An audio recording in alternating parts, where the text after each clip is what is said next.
Chapter 1. The Malevolent Youth. Bow to heaven and earth, the harmony of yin and yang, with heaven and earth as witnesses. Bow again to parents for their nurturing grace, and may descendants never forget. The couple bows together, united as one, regardless of wealth or status. An old man, his mouth devoid of many teeth and with a withered appearance, shouted with fervor as two young individuals, holding red burlap, bowed in turn. The bride, dressed in somewhat worn attire and covered with a piece of red cloth, was simple yet devoid of any overt patches. In contrast, the groom's clothing was a patchwork of various sizes, rather haphazardly assembled, forcing him to drape borrowed fabric over his disarray.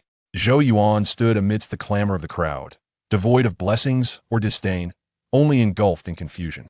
Originally a respectable citizen of Blue Star, he had awakened to find himself in an ostensibly game-like world. He regarded it as a game world because he could perceive health bars above the heads of everyone around him, including his own attribute panel. However, the notion of it being merely a game was undermined by his observations over the past month, where he found that the local villagers could not perceive such attributes or health bars. They were simply ordinary human beings, experiencing the cycles of life and death, toiling diligently, and engaging in idle chatter about the affairs of the Zhao and Li families. As Zhou Yuan initially believed that this game-like quality was his unique advantage, he then heard the village elder's admonition to be wary of the undying and unyielding demons when venturing outside. These demons varied in strength but shared a singular trait: immortality. Even if one expended great effort to slay them, they would inevitably resurrect after the midnight hour. Fortunately, these demons possessed their own territories and would not venture out easily otherwise. The village would have long lost its means of survival. Zhou Yuan found the concept of such extraordinary immortality perplexing, especially regarding why these formidable beings chose to self-imprison. What do they consume? What do they drink? Surely, they could not all be devoid of desires. Contemplating his unique ability to see health bars, he could not help but entertain a daring hypothesis. Perhaps these demons were akin to game monsters, not truly immortal, but merely subject to periodic respawning. Yet this too seemed implausible. If this were a game world, the human NPCs appeared far too authentic. How could their diverse emotions and personalities be simulated? Zhou Yuan found himself increasingly unable to discern whether the world was game-like, or if he himself had become a part of a game. Smack! A rough, calloused hand gently patted Zhou Yuan's shoulder, and the wrinkled old man spoke. Sure to. Why are you dawdling? Are you envious of Ergo's marriage? Don't blame the village for not securing a partner for you. Your father left for the army early, and your mother passed away the day you were born. Even if the village pooled resources to find you a bride, who would care for her once you leave for military service? Should fortune smile upon you, and you have children, who would tend to them? Uncle Dawang, I harbor no such thoughts. I am merely contemplating the conscription order issued by the county. What is there to ponder? You don't intend to run away, do you? That would be unacceptable. Our village has 67 households and needs to send out 23 able-bodied men. If you flee, others will have to fill your spot. Sure to. In previous years, other households provided the able-bodied men, whether for military service or labor. We have spared you as a child, but now that you are 16, you must fulfill your duty as a man. You cannot avoid it. Of course not, Uncle Dawang. We are men of conscience and would never abandon our responsibilities. Zhou Yuan had contemplated fleeing, but the village was wary of him, a man without ties, so they had assigned 3 family men to accompany him. He knew he could not overpower the 3 villagers alone and resolved to understand this world better before devising a subsequent plan. Ceremony complete. With a loud announcement, the newlyweds were ushered into their bridal chamber, and the village women brought forth baskets of soft yellow pancakes and bowls of rich chicken soup. The villagers in attendance naturally offered their gifts, ensuring they could partake in the meal of soft yellow pancakes. Zhou Yuan and the other 23 men destined for military service were not only served the pancakes, but also received a portion of the simmered chicken soup. The soft yellow pancakes, made from millet, were pleasantly soft and sticky. A touch of sugar would have enhanced their flavor. The rich chicken soup had been simmering for a long time, glistening with a layer of aromatic grease, containing even a few morsels of chicken. These 2 dishes lacked sweetness and saltiness, rendering Zhou Yuan's appetite unenthusiastic, though his body craved sustenance. Slurp, slurp as Zhou Yuan drank the chicken soup and ate the soft pancakes. He dared say it was the most bland yet exquisite meal he had ever had. The blandness was the essence of the food, while the exquisite nature was a response from his body after a prolonged absence of richness. His body yearned to savor every drop from the ceramic bowl. Looking up, he noticed a man licking his bowl clean, while Zhou Yuan, not partaking in such behavior, suddenly appeared quite affluent. Sure too, don't waste it, lick your bowl clean. Uncle Daoist, I've decided to change my ways, starting with not licking bowls. Quite the character you are, don't offer it to me. After filling his stomach, Zhou Yuan set off for home, with the three villagers busily eating their pancakes and following alongside him. With his distinctly different energy and the trio of earnest villagers in tow, he instantly became the most esteemed youth in the village. I say, Uncle Daoist, I have no intention of running away. Why do you all follow me incessantly? Hurry back home. If the bride's family sees you, they might think we from Xiaoxi village are quite unreasonable. Sure too, we cannot help but worry about you with no ties to hold you back. You might wander into the old woods and cause untold mischief. If you keep saying such things, I might just flee. All right, I shall refrain from speaking. You are the master, we shall heed your words. Having satisfied his hunger, Zhou Yuan should have enjoyed a restful sleep, yet he tossed and turned, unable to find solace. Firstly, the two men sleeping on the straw mat snored thunderously, while the watchful Uncle Daoist kept a close eye on him. Secondly, the uncertainties of this new world left him feeling profoundly insecure. Most importantly, his initial plan had faltered. He had intended to seize the opportunity to witness bloodshed and commandeer the village's poultry slaughtering rites. However, after dispatching 3 live chickens, he had garnered no experience or rewards. This rendered his scheme of obtaining power through foul hunting a mere fantasy. Could the undying and unyielding demons be akin to game monsters that respawn at intervals? Might they be the sole source of experience? Perhaps the chickens were too feeble to yield any experience. What if I were to try eliminating a person instead? Zhou Yuan gazed at the 3 villagers, comparing his physique against theirs, and resolved to protect his fellow villagers. After all, these individuals had families and had helped him survive to the age of 16. Even a rabbit would not consume the grass near its home. It seemed wiser to venture outside the village to seek a suitable subject for experimentation.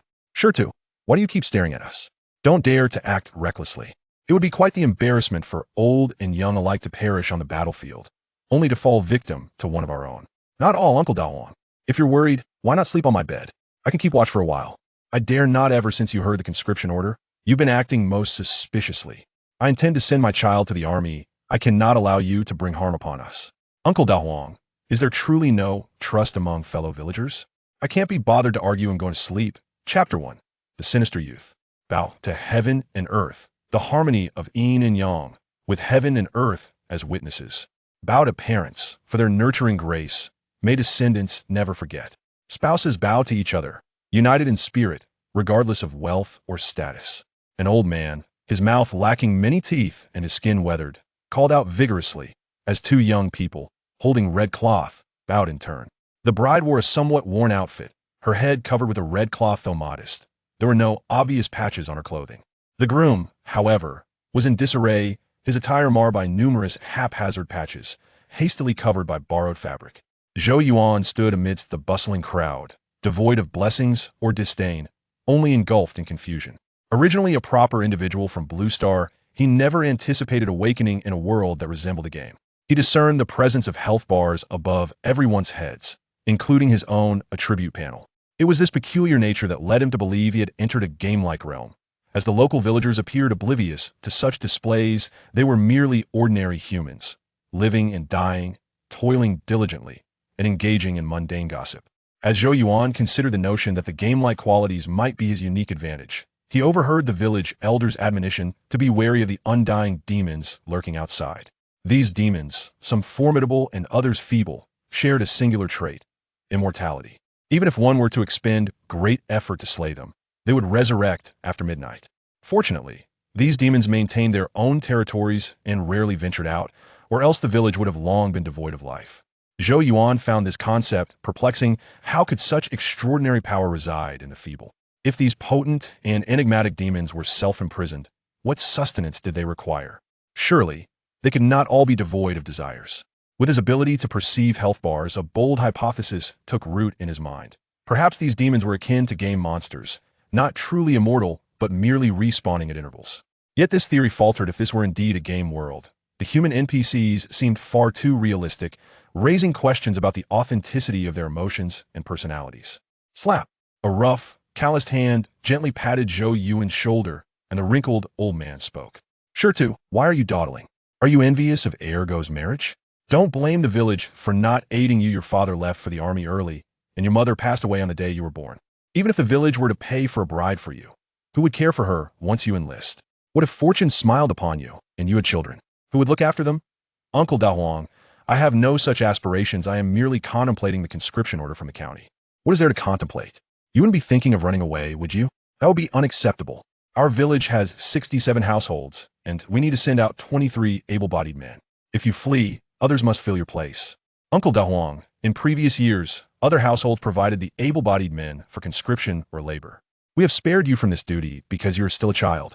Now that you are 16, you are a grown man. You cannot avoid it any longer. Of course not, Uncle Daoist. We are men of conscience and would never run away to harm others. Zhou Yuan had considered fleeing, but the village, wary of leaving a rootless individual to his devices, had assigned 3 family men to accompany him. Alone, he could not overpower the 3 villagers and thus resolved to understand this world better before devising a plan. Ritual complete. With a loud proclamation, the newlyweds were ushered into their bridal chamber, while the village women brought forth baskets of soft yellow pancakes and bowls of rich chicken soup. The villagers in attendance naturally offered gifts, ensuring they could partake in the feast of soft yellow pancakes. Zhou Yuan and the 23 men destined for the army received not only the pancakes, but also a portion of the simmered chicken soup. These soft yellow pancakes were crafted from millet, yielding a pleasantly chewy texture, and would have benefited from a touch of sugar for enhancement. The rich chicken soup, having simmered for a long while, was fragrant with a layer of sweet fat and contained morsels of chicken. Both dishes, lacking in sugar and salt, failed to excite Zhou Yuan's palate, yet his body craved them desperately. As he consumed the chicken soup and pancakes, Zhou Yuan would assert that this meal was the most bland yet delightful he had ever experienced. The blandness represented the essence of the food, while the delight stemmed from his Buddhist response. Deprived of sustenance for so long, his body yearned to savor every drop from the ceramic bowl. Upon glancing up, he noticed a man licking his bowl clean, while Zhou Yuan, not partaking in such a display, felt a sense of elevated status. Sure to, don't waste it, lick your bowl clean.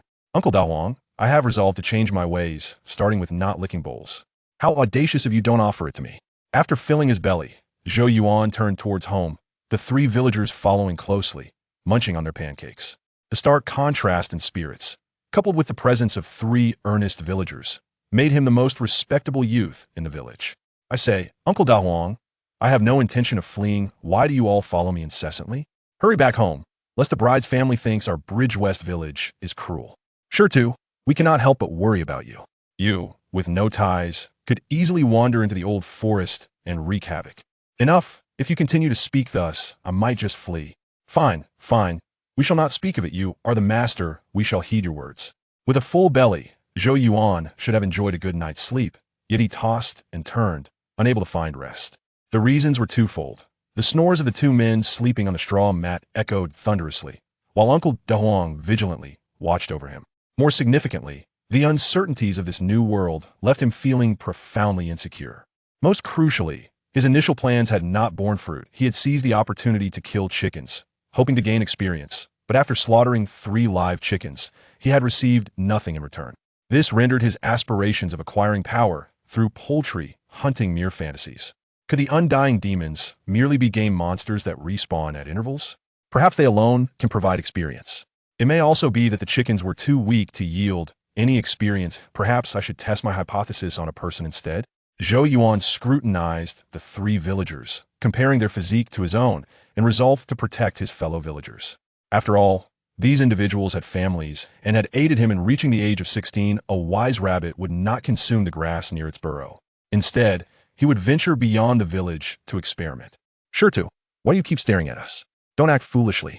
It would be a disgrace if the old and young perished on a battlefield, only to fall at the hands of our own. Not all, Uncle Daoist. If you wish, you could sleep on my bed, and I shall keep watch for a while. I dare not. Ever since you heard the conscription order, you've been behaving oddly. I wish to send my own child to the army and cannot allow you to cause any trouble. Uncle Daoist, is there not a shred of trust among us? I can't be bothered to argue. I'm going to sleep. Chapter 2. You are foolish. I am mad. Xiaoxi village is situated to the west of Stone Arch Bridge, with the eastern end known as Qiaodong village. The existence of this stone arch bridge has naturally resulted in a considerable water flow, while the area is prone to flooding during torrential rains. It is otherwise exceptionally suitable for agricultural endeavors. Consequently, Neither Qiaoshi village nor Qiaodong village is impoverished. Rather, the local officials have imposed harsh measures, making it difficult for the villagers to sustain themselves. When Zhou Yuan first discovered his traversal into this world, he was filled with excitement. However, merely 2 days later, he began to regret his decision.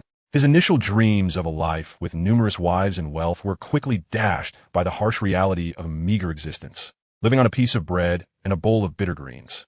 Fortunately, the gamified perspective provided him with a glimmer of hope, allowing him to barely accept the peculiarities of this strange realm. Yet, 20 days prior, local officials arrived in Qiaoshi village to announce a new military conscription order from the court. It was then that Zhou Yuan learned that Qiaoshi village belonged to a nation known as Daoist, which employed a system of conscription whereby one able-bodied man was drawn from every 3 households in times of war or labor. To be frank, this method of conscription was not particularly harsh by ancient standards, yet by a twist of fate, Zhou Yuan, being a solitary household, fell within the scope of this draft. Upon hearing this, Zhou Yuan thought, "Why should I fight for you? I would rather venture into the wilds and fend for myself. In the wilderness, at least he could steal chickens and borrow grain. But if he were to end up on the battlefield, he would surely be slaughtered by soldiers."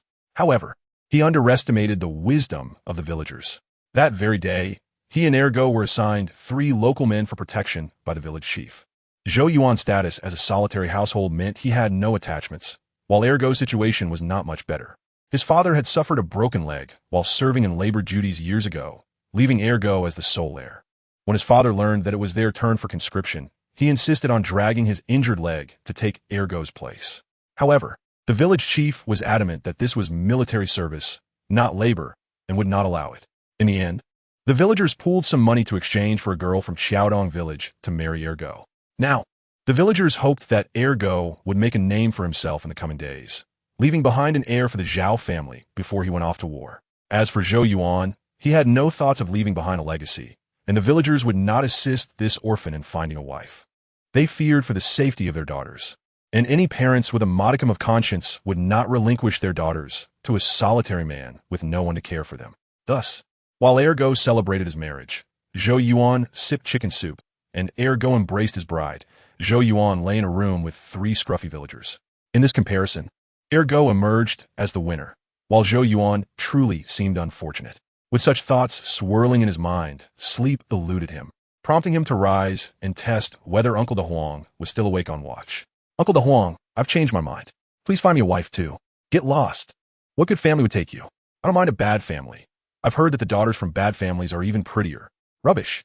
What defines a good family and a bad family? A bad family is one like yours, where there is no support. It's hard enough to find a wife, let alone a pretty one. I find it laughable. Bah, we're not on the same wavelength. I'm talking about little enchantresses, little succubi. Who said anything about proper girls? Good heavens, this is outrageous. How have you become so wicked, daring to think of demons and spirits? Thankfully, in a few days, we'll be off to war. Otherwise, leaving you in the village could spell disaster for several families." Uncle De Huang, whose full name is Zhao De Huang, is from the same clan as the recently married Zhao Ergo. Villagers often have rather unrefined names, with few possessing proper titles. Zhou Yuan is known as Stone in Qiaoshi village. While not particularly noble, it at least surpasses names like Ergo or De Huang. Unable to sleep, he pulled out his attributes panel to scrutinize it, hoping to uncover a hidden path to advancement. Name, Zhou Yuan Health. 98 Essence, 1 Qi 1. Spirit, 1 Skills, none Experience. None. The attributes panel is quite simplistic. Aside from the absence of a traditional level, it lacks no core data. Still so balanced. Despite his rigorous training over the past few days, there has been no change. Is the effect too minuscule to display? Or has the time been too short to yield noticeable results? Since learning of the conscription, Zhou Yuan has exercised daily, as have the men of the village. No one wishes to face death. Everyone strives to train, even if it only increases their strength by half a point. Yet, reality is harsh. Aside from the delay caused by Ergo's wedding this afternoon, Zhou Yuan has been training for over 20 days. His essence, qi, and spirit attributes have not changed at all, while his health has actually decreased by 2. It was truly disheartening. Muscle strains, hunger, whether there has been any effect is debatable, but he has certainly sweated profusely. Experience. If only he could discover a method to gain experience, everything would improve. In a drowsy state, Zhou Yuan eventually drifted off to sleep, Yet De Huang and the others remained vigilant, taking turns to keep a close watch on this peculiar boy. The following noon, well rested, Zhou Yuan hurried to the latrine. Good morning, Uncle De Huang. It's not morning anymore. It's nearly lunchtime. You might as well catch another nap. I'll wake you for lunch. Zhou Yuan currently enjoys the privileges of a landlord, with no need to cook or fetch water. The 3 villagers are quite efficient, allowing him to savor the highest treatment in Qiaoxi village. This one, do. I need my axe. I can't feel at ease without practicing. Fine, wait a moment. Uncle De Huang handed him an axe and casually placed 2 pieces of dry wood nearby. Hurry up. We need to start a fire soon. Don't get lost in your techniques. Rest assured, once I master the technique of splitting mountains, I'll share it with our village as a martial art. The 3 villagers exchanged wary glances before hurriedly picking up nearby sturdy sticks, nervously grimacing. Old Huang, be careful. If he asks reckless, splitting mountains could easily turn into splitting villagers. Thankfully, Stone isn't too mad. Otherwise, we'd surely have a casualty. Next time we practice with the axe, let us remind ourselves not to fall victim to this boy. What are you saying? Can we really call Stone mad? If he hears you, and it reaches the authorities, we'd have to replace him with another young one. Right, we must speak cautiously. Stone is quite clever. He is known as the smartest in the 10 villages around here. Anyone who dares to say that our Stone is mad should be prepared to replace him. What a coincidence. Zhou Yuan perceives the villagers as foolish, while they see him as mad. Everyone is performing in their own little play, each trying to outdo the other in their acting prowess. Fortunately, Zhou Yuan was completely engrossed in chopping wood and practicing with the axe, oblivious to the 3 villagers' murmurs. Otherwise, he would have had to introduce his new buff to the authorities to avoid being labeled as mad and request a more sensible person to serve in the military. Almost there, just a bit more, give me a break. Zhou Yuan did not disappoint the villagers' label of madness. He muttered to himself, his face flushed red, intensely focused on the dry wood before him, and with a mighty swing, he struck. He was not lying. He was genuinely practicing with the axe. Even though he lacked any martial skills, he could at least perform the simple action of splitting wood. Throughout these days of training, although his attributes had not changed in the slightest, the act of chopping had become increasingly enjoyable and exhilarating. Ding! You have comprehended splitting mountains, acquiring a new sword technique. Chapter 3. A calamity to the region. You have comprehended splitting mountains, acquiring a new sword technique. Splitting mountains, LV1 110.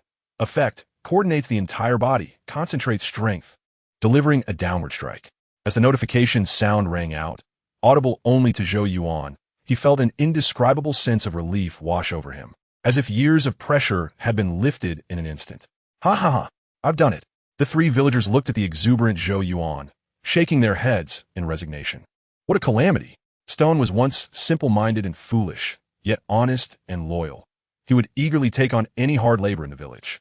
Now, with this conscription order, he has become a madman. Not only is he unfit to work, but we also pray he doesn't run away.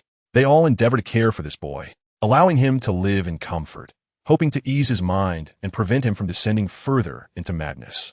Who could have anticipated that chopping wood would exacerbate madness? The 3 villagers exchanged glances and let out deep sighs. The afflicted laborers have driven even the fools to insanity. Finally, the trio muttered a few more words. What's the fuss about? It's merely military service. Every man, young and old, must face it. Why are they terrified before even setting out? The villagers, engaged in their hushed conversation, failed to notice that the withered wood before Zhou Yuan had been cut with remarkable precision. The smoothness of the cross-section was not something that a dull axe could achieve. Bang! Powers splitting the mountain, experience 1. At this moment, Zhou Yuan felt exceptionally invigorated, swinging his axe with increasing fervor until he had gathered enough firewood for the day, causing his skill power splitting the mountain to rise to level 2. I estimated that I had chopped around 30 times, yet only gained 12 points of experience. It seemed not every swing yielded experience. Nevertheless, this was quite satisfactory. I understood how to acquire skills. The key lay in unwavering focus and constant reflection. The emergence of skills and experience filled Zhou Yuan with exhilaration. At this moment, he sensed that he had grasped the trajectory of opportunity and secured his chance for survival.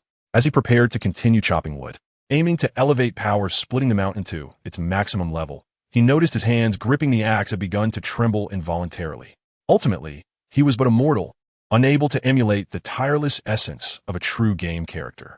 Thus, he cast aside the axe, ready to employ his previous success to hone a battlefield skill, running. It is well known that if one runs faster than their comrades, their chances of survival significantly increase. After all, Zhou Yuan was merely a villager. His life held no greater value than that of the other villagers. What is the matter, Stone? No more practice? I've mastered power splitting the mountain and am contemplating other martial skills. Uncle Daoist, if you trust me, come chop in my yard. I may not be able to promise much, but I can at least teach you how to execute a perfect trade. Oomph, do you need to teach me that? If someone stabs me, I'll stab them back without retreating. Though he claimed this, the reality of battle was far from a mere exchange of blows. Master this technique, and it may ensure your safety, provided the opponent is not armored. Well then, your method is inferior to mine. Regardless of armor, if we all put our strength together, we'll pierce through and trample them. You've got some skill, Uncle Daoist. Have you seen battle? No, but my father did. He always said military service is futile. It's the spear that holds true value. Mastering the thrust and return is more effective than anything else. That makes some sense. Give me a long stick later. I do like to practice thrusting. Sure, you're strong. Using a spear is more advantageous than an axe. Zhou Yuan had not intended to keep secrets. If he truly joined the military, these villagers would be more reliable than outsiders. They were a natural small community, and saving even one life was a blessing. However, he did not anticipate that the villagers had their own thoughts, far better suited to this world than he. Fortunately, he was amenable to advice. He was willing to try any reasonable suggestion. Stone, Ergo is looking for you. You haven't seen him. That lad's legs are as weak as noodles, trembling as he walks. Good heavens, he just got married yesterday, and today he acts like this. His wife must be extraordinary. Let me tell you, it's fortunate that Ergo is set to join us in military service soon. Otherwise, he would surely perish under his wife's demands. A villager caring for Zhou Yuan approached him, gesturing towards the door with a knowing wink. Enough. I didn't expect you, with those thick brows and bright eyes, to be so debauched. Who hasn't been like that at first? They say one savors the marrow and feels deeply. Stone, how do you know this? Tell me, have you secretly snuck into someone else's bed? Oh, you're truly no good. We've been looking after you for days, and you never share any good news. Enough. My power splitting the mountain is now complete, and I'm in need of a debauched witness to validate my martial skill. The villager glanced at the axe at Zhou Yuan's waist and shrank back. Reluctantly, he muttered as he walked away, his voice a touch louder, as if to ensure Zhou Yuan heard. Coward, no loyalty, stealing waves, aterlis chambles. Zhou Yuan, upright and unbothered, cared little for his words. In truth, the trio led by Uncle Daoist had been quite amiable with Zhou Yuan lately. Their concern that he might go mad and harm someone naturally led them to cater to him. Had it not been for the villager's increasingly vulgar remarks, Zhou Yuan would not have intimidated him. Upon stepping out of the courtyard, Zhou Yuan realized he had somewhat misjudged the villagers. Ergo's current state left little room for doubt. He appeared pale, drenched in sweat, his legs weak. Even while seated on a wooden stool, they trembled uncontrollably. Most alarmingly, Ergo's vitality had plummeted below 90, dropping to 89. Brother Stone, I need to talk to you. Ergo, hold on. Take it easy. I'm not scolding you. But why push yourself so hard? The girl is human too. You're shaking like that. It must be painful for her. Upon hearing Zhou Yuan's words, Ergo's eyes reddened, almost spilling tears. Brother Stone, it's not as you think. Chuanyang is a widow from Qiaodong village, and my family's situation is slightly better than yours. What decent girl would risk her reputation by entering my door? Brother Stone, I don't mind that Chuanyang is a widow, but since last night until noon today, it's happened 7 times. I can't take it anymore. Yet my parents insist I stay home, saying I must leave them a legacy before going to the military. Zhou Yuan grew increasingly alarmed. He had underestimated Ergo. Who would have thought such vigor could be extracted from his frail frame? Ergo, you've suffered enough. Perhaps you should endure a little longer. Chuanyang seems to want to bear a child for you. In our village, although I'm somewhat well known, I truly cannot intervene in such matters. Please, Brother Stone, aren't you always eager to venture into the deep woods, causing trouble? Take me along. Let us leave now. I can't remain under the laborers and Chuanyang's control. They both want my life. Ergo's lament did not evoke Zhou Yuan's sympathy. Rather, it rendered him serious. Ergo, whether we leave or not is secondary. First, explain to me, what do you mean by causing trouble for the community? Chapter 4. A modest notoriety, Brother Stone. I lack experience and eloquence. Please don't take offense. What I meant was to punish the wicked and protect our village. How can we harm our own people? Isn't that better than the skinning laborers? No. Ergo, don't try to deceive me. Uncle Daoist says I'm a menace. I can understand that. After all, he is an elder and takes care of my daily needs, so it's natural he might harbor some grievances. But aside from Uncle Daoist, whom have I harmed? Why do they say I'm causing trouble for the community? Is it because I can no longer wield a knife? Or are they itching for a beating? Since crossing into this alternate world, Zhou Yuan had disguised himself as a reckless and mindless madman to overturn the foolish and stagnant fate of his former self, who had been bullied. The villagers still vividly recalled the scene from over 20 days ago, when a madman wielding an axe rampaged from the north of the village to the south. Although the ones he targeted fled swiftly and were unharmed, they plotted revenge against Zhou Yuan.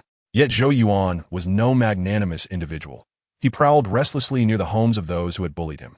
Sometimes he would leap out from behind haystacks. Other times he would lurk at street corners, peering in with an empty gaze. And occasionally he would break into homes in the dead of night. Since then, Zhou Yuan's name echoed throughout Xiaoxi village. Everyone knew he was not joking. When he said he would kill someone, he would indeed do so. Those who had bullied his former self were terrified, fleeing to relatives in other villages overnight, and they still dared not return. Zhou Yuan had become a tyrant in the village, and wherever he went, no one dared to provoke him. He had thought of himself as a renowned warrior, yet someone had the audacity to voice his innermost thoughts. This individual understood him all too well, and thus must be taught a lesson. My dear brother, I have suffered a great loss. I bear the burden of a tarnished reputation, yet I have committed no wrongs. This cannot stand. Tell me, who is it that maligns my name from the shadows? Once I settle the score, we shall remain steadfast brothers. Brother Shurtu, please do not press me. It is not that I refuse to speak, but rather that there are too many who speak ill of you, and you cannot confront them all. Understood. Let us discuss our venture into the old woods. As the saying goes, a man becomes cheap when he leaves his homeland, while goods become precious when they stray far. Another adage states, the fertile waters should not flow to outsiders. Given our remarkable bond, it would be wiser to focus our mischief on Xiaoxi village, setting an example for all to discern good from evil. Brother Shurtu, is it truly wise to harm our own? What harm could it bring? It is the familiarity with our kin that provides us with the means. The roads and the people are well known, ensuring our success. Zhao Ergu found himself filled with regret. He merely sought to escape his wife's clutches and harbored thoughts of evading military service. However, Zhou Yuan's words jolted him back to reality. Indeed, a man of conscience like him could not join Brother Shurtu in wreaking havoc upon their own village. But Brother Shurtu, he suddenly recalled, I cannot evade military service, for my family would suffer dire consequences. I must act with integrity. I truly cannot accompany you into the woods. However, Brother Shurtu, should you pursue mischief in Xiaoxi village, remember not to target my family. They have suffered enough and have never wronged you. I cannot bear to see them face ruin. Of course not. Given our brotherly bond, if I truly do mischief to outsiders, I shall ensure to bring gifts to your family. That sounds splendid. I always knew Brother Shurtu was the epitome of loyalty. Amidst Ergu's flattery, Zhou Yuan patted the machete at his waist, signaling that he had no further concerns and would soon practice his blade. Zhao Ergu, biting his lip, revealed his alternative plan. Brother Shurtu, I have conferred with Chuan Yang. I shall work by day, and you shall toil by night. Regardless of whose endeavor it is, our only aim is to secure a future for the Zhao family. However, let us establish this. If I return, my wife and children shall belong to me. If I do not return, then you shall care for Chuan Yang and the children. Let's not be overly meticulous, but rather see who is favored by fortune. With a resounding slap, Zhou Yuan struck Ergu on the shoulder, leaning in closely to gaze into his eyes. The seriousness of his expression was unnerving, akin to a prelude to anger or a silent inquiry. Brother, you want me to be your shield? Stand up for your resolve. I shall also embark on this perilous journey to ensure that when your time comes, someone will be there to collect your remains. Very well. If you can bring back my body, my parents will treat you as their own son. Do not jest. Just ensure you do not soil yourself in fear when the time comes. Zhou Yuan, not being of this world, found it difficult to comprehend Ergu's spirit of sharing everything. Yet he recognized that he, too, was flesh and blood, and that the people here shared that same essence. I must take my leave now, Brother Shurtu. Remember to visit me secretly tonight. Get lost. Handle your own affairs. Do not be so lazy. Matters such as these are best managed personally. Brother Shurtu, something feels amiss. Do you harbor disdain for me and Chuan Yang? Not at all. If there is disdain, then you need not remain. One can still be a man without leaving a legacy. Anything is better than dying without having achieved anything. Well, I do harbor some disdain. My heart is set on causing mischief against the enchanting and wicked. I have no interest in the virtuous. Zhao Ergu and Zhou Yuan exchanged glances, and Ergu suddenly felt cheated. He had poured out his heart, only to be met with disdain. However, he contemplated Zhou Yuan's reasoning. The term enchanting and wicked certainly sounded formidable. Perhaps Brother Shirtu was not dismissive of him, but rather had grand aspirations. Well, I truly must depart. I shall not leave the door open for outsiders. Wait, what is it, Brother Shirtu? Are you having second thoughts? Second thoughts?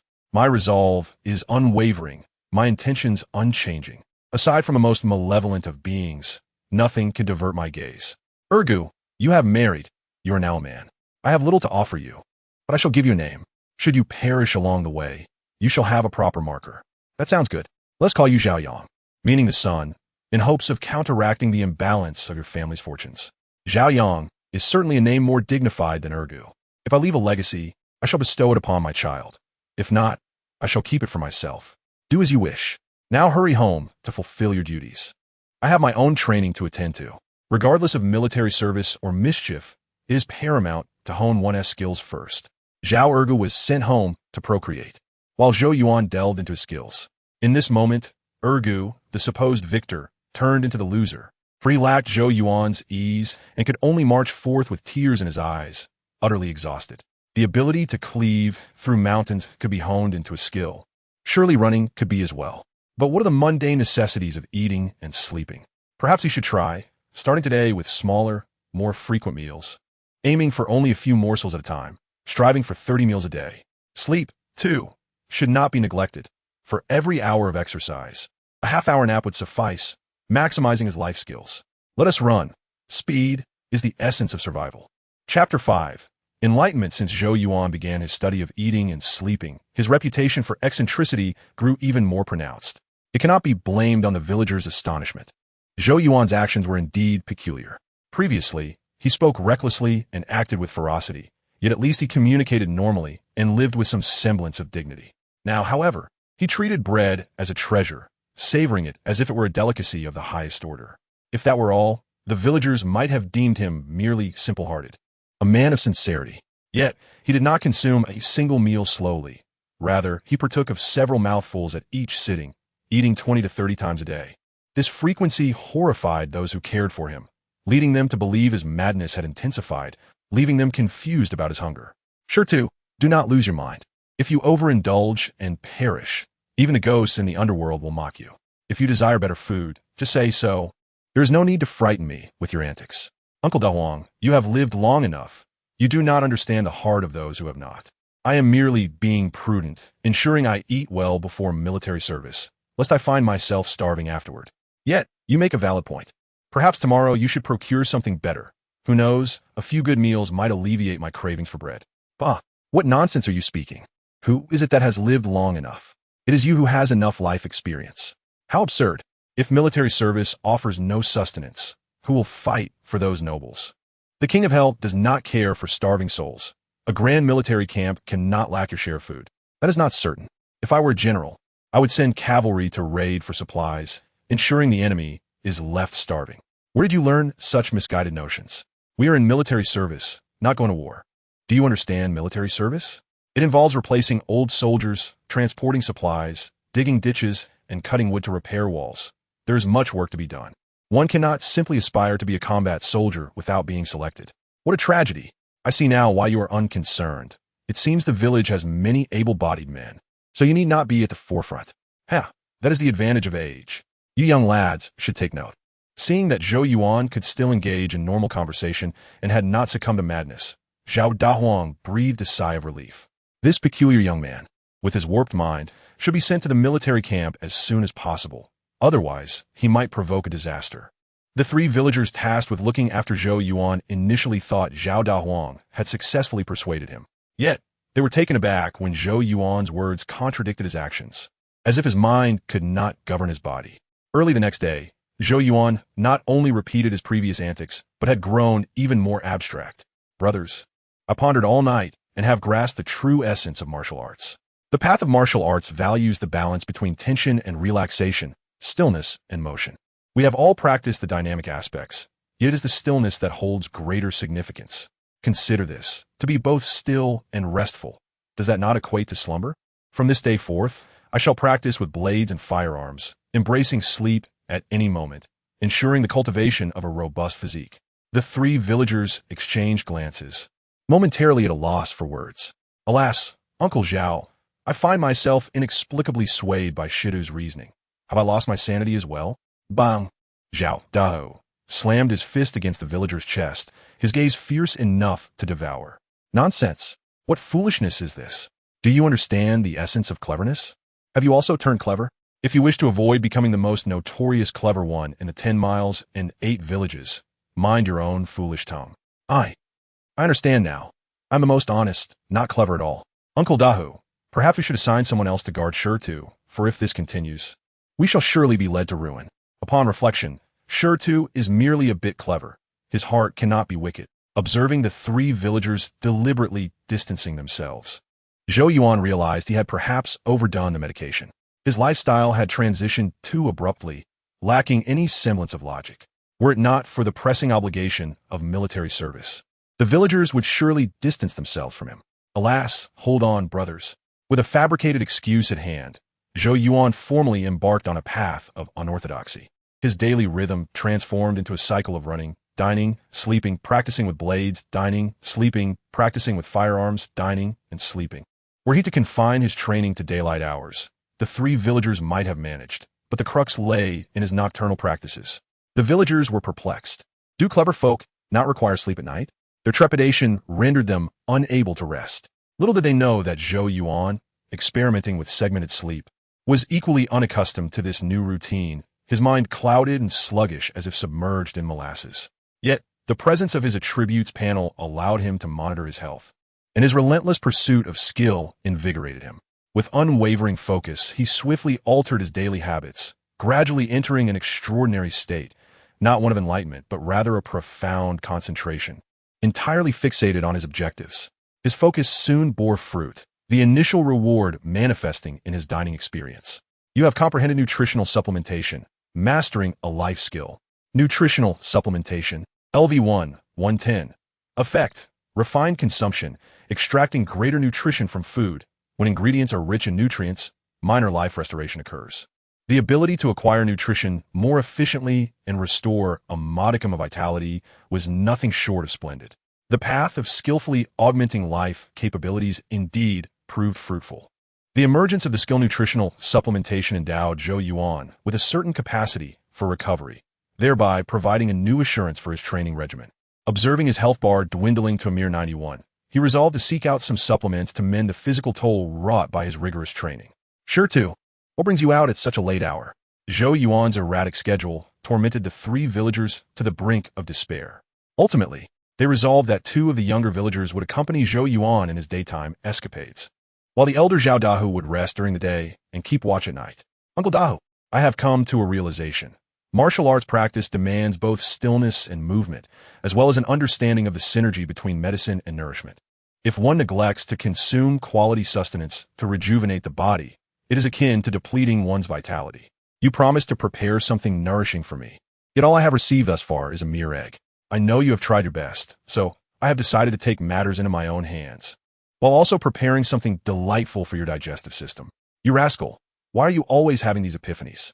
You must not act recklessly. The villagers are not affluent, so do not bring misfortune upon them. I understand the villagers are not well off, but some do possess abundance. Follow me, today. We shall indulge ourselves and partake in a little redistribution of wealth to satiate our hunger. Zhao Dahu licked his cracked lips. Although the night was pleasant, it made him ravenously hungry.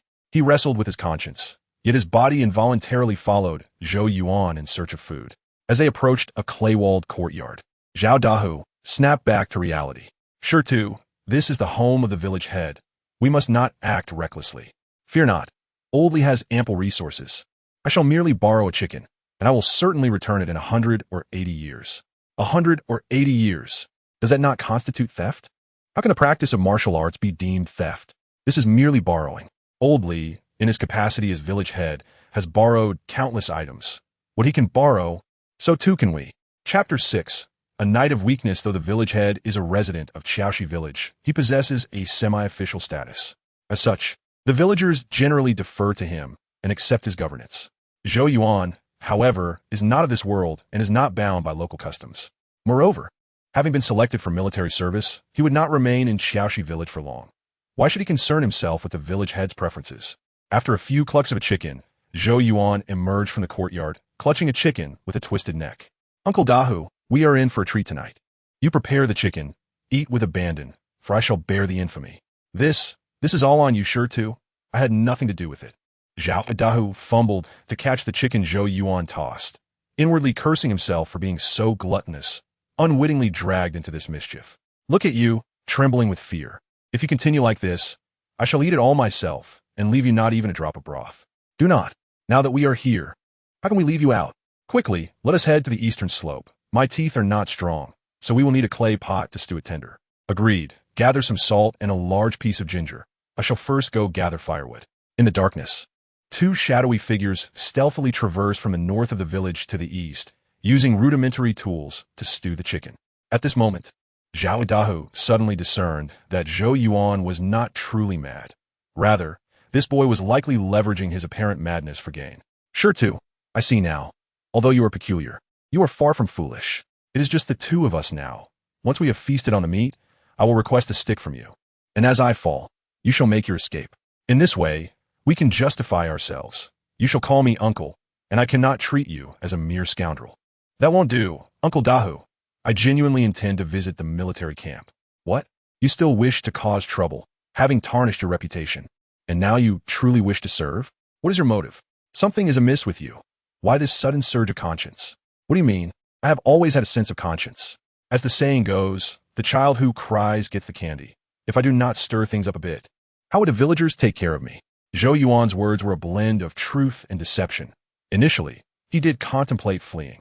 Yet now, it was not due to a swelling conscience, but rather the continuous generation of skills. He no longer wished to hide in this barren village. Here, even bread was scarce, let alone meat. He required more resources and broader horizons. Therefore, he planned to embark on military service, hoping to secure a position within the camp, gaining insight into this world while utilizing military resources to enhance himself. Sure too, you are truly remarkable. They say you are foolish, yet I see you are the most astute. You are fortunate to be in this era. Had I been your age, families struggled to put food on the table, and everyone clamored for military service. There would be no room for your antics. Such words. It is precisely because you all insisted I go that I have taken to jesting with you. Had you rushed to enlist, perhaps I would have relinquished my spot to you. Do I appear foolish to you? Who would believe in nonsense? Though Zhao Dahu was no longer young, his hands and feet moved with remarkable agility. He tended to the fire without requiring Zhou Yuan's assistance, resembling a loving elder. Uncle Dahu, I wish to propose something. For this military service, you should refrain from going.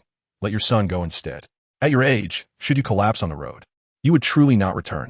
I promise to carry Ergo back, but I cannot carry you. A person is of little worth in their hometown, and it is best not to die far from home. As Zhao Dahuang tended the fire, he fell into an unusual silence upon hearing Zhou Yuan's words.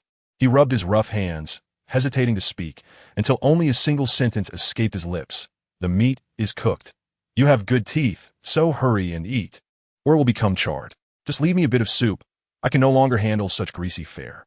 Very well. I'll save you a couple of chicken feet to gnaw on, Zhou Yuan replied. Truly, you are something else. You can't even comprehend polite conversation. I see you are quite simple-minded. Zhao Dahuang was reluctant to discuss his family matters, and Zhou Yuan did not press further. Instead, he picked up a slender twig and fashioned it into chopsticks, cheerfully enjoying the meat. Observing this young lad's lack of decorum, Zhao Dahuang feared he might be too late to partake in a decent piece of meat. Hence, he too fashioned a twig and plunged it into the pot, fortuitously retrieving a succulent piece of skin-on meat, its greasy chicken skin stinging his eyes. Eat up, Uncle Dahuang. Do not be polite with me. Tomorrow, when you master the art of stealing chickens, you can invite me to feast. Then you might not get to eat at all. We cannot learn your nefarious ways. As the chopsticks trembled, a piece of chicken slipped back into the pot, only for him to dig out a chicken head, which the old man joyfully began to gnaw. Zhou Yuan cast a glance at Zhao Dahuang, who was savoring the chicken head, and kindly picked out a chicken foot for him. Uncle Dahuang, have another chicken foot to replenish your strength. If you find it too tough to bite, just let it go. My teeth are just fine, you little rascal. Yet you have not uttered a single sensible word. After indulging in chicken meat and sipping the broth, Zhou Yuan reclined on the grass, observing his attribute panel until his health bar began to rise, at which point he revealed a satisfied smile. Approximately an hour passed, and his health increased from 91 to 97. A majority of the chicken had vanished into Zhou Yuan's mouth, yet the recovery was minimal and sluggish. Ultimately, the chicken was too lean, and his nutritional absorption skill was still too rudimentary. What? Zhou Yuan suddenly sat up, glancing towards the eastern riverbank. What's wrong, Shirtu? Still hungry? Want another piece? Uncle Daoist, please tidy up this crime scene when I am gone. I'm off to wash up in the river. Why are you running off again? Did we not agree to serve in the military together? You must give me a stick, or I will have nothing to explain. I will return shortly. There is no need for deceit. Zhao Daoist watched Zhou Yuan meld into the encroaching night, releasing a heavy sigh before leisurely resuming his gnawing on the bone. Zhou Yuan was not lying.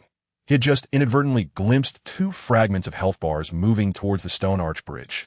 The shapes of these health bars unmistakably indicated they belonged to humans, rather than the short, slender bars of poultry. In the dead of night, what business could two injured individuals have at the riverbank? Were they to duel, or perhaps contemplate a leap into the water? After a moment of hesitation, Zhou Yuan resolved to follow them, not out of mere curiosity, but because he was the only one in Bridge West Village who had spoken of committing violence and had taken tangible action. He feared someone might exploit his name to commit murder in secret, ultimately placing the blame upon him. As he neared the stone arch bridge, he noticed one health bar vanish into the river while the other remained motionless. Instead of rushing to inspect the individual represented by the health bar, he chose to wait quietly, prepared to discern to whom that health bar belonged. To his surprise, it was not long before the individual who had jumped into the river resurfaced and, meeting the other, ambled towards Bridge West Village. Zhou Yuan did not follow the individuals, but rather the moving health bars, maintaining a safe distance that prevented him from being detected. It appears to be Ergo's house. Isn't that fellow newly married? How is he still finding time in the middle of the night to venture to the riverside? Perhaps he is weary of domestic life and seeks excitement in the wild. Chapter 7. The cold wave shrimp soldier's goes home was impoverished. Its yard not even enclosed by mud walls, but rather a haphazard fence of branches and sticks. Zhou Yuan rummaged about until he found a point of leverage, then effortlessly vaulted over the fence. The entire yard was engulfed in darkness, devoid of any illuminating lights. He approached the only reasonably respectable main house, cautiously crouching by the window. Mother, I am cold. Quickly soak in the warm water bucket, dear husband. Do not venture back to the Dragon Palace for treasure. If you go again, Ergo may not return alive. I dare not go again. Today, Ergo nearly didn't make it back. I will never go again. What? Did Ergo not follow the method I provided? I cannot offend the guards of the Dragon Palace. That is how my husband met his end. And Ergo must not err again. A young woman's voice emerged, and Zhou Yuan deduced she must be Chuan Yang, Ergo's newlywed wife. Chuan Yang, tell us the entrance to the Dragon Palace.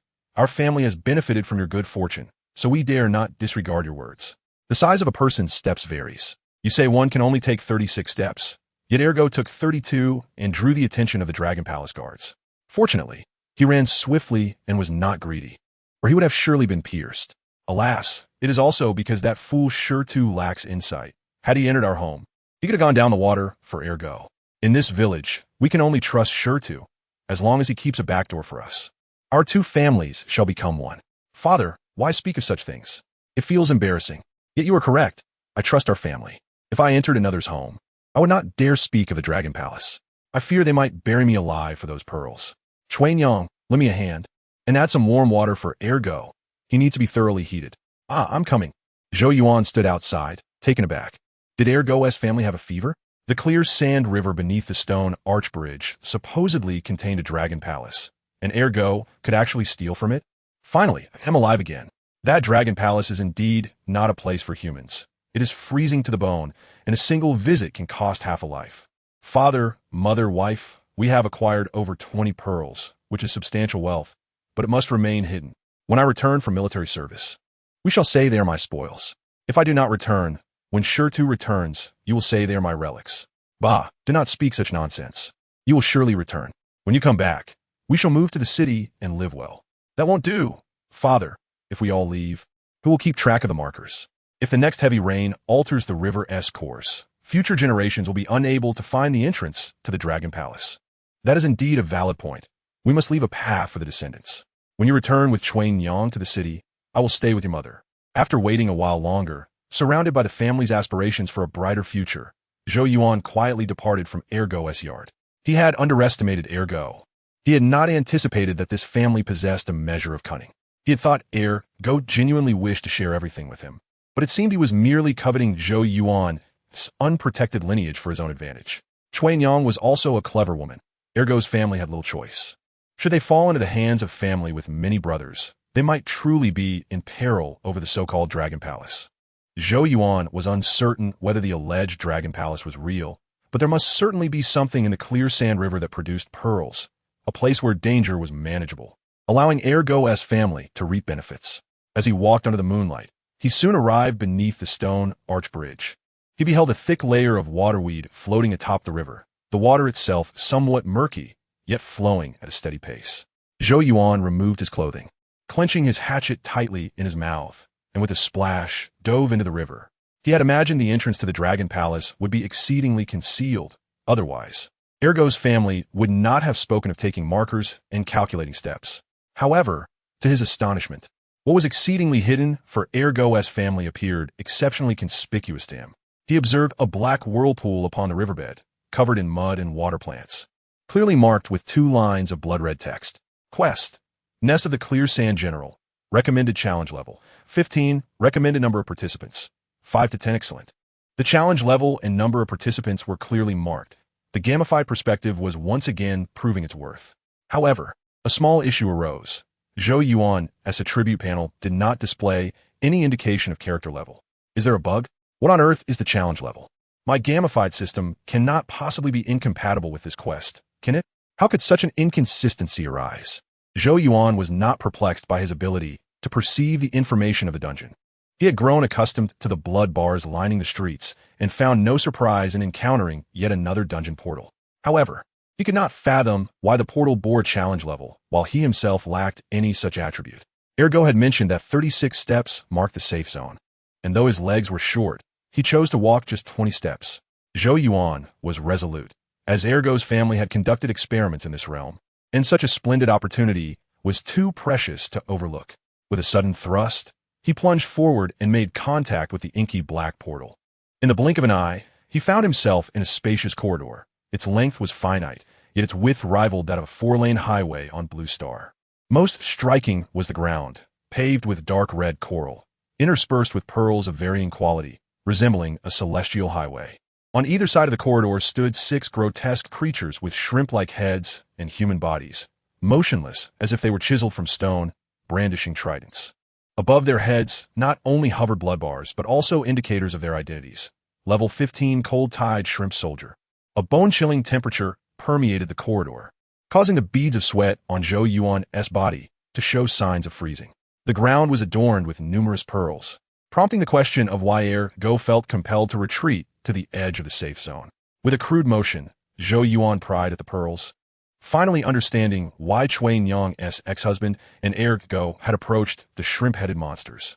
The pearls were firmly embedded, making them difficult to extract.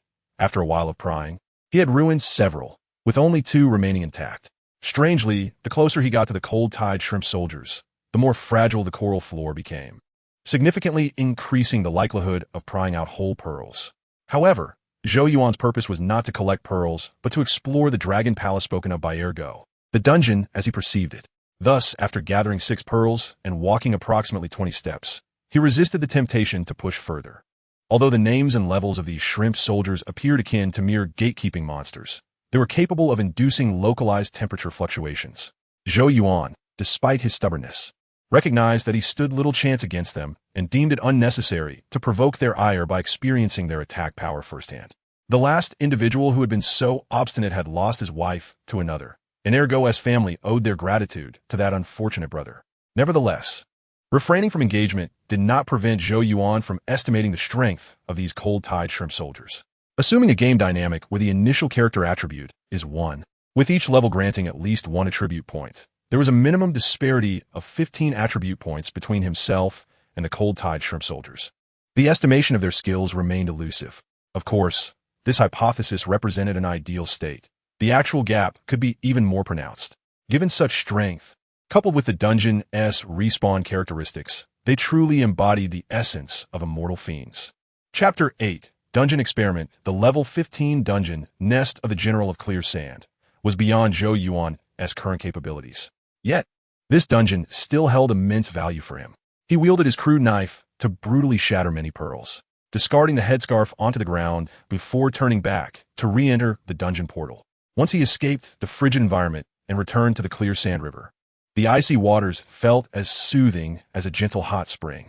After donning his clothes, he returned home to fetch a large, lidded clay jar along with a thick outfit. Zhao Daoist had yet to return, and the two villagers were soundly asleep, oblivious to Zhou Yuan's actions. Upon returning to the stone arch bridge, he stuffed the two outfits into the clay jar, clutching his knife as he re-entered the dungeon. The moment he stepped into the dungeon, he opened the jar and donned both sets of clothing before observing the environmental changes within. The pristine coral floor, devoid of shattered pearls and the vanished headscarf, attested to the dungeon's respawn capabilities. This ability not only refreshed items within the dungeon, but also eliminated any extraneous objects left behind. It appeared that while a person was present, the dungeon would not refresh. Once they departed, would automatically reset. If one were to maintain a long-term presence within the dungeon, could it not become a clandestine base for stockpiling resources? Isolated from the mundane world and nestled within an unknown realm, the internal environment seemed to form its own ecosystem, reminiscent of the legendary paradises described in tales. From another perspective, if I were a native of this world, I would undoubtedly regard such an enigmatic space as a hidden sanctuary bestowed by the heavens. No wonder Go's family referred to this place as the Dragon Palace, concealed beneath the river, guarded by shrimp soldiers. Creating an isolated space, was it not akin to the fabled Dragon Palace? As Zhou Yuan caressed the remarkably real coral floor, he was reminded of an ancient text he had studied in his youth, the tale of the Peach Blossom Spring, excluding the perilous monsters within the dungeon. It could indeed be likened to a veritable peach blossom spring for ordinary folk, a celestial haven for seekers of truth. The Clear Sand River was merely one of many tributaries, an inconspicuous minor branch. If such a place harbored a dungeon, the number of dungeons in this world must surely be abundant. During his time on Blue Star, Zhou Yuan had engaged in numerous video games. He understood that without any prompts, a dungeon could easily remain undiscovered within an expansive game world.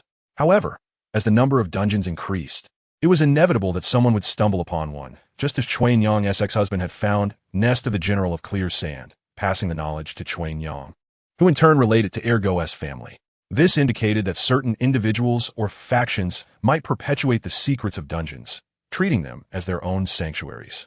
In the Daoist kingdom, families that passed down the knowledge of dungeons were rumored to harbor monsters that were neither mortal nor entirely dead. This scenario bore resemblance to a conventional human society intertwined with the fabric of a gaming world. Zhou Yuan shook his head, dismissing the narrow conjectures. His understanding of this world was far too limited. Analyzing societal conditions based solely on a dungeon was neither rational nor dependable. Yet, such seemingly flawed hypotheses were not without merit, as they allowed Zhou Yuan to extend his environmental awareness. In accordance with typical gaming logic, the intelligence of wild monsters should be comparable to that of dungeon monsters. The behavior of the 6 cold-tide shrimp soldiers indeed resembled that of game creatures with aggro ranges. Therefore, if he refrained from entering their attack range and merely provoked them with sound, would that trigger their attack determination? Leaning against the portal, Zhou Yuan began to strike the coral ground with his knife while loudly calling out, "Hey, over here!" Here the 6 cold-tide shrimp soldiers did not even cast a glance in his direction, remaining as lifeless as statues. This phenomenon was deeply misleading. A local might easily lower their guard and be struck by a trident upon entering the attack range. Faced with the rigid and unyielding cold-tide shrimp soldiers, Zhou Yuan suddenly contemplated methods such as digging pits, setting fires, or poisoning. However, the coral ground was surprisingly hard, and both fire and poison would necessitate an understanding of the soldiers' attack logic and defensive strength. Thus, Zhou Yuan resolved to ignite a fire, using smoke to influence the cold-tide shrimp soldiers, observing whether they would attack the source of the flames and the arsonist, or whether the fire could diminish their health. Nest of the General of Clear Sand served as an excellent experimental ground. Zhou Yuan would not depart without acquiring some intelligence. Consequently, he returned to the riverbank. filled a large clay jar with branches and leaves, and re-entered the dungeon. Advancing 20 steps, he pulled out a flint to ignite the dry grass and created a bonfire. As the flames blazed, he tossed in several pieces of damp, coarse wood. Grasping his clothing's front, he fanned the flames vigorously, attempting to direct the smoke towards the cold-tide shrimp soldiers. As the smoke drifted toward one of the soldiers, Zhou Yuan quickly retreated near the portal. Before long, the cold-tide shrimp soldiers caught the scent of smoke, determining they had been attacked. They immediately ceased their standby state, advancing toward the bonfire with a trident raised to scatter it. They trampled over the burning branches, continuing their approach toward Zhou Yuan, who retreated until he was against the portal, exiting the dungeon. Upon returning to the riverbank, he had to concede that the cold-tide shrimp soldiers were not merely mindless automatons. They were proficient killing machines. As soon as they perceived an attack, regardless of how feeble, incapable of inflicting any actual harm, they would transition into an offensive state. The method of poisoning followed by arson is relatively feasible, provided that someone can withstand the onslaught of the cold-tide shrimp soldiers, allowing the effects of the fire and poison to gradually take hold. While a living person can prevent the instance from refreshing, can a living creature do the same? Zhou Yuan dove into the water and soon surfaced with a palm-sized freshwater turtle, deftly binding its shell with grass rope to ensure its limbs were secured. He then took the turtle back into the instance, and indeed, the burning branches had refreshed. The smooth coral floor and the motionless cold-tide shrimp soldiers gave the area an unusually pristine appearance. Dear turtle, this is a grand experiment. I shall remember you. After placing the turtle on the ground, Zhou Yuan skillfully exited and re-entered. Then, a miraculous event occurred. The turtle had vanished as if the instance did not acknowledge it as a player-like entity, causing it to refresh immediately. It seemed that the turtle could not prevent the instance from refreshing, and neither could chickens, ducks, fish, or dogs, not to mention insects. It appeared that my method of using cockroaches for poisoning was unviable. The gamified perspective, coupled with instance prompts, placed Zhou Yuan in a state of attempting to conquer the instance beyond his level. However, it was proven that completely opportunistic strategies could not threaten the instance monsters. Even the locals found it challenging to devise schemes against the formidable instance creatures. A level 15 instance was far beyond my current capabilities. I required a lower-level instance or weaker wild monsters. Yet, the lower the level of the instance, the more susceptible it was to being breached, thus holding greater value for the locals. Inquiring about or exploring such lower-level instances would likely be quite arduous. The murky river water and emerald-green algae obstructed my view, preventing me from immediately noticing the peculiarities of the clear sand river, let alone the various mountains and buildings. No, the buildings were illogical. The mountain manor, the boat fortress on the water, and even the temple and Daoist shrine, all constructed without regard for advantageous terrain, suggested that any unreasonable structure might have been built to conceal an instance. Chapter 9. Skill Recovery. The Nest of General Clear Sand. Instance provided Zhou Yuan with a new perspective. The elder's advice and the experiences of Chuan Yang's ex-husband confirmed that game monsters and instances did not merely arise with Zhou Yuan's arrival, but were phenomena intertwined with history. This led him to immediately consider cities, fortresses, temples, and Daoist shrines. In a normal world, cities would likely be established in locations that are either strategically advantageous or difficult to access. Temples and Daoist shrines would also typically be located in scenic areas with majestic mountains. However, given the existence of game monsters and instances in this world, the placement of buildings required additional consideration. If I were a local, upon discovering an instance, I would have two primary choices: to keep it secret or to guard it. However, the option of secrecy is unreliable. If left unattended, others would inevitably stumble upon it. Choosing to guard, although time-consuming and laborious, would prevent anyone from forcefully intruding into private places such as manors, shrines, fortifications, or libraries, as long as one possessed a certain level of strength. When Zhou Yuan began to think about game instances in the context of history, he arrived at both a beneficial and a detrimental conclusion. The benefit was that he no longer needed to search for instances haphazardly. Instances that were easily discoverable throughout long history likely already had their respective owners or guardians. The downside was that the factions that inherited the game instances would probably consider them their most valuable treasures. They would not only seek to conceal them, but would also go to great lengths to protect them. The Great Wei Kingdom, along with its preceding dynasties, continuously succeeded the legacies of their predecessors. Thus, the accumulation of game instances would undoubtedly be significant. Zhou Yuan realized that his purpose for serving in the military had expanded. Initially, he sought resources from the barracks, but now he also had the motive to infiltrate the court to investigate game instances. For him, game instances were not merely a source of experience points. They were crucial for rapidly enhancing his abilities, even offering a chance to encounter the legendary immortality. Since arriving in this world, he had felt a severe lack of security and social standing. Given the opportunity, he would not allow himself to remain in a state of despair. He could not fathom how the people of this world would utilize game instances and what peculiar society might evolve from it. Zhou Yuan had previously inquired with the village elder about the imperial examination system, but the elder claimed to have never heard of anyone becoming an official through study and examination. The Great Way implemented a recommendation system, akin to the Zhuxiao Lian of the Han Dynasty in Blue Star. Here, nobles and high-ranking officials indeed possessed a certain power, without some influence. One could not hope to hold an official position. Zhou Yuan had assumed that such a system was a result of low productivity and limited avenues for knowledge dissemination. Now, the phenomenon of game instances suggested that the powerful clans, which had inherited instances, were likely too entrenched to be eradicated. In the face of dynastic changes that did not sever their roots, it would be exceedingly difficult to remove them from the historical stage. After wringing out his damp clothes, hoisting a ceramic jar, and securing 6 pearls in his belt, Zhou Yuan rose to return home.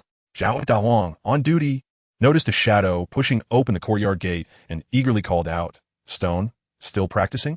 "Not anymore. I'm quite fatigued and intend to get some good rest tonight." "That's splendid. I'll make sure to prepare a chicken egg for you in the morning to fill your belly." "Yes, just eating pancakes won't suffice." Zhou Yuan, aware of Zhao Daoang's desire for a piece of meat, felt he was taking advantage of the younger generation and planned to bring back some substantial rewards. He did not refuse Zhao Daoang's kindness and casually agreed before collapsing onto his bed. Perhaps having realized the direction forward, he slept deeply and soundly. In his dreams, he progressed from a level 1 instance to a 100-level instance, not only becoming the most powerful human, but also transcending the boundaries between mortals and immortals. Yet, just as he soared through the cosmic expanse, a cerulean planet suddenly appeared, unleashing a tremendous gravitational force that pulled him down from the heavens. No, this is utterly unfair. Zhou Yuan executed a perfect somersault, landing successfully on the wooden floor. Sunlight streamed through the window into the dim room, illuminating a rough ceramic bowl resting on a wooden stool, within which lay a solitary chicken egg. Uncle Daoang's thoughtfulness shines through. He indeed prepared a chicken egg. Zhou Yuan rose to wash his face, bit into a willow branch to clean his mouth, and then sat on the stool, cracking the egg while examining his attribute panel. His 3 core attributes remained unchanged, still harmoniously set at 1. However, his health had fluctuated. After consuming meat the previous night, his health had restored to 97. Yet, after enduring the frigid environment of the instance, it had dropped to 92. Rounding it off, the chicken from last night could be considered an empty meal. Well, having eaten the chicken in vain meant he had not truly consumed it, and the missing chicken from the village head's home had nothing to do with him. Aside from that, the most significant change on the attribute panel was the addition of a new skill. You have comprehended Restoration and mastered a life skill. Restoration, LV1, 110. Effect, recovers fatigue, nourishes the spirit, alleviates negative states, is the essence of tranquility and the origin of action. The glaring skill description made Zhou Yuan understand the power of this new ability. No wonder he awoke feeling comfortable and invigorated, without a hint of cold or flu symptoms. It turned out that sleep had been transformed into a skill. Sleep and nourishment were Zhou Yuan's 2 most valued life skills. These abilities were currently his most promising avenues for recovery skills, and fortunately, both had commendable effects, providing him with a margin for trial and error. Now, with muscle soreness and diminished health, he could no longer postpone his training. Relying on his nourishment and restoration skills, he aimed to recover his physical condition. As for Ergo, with nothing to assist him, how would he restore his health after sustaining injuries? Zhou Yuan gazed at his attribute panel and suddenly thought of Ergo. That lad must have ventured into the nest of General Clear's sand on the night of his marriage. Otherwise, his health would have plummeted to 89. Reflecting on how pale and weak Ergo appeared when he came to him, it was likely he caught a cold rather than anything else. Last night, Zhou Yuan was at Ergo's home and heard him speak, so he was not particularly worried about his illness. Instead, he was more curious about how an ordinary person's health could be restored and whether excessive depletion would lower their health limit. Contemplating this, he found himself restless. A brave soul like Ergo, who engaged in self-experimentation, certainly required an observer to collect data. Sure to. Are you going for a run? He called out. You too. Hurry up and keep up, or be prepared to face Uncle Da Huang's scolding. Sure to. Let us discuss something. Since you woke up late today, shall we skip the run? Sure to replied. The idle men in the village have been mocking us, calling us cowards for not building strength or practicing shooting, only focusing on how to run away. Then what are we waiting for? Grab a stick. When we chase them, they'll understand the benefits of running fast, Zhou Yuan urged. Oh, finally, we were waiting for you to say that. If you don't take the lead, we wouldn't know how to proceed. Chapter 10. Illusory Health Strangely. Why didn't those cowards practice their escape today? Perhaps they were too scared to show up. In my opinion, Shurtu and his friends are simply timid. If our group were to serve in the military, we would surely face challenges fearlessly and with vigor. Indeed, I have longed to charge into the enemy ranks and fight fiercely. It's just that luck has not been on my side, and opportunities have eluded me. 5 lazy men, supported by their wives, lounged under the old elm tree at the village entrance, eating jujubes and boasting of their supposed valor. At first hearing their words, one might think they were truly valiant warriors. Just as they were caught up in their boasting, they suddenly noticed 3 men approaching from the south. Initially, they paid no mind, but upon closer inspection, they were filled with dread. Brothers, it's time for lunch. I must head home to check on things. Oh, I have a stomachache. I need to excuse myself. What a coincidence. I forgot to feed my dog. Let us gather again later. Seeing Zhou Yuan, armed with a wooden stick and a machete at his waist. The bravado of those boastful men evaporated as they quickly fled without a trace after exchanging a few empty words. Come on, you two, hurry up. If you dawdle, you won't even get a chance to swing your stick. Under Zhou Yuan's friendly encouragement, the 5 rascals were sent back home, defeated without sustaining any injuries. The 2 villagers who accompanied Zhou Yuan were exhilarated. Sure to, you are so straightforward. Dealing with such scoundrels requires a direct approach. With newfound pride, the villagers stood tall, their previous frustrations melting away. Let us take a detour to Ergo's place. That lad visited me on the 2nd day of his marriage, and I must not forget him. Upon entering Ergo's yard with a clear conscience, Zhou Yuan realized that Ergo had indeed suffered a setback. Although he had been able to speak and move the night before, by noon today, he was burning with fever. Peering through the window, Zhou Yuan noted that Ergo's health had dropped to 77. His father and mother were outside, sighing softly and wiping away tears while Chuan Yang was inside, occasionally washing cloths to help cool him down. To be honest, Zhou Yuan was not surprised by this scene. He had experienced the extreme cold within the nest of General Qing Sha, and the inevitable drenching from diving would have left anyone vulnerable to illness. For a normal person, exposure to such drastic temperature changes could easily lead to a cold and fever, especially given how often Ergo had ventured in and out of dungeons. Unlike Zhou Yuan, who possessed recovery skills, Ergo was not from a medically advanced world. A severe cold in the Blue Star was not a significant issue, but here, it could be dire. Uncle Zhao, has old Luo from Qiaodong village come by? Yes, he has. Old Luo said Ergo is suffering from an invasion of evil winds, catching a chill. He went back to fetch some medicine. If he doesn't improve in a couple of days, we'll take Ergo to the county for medical help. All right, if we go to the county, just let us know, and we'll help take Ergo there. That's why I trust Sure to. My legs aren't up to the task, and I have no brothers to assist me.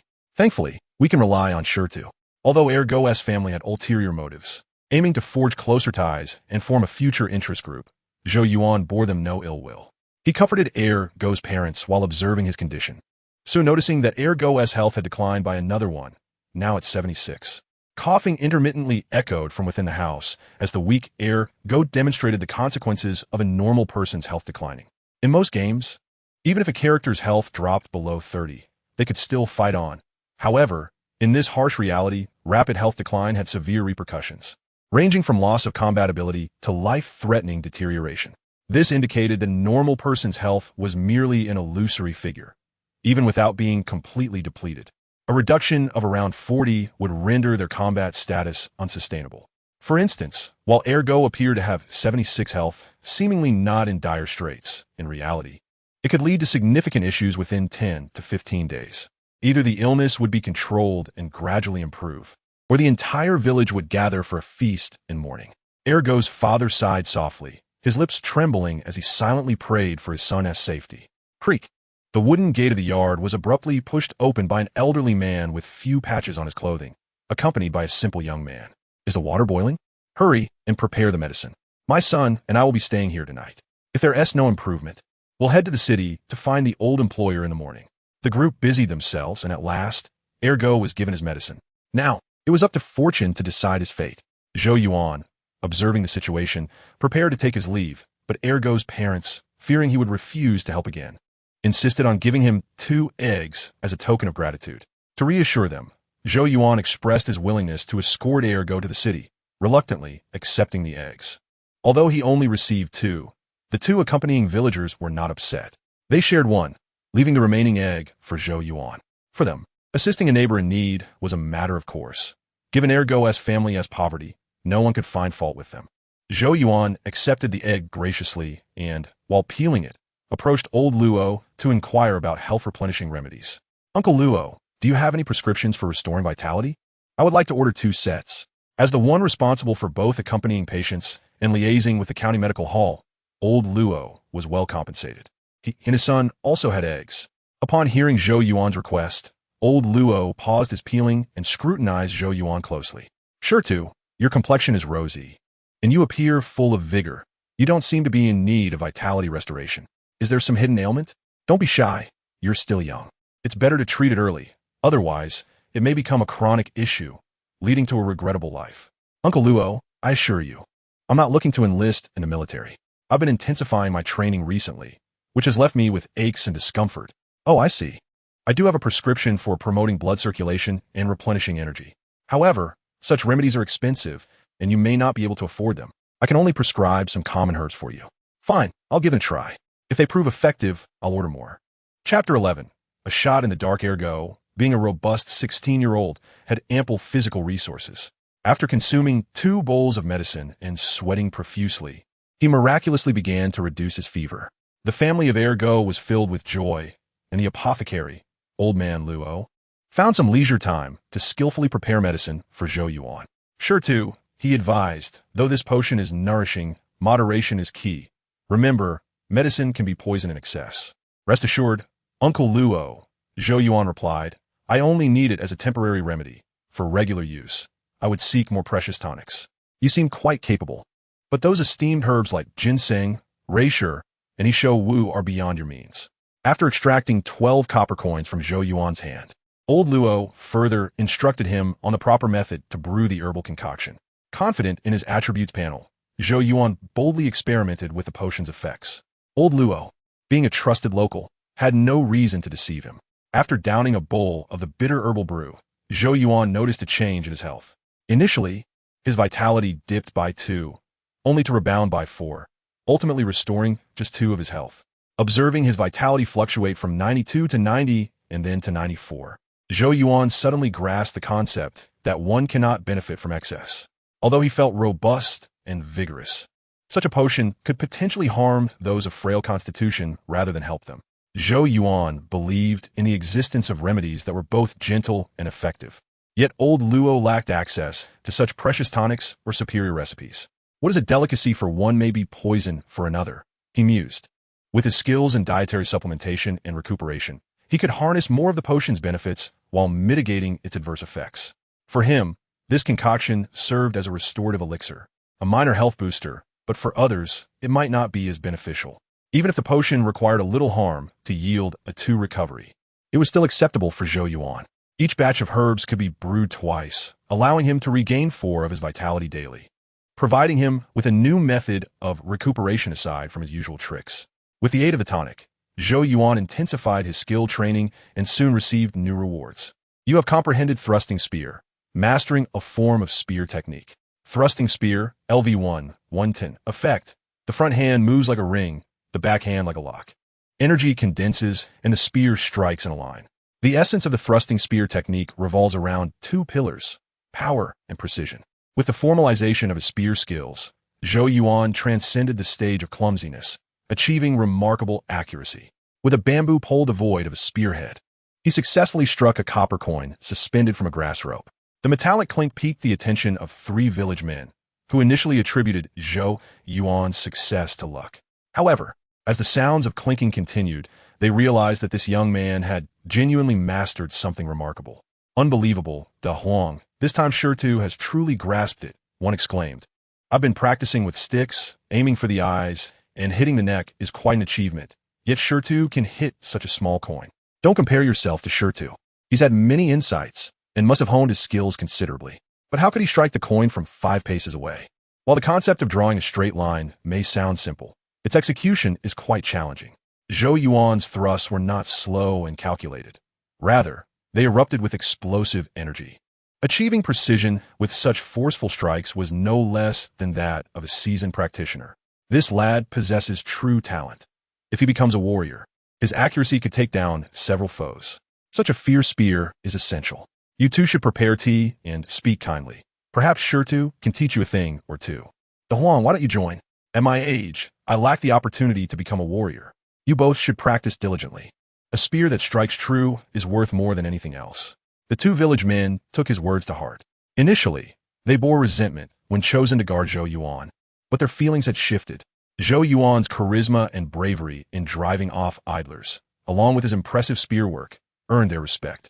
They brought tea and towels, standing quietly beside him, eager to learn a move or two to enhance their military prospects. After reaching level 2 in the thrusting spear skill, Zhou Yuan finally set the bamboo pole down, stretching his sore arms. The benefits of skill formalization were immense. The emergence of skills established a baseline for technique, ensuring a minimum level of proficiency. As he honed his skills, he felt a newfound freedom in wielding the spear. Shirtu, are you done practicing? Speak up. What should I say? I grasped it again. Ah, that very sentiment. Since you've comprehended it, surely you understand the nuances. Why not teach us? We won't let you toil in vain.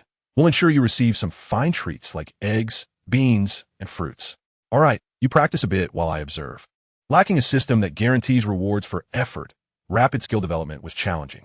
After half an hour of guidance, the 2 village men showed little noticeable improvement in their thrusting skills.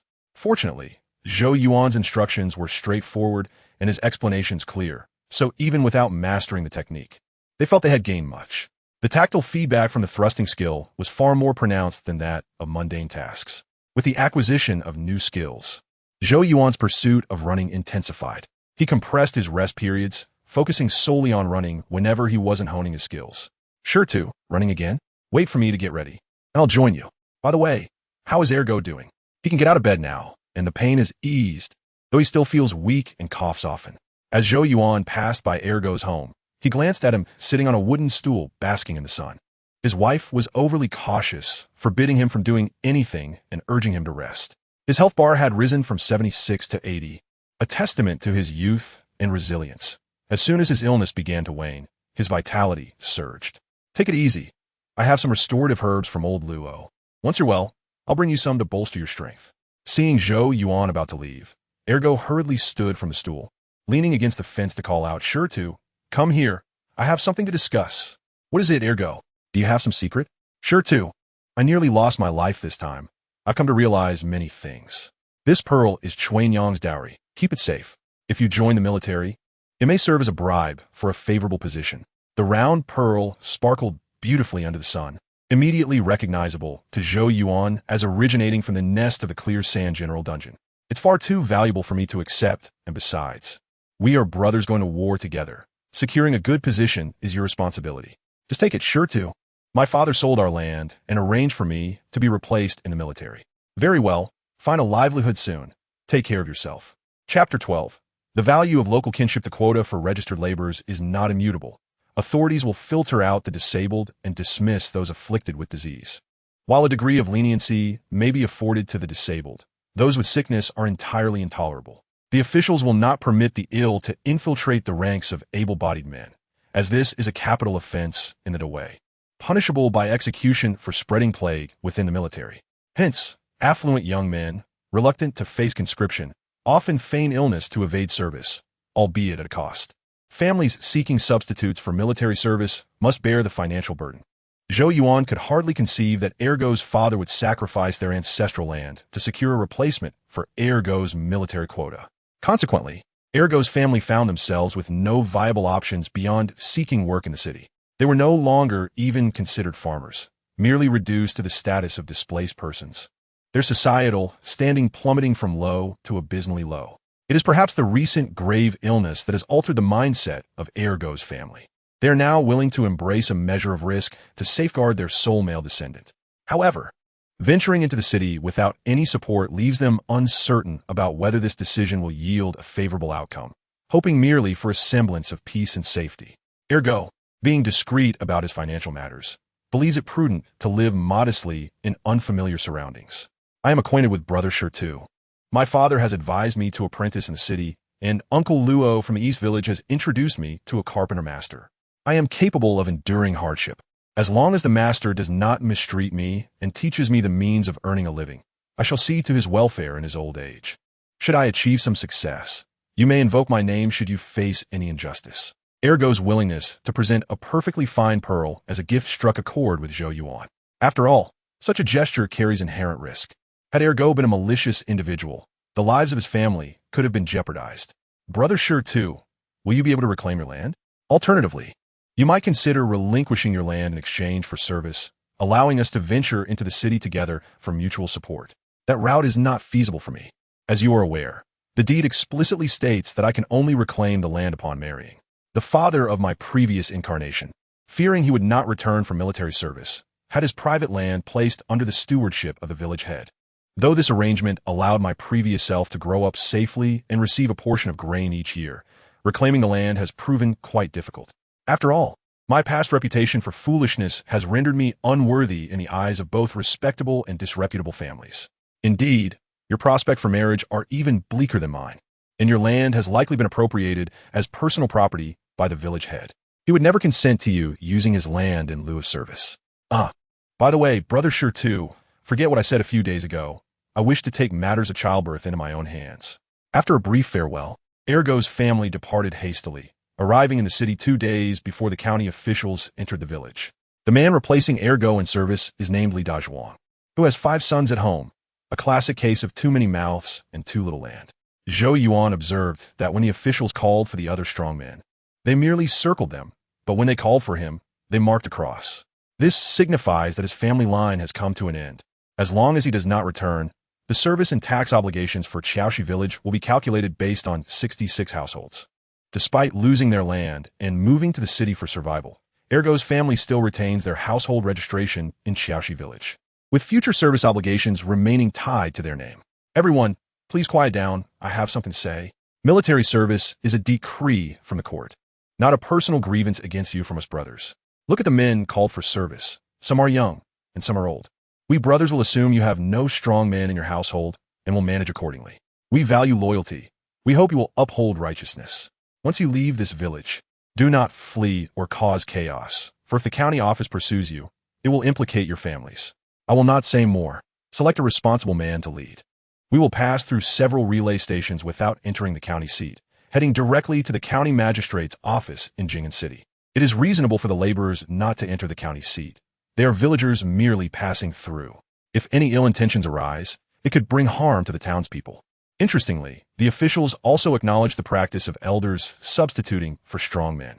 It seems that the Daoist dynasty is not engaged in many wars. The usual recruitment is for maintaining the system rather than urgently supplementing troops. Why not choose? If you don't, I will pick randomly.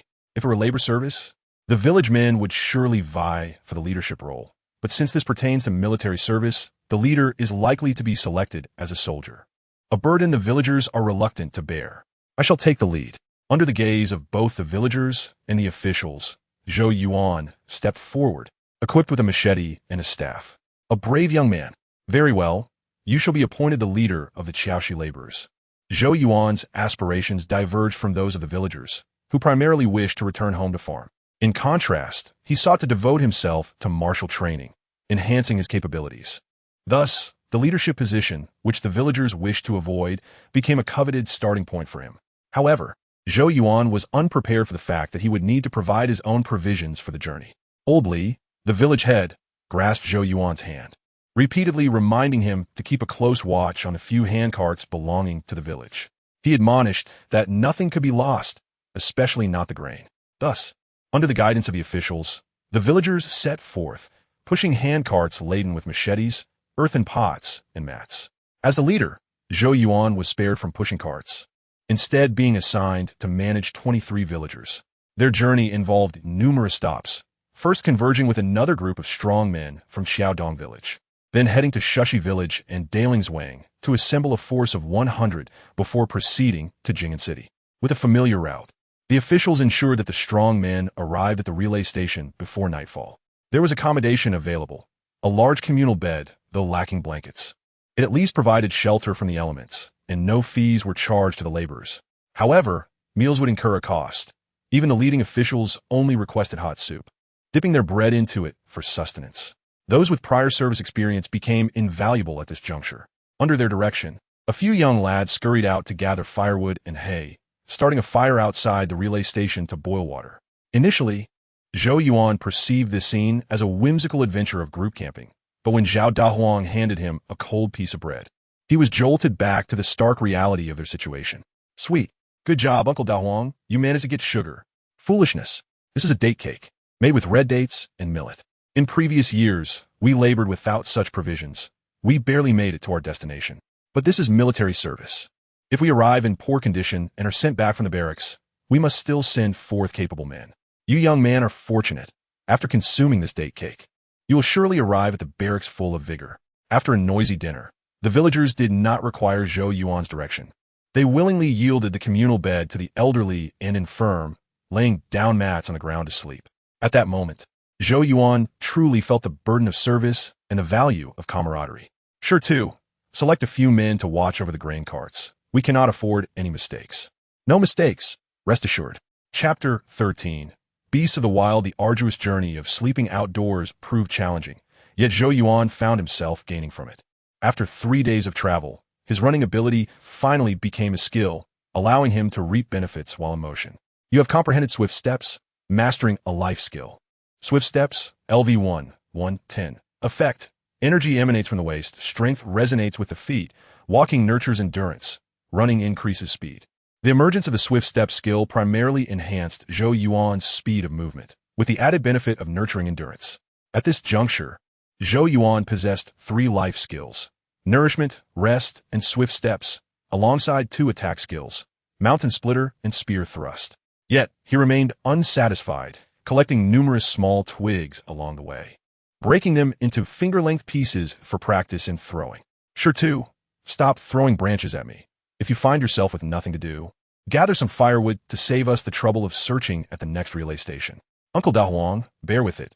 These little twigs are harmless. Consider it a playful jest. Xiaoxi's team leader, are you honing your aim, hoping to learn archery? Let me tell you, once you learn to draw a bow, you can never return home. Only the finest soldiers are allowed to wield a bow, and before old age sets in, the barracks will never release you. The leading officials were surprisingly amiable in the wilderness, refraining from arbitrary punishment of the laborers. When issues arose, they typically relayed them to the village leaders, allowing them to address the concerns. Zhou Yuan discerned that they were apprehensive about potential unrest among the villagers, deliberately offloading the management of conflicts to the villagers themselves. Consequently, the officials interacted harmoniously with Zhou Yuan, frequently gathering for conversations once they grew acquainted. I am young and strong, having taken on the role of labor leader. I'm unlikely to escape the regular soldiers' ranks. It would be wiser to acquire some skills and become an excellent archer with better treatment. Thus it is understood. The military values bravery and marksmanship. Should you be able to draw a sturdy bow and shoot true, you would undoubtedly earn the favor of your superiors. However, my comrades advise you, many aspire to rise through valor and skillful archery. Bravery is fueled by fervent passion, while marksmanship often relies on innate talent. Mere diligence may not surpass the prowess of one's comrades. I appreciate your counsel. I shall not press too hard and will proceed with caution. Martial prowess emboldens the spirit, and a courageous demeanor shines bright. The officers, observing the robust youth before them, suddenly felt an unsettling premonition that this lad might not return. Those of humble origin with lofty ambitions either perish on the battlefield or squander their youth, struggling to elevate their status. Hurry now, dusk approaches, and the wilds grow colder and heavier with dew, making restful slumber elusive. The group exchanged light-hearted banter, finding joy amidst hardship, discussing primarily their farms back home, with a few sharing their military aspirations. Only the officers understood that without a modicum of courage and vitality, serving in the army was no better than performing labor. After all, within those military tents resided fierce warriors, It was a world where strength spoke, and the weaker you were, the harsher your fate. Zhou Yuan walked along the edge of the procession, observing the bustling villagers, realizing that these individuals were his most likely allies. Auxiliary soldiers served for 3 years, while regular troops committed for a decade. Even if these villagers were merely auxiliaries, they would still be enlisted for 3 long years. These were his kin. Should he emerge as the strongest among them, they would naturally gather around him, ready to heed his command and serve him. Bang, bang, bang. Just before nightfall, Zhou Yuan and his companions finally arrived at the next relay station. However, the gates were firmly shut, and no lights flickered. The officers had no choice but to knock. Why so late? Come in. There is no food left, but there is hot water. Make do with that. An elderly relay worker opened the door and ushered the officers into the courtyard. Where are the other workers? They've long since fled. My old bones can't run anymore. I might as well eat this official grain until I die. After letting everyone in, the old worker closed the door and secured it with a sturdy wooden stake. We don't keep lights on at night. We close up at dusk. Once you're in the courtyard, don't venture out. There are wild bears lurking about. They might not compare to the great brown bears of the northern regions, but they're still quite ferocious. Have your strong men keep watch tonight. If a few old and young ones go missing, it would be a great disaster. With this many of us, the bears wouldn't dare approach unless they're truly foolish. You might be mistaken. It's the very numbers that entice them. Those bears are cunning, often appearing in groups of 5 or 6. They snatch one and flee, and if you dare pursue, they ambush you along the way. The old worker's words sent shivers down the officers' spines. This relay station was situated in a desolate area, meant for transit. Should a beast attack, there would be nowhere to hide. Doesn't your county office manage such matters? Manage? Once the armored soldiers arrive, they flee. Once they leave, the beasts return. It's far too laborious to seal off the mountains and roads. It's simpler to shut the door and stay inside. Very well. We shall remain indoors tonight and barricade the doors and windows. The relay station's rooms were limited. 100 or so people could barely squeeze in, but over 20 carts had to be left in the courtyard. The villagers, not foolish, promptly followed advice and moved the miscellaneous goods and provisions from the carts indoors. I've said my piece. Be cautious at night.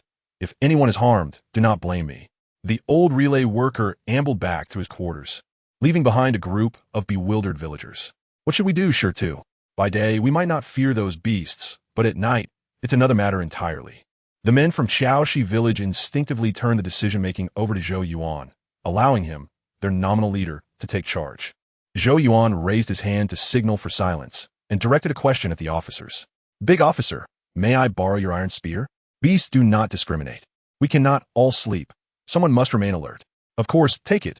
If you truly manage to injure a beast, I'll gladly give it to you. In the territory where beasts roamed, the officers lacked the courage to keep watch, but they were brave enough to lend out 2 swords and spears.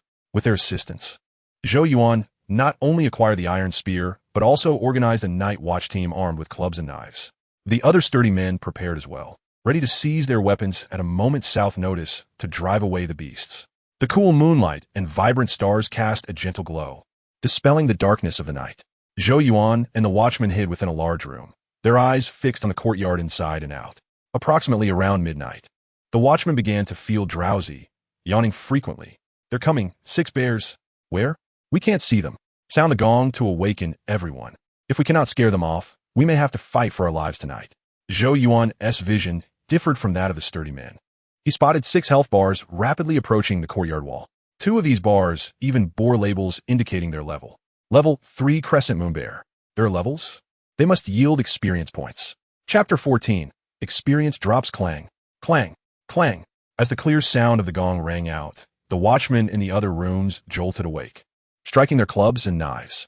Given the potential threat from the beasts, the officers were already sleeping lightly. The sudden noise startled them into a hurried wakefulness. Only the old relay worker remained unfazed, peering outside briefly before diving into a hidden hole beneath his bed. A few officers attempted to follow, but the hole was too small. The old worker stubbornly refused to lift the lid, inciting a flurry of curses. Brothers, grab your weapons and gather at the doors and windows.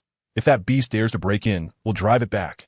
Under Zhou Yuan's command, the officers regained their composure, wielding their clubs to brace the doors and windows. Hey ho!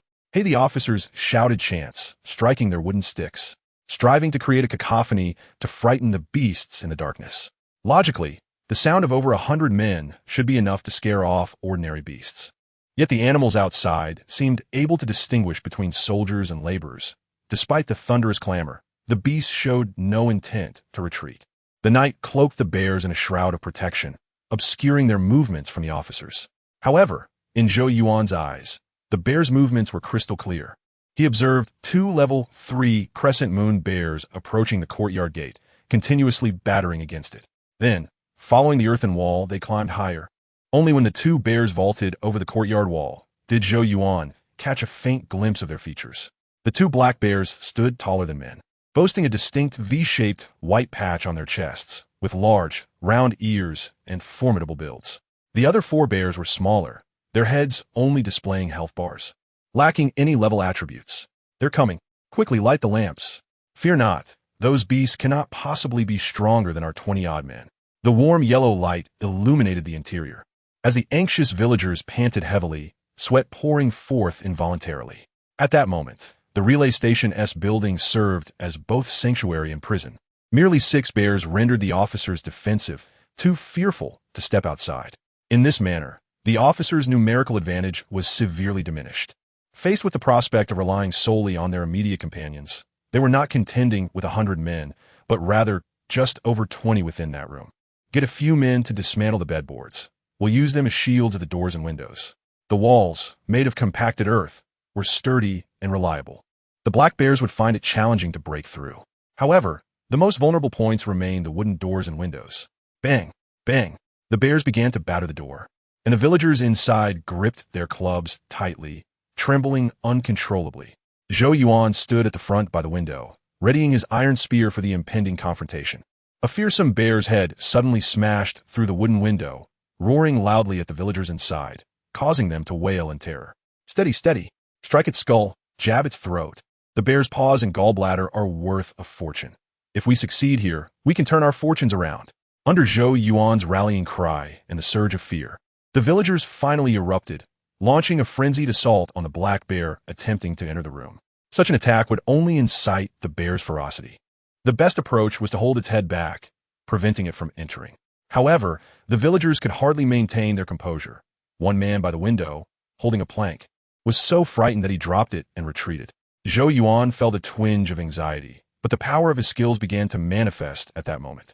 Regardless of his mental state, activating his skills would yield consistent damage. He aimed at the bear's mouth and snout, firing shots that left the creature bleeding profusely. Howling in agony, enraged by its injuries, the bear lunged in, and Zhou Yuan seized the opportunity, thrusting the butt of his gun sharply into its gaping mouth. The cold barrel pierced the bear's throat, and the weight of the beast combined with Zhou Yuan's force drove the gun into its neck. He watched as the bear's health plummeted by half and swiftly drew a machete, delivering 2 powerful blows to its head. With the enhancement of his skills, Zhou Yuan struck with precision, turning the once fierce bear into a true blind creature. Though mortally wounded, the bear still attempted to flee, but was caught by the iron spear lodged in its neck. As it struggled, its health continued to dwindle until it fell silent. Yet this feigned death did not deceive Zhou Yuan, observing its health at a mere 26 and still declining. He grabbed his staff and urged the villagers to poke at its head, collectively pushing it out. This time, the bear could no longer pretend to be dead. The strikes from the staff inflicted secondary damage through the iron spear lodged in its neck. As it toppled over, Zhou Yuan seized the spear's end and yanked with all his might, delivering the final blow that claimed its life. Ding! Killed level 3 forest crescent bear, gained 30 experience. With a heavy thud, the bear's carcass fell to the ground, revitalizing the villagers within the room while frightening the remaining black bears outside. Unlike the villagers, who only saw a dead bear, Zhou Yuan noticed an item emitting a faint green glow. Had something dropped? He cast a curious glance at the bear's corpse outside, but refrained from rushing to collect it. The remaining black bears had not yet departed, and venturing out would be perilous. After a series of beastly roars, for unranked black bears prepared to flee, while the remaining level 3 forest crescent bear lunged at them. Seizing the opportunity, Zhou Yuan reached for the iron spear on the bear's corpse and, with the assistance of 2 villagers, extracted it. Sharpen the spear. Upon hearing Zhou Yuan's call, Zhao Dahuang immediately rummaged through the clutter and handed him a whetstone. At this moment, the spearhead in Zhou Yuan's hand was damaged and bent. with a piece broken off the tip, yet he refused to abandon it. After instructing the two men to sharpen the spear, he rummaged for a hammer as a backup weapon. Not long after, the level 3 Forest Crescent bear killed 2 of the unranked bears, while the other 2 managed to escape over the wall. The death of the black bears seemed to hold great significance for it, disregarding the fleeing bears. It lunged once more at the shattered window. Brothers, this creature holds a grudge. We cannot let it in. Do not strike wildly. Use the staffs to push it back and wear it out. If we can take down one, we can take down another. After slaying one great bear, the villagers' confidence surged. Although still tense, they refrained from striking indiscriminately. With the concerted effort of 10 or so strong men, every time the bear attempted to climb through the window, they pushed it back, turning a life-and-death struggle into a contest of strength. Zhou Yuan, wielding the spear, struck its eyes, mouth, and nose with precision. By this point, the bear had lost much of its threat, and amidst this mutual exhaustion, Zhou Yuan thrust into its ear canal, calling for the villagers to join him in delivering the final blow. With one last effort, they pierced its skull. Ding! Killed level 3 Forest Crescent bear, gained 30 experience. After both great bears lay slain, the villagers had just begun to catch their breath when Zhou Yuan climbed out the window. I must check on the others. Do they require assistance? Amidst shouts of caution, loyalty, and warnings against foolishness, Zhou Yuan bent down to collect a green orb and a white orb. Ding! Acquired Moonlight Bear Gallbladder, Great Bear Pile. Chapter 15. Surge in Strength, Herbs. Moonlight Bear Gallbladder. Pharmacology. Clears heat and detoxifies, calms the liver and clears vision. Strengthens the foundation and cultivates vitality. Can be combined with other herbs to enhance efficacy. Usage effect. If the spirit attribute is below 5, increases spirit attribute by 1. As Zhou Yuan came into contact with the white and green orbs, the 2 items dropped by the great bears instantly vanished. Upon opening his attribute panel, he noticed a new item option. The Moonlight Bear Gallbladder and Great Bear Pile had been automatically stored. The Moonlight Bear Gallbladder could directly enhance attributes, and despite its limitations, it was indeed a rare treasure. To his surprise, picking up dropped items activated the inventory. Could ordinary machetes and bear corpses be stored as well? After some experimentation, Zhou Yuan discovered that the machete and bear corpses could not be stored, but dropped items could be freely retrieved. Interestingly, the Moonlight Bear Gallbladder and Great Bear Pile could only be used by clicking within the inventory. Otherwise, one would serve merely as a medicinal item, while the other acted as a tome. He recognized the differing efficiencies of energy utilization. The attribute panel prioritized high efficiency and stability, which was often difficult to achieve in reality. Moreover, the efficacy of the Great Bear Pile was slower than that of the Moonlight Bear Gallbladder, yet it was more comprehensive. Skill: Great Bear Pile. Efficacy: guides energy through intention, harnesses energy to strengthen the body, harmonizes spirit and intention. Usage effect: increases spirit attribute by 1 at level 3, increases energy attribute by 1 at level 6, increases divine attribute by 1 at level 10. Though the Great Bear Pile is an external stillness with internal motion technique, its essence lies in strengthening the body and cultivating energy, seeking the most subtle and profound fullness of spirit. After attempting this seemingly profound martial technique, Zhou Yuan discovered its training methodology to be rather ordinary. Without the boost of the attribute panel, the Great Bear Pile was not significantly different from ordinary martial arts on Blue Star, far from the mystical descriptions it bore. Stone, why have you stopped moving? Did you twist your ankle? It's nothing. My leg just cramped up a moment ago. I'm recovering. Zhou Yuan's use of skills drew the villagers' attention. Amidst their expressions of concern, he rose and proceeded to check on the other rooms. Brothers, come out. The blind bear has been slain. There is no danger now. Zhou Yuan knocked on the doors, receiving praise of brave man in response. A few of the laborers first peered out the window, then followed the villagers outside to assess the casualties. Upon seeing the 2 black bears sprawled in the courtyard and the 2 great bears lying beneath the shattered window, they collectively gasped in astonishment. Young lord, you managed to take down 4 bears. Truly impressive skills. With the gruesome sight of bloodied bear heads as a backdrop, the laborers no longer referred to themselves as the Qiaoshi squad, but instead became notably humble.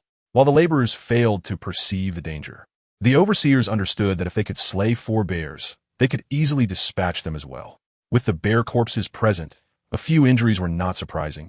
Thus, they maintained a respectful demeanor towards the fierce men of Qiaoshi. Big Overseer, You misspoke. When the first great bear lunged at us, we were all stupefied. It was Stone who found the opportunity to pierce its throat.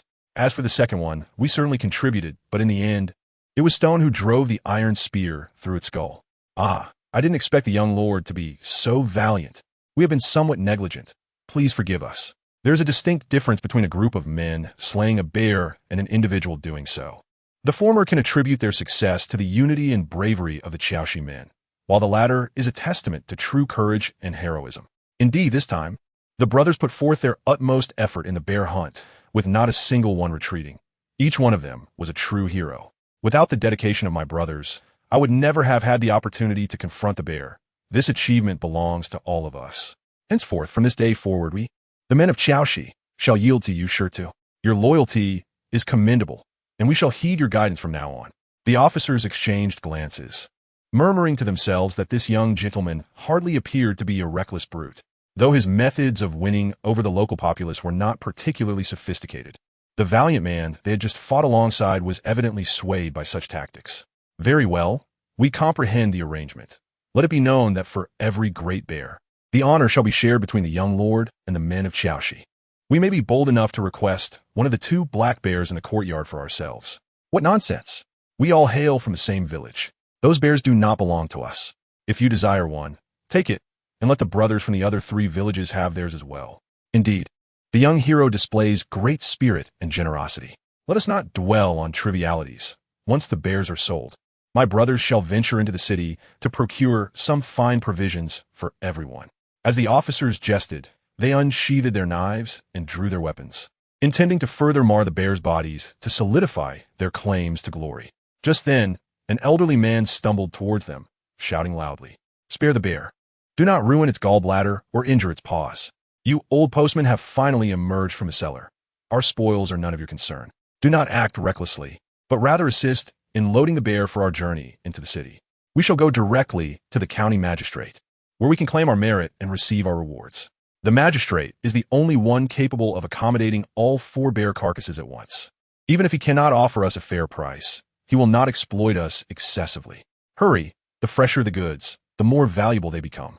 Under the guidance of the old postman, 100 or so men rushed towards Leiji County. They arrived at the county town at dawn, just as the city gates had yet to be opened. The old postman approached the gates to rouse the guards. After a brief exchange, he returned to the group. "Wait here. With so many of us, the guards will not dare to take advantage of us." I informed them that the soldiers of Jing and city hunted 4 bears to present to the magistrate. Should the gallbladders lose their freshness, the consequences shall be yours to bear. Zhou Yuan and his companions were indeed the soldiers of Jing and city, albeit they had yet to formally join the camp, not considering the establishment of such a banner. With this banner, the county magistrate would surely pay attention to the situation, preventing mindless villagers from missing out on their rewards while reporting to the military that they intended to present the bears to the army, only to be robbed by the magistrate of Leiji County. Such a negative reputation is one the magistrate cannot afford to bear, nor can he afford to offend the county lieutenant. While waiting, Zhou Yuan utilized the Moonlight Bear Gallbladder, adding the 60 experience points provided by the 2 level 3 Crescent Moon Bears to the martial skill Great Bear Stance. The Great Bear Stance required 10 experience points for level 1, 20 for level 2, and so on, up to 30 for level 3. The 60 experience points perfectly elevated the Great Bear Stance to level 3, enhancing Zhou Yuan's attributes by 1 point.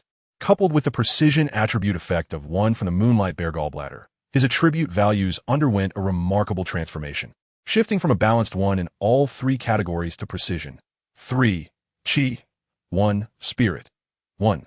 The sudden surge in attributes was unexpectedly gentle. Zhou Yuan felt neither pain nor comfort, merely the sensation of his strength gradually amplifying, and his physique growing significantly sturdier. He discreetly lifted his shirt to find that his once soft flesh had become remarkably taut, his streamlined muscles harmoniously defined, as if he were born with a physique sculpted through rigorous training. The Great Bear Stance naturally complemented the technique of bear palm. Chapter 16. The Smiling County Magistrate. The bear palm is not a lethal technique, but rather a power technique that complements the Great Bear Stance. With this technique support, other martial skills become immensely powerful. Be cautious. Do not allow those unscrupulous soldiers to seize our spoils.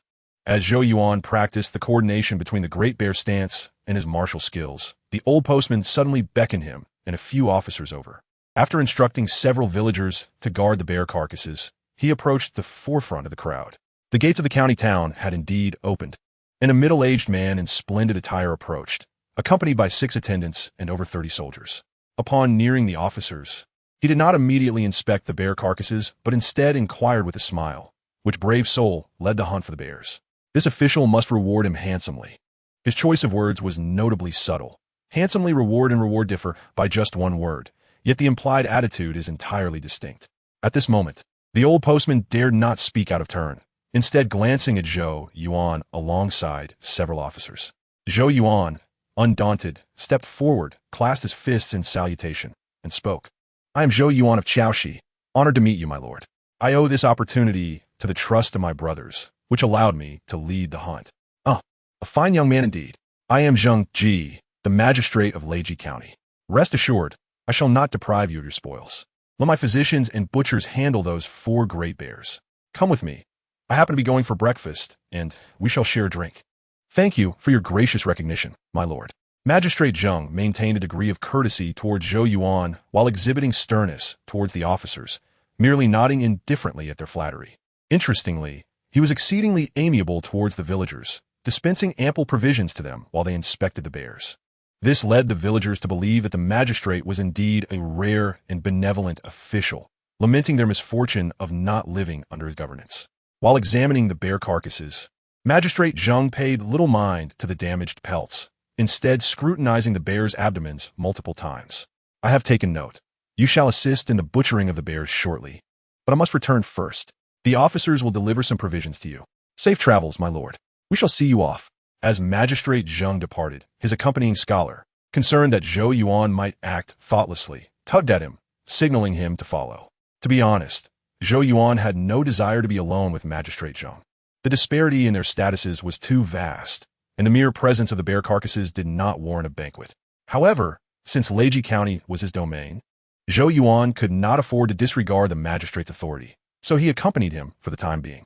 Once inside the city, Magistrate Zheng led Zhou Yuan to the government office, and before long, a maid arrived with food and dishes. "Young lord, I owe you my gratitude for resolving a difficult issue for me. You cannot fathom how detestable those black bears were. The thought of innocent travelers being harmed by such beasts pains my heart. We acted in self-defense, my lord. We had no choice but to fight desperately. Do not be modest. How could you? In all matters, actions speak louder than words. Since you have rid the people of a menace, you are deserving of the county's gratitude." Magistrate Zheng appeared affable, occasionally inquiring about Zhou Yuan's background and expressing admiration for the youthfulness of heroes. Zhou Yuan grew increasingly cautious as he listened, uncertain of the magistrate's true intentions. "Young lord, you are so gallant, capable of wrestling bears. Surely, you must have had some extraordinary experiences. This county is not only concerned for the welfare of its people, but also delights in strange tales. If you have any to share, please do, as they would pair perfectly with our drinks." It was only then that Zhou Yuan comprehended Magistrate Zheng's motives for inviting him. He sought to utilize his elevated status and flattery to incite youthful pride, drawing out tales of extraordinary experiences. Simultaneously, it became evident that the ruling class of the Great Way was indeed aware of the existence of dungeons and placed great importance on information related to them.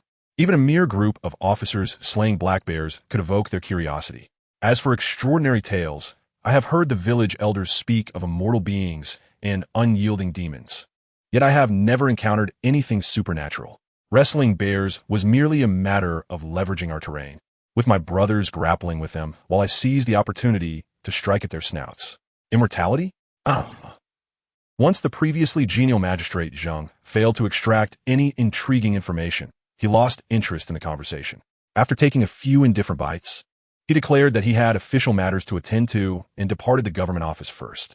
It was only when Zhou Yuan, guided by the officers, returned to the convoy that he learned the county's constable had just inquired in detail about the bear hunting incident and was now hastening towards the post station.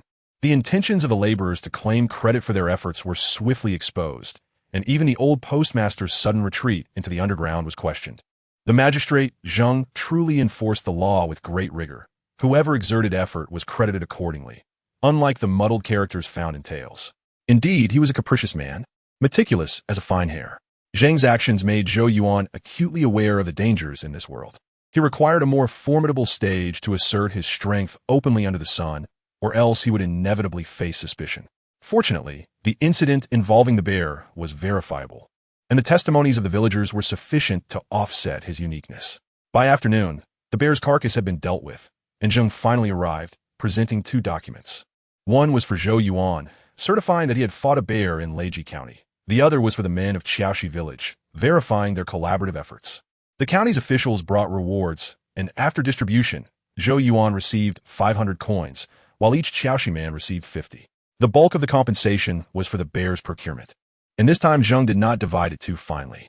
The finances were divided into 4 shares given to Zhou Yuan, the Qiaoshi men, the officials, and the other villagers. Due to the differing numbers, the amounts varied. Zhou Yuan held a small gold ingot. The officials received 200 coins each, the Qiaoshi men 60 coins each, while the other villagers received merely 20 coins each. Although this distribution model granted Zhou Yuan the greatest benefit, it also rendered him a conspicuous wealthy individual. To alleviate this extreme disparity in wealth, Zhou Yuan proactively spoke up. "Your Excellency, I must return to camp. Carrying these possessions serves no purpose for me. I wish to purchase some nourishing herbs to strengthen my physique.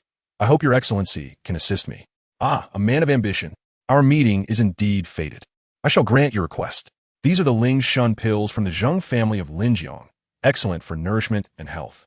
You possess a gold ingot and 500 coins. I would typically offer you 5 pills, but since you have rid the county of a threat, I shall add another to aid your martial training. Thank you, Your Excellency. I shall forever remember your kindness." Zheng spoke eloquently, and Zhou Yuan matched his words, creating an atmosphere of mutual recognition and gratitude. The villagers observed this exchange and wondered why such an admirable magistrate did not recruit such a promising youth. Until their departure, the men from Qiaoshi village expressed their regrets. "Zhou, Your Excellency holds you in such high regard. Why not seize the opportunity to stay? If you became an official, our community would surely benefit."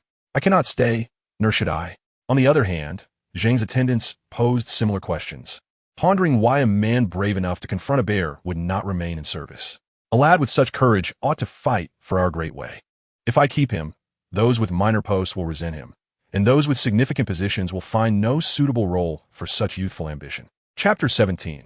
The soldiers of Jing'an, the Ling Shun pills provided by Zheng were ordinary items, lacking any special game indicators. Zhou Yuan could not ascertain their exact effects, yet he believed the county magistrate would not deceive a rural youth. Regardless, he spent the money, doing so in front of the laborers. This action not only alleviated many trivial matters, but also balanced the wealth disparity within the small group of laborers. "Zhou, why have you spent all your money? I'm not criticizing you, but saving would be wise. With more coins, you could find a wife and ensure the continuation of the Zhou family. Had you not mentioned it, I would have forgotten. Did you not just receive 110 coins? Lend me some. I cannot lend any, aside from this matter. Everything else is negotiable, but I must save money for my child as future wife." Fortunately, Zhou Yuan was out of money. Otherwise, he would have faced persistent requests from others, which would have been quite bothersome. Now, however, it was his turn to be a source of annoyance for others. Through his efforts, although he did not borrow much, he did receive some tangible benefits. A few laborers, recognizing his bravery and having received an unexpected 200 coins, would bring him some treats whenever they passed through towns. Thus, even if the journey ahead remained arduous, it was significantly better than when he had first left home. When the group finally reached the military fort on the outskirts of Jing'an after much toil, the laborers, remarkably, had not lost much weight. At least their spirits seemed intact. "Fellow villagers, as we bid you farewell after this service, we hope you thrive in the camp. Endure for a while. The 3-year term will pass quickly, and we shall return to escort you home. Young lord, you are unlike the others. You are likely to join the regular army. If possible, do not suffer unnecessarily. While you are young and vigorous, make a name for yourself to secure a lasting position in this camp." Perhaps it was the unfamiliarity of the distant land, or the camaraderie forged through shared hardships, that prompted the laborers to express their sincere advice, wishing for their fellow villager not to vanish in a foreign land. "Fear not. We are honest farmers with wives and children waiting at home. We would never cause trouble." The villagers earnestly affirmed their commitment, while Zhou Yuan tightened his grip on the battered iron spear, nodding toward the direction of the military camp. A group of unambitious men could endure, yet one with aspirations must be resolute. Throughout history, The paths of literature and martial prowess have served as avenues for ascendance within human society. Since the scholarly route was unfeasible, he could only establish himself through martial means. Farewell, fellow villagers. Allow us to accompany you for the last leg of your journey. The expansive military fort resembled a small town, albeit devoid of civilians, populated only by soldiers and auxiliary troops. Under the guidance of the laborers, the recruits lined up in front of the fort, awaiting inspection for enlistment in Jing'an. The burly soldier surveyed the crowd, his brow furrowed, displaying dissatisfaction with the quality of the recruits. Two leading laborers hurried forward to whisper explanations, occasionally gesturing toward Zhou Yuan.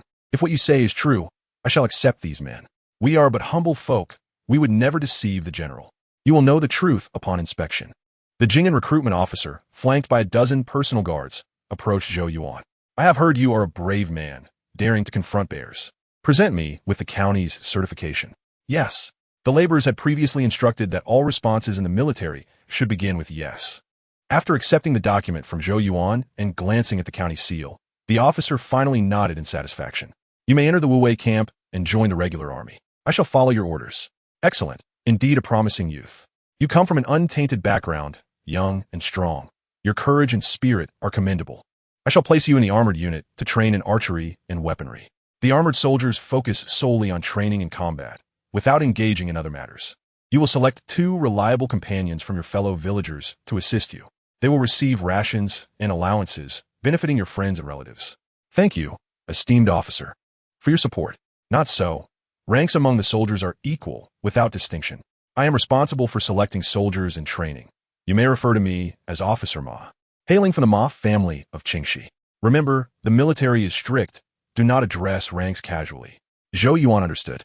Thank you for your guidance, Officer Ma. With a brave soldier secured, Officer Ma's mood lifted. He took the seal for selecting soldiers from his guards and stamped the documents provided by the laborers. I shall accept these recruits. You may return and report. The laborers bowed repeatedly, watching as the recruits entered the city before turning to leave. The management of Jing'an's military was stringent. Upon entering the city, Zhou Yuan was directed east, while the recruits were split into 2 groups and taken north. He chose Li Dazhuang and Zhao Tiniu as his assistants. He did not select Uncle Da Huang due to his age, as it would be challenging for him to manage the responsibilities of carrying armor and weapons. Good fellows, this is our Wu Wei camp. We train 3 days and rest 1. During leisure, we can change into casual attire to stroll around Jing'an City. However, as a new recruit, you will be closely monitored by the instructors, so it is best not to venture out without necessity. After sharing a few words, the guiding soldier headed towards the armored troops, completing the handover. And Zhou Yuan officially entered the city. Upon entering the military encampment, Zhou Yuan immediately sensed a single word: wealth. A squad of soldiers was engaged in rigorous training, adorned in finely crafted iron armor, steadily advancing while wielding their weapons. Surrounding them were auxiliary troops, some carrying water bags and towels, while others bore arms. As the armored soldiers paused, these auxiliaries formed a line to enter, providing water and wiping sweat, as well as exchanging weapons. Observing this scene, Zhou Yuan could not help but feel perplexed. Was this the standard of treatment, configuration, and training expected in a provincial military camp? The martial virtue of the Great Way seemed excessively abundant. It may seem astonishing, but if you remain, you will gradually acclimatize. Enough of this. Come with me to the dormitory. Soon it will be time for dinner, and you may dine in the West Hall while your auxiliaries head to the East Hall. The armored soldiers wear red attire, while the auxiliaries don black. It is crucial not to confuse or interchange them, for such transgressions are unforgivable under military law. Why are meals separated?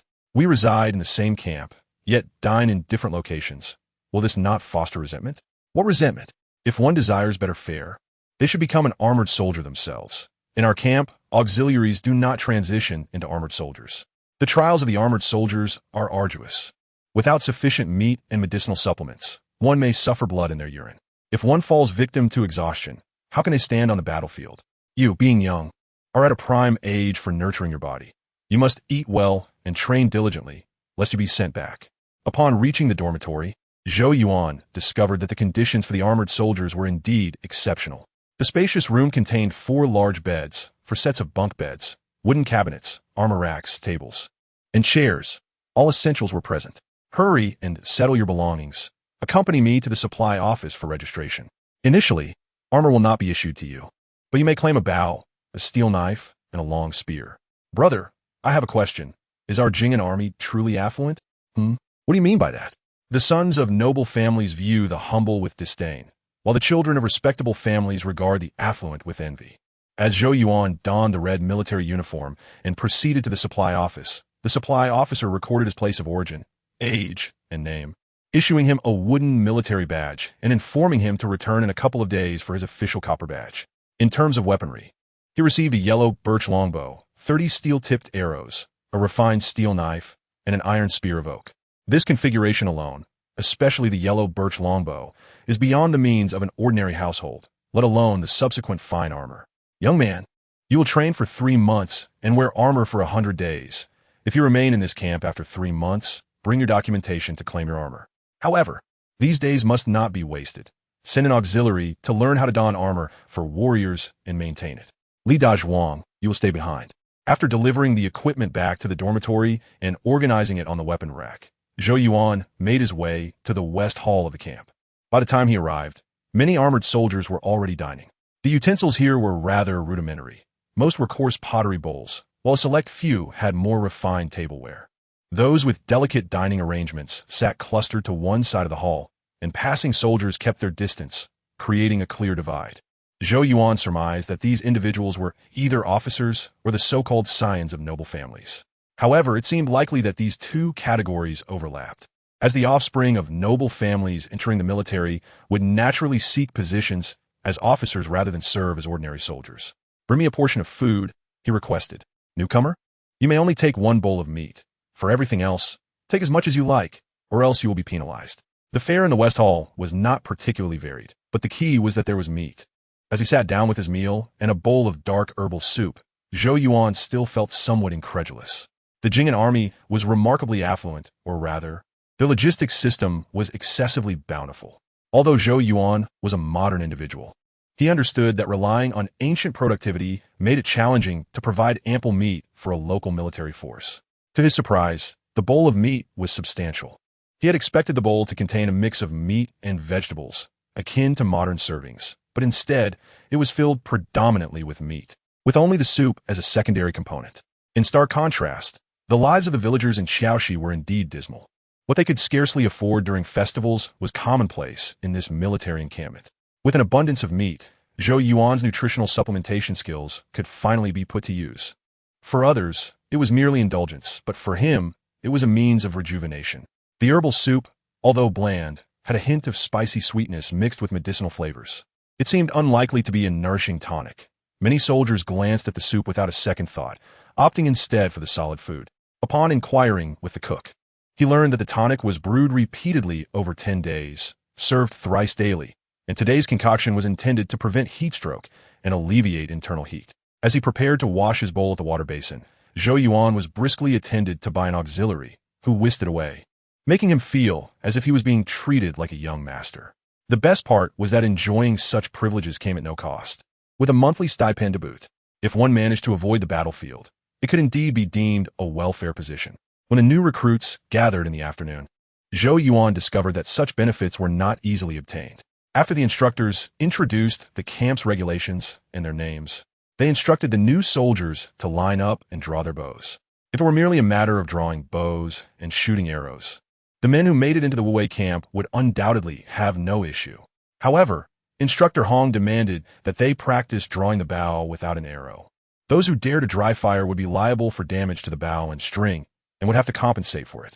Zhou Yuan's yellow birch longbow was a one-stone bow, and with his 3 points of strength and the martial skill Great Bear Stance, enhancing his abilities, drawing the bow felt effortless. The other new recruits, however, were not so fortunate. After a while of practice, they found their arms aching and trembling, some unable to bend their fingers. Instructor Hong paid no heed to the pain persistence of the new recruits and instead approached Zhou Yuan. This bow is too light for you. I shall exchange it for a 3-stone hard bow. Understood. In the Great Way, 1 stone equated to 60 kilograms. Thus, a 3-stone bow had a draw weight of 180 kilograms or 360 jin. Instructor Hong initially intended to temper Zhou Yuan's enthusiasm, hoping to teach him that valor in the military holds little weight, Yet he was astonished to see Zhou Yuan effortlessly draw the three-stone hard bow. That seems about right. Continue your practice. Since your bow is heavier, I grant you the liberty to adapt. If you find it too strenuous, ease the tension and let the string relax. Do not overexert yourself and injure your fingers. With an air of authority, Instructor Hong left, but upon encountering other instructors, his composure faltered. Gentlemen, how are your new recruits faring?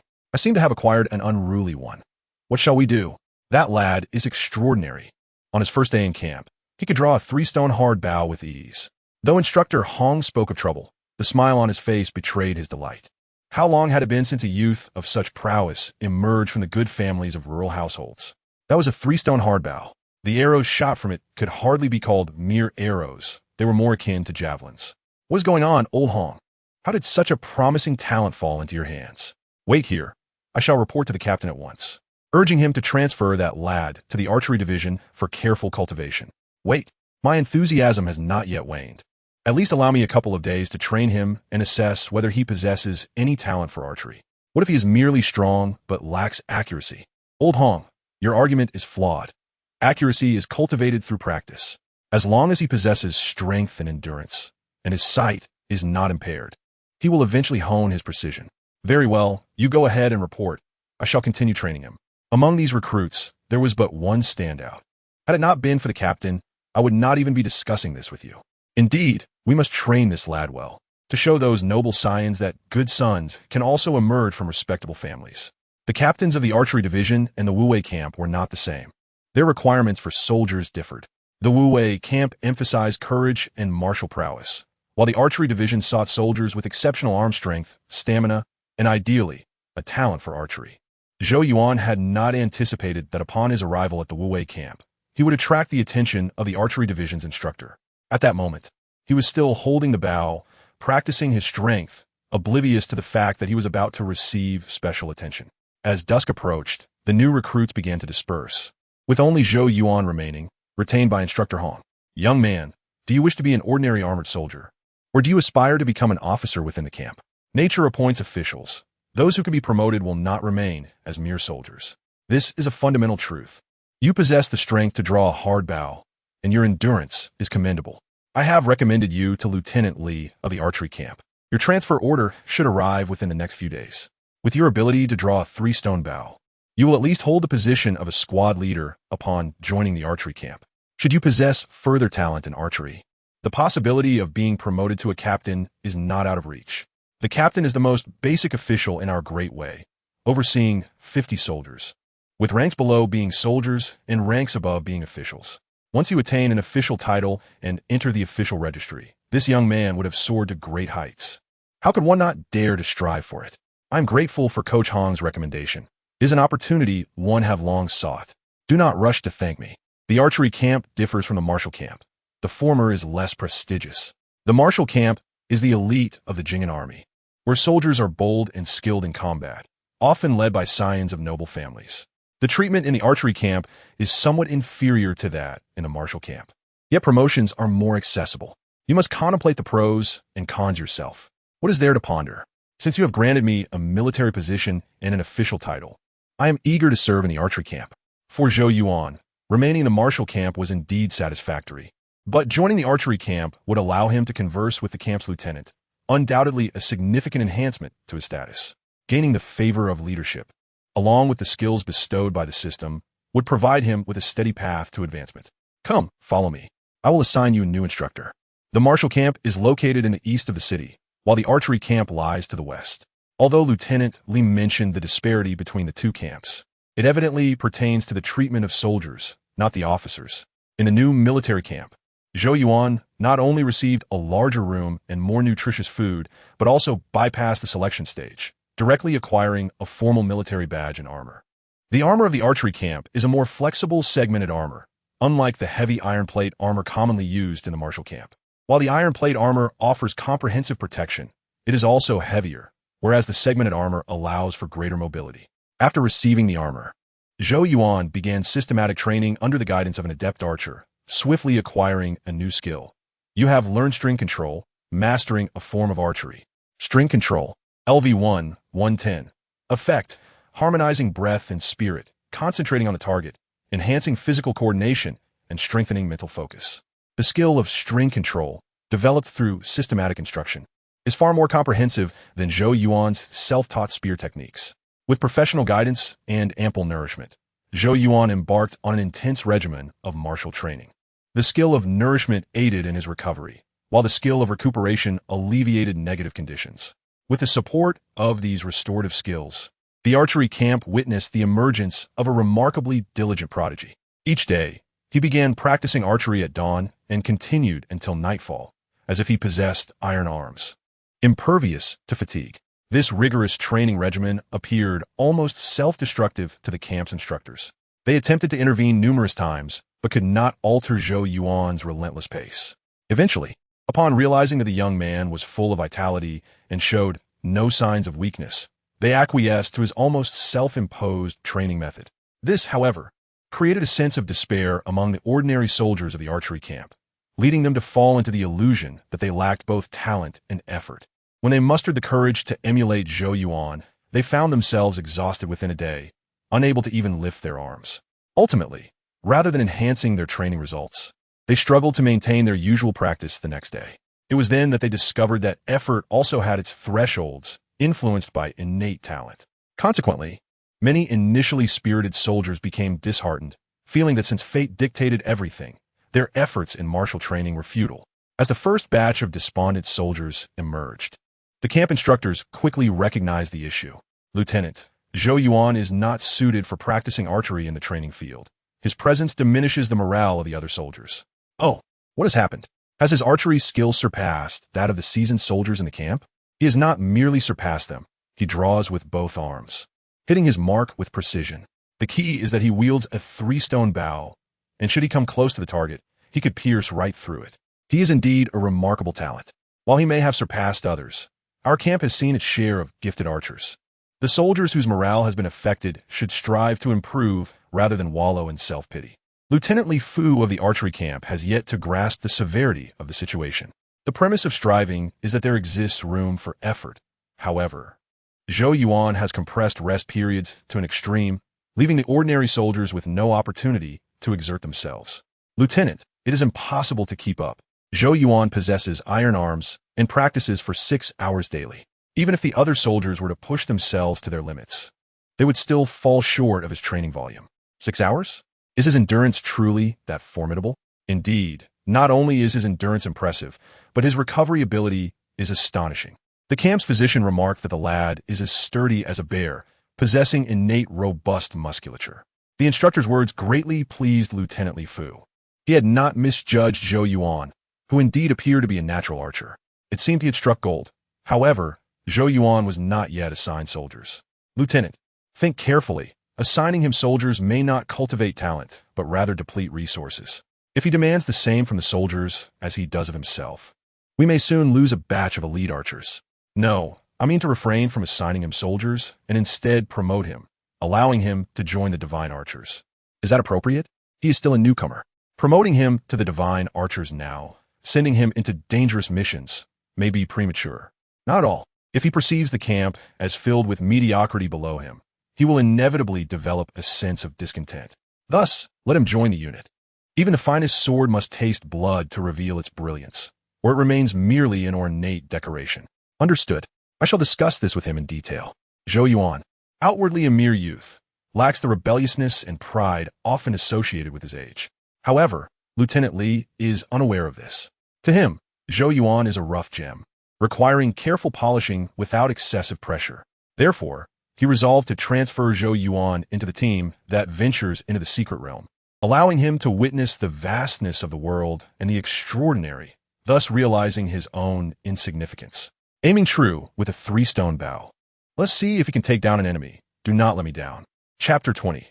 The Discourse on Spiritual Energy. The Divine Archers are a special unit within the archery camp, comprised of over 30 elite marksmen. Zhou Yuan had heard the soldiers speak of the divine archers, but regarded them merely as elite soldiers, unaware of their specific responsibilities. It was only when the camp instructor sought him out for a conversation that he grasped the unique nature of the divine archers. Zhou Yuan, are you aware that there exist immortal demons in this world, as well as formidable warriors capable of shattering armies? I have indeed heard of such tales, though I have never witnessed them myself, considering these accounts to be mere myths. I am astonished to learn that they are, in fact, true. Suddenly, Instructor Zhong spoke these words, but what lesson does he intend to impart? Gazing at Zhou Yuan's earnest expression, Instructor Zhong was reminded of his humble origins. He could not help but lament the tragic fate of those born to farming families, living their lives in ignorance of the world's vastness. How could one from such a remote countryside, devoid of information, comprehend the enormity of the universe? I recognize your innate potential and exceptional aptitude. It is only a matter of time before you grow weary of the mediocrity within our camp and aspire to test your mettle against the great expanse of the world. However, I must convey to you that the world is indeed vast, and your modest talents pale in comparison to true power. Instructor Zhong misjudged me. I harbor no arrogance, nor do I underestimate the heroes of this realm. His words made Zhou Yuan realize that his recent performance had been somewhat remarkable within the camp. He was either being admonished or being groomed for promotion. You are still somewhat sensible, or else I would not have shared so much with you. Since you have heard tales of demons, let me enlighten you about the origins of these warriors. You must understand that our human bodies have limitations. Individuals with innate strength like yours are exceedingly rare, let alone those capable of contending with demons. The essence of a warrior's might lies in qi, often referred to as spiritual energy by practitioners. This energy does not reside in mountains or rivers, but is found within hidden realms, secret places of the world. To be precise, it exists within the demons or objects of these secret realms. Those demons are immortal. Dynasties and noble families, along with temples, engage in constant skirmishes to extract items imbued with this spiritual energy. Thus, the world is graced with formidable warriors, enlightened practitioners, and indomitable beings like the Diamond Arhut. As Instructor Zhong elaborated, Zhou Yuan's understanding deepened. The powerful beasts, wondrous plants, and extraordinary weapons within the dungeons indeed serve as the foundation for extraordinary beings. Due to the nature of these dungeons, even if they cannot gain experience, the continuous production of special items can cultivate a significant number of extraordinary individuals. So, as the instructor indicated, humans consume the spiritual energy of demons to become extraordinary, while demons that kill humans can gain intelligence. Indeed, it is clever. Humans ingest the essence of demons to enhance their own power, while demons consume humans to awaken their minds. Historical records reveal that when demons slaughter a certain number of humans, they can attain a semblance of intelligence, akin to marionettes gaining souls. However, the stronger the demon, the more challenging it becomes for them to develop intelligence. Weaker demons can achieve it after killing a few, while powerful ones may remain mere puppets despite slaughtering thousands. Zhou Yuan was astonished to learn that monsters could acquire intelligence through murder, reminiscent of the legendary demons that consumed humans to transform. However, the awakening of game monsters should not pose a significant problem. Otherwise, the city of Wei would not flourish as it does today. Yet, he remained perplexed and, thus, inquired further about the human predicament. If demons are immortal and gain intelligence, how can we survive? That is indeed the case. Their bodies are immortal, but not their souls. Even if they attain intelligence, should they be slain once, they revert to being mere puppets. This is also the reason for our human civilization's prosperity. Thank you, Instructor, for your guidance. Today, I have come to understand the vastness of the world and its mysteries. I shall diligently practice martial arts in the days to come, nurturing no sense of arrogance. Zhou Yuan expressed his heartfelt gratitude, realizing that without Instructor Zhong's explanation, he might have taken a long time to comprehend the realities of this world. Upon reflection, it seems that the game dungeons and their monsters bring not only calamities, but also myriad wondrous opportunities. As long as you are aware, the captain is preparing to assign you to the Divine Arm team. This team, along with the Xuanjia team of the Martial Might Camp, is specifically tasked with operations in the secret realms. The majority of our meat supply comes from these hidden domains. Without the efforts of the Divine Arm and Xuanjia teams, Jing'an City could not sustain so many elite soldiers. What say you? Are you willing to witness the wonders of the world? I eagerly accept. I implore you to lead the way. Very well, you are still young, with ample time to accumulate merit. Should you achieve remarkable feats in the future, you may indeed be rewarded with spiritual items, granting you a glimpse into the realm of warriors. Though Instructor Zhong's words were encouraging, he understood that, given Zhou Yuan's humble origins, such opportunities were nearly unattainable. Why do the scions of noble families enlist in the military instead of waiting for their families to allocate spiritual items? The answer lies in the limited production of such items. Even with a continuous supply, only a select few can partake, especially as the demand for stronger individuals increases. Some families struggle to support even 2 warriors, constantly fearing a shortage of spiritual resources that could lead to the starvation of those who require such energy. Zhong Su himself hailed from a noble family, yet that did not alter his reality. He too found himself without any spiritual items, forced to serve in the military. He still recalls the family head's words. The family's spiritual resources are sufficient for 1 person, but inadequate for 2, thus only 1 can be supported to preserve the surplus. Otherwise, should a warrior in the family break through and require more spiritual items, they would have no choice but to risk their lives to seek aid from other families. This world is indeed harsh. It is most disheartening to witness others soar while one remains grounded. What troubles Instructor Zhong? Why this sorrowful lamentation? You are still young and have seen little of the world. Perhaps it is for the best that you remain oblivious to such truths. Otherwise, you may find yourself ensnared in dreams of grandiosity, ultimately leading to a state of discontent, feeling neither extraordinary nor mundane, haunted by a restless spirit wherever you go. Zhou Yuan glanced at Instructor Zhong, but refrained from offering consolation. Each person carries their own narrative. Perhaps Instructor Zhong's life is fraught with regrets. Yet, he is merely an outsider, and it is prudent to avoid deep emotional connections. Under the somber countenance of Instructor Zhong, Zhou Yuan exited the shooting sound camp, only to realize that the base of the Divine Arm team was not even located within the camp. The 2 walked in silence, lost in their own thoughts, until they arrived at the center of the city, at the office of the captain. The guard at the gate allowed them entry after reviewing their orders. As they traversed the long corridors, a spacious and uniquely designed training ground came into view. Here, there were medical halls, auditing offices, taverns, and charming brothels, resembling a well-ordered small town. Additionally, Zhou Yuan spotted a familiar black vortex in a room labeled Warehouse 2. Dungeon, Bullhead Village, recommended challenge level 3. Recommended number of participants 10 to 15. What do you think? Would you like to visit the brothel? The maidens there are the renowned dancers of Jing'an City. The elite of the Divine Arm and Xuanjia teams may enter to seek entertainment and music before their expeditions into the secret realms to alleviate the tension of battle. Chapter 21. Warriors enter the secret realm. Instructor Zhong's discourse on spiritual energy revolve around a singular concept: supply and demand. The stronger the warrior, the greater their need for spiritual energy. Without sufficient supply, ordinary resources cannot sustain formidable warriors. Zhou Yuan perceived the centralization of resources as they disproportionately favor warriors, fostering a class of extraordinary beings that amalgamate wealth and power while simultaneously extending their influence over local noble families. This represents a unique paradigm of extraordinary individuals governing the common populace. On the surface, it bears resemblance to ancient times on Blue Star, yet fundamentally, ordinary people possess no capacity for rebellion. The rise and fall of dynasties hinge upon the decisions of these extraordinary warriors. Zhou Yuan did not believe these issues were distant from his reality. Having entered the Wei military camp, he would inevitably confront the limitations of his origins. He was correct in his assumption when Instructor Zhong escorted him into the inner sanctum of the Divine Arm team.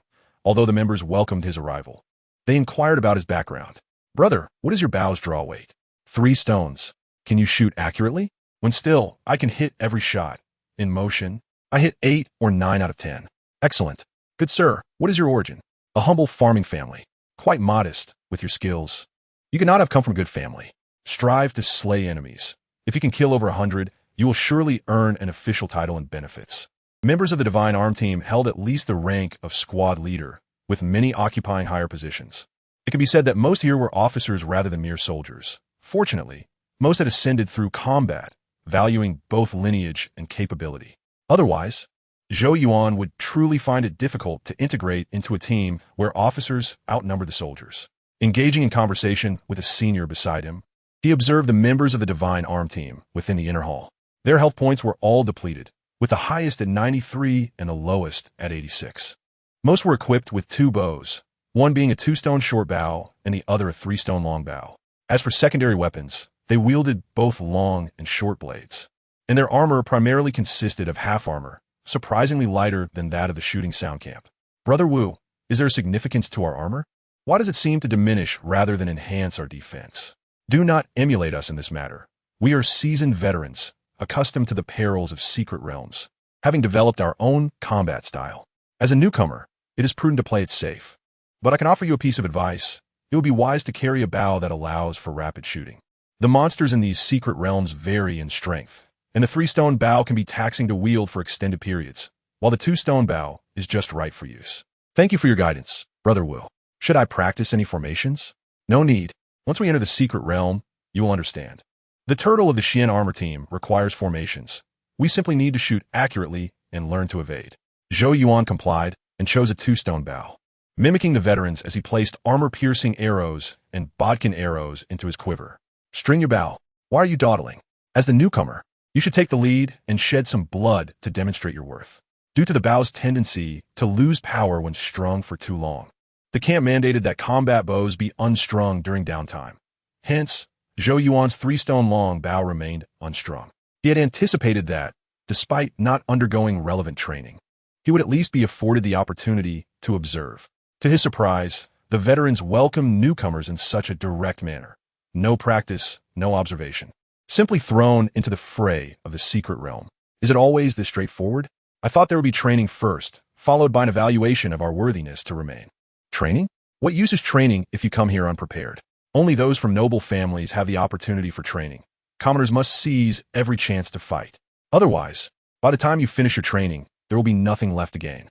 Within the spacious inner hall, the archers busily strung their bows, inspected the quality of their arrows, and adjusted the tightness of their armor. At this moment, the atmosphere felt less like a resting area and more akin to a camp prepared for battle. As the sound of drums echoed, the archers filed out one by one. As they passed by Zhou Yuan, they reminded him, "We're deploying. Hurry and follow us."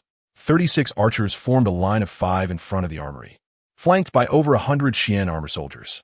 A stern-looking man clad in gleaming armor swiftly inspected the ranks, pausing slightly upon noticing Zhou Yuan. "Newcomer, step forward. I am Kai Cheng, the military advisor of this camp, and I shall be your direct superior from now on." Zhou Yuan was nudged forward by the veteran behind him, as 2 ironclad giants wielding large shields emerged from the Xian armor team. "Excellent. In our camp, the rule is to mentor the new. For this expedition into the secret realm, both the divine arm and Xian armor shall each bring a newcomer along. Although you are newcomers, you are also seasoned soldiers from your respective camps, so I shall not bore you with military laws. Remember, once you enter the secret realm, retreat without command is forbidden, and advancing without orders will lead to immediate execution. Understood. The divine arm team, step forward. The Xian armor team, prepare for battle." Zhou Yuan already stood at the front of the line, so he did not need to move, for divine arm archers automatically positioned themselves beside him. 8 shield-bearing soldiers emerged from the Xian armor side, randomly selecting one of the 2 newcomers to complete the group of 9, with 9 Xian armor soldiers, 5 divine arm archers, and the military advisor Kai Cheng. Their numbers precisely matched the recommended challenge number of 10-15 indicated by the game prompt. It appeared that entry into the game instance was not as simple as it seemed. The challenge number was indeed the maximum capacity for the instance. With new recruits entering service today, I shall add a few words. Slay all monsters. Materials and rewards will be compensated immediately, and healing potions will be provided to the wounded. Furthermore, the contributions of those from the divine arm and Xian armor in killing enemies in the secret realm will count toward merit. 10 merits will grant a promotion, and 100 will confer an official title. The promotion system for the divine arm and Xian armor teams was even more stringent than Zhou Yuan had imagined. 10 merits for a promotion was already harsh, while 100 for an official title seemed to disregard the soldier's humanity entirely.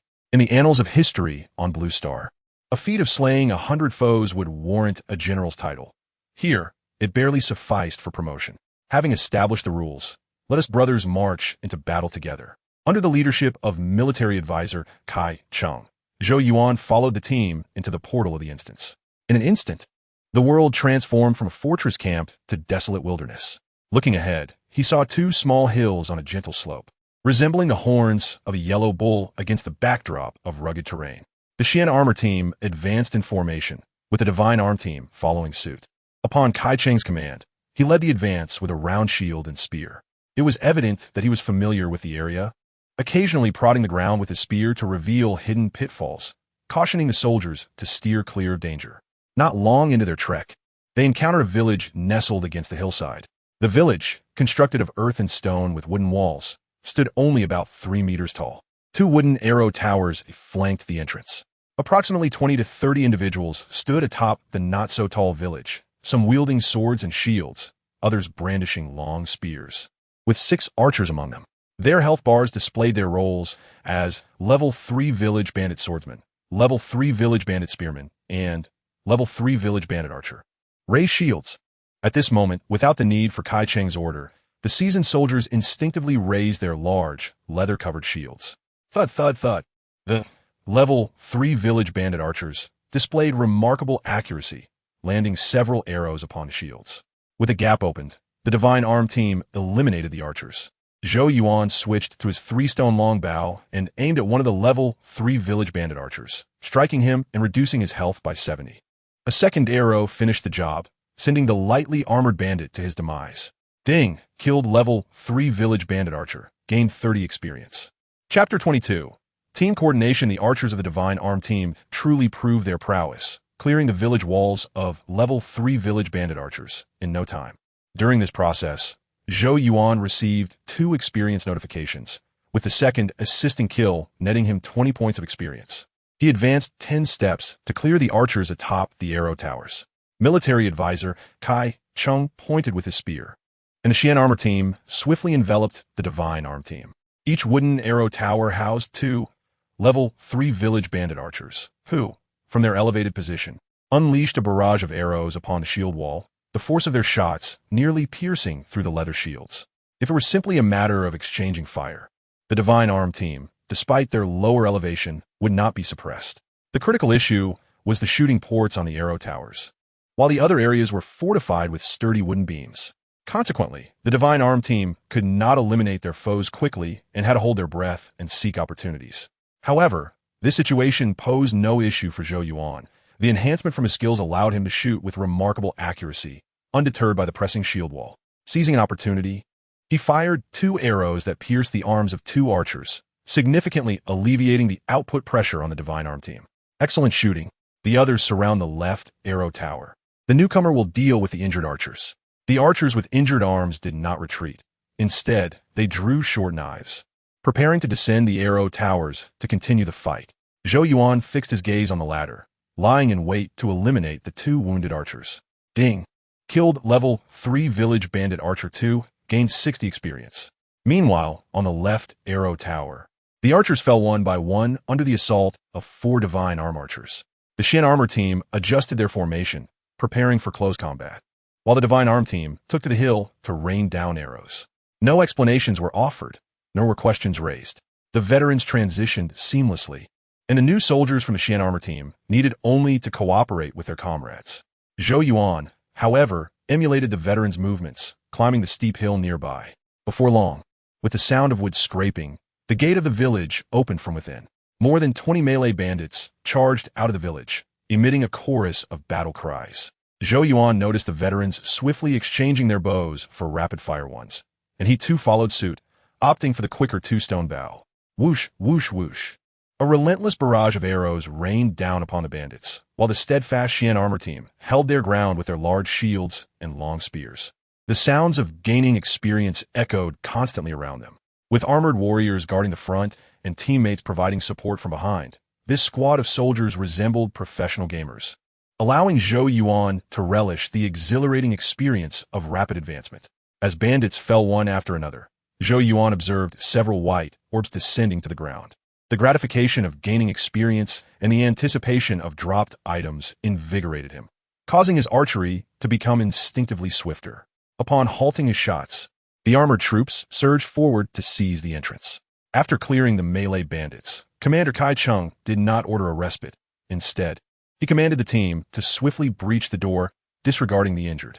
Compared to the frontline armored squad, the safety of the sharpshooters was undoubtedly elevated. As they passed the previous battleground, Zhou Yuan deliberately lowered his head to observe, as if to discern the differences between the demons of the secret realm and humans. In reality, he was stepping on the orbs to collect the spoils. Ding obtained 3 long swords, 2 spears, 8 rice balls, 2 healing salves. Each orb contained varying quantities of loot. Some held only one type, while others contained several, with rice balls being the most plentiful and healing salves the most valuable. Rice balls provided a small, continuous health recovery, while healing salves facilitated rapid healing. Zhou Yuan did not scrutinize the details of the other loot. After taking a few steps past the bandit corpses, he swiftly caught up with his teammates. It is quite peculiar, isn't it? The demons in the secret realm are actually human. Somewhat unbelievable. I thought I was merely battling ordinary mountain bandits. You'll get used to it. When you return and see them resurrected as usual, you won't consider them human anymore. The veteran wanted to show off in front of the newcomer, and Zhou Yuan played along, feigning ignorance. When they reached the main gate, the armored soldiers had already formed a defensive shield formation, seemingly planning to utilize the narrow passage to minimize their exposure. Taking 2 steps forward, they secured the entrance while the sharpshooters dispersed freely. As the armored squad advanced, they provided a favorable angle for the sharpshooters. At this point, the bandits inside the fort had already swarmed in, and the armored squad continued their desperate defense while the sharpshooters stood poised as targets. Due to the proximity, the strength of the longbows was formidable in the narrow passage. Coupled with Zhou Yuan's steady and accurate shooting, he aimed precisely at the faces and necks of the enemies, making a kill with each arrow possible. However, his output space was earned at the cost of the armored squad. Those at the forefront, despite their heavy shields and armor, could not escape injury. After completing the cleanup once more, Commander Kai Chung finally ordered a break, allowing the injured to apply salves, retreat from the dungeon, and replace them with another batch of armored soldiers.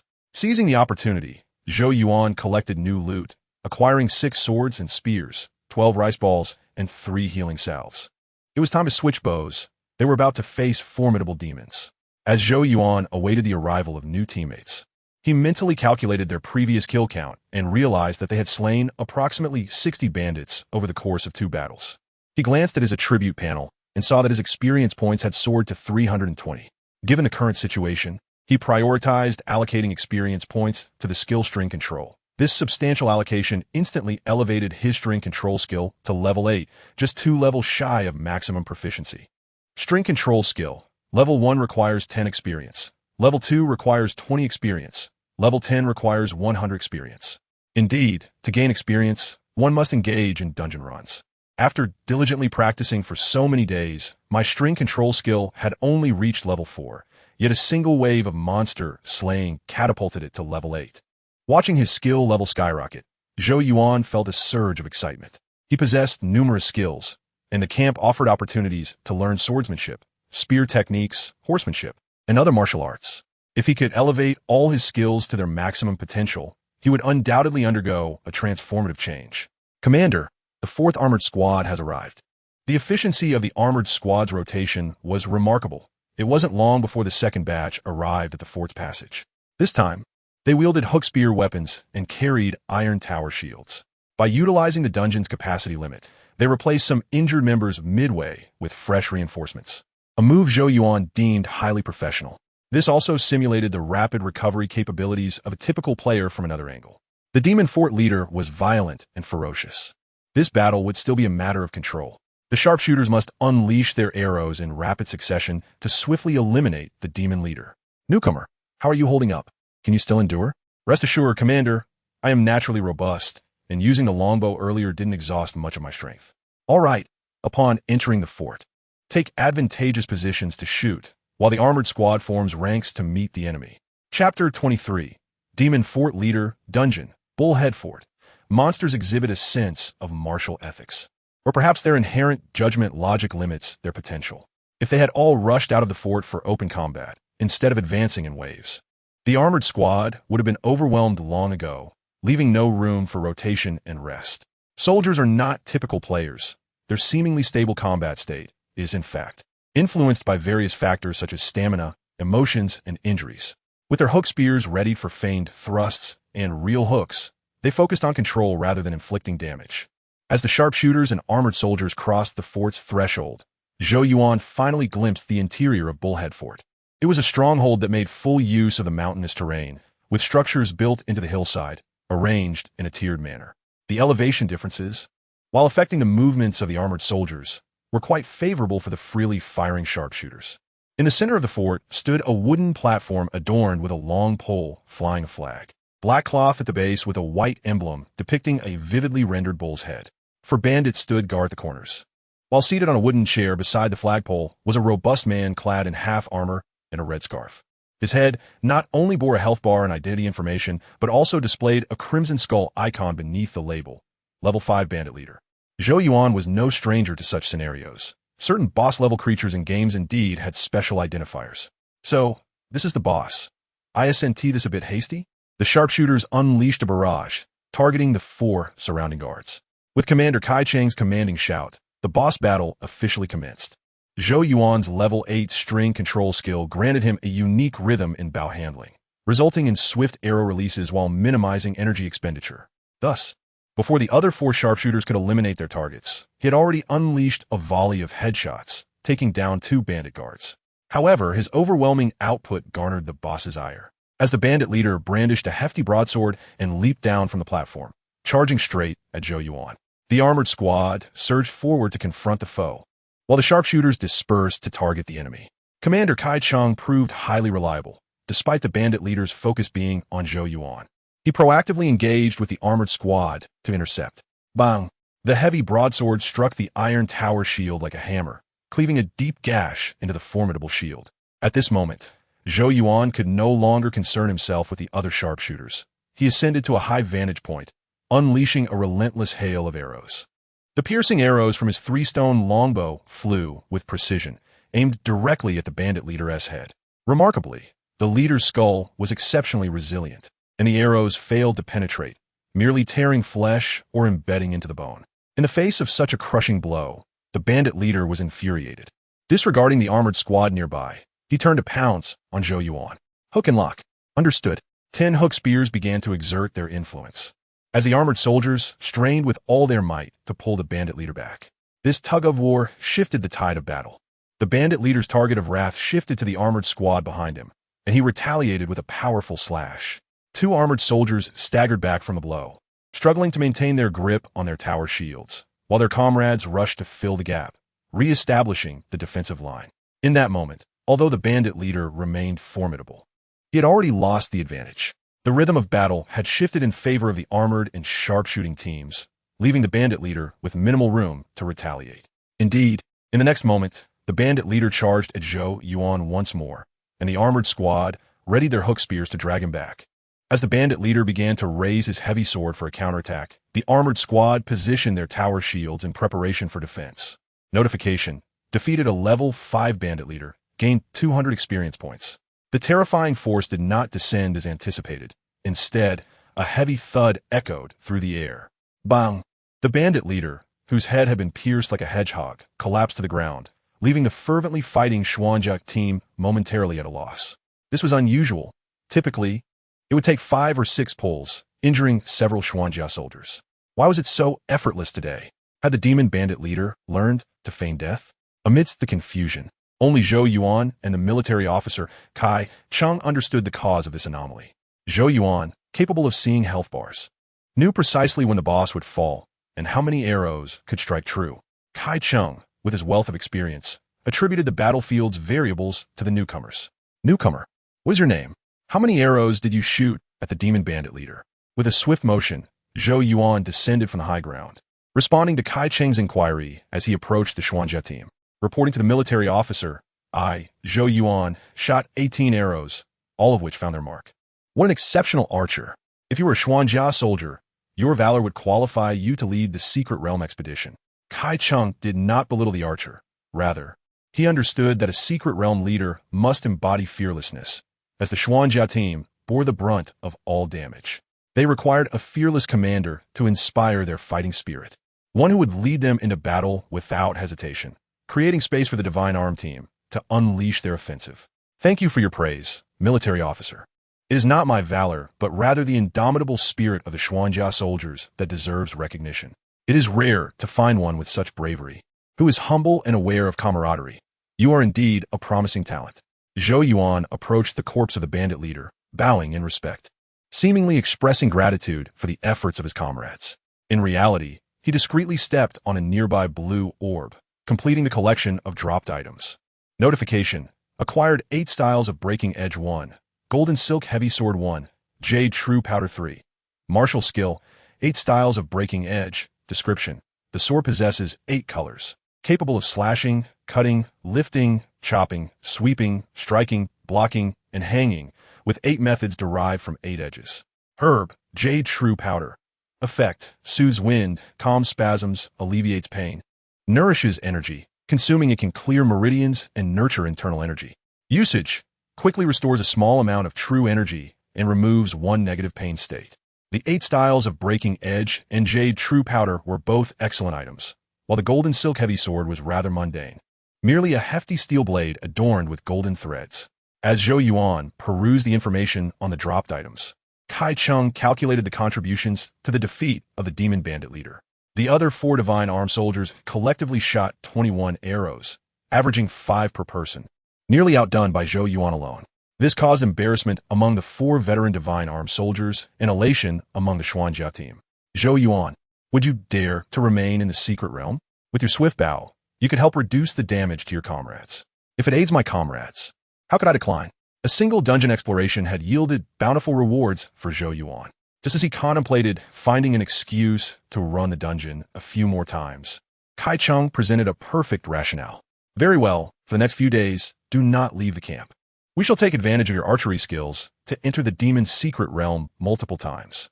Once you are fatigued, you may take an extended rest. I shall willingly devote myself to the assault on the secret realm. Chapter 24. The cause of prosperity, assaulting the secret realm, was not the goal of the Xuanjia divine armed soldiers. Their objective was to gather resources from the secret realm. After a brief tally of their achievements, the Xuanjia and divine armed soldiers swiftly exited the secret realm, leaving only Zhou Yuan and Kai Chung behind. Noticing Zhou Yuan's puzzled expression, Kai Chung began to elucidate. To prevent sudden fatalities among soldiers, our camp mandates that at least 2 soldiers remain stationed in the secret realm to await the transfer of resources. Typically, we would leave 1 divine armed soldier and 1 secret realm leader behind. Today, we have retained you because you are to become a permanent member of the secret realm team, and you must quickly familiarize yourself with every detail of this place. Kai Chung diligently introduced Zhou Yuan to the conditions within the dungeon, akin to an NPC, in addition to emphasizing each bandit's position and attack rhythm. He also guided Zhou Yuan into the demon bandit leader's chamber. Zhou Yuan, all people have their desires. Though you are youthful and spirited, you are not exempt from temptation. I brought you here to inform you that there are spiritual herbs in the demon bandit leader's room, but these herbs are finite and have remained unchanged for many years. Moreover, all resources within the secret realm are limited. Any discrepancy can be easily detected. Open the large chest beside the bed and see if it contains 10 white porcelain medicine bottles, 5 blue porcelain bottles, and a martial skill scroll. Zhou Yuan discerned that his new superior was advising him to restrain his desires and avoid taking what was not rightfully his, should any issues arise. It would be easy to trace. Acknowledging this well-intentioned reminder, he complied and opened the chest beside the bed. Indeed, it contained 10 bottles of wound medicine, 5 bottles of Jade True Powder, and a martial skill diagram titled 3 Talents Post. Just as Kai Chung had said, it was precise to the last detail. I have taken your lesson to heart. I shall restrain my greed and refrain from taking any items from the secret realm. It is good that you understand. What will be given to you will be offered without your request. For instance, the powder in the white porcelain bottles is excellent for stopping bleeding and healing injuries. And injured Xuanjia soldiers and divine armed soldiers from the secret realm assault may each receive a bottle. The live pigs, chickens, and grains from the village will partially fill your stomachs, while some will be converted into wealth for you. Do not be deceived by the perilous nature of the secret realm battles. Each soldier of the Xuanjia divine arm is quite wealthy, most having purchased land and taken wives in Jing'an City. In this secret realm, only those 5 blue porcelain bottles will remain out of your reach. They contain vital energy, a spiritual sustenance for warriors. They may appear exceedingly precious, yet they hold no value for you. My advice is this. Should you be fortunate enough to acquire spiritual items in the future, do not use them yourself. Once consumed, one cannot stop without spiritual sustenance. The energy dissipates, leaving you with naught. To Zhou Yuan, Jade True Powder was akin to a blue potion. He could easily farm several bottles during dungeon runs, rendering it not particularly precious. However, for the locals, items capable of restoring energy within the game dungeon were their source of the extraordinary and essential for maintaining their extraordinary abilities. When both the activation and maintenance functions converge upon a single item, the dungeon's spiritual items become fundamental to the extraordinary community. Thank you for your counsel, military officer. I shall remember it well. While Zhou Yuan conversed with Kai Cheng, a team of soldiers clad in red uniforms swiftly entered the camp. They divided into several groups, expertly rummaging through boxes and cabinets. Even the demon bandit leader's room was not spared, with Jade True Powder being personally transported by an officer. After their departure, another team of soldiers seamlessly entered the secret realm, heading straight for the pig pen. Bang! A heavy blow shattered a pig's head, and two soldiers hoisted it away, swiftly removing 9 pigs of various sizes from the secret realm. Following that were waves of soldiers collecting grains, capturing chickens, and gathering bows and weapons, flowing like an endless stream of ants moving their homes. Zhou Yuan found himself momentarily unable to distinguish whether they were regular troops or professional bandits. Why are we merely observing? Shouldn't we assist? No need. They are quite adept at this. It is a safe task with high pay, not a hardship at all. If we offer assistance, they will require fewer hands, so let us not unwittingly disrupt their livelihoods. The soldiers and support personnel were not of the same system. The combat troops were primarily focused on fighting and oversight, while the support personnel handled transportation. Kai Cheng explained to Zhou Yuan that their presence was not without purpose. They were supervising the transport. Without oversight, there could be instances of pilfering or disorder. Entrusting the responsibility of supervision to Kai Cheng, Zhou Yuan began to explore the camp thoroughly. He discovered that the Jing'an army, seasoned in their craft, maintained a level of cleanliness in the rooms visited by the support personnel that surpassed even that of a dog-eaten abode. The bedding and fabric have been taken away. The treasure chest has been moved, and even the kitchen knives and iron pots have been whisked away. He gazed at the wooden bed in the room, feeling an uncanny familiarity. Upon closer inspection, it was identical to the wooden bed he had slept on in the Xixing camp. No wonder the Jing'an army was extraordinarily affluent, with the bullhead stockade providing a continuous influx of resources, rendering them incapable of poverty. With an idle moment at hand, Zhou Yuan allocated the 200 experience points gained from defeating the boss to his control string skill. The instant his skill reached its maximum level, he felt as though everything around him had stilled. It was an unparalleled focus. In this state, the supply soldiers moving back and forth appeared to move in slow motion. He could instinctively discern where to aim his bow to strike the heads, bodies, or legs of the supply soldiers. The sturdy 3-stone bow became as flexible as a 2-stone bow, and with the slightest touch of his fingertips across the string, he could summon his strength effortlessly. Whoos, bang, bang. 3 sharp arrows flew consecutively toward the wooden wall of the stockade. The first struck, the second tore through its shaft, and the third arrived in an instant, firmly embedding itself at the same point. 3 stars aligned, multiple arrows unified in purpose. Should the stockade leader remain still, these 3 arrows would undoubtedly penetrate his skull, depleting his health entirely. The mastery of the control string skill had transcended the limits of mere mortals. Now, within the entire Jing'an army, save for the enigmatic warriors, no one could shoot as accurately or swiftly as Zhou Yuan. Perhaps a particularly gifted archer could replicate such feats in a fleeting moment, but they could not sustain that brilliance, whereas this was Zhou Yuan's constant state. When Zhou Yuan and military commissioner Kai Cheng exited the secret realm, the audit documents from the Shaowei mansion promptly brought forth their rewards. Zhou Yuan received 4 taels of gold and 500 copper coins, while military commissioner Kai Cheng received 6 taels of gold, without any additional copper compensation. Military Commissioner, isn't this treatment rather generous? After several more expeditions into the secret realm, it will be difficult not to prosper. You exert more effort and thus receive more. Others, capable archers, receive at most a fraction of your share. The Xuanjia soldiers might receive slightly more, but they bear the brunt of defense and sustain greater injuries. I am somewhat unique. I typically receive 6 taels of gold, but mistakes incur penalties. For every Xuanjia soldier lost, I must compensate. Zhou Yuan shook the 4 taels of gold in his hand, suddenly realizing why the camp's rewards were so abundant. The Xuanjia soldiers, after all, were mere mortals. They could not endure years of arduous combat.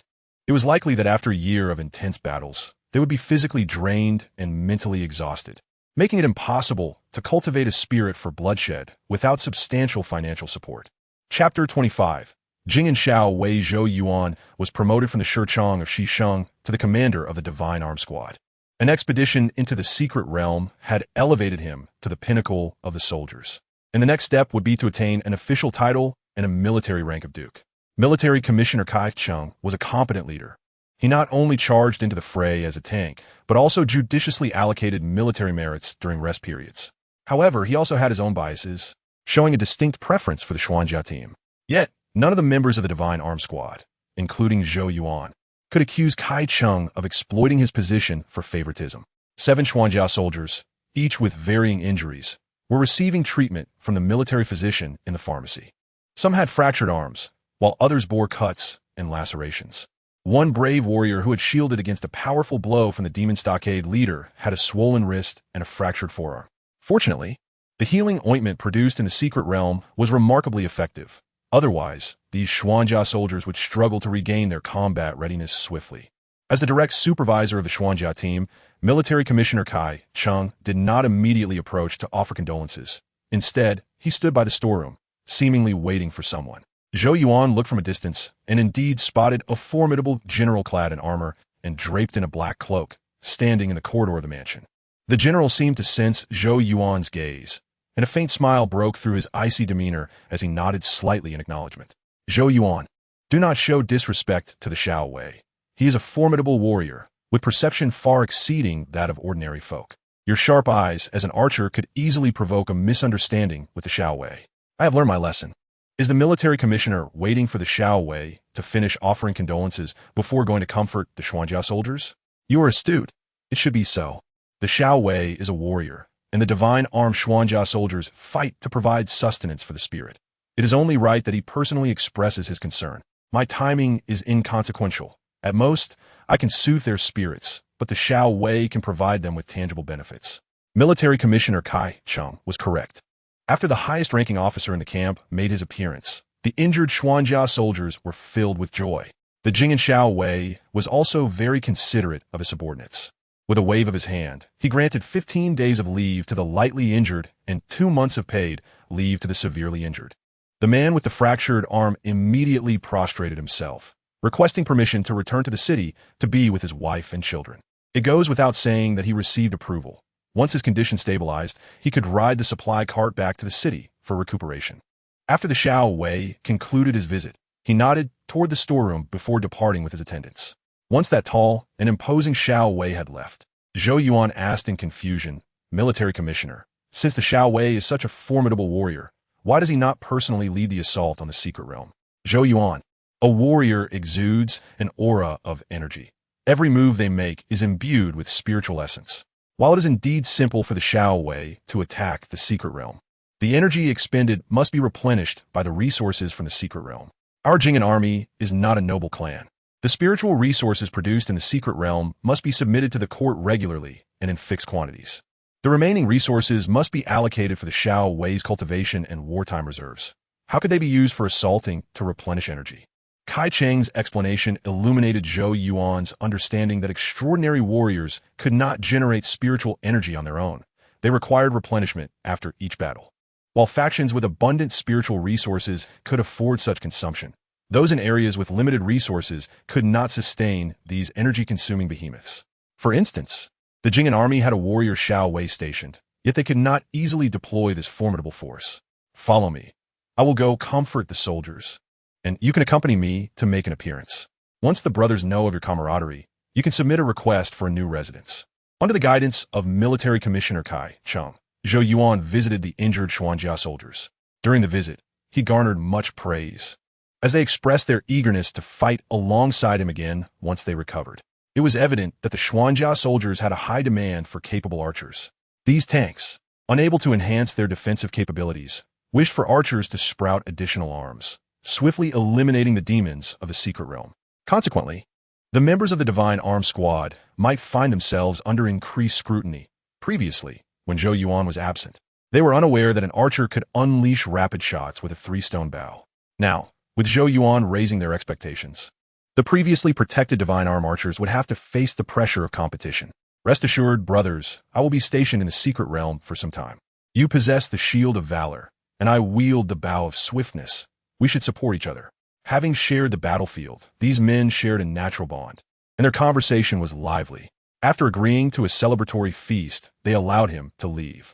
When Zhou Yuan entered the audit office, he discovered that he not only had a new residence, but also received the authority to customize weapons and modify armor. Considering the Xuanjia team's exceptional tank capabilities, he needed to reduce weight and enhance agility. He chose a half armor and a round helmet for head protection, opting to forego leg and arm armor, retaining only a pair of iron-padded wrist guards. Commander Zhou, do you have any specific requirement for weapons? We will do our utmost to equip you with a fine bow. The metallurgical overseer, having reviewed the military merit record from the recent expedition, recognized that this individual before him was extraordinary and required superior weaponry to fully leverage his marksmanship. Metallurgical overseer, might there be a 4-stone strong bow available in the camp? The demon stockade leader is as tough as iron. A 3-stone bow struggles to swiftly vanquish him. And I wish to try the 4-stone bow. Commander Zhou, you jest. We do not possess such a thing. The metallurgical overseer nearly choked on Zhou Yuan's words. The concept of a 4-stone strong bow was staggering. 1 stone weighed 120 pounds, and 4 stones amounted to 480 pounds. Nearly 500 pounds was equivalent to the strength of 2 heavily armored men. Could a mere mortal draw such weight? In the camp, despite the high standards, only the divine armed soldiers were equipped with 3-stone bows. Anything beyond that was reserved for warriors, and the metallurgical department had no authority over it. They could not possibly possess artifact from a secret realm. Thus, Zhou Yuan ultimately could not acquire such a devastating weapon as the 4-stone strong bow. However, the metallurgy department indicated that they did not possess the 4-stone strong bow, but they did have the 5-stone crossbow. If Zhou Yuan did not mind its weight and length, they were willing to remove the bow arms for his use. Given that his bow control skill, although maxed out, only had a precision attribute of 3 points, he temporarily declined the metallurgist's suggestion, stating, if you truly desire the 4-stone bow, we can request a master craftsman to create one. However, strong bows are difficult to forge, and you may have to wait several years. Zhou Yuan replied, do not trouble yourselves. A few years is too long. I shall make do with the 3-stone bow. When Zhou Yuan arrived at his new residence, guided by the official from the manor, he found over 30 skilled archers waiting for him. Young lord, we have come to admire your prowess. We even skipped visiting the flower pavilion. Come, we have reserved a table at the tavern, both to celebrate your promotion and to hear your wisdom on archery. The brothers teased him. Do not be too modest. Your skills are a result of innate strength, unlike our brothers who excel in technique.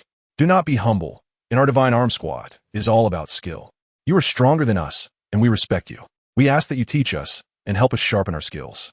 The divine arm squad was ultimately a close-knit group of warriors who valued archery and revered skilled marksmen. Zhou Yuan, with his remarkable archery skills, seamlessly integrated into this small community, transforming from an obscure newcomer into a recognized comrade in arms. Indeed, let us drink and converse, exchanging techniques and ideas in the name of the divine arm. Chapter 26. Bloodshed and Loyalty After a Banquet. Zhou Yuan became more familiar with the men of the divine arm squad, although he still did not know everyone's true nature. They were no longer strangers and had exchanged names. Interestingly, among the seemingly fierce warriors of the divine arm squad, there were also members of noble families. These individuals sought military merit and promotion, contrasting with the commoners who pursued official positions and salaries. Zhou Yuan learned that the Wei dynasty had a path to extraordinary achievement, albeit a narrow one, with a spiritual examination held every 4 years, selecting only a few candidates each time. This path to the extraordinary existence was indeed real, compelling those from noble families not chosen by their clans to willingly serve the court. Additionally, a skilled archer from the Ma family of Qingxi revealed that, aside from participating in the court's examinations, some renowned Daoist temples and monasteries also recruited disciples, selecting the most virtuous among many to impart true teachings and grant them spiritual enlightenment. Although these places had their own secret realms, they paled in comparison to the vast resources of the Wei dynasty, which possessed numerous secret realms for constructing cities and fortifications. Thus, only the Wei court could consistently hold spiritual examinations every 4 years. Other institutions, whether temples or noble clans, had limited opportunities. One must be sacrificed to replace another. Thank you, Brother Ma, for your candidness. It has opened my eyes to the vastness of the world, Zhou Yuan expressed. There is no need for thanks. These truths you would eventually uncover. If you are willing, please share some bow techniques with me when you have the chance. The men of the Divine Arm Squad were eager for Zhou Yuan to become their instructor in archery. Fortunately, the military officer Kai Chung had also taken notice of him, notifying him the next morning to prepare for an expedition into a secret realm. How is it? Have your arms recovered from fatigue? Stable as ever. Rapid shooting is not an issue. Good, follow me to rally the troops. If we complete this month's quota early, we can rest for a few days. Speed is of the essence, and the divine armed soldiers were no different. Officer Kai Chung did not want his troops to have time to contemplate gains and losses. He desired continuous combat to accumulate the necessary spiritual items. Zhou Yuan was in agreement, as he had numerous skills awaiting upgrades and was in dire need of experience.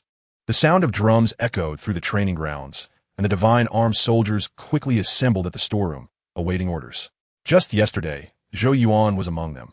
Today, he stood alongside Officer Kai Chung.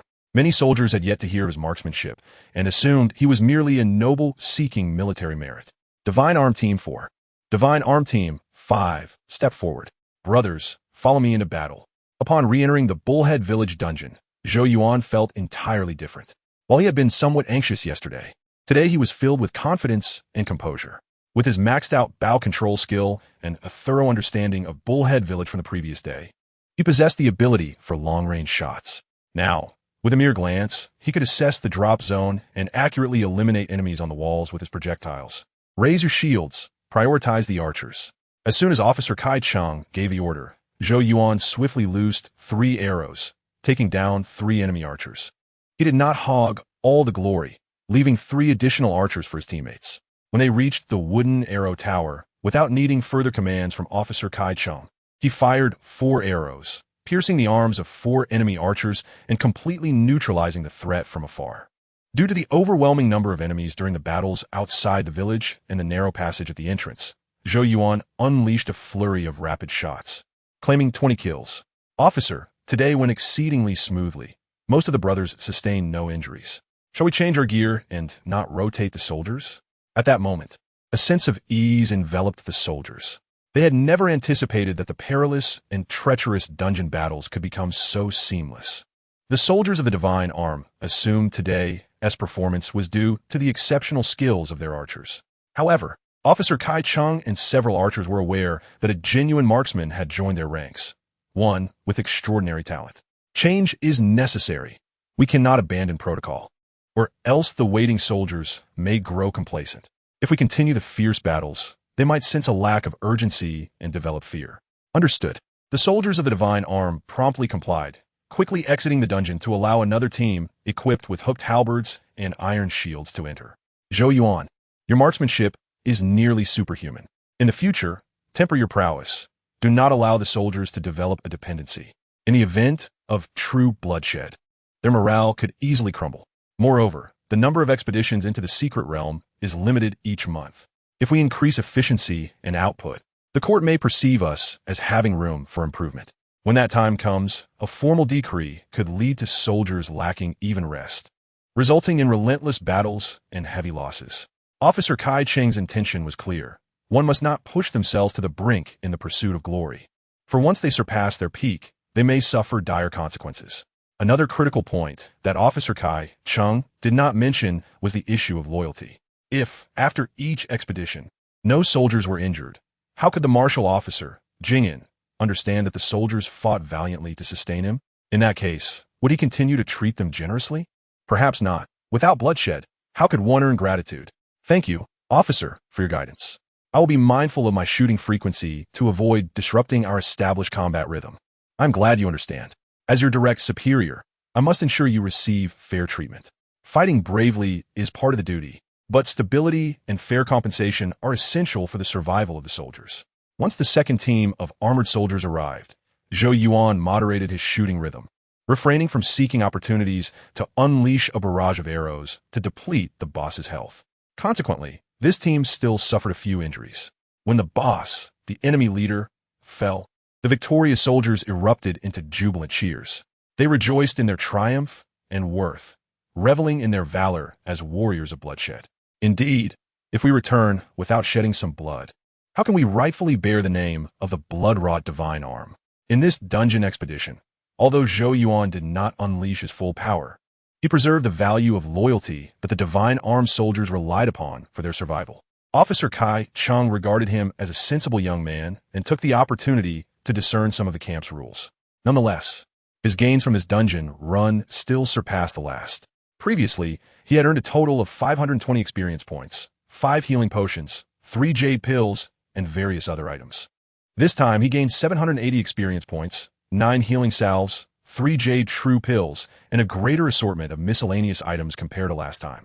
With this newfound experience, he could elevate the level of the Great Bear Post to its maximum. Furthermore, he would earn an additional point in the Chi attribute at level 6 and another point in the Spirit attribute at level 10. The Chi attribute is crucial, as it can automatically generate a blue bar once it surpasses a certain threshold, or it may require the acquisition of a related skill. Chapter 27. Awakening the Spirit. The increase in the Spirit attribute yields immediate effects, enhancing one's strength, agility, and physicality in a tangible manner. The strengthening of the Chi attribute, however, is rather peculiar, even bordering on the mystical. When the Great Bear Post reached level 6 and granted him a point in the Chi attribute, Zhou Yuan felt an unprecedented clarity throughout his body, as if countless pores had opened, relieving him of the previous internal congestion. Additionally, his bodily coordination improved, and he experienced a continuous surge of vitality, free from the suffocating exhaustion of breathlessness. Nonetheless, the blue bar did not appear on his attribute panel, indicating that something essential was still lacking to transform the wondrous Chi from internal essence to external manifestation. The Great Bear Post focuses on strengthening the body, cultivating Chi, and awakening the spirit. Although I did not acquire the 3 talents post from the dungeon chest, its name suggests a similar path of heaven, earth, and humanity, embodying the essence of Chi, spirit, and vitality. Ordinary individuals rely heavily on vitality for their actions, whereas extraordinary warriors are fundamentally rooted in Chi. What then does the increase in the spirit attribute entail? Are there individuals in this world whose essence revolves around the spirit attribute? As the Great Bear Post ascended to level 10, bringing with it a point in the spirit attribute, certain questions naturally resolve themselves. In that instant of spirit attribute enhancement, Zhou Yuan sensed a constriction, as though he were clad in heavy iron armor. This armor, while protective, also served as a cage, suppressing his freedom. His eyes sparkled with a newfound brilliance, revealing a more intricate, colorless world before him. In this realm, he could even perceive the shapes of winds and the trajectories of light. At that moment, he resembled a cicada, poised to shed its hard shell and unfurl its wings, soaring freely. This was perhaps the perspective of the soul. Although Zhou Yuan questioned this revelation, he already harbored the answer within. The culmination of the Great Bear Post was not a vague concept of martial will, but rather a pure awakening of the spirit. In this instant, the soul, closely entwined with his flesh, suddenly awakened, breaking free from the chaotic amalgamation of essence, Chi, and spirit. While a mere point in the spirit attribute could not evolve his life form, it ignited the foundation of his spiritual awareness, granting him a new perspective from which to observe the world. Could this be considered the awakening of Chi and the establishment of spirit? Zhou Yuan had not anticipated such a significant distinction among the 3 attributes of essence, Chi, and spirit. The enhancement of the essence attribute provided immediate feedback. The enhancement of the Chi attribute was perceptible, yet the spirit attribute transcended conventional understanding. He gazed at the values displayed on his attribute panel. Essence, 3, Chi, 2, spirit, 2. Suddenly, he grasped a revelation. The attribute values might not merely represent simple addition, but rather a transformation that leads to qualitative changes. Ordinary individuals possess attributes of 1, not due to any lack of capability, but because that is the natural state of humanity. Each additional point beyond that approaches the limit, representing a transcendence of boundaries. The attribute panel was immensely powerful. The cultivation of Chi and awakening of spirit were merely theoretical states. Yet, under the catalyst of experience, even theoretical states could manifest. Zhou Yuan meticulously examined the Great Bear Post, convinced that an ordinary person could not rely solely on such martial techniques to achieve strength, cultivate Chi, and awaken the spirit. Merely enhancing one's physicality was a commendable feat. Grasping the elusive Chi and the mysterious spirit was no less than turning fantasy into reality. However, this was not absolute. From his inventory, he retrieved a vial of the restorative jade true pill. If one possessed Chi first, then sought to cultivate it, the endeavor would likely prove far easier. To test his hypothesis, he consumed a vial of the jade true pill. Indeed, this substance acted more like a supplement. Upon use, a blue bar immediately appeared on his attribute panel. However, this blue bar was not stable and gradually diminished. Presumably the qi dissipating back to the mundane as mentioned by General Kai Cheng. Zhou Yuan was unaware of how extravagant his actions were. To recklessly consume qi without a proper cultivation method, allowing it to dissipate, would be considered excessive even by the standards of the martial community. After approximately an hour, the blue bar, forcibly activated by the restorative potion, vanished. Nonetheless, Zhou Yuan felt that this disappearance did not signify a mere loss, but rather a gentle infusion of nourishment into his being. No wonder people referred to the restorative potion as a spiritual object. It indeed possessed qualities akin to a highly absorbable energy source, having clarified the effects of the enhancements to the qi and spirit attributes. Zhou Yuan closed his eyes and drifted into slumber, awaiting the next round of dungeon incursions. To the soldiers of the Divine Arm Brigade, his behavior appeared as an effort to recuperate and maintain the stamina required for the relentless battles ahead. Consequently, several soldiers, reluctant to leave the Flower Tower, emulated him, canceling their plans for leisure to conserve their energy. The following morning, Zhou Yuan hastily consumed breakfast before heading to the storeroom to wait. In the ensuing days, he became a model soldier within the ranks of the Divine Arm Brigade, consistently engaging in dungeon incursions without complaint or fatigue. Moreover, his precise marksmanship aided numerous fellow soldiers who were on the verge of injury, earning him their respect. Unbeknownst to him, he had inadvertently become the unacknowledged vice-captain of the dungeon team, succeeding General Kai Cheng as the new core of the group. This surge in influence brought significant benefits. The soldiers of the Divine Arm Brigade now greeted him with smiles and utmost respect. Of course, his greatest rewards lay in the increase of experience points and skill upgrades. After several days of dungeon incursions, his life skills in cooking, recovery, and brisk walking had all reached their maximum levels. In terms of martial techniques, the simple cleaving of force cleaving Mount Hua had been integrated into the 8-blade breakthrough.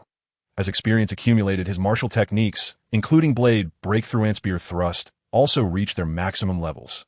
Consequently, his movement speed, health restoration through food, and recovery abilities had all seen marked improvements, successfully transforming him from a long-range archer to a versatile warrior capable of both melee and ranged combat. On the day he intended to request leave to pursue equestrian skills and javelin techniques, General Kai Cheng mysteriously pulled him aside, leading him toward the administrative hall to attend to official business. "General, what business do we have in the administrative hall? Is the captain going to commend our achievements? It is not a commendation for us, but rather for you. You, my lad, are likely the fastest to receive a promotion among us." The audit hall had initially intended to delay matters, but the captain decided to act fairly. "Zhou Yuan, this fairness is not mere formality. It carries the intent of support and encouragement. Be sure to express your gratitude to the captain." General Kai Cheng's words led Zhou Yuan to surmise the purpose of their visit to the captain's administrative hall. As expected, upon entering the hall, the stern but dignified captain managed a faint smile, personally descending to hand Zhou Yuan a document and a bronze plaque. "What a remarkable young man you are, truly full of vigor and grace. This is your official document. Your household registration has been transferred from the countryside to the Jing'an prefecture. Henceforth, you shall no longer be a mere peasant, but an official of the Great Way. Thank you for your promotion, Captain. I shall dedicate myself wholeheartedly to repay your support." As Zhou Yuan expressed his gratitude, he accepted the document and plaque, which bore the inscription Jing'an capital. Beneath this inscription, the official seal of the Great Way's military officers was embossed in gold, along with the words, "Jing'an Divine Arm, Duke Zhou Yuan. From now on, if anyone inquired about your origins, you could respond with Jing'an capital. While it may not compare to noble families or influential clans, it would earn you respect from the common folk, and the authorities would protect you, granting you a foothold in society. What do you think? Are you feeling invigorated?" Chapter 28. The Painted Skin Ghost City. The captain's inquiry about Zhou Yuan's sense of invigoration was likely not unfounded. The Great Way placed immense importance on social standing. Without a respectable identity, even casual conversations required expressions of gratitude. Moreover, without a formal identity, commoners and townsfolk were not permitted to relocate freely. They were firmly bound to a piece of land, unable to obtain even a travel permit, save for serving in the military or engaging in commerce. In such a society, acquiring an official title signified liberation from the jurisdiction of lowly officials, granting one the opportunity to amass wealth and foster personal advancement. Of course, while it is not illegal for the common folk to save money, the oppressive taxation imposed by officials leaves them little chance to accumulate family fortune. As the captain articulated, A change in status brings forth a vast sense of freedom. Indeed, through bloodshed and valor, one forges their own path to nobility, such as the calling of a true man. The common people inherit a field and a home. The aristocrats bequeath knowledge and territory, while the warriors pass down titles and ranks. Young men should seize their moment of brilliance and strive for nobility, ensuring that their lineage inherits positions of authority. After receiving the official documents and seals, Zhou Yuan departed from the Hall of Governance alongside the military officer, Kai Cheng. The esteemed captain of Jing'an, possessing great martial prowess, treated his subordinates with respect and adeptly employed strategies of support and promotion, proving himself to be a formidable figure. Military officer, when shall we venture into the secret realm for an offensive? Not today. The armored soldiers have sustained a 20% injury rate, and the divine armed soldiers are fatigued. It is time for the brothers to rest for a few days. Zhou Yuan, you must have accumulated a fair amount of wealth. In these days, consider purchasing a residence in Jing'an City. Do not squander it all on vices, lest you find yourself without a home when the time for battle comes. During their time together, Kai Cheng had developed a fondness for Zhou Yuan and was willing to offer guidance to this exceedingly young lad. Thank you for your advice. Military officer, since entering the camp, I have yet to explore outside. It is a perfect opportunity to visit Jing'an City and see if I can find some treasured items. With newfound leisure, Zhou Yuan recalled that he had yet to witness the cities of this world, prompting him to contemplate visiting the martial arts schools and libraries within the city. It is essential to find things that bring joy. Otherwise, the pent-up aggression from battle could lead to dire consequences. By the way, there is something I must advise you on. Make sure to find a silk pouch to store your copper seal and official badge. Do not let it dangle from your waist. Is it necessary to keep the identity of a camp officer secret? What need is there for secrecy? A military officer who has earned his rank through bloodshed is not a shadowy figure. However, the soldiers of both our divine arm and armor divisions are somewhat unique. The citizens of the city regard us as warriors who vanquish demons, and wealthy families are eager to befriend us. Many express admiration for our reputation and seek to host us, but their true intent often lies in securing protection for their families in times of demonic unrest. Upon hearing this, Zhou Yuan realized that the official seal might not be so inconspicuous after all. Whether or not he is invited to a marriage is of little consequence. What truly matters is being welcomed by the affluent families of the city. He relishes good food and enjoys making friends. Do not act recklessly. If there are no demons in the city, I will not chastise you for indulging with the official seal. However, if there are indeed demons lurking among the populace, reckless bravado could lead to endless troubles. Are there truly demons in the city? Is the Jing'an army unconcerned? How surprising. Where can one find a place without a few hidden alcoves? Once they gain intelligence, they seek only to hide. Who can find them? That makes sense. But during my time in Qiaoshi village, I never heard of demons entering the village. It is understandable that demons, having gained intelligence, would be wary of entering the Jing'an army's camp. However, it is illogical for them to spare the weak villages. Zhou Yuan, do not envision demons as mere beasts. Many among them take human form and, having attained intelligence, indulge in pleasures and luxuries. Villages are impoverished, lacking in fine food and beauty, and the villagers, fearing illness, do not dare to cleanse themselves regularly. For these reasons, intelligent demons prefer the grand cities and disdain the villages. Zhou Yuan could hardly fathom that demons would harbor class discrimination and a penchant for hedonism. It seems that without intelligence, they are devoid of desires. Yet once they gain it, they are consumed by overwhelming cravings. Listening to the military officer, it appeared that demons with intelligence and human form resemble humanity more closely. Indeed, you have encountered demons in the secret realm before. If they possess intelligence, who can discern whether they are human or demon? Kai Cheng's assertion was somewhat flawed. Zhou Yuan, who could see health bars and monster identity information, could indeed tell the difference.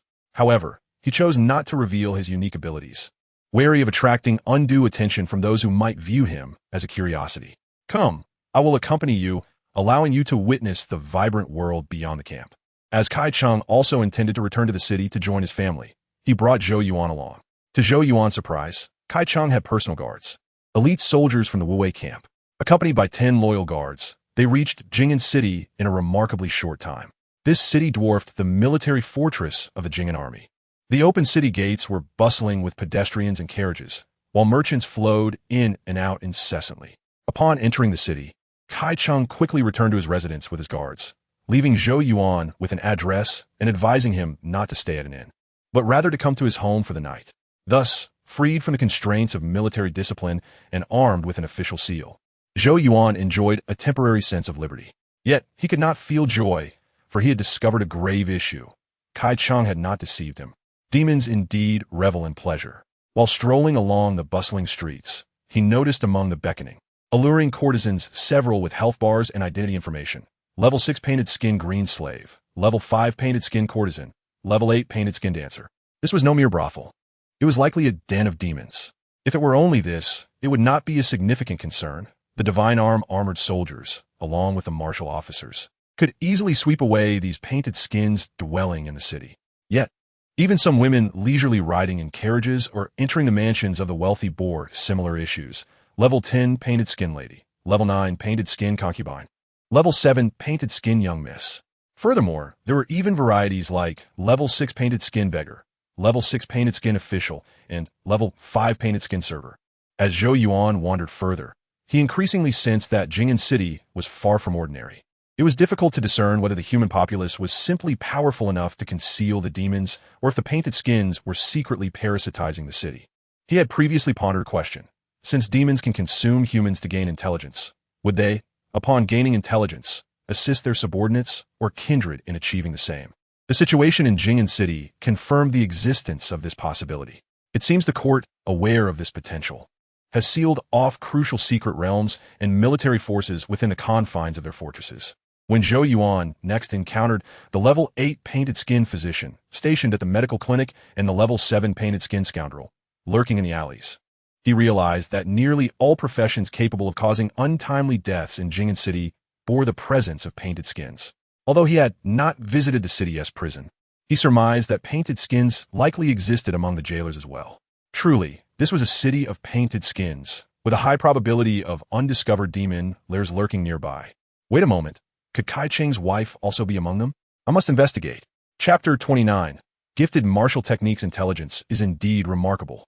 The painted skins that have attained it are aware of maintaining a facade of order, thus rendering Jing'an City a place that appears peaceful and prosperous.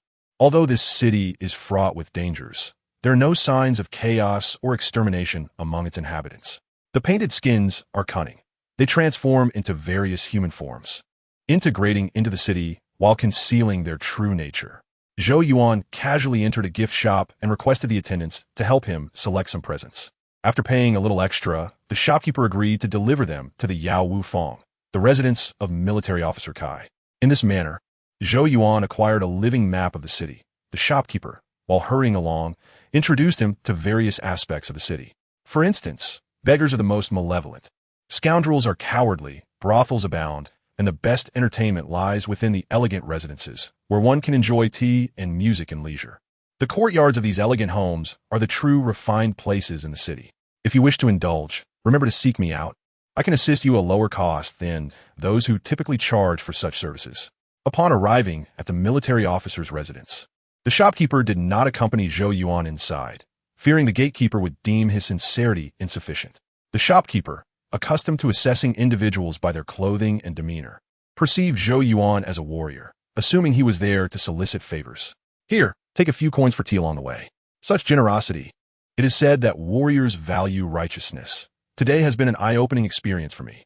After the shop assistant departed, Zhou Yuan, cradling the gifts in his hands, made his way to the nearby residence of the military magistrate, Kai. The military magistrate held the rank of a fifth-tier military officer in the Great Way, and with Kai Cheng overseeing the assault on secret realms and providing spiritual offerings, he was an absolute confidant of the Jing'an captain. Consequently, Kai Cheng was undeniably a wealthy individual. His estate was not only expansive but also well-guarded, with attendants, doormen, and a steward in abundance. The two guards, unfamiliar with Zhou Yuan, initially intended to consult the steward, but upon spotting the copper seal in Zhou Yuan's possession, they promptly opened the gate and granted him entry. The doorman rushed over to assist him with the gifts, leading him through the entrance with haste. "Young master, you are finally here. My lord mentioned upon returning home today that he wishes to host a banquet for the Jing'an officials. The household is bustling with preparations. Allow me to take you to the main hall for some tea. There's no rush.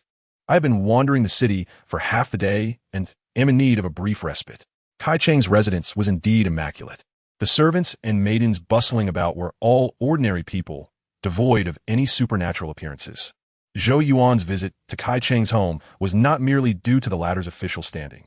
Rather, it stemmed from the kindness Kai Cheng had shown him, often imparting knowledge and wisdom, alongside their shared experiences in battle that had forged a bond akin to brotherhood. Zhou Yuan was unwilling to witness his friend fall victim to treachery, which compelled him to attend the banquet. It was evident that not only did Zhou Yuan consider Kai Cheng a friend, but Kai Cheng reciprocated these sentiments. Once Zhou Yuan had barely sipped his tea in the main hall, Kai Cheng appeared with his wife and children.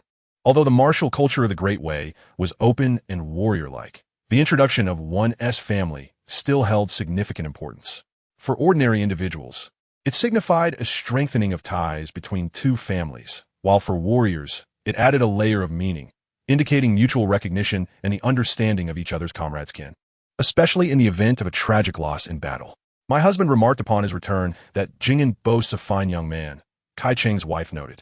Typically, when those personal guards visit, it would be a surprise if they left without taking something. Bringing gifts is quite rare. You need not stand on ceremony. For you and my husband share a bond forged in blood. Treat this place as your own home, and there is no need for gifts. Zhou Yuan exchanged pleasantries with the lady and the military magistrate. Kai Cheng's wife was tall and slender, while their two children were delightful and unmistakably human. Brother, I have introduced my family to you. Why do you still refer to me by my military title? If it pleases you, simply call me Kai. In my delight, I shall ensure my wife finds you a suitable young lady. Bah, no need to address him. I shall also keep an eye out for a fine maiden. The two children, oblivious to their parents' conversation, shyly tugged at their sleeves, curiously observing Zhou Yuan. Once the three adults had become familiar, they settled on more affectionate titles, with Zhou Yuan addressing them as Brother Kai and Sister-in-law. Since this is your first visit, and you have brought a considerable number of gifts, I, as your sister-in-law, must offer you something in return. As a military archer, this jade thumb ring shall suit you well. Please do not refuse it. Thank you, sister-in-law, for your generous gift. I was indeed in need of a thumb ring. Kai Cheng and his wife had clearly conspired to present such fitting gifts. Their intentions were not without merit, as Zhou Yuan exhibited immense potential, having become a military duke at such a young age. Though lacking a noble background, his character was commendable. A young archer with such promise, as long as he did not meet an untimely demise, was bound to ascend to greater heights. Now was the best time to forge connections, not only out of camaraderie, but also as a means of nurturing and supporting one another. After a casual chat, Kai Cheng's wife departed with the children, leaving Zhou Yuan and Kai Cheng to converse. Brother Yuan, what my sister-in-law mentioned is quite true. It is not wise for you to delve into domestic affairs while serving in the military. She intends to find you a fine lady, as well as a suitable residence, to protect you from deceitful individuals. You need not worry about finances. I shall lend you some, and you can repay me at your leisure. With this single statement from Kai Cheng, Zhou Yuan felt his visit had been worthwhile. While Kai Cheng valued his potential, it was evident that there was a genuine bond of brotherhood involved. After exchanging a few more casual words, Zhou Yuan politely declined the matchmaking proposition, expressing his aspiration to become a martial artist and participate in the court's spiritual assessments. Very well, with your martial talent and youthful vigor, it is indeed prudent to accumulate merit and endeavor to take the spiritual assessment. Otherwise, you may regret it for the rest of your life. I possess a martial technique called three-talent stance, which is derived from the treasure chests of the secret realms. Take it and see if you can cultivate something worthwhile. As Kai Cheng spoke, he rose to retrieve a martial arts manual. Brother Yuan, do not underestimate the three-talent stance. It is an excellent method for strengthening the body. Our Jing'an Army's warriors practice the strengthening version of the three-talent stance. Your situation is unique. You have not undergone body strengthening training and have already joined the Divine Arm Squad. This is a perfect opportunity for me to lend you the original version to fill in the gap of your training. However, I must caution you. While the initial parts are quite concrete, the latter sections can be rather abstract. Focus on mastering the body strengthening techniques. Do not be misled by the more esoteric aspects. Thank you for your kind gift, Brother Kai. I am truly grateful. The three-talent stance given by Kai Cheng was indeed an authentic version, complete with detailed explanations. Zhou Yuan could not immediately integrate the three-talent stance into his attribute panel in Kai Cheng's presence, so he patiently perused the manual. Indeed, the output from a level 3 dungeon and a level 5 boss was far more reliable than the Great Bear stance. This martial technique was divided into 3 stances: heaven, earth, and man, which corresponded to guiding the spirit, sensing the energy, and strengthening the body. It was far more tangible than the vaguely conceptual Great Bear stance and did not involve the immediate effects of energy cultivation or spirit awakening. Rather, it belonged to a category of techniques that focused on guidance and responsiveness. The entire purpose of a martial technique was not merely to practice, but to guide, rooted in essence, sourced from energy, and led by spirit, ultimately culminating in the unity of the 3 talents and the formation of the 3-talent seal. The detailed introduction also indicated that the 3-talent seal activated a special attack by simultaneously mobilizing the attributes of essence, energy, and spirit. Brother Kai, have you mastered the 3-talent seal? I've already stated that it is merely a fanciful notion. Who could possibly master such a technique? Chapter 30. Unusual occurrences of the residence. The fact that the military magistrate Kai Cheng had been unable to master the technique did not imply that Zhou Yuan could not succeed. For an average person, achieving even 3 to 5 levels of the 3-talent stance would be commendable, while those with talent might reach 7 or 8. However, attaining a full mastery of 10 levels, consolidating essence, energy, and spirit to form the 3-talent seal required more than mere talent and years of practice. It necessitated insight. Those who could grasp the concepts of sensing energy and guiding the spirit would succeed. Those who could not would toil in vain.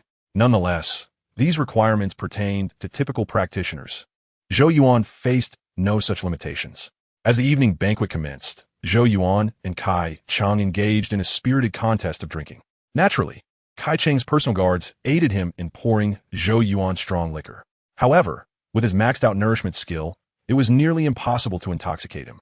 Ultimately, amidst cheers of good drinker, "Fine fellow, let's drink together again next time," the banquet came to a close.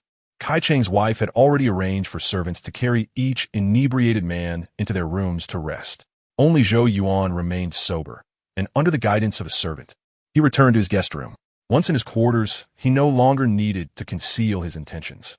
He directly integrated the 3-talent stance into his attribute panel and clicked to begin learning. The experience required for the 3-talent stance was 5 times that of the Great Bear stance, with the first level demanding 50 experience points. However, this posed no issue for Zhou Yuan. As he had accumulated a considerable amount of experience from his recent exploits in dungeons, he had more than enough to upgrade the 3-talent stance. With continuous investment of experience, the 3-talent stance quickly reached its maximum level. However, since the core of the 3-talent stance focused on strengthening the body, sensing energy, and guiding the spirit, rather than the energy cultivation and spirit awakening of the Great Bear stance, it did not provide Zhou Yuan with new energy or spirit attributes, merely augmenting his essence attributes slightly. This did not imply that the 3-talent stance was inferior to the Great Bear stance. The differences arose from their distinct training objectives. Achieving the maximum level of the 3-talent stance granted Zhou Yuan a passive skill of sensing energy and guiding spirit, along with an active skill, 3-talent seal. Upon maxing out the skill, he glanced at his attribute panel. Health, 100. Essence, 4. Energy, 2. Spirit, 2. Excellent, my condition is optimal. Let me test the power of the 3-talent seal. Considering this was someone else's home, he refrained from making excessive noise. Zhou Yuan, on his way to the latrine, sought a patch of land adorned with blooming flowers to conduct a test. He bent down to find a larger, level area, then extended his palm upwards, finger splayed, with the thumb pressing against the little finger, forming the 3-talisman seal. In an instant, the essence, vitality, and spirit converged, causing his palm to flush crimson as if an abundance of life force had coalesced in that moment. Through the lens of his soul's vision, a colorless world suddenly shimmered, revealing a hand enveloped in a radiant triad of hues, red, blue, and yellow, standing in stark contrast. The effectiveness of the 3-talisman's seal exceeded Zhou Yuan's expectations. It was not merely a skill to master, but a potent means of unleashing concentrated energy. In this state, the seal could not be maintained for long. The quicker it was executed, the lesser the damage inflicted upon the user. Furthermore, this technique lacked the potential for a gentle application. The moment it was unleashed, it was a full-force explosion. Given this, Zhou Yuan merely savored the sensation of forming the seal before striking the cursed land with it. Boom! Accompanied by a thunderous sound, a small crater was formed in the cursed earth, with the surrounding soil exploding outwards, sending vibrations rippling through the area and stirring a cloud of dust. The soil around the crater heaved outward, while the center remained compact, evidently compressed by a heavy impact. Zhou Yuan gazed at the basin-sized pit before him, alongside the bruised and swollen state of his palm, and truly felt the violent force of the three-talisman seal. This brutality not only targeted the intended object, but also inflicted harm upon the practitioner. Yet, the act of unleashing this seal was extraordinarily exhilarating, akin to the description in the three talismans posture, which spoke of forming the three treasures and manifesting the three talismans as a protective technique and a path to enlightenment. Once the three-talisman seal was executed, it indeed allowed for a more intuitive perception of the elusive energy and the divine presence that lurked in the shadows. It could be regarded as a skill born of tumult, an attempt to control both energy and spirit. Zhou Yuan noticed that his health had dropped to 95, picked up a hoe from the flower bed, and tended to the marks he had made. He then returned to his guest room, consumed a healing rice ball from his inventory, and drifted into slumber. Upon waking the next day, not only was his health restored, but the negative state in his arm had completely dissipated, leaving no trace of injury. Just as he was preparing to bid farewell after breakfast, he noticed an elderly woman trimming the flowers in the same flower bed where he had tested his skills the previous day. Although the old woman's demeanor resembled that of an ordinary person, the identity information displayed above her health bar revealed the truth. Level 8 painted skin old woman. Who could this elderly woman be? Did Brother Kai have such an aged servant in his household? Young master, do not be rude. That is the old lady of the household. She is devout in her Buddhist practices and lives a frugal life, never donning fine garments unless it is a significant festival. The old lady enjoys tending to certain flowers, and the elder is concerned she may tire, so he replaced them with easier-to-care for blooms for her amusement. So, it is the old lady of the household. I truly beg your pardon. It seems I, a mere warrior, judged by appearances and hastily drew conclusions without observing her fine garments and attendance. I am indeed at fault. I will not disturb her enjoyment, and shall first go to Brother Kai to offer my apologies. The household servants did not dwell on this, and promptly led Zhou Yuan to the main hall to take a seat. Come, eat while it's hot.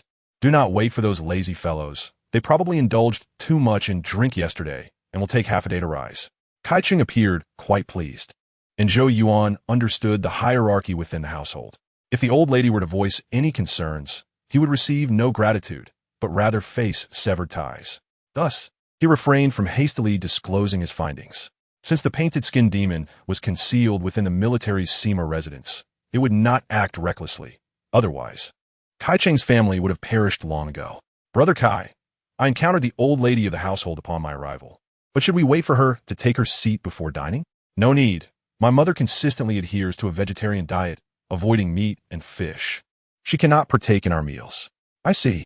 I had just observed the old lady dressed plainly, without attendance, and assumed she was a subordinate of the household.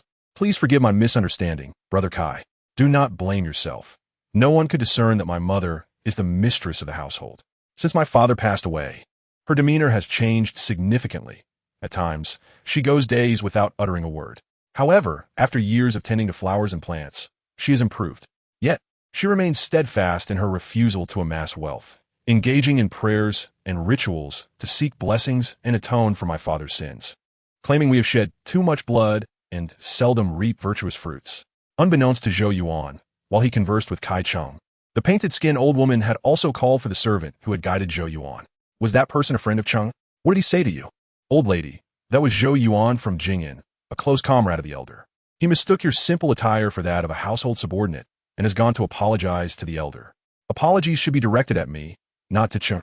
He seems to be a man who only recognizes official robes. Such a hypocrite, steeped in bloodshed, is not worth my time. Chapter 31. The Tale of Malice. The painted-skin old woman was exceptionally adept at her disguise, having crafted a new persona for herself. Her prolonged adherence to a vegetarian lifestyle and aversion to violence led those within the household to perceive her as a devout Buddhist. Little did they know that this seemingly peaceful figure was, in fact, a covert agent lurking within the military's Sima residence. Some of the painted skins that had attained sentience were shrewd, while others were rather foolish.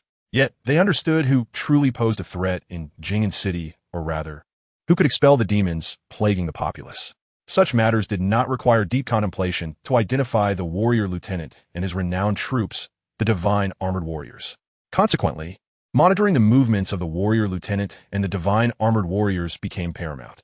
In this precarious situation, the painted skins identified a nearly perfect target, Kai Cheng, a trusted aide to the Jing'an lieutenant and the absolute confidant responsible for supplying spiritual resources, as well as being the direct superior of the divine armored warriors. In the absence of a means to replace the lieutenant's family, substituting Kai Cheng's family became the most viable option. The reason for targeting the old lady rather than Kai Cheng's wife lay in the advantage of her seniority. By assuming the identity of a mother, the painted-skin old woman could traverse openly and eavesdrop on information without concealment. During the banquet last night, the painted-skin old woman returned to the reception hall, simultaneously loosening the soil of the bougainvillea in the corner while listening to the conversations within. A group of hardy warriors, indulging in wine, revealed much in their revelry, and she learned that the Jing'an army had gained an excellent archer, garnering Kai Cheng's attention. While this information seemed innocuous, as long as it did not pertain to significant matters such as the warrior lieutenant entering the city, the painted skins in town did not need to remain on high alert. However, being selected and dispatched as a covert agent within the military Sima residence indicated a presence of considerable patience. This patience, coupled with her guise as an elderly woman, had allowed her to glean much valuable intelligence. This time was no different. Although Zhou Yuan and Kai Cheng had already dispersed to their respective rooms to recover from their inebriation, she had not given up. Methodically tending to her potted plants, she grasped a small hoe, preparing to enter the courtyard where the guest rooms were located to tend to the flowers and eavesdrop on drunken ramblings. In this moment, the patient spy witnessed an unusual guest. The night did not obscure her vision, and she beheld a young visitor crouching on the ground, forming a seal with one hand. The hand, appearing both supple and taut, suddenly turned a deep crimson, and in the eyes of the painted skin, a fiery red aura surged forth. Boom! A deep, resonant sound echoed, nearly shattering the painted skin old woman's resolve. She withdrew her gaze, her body collapsing like a puddle of mud on the ground. Ensconced in profound terror, the court of the Wei dynasty had aptly summarized the nature of demons. Once they awakened their intellect, they sought pleasure, cherished beauty, and equally feared death. The painted skin was not afraid of ordinary weapons. Those could merely pierce its skin without extinguishing its spirit or claiming its life. However, the three-talisman seal was entirely different. This technique was a convergence of essence, vitality, and spirit, invoking a unique attack through the trinity of heaven, earth, and humanity. This assault could not only pierce the painted skin's outer layer, but could also obliterate it entirely, scattering its shadowy essence. Thus it trembled in fear, apprehensive that Zhou Yuan might be a warrior sent by the Jing'an lieutenant to investigate the military's Sima residence, and dreaded the possibility that he might discover its true nature and indiscriminately unleash a seal upon it. Originally, it concealed its true identity, bearing a protective charm, and the military officer Kai Cheng would undoubtedly safeguard it. However, that is now futile. Even a single strike from that seal would overwhelm it, let alone a mere Kai Cheng. His official rank is inferior to Kai Cheng's, and I can easily persuade Kai Cheng to drive him away, ensuring that he is never allowed entry into the military officer's estate again. Once the painted-skinned old woman regained her composure, she dusted off the dirt from her clothes and hastened to her chamber. The night was perilous, fraught with malevolent spirits, and she resolved to wait until dawn before venturing out. Demons endowed with intelligence possess desires, fears, and naturally, they can also feel anger. Once she returned to her room, her ire grew. She was enraged at her own fear of losing composure and at the sudden appearance of a malevolent force within her safe abode. Consequently, at the break of dawn, she set out to the guest house to tend to the flowers and plants, devising excuses to expel Zhou Yuan. Upon making contact with Zhou Yuan, her persona of a pious and lethal individual would spring into action. Having acquired the excuse, the painted-skinned old woman could hardly contain herself. Please Zumon Chengye. I have matters to discuss with him. Within the estate, the servants dared not disobey the old lady's command, and Kai Cheng, being a dutiful son, would certainly heed his mother's call. Shortly, Kai Cheng arrived at the guest house garden, accompanied by a servant. Mother, you summoned me. Is something wrong with the flowers and plants? The flora and trees possess their own spirits. How can they be replaced? She responded, Chengye, my devotion to the Buddha is not for myself, but for you and your father. Your history is steeped in bloodshed and sins. Without sacred scriptures to absolve you, you shall be plagued by vengeful spirits. Thank you for your blessings, mother. I am deeply grateful. Kai Cheng was puzzled by his mother's sudden discourse, yet, eager to please her, he expressed his gratitude.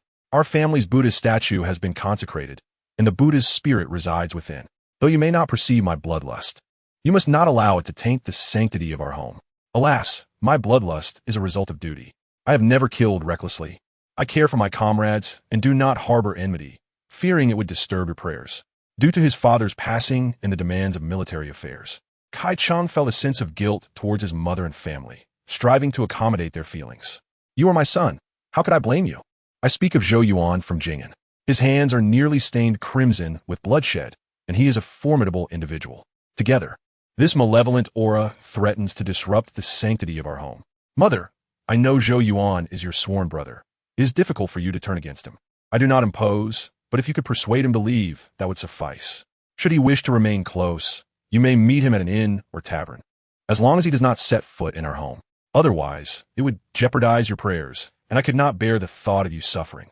Such words, lacking in foundation and steeped in vague omens of fortune and misfortune, had a surprising efficacy.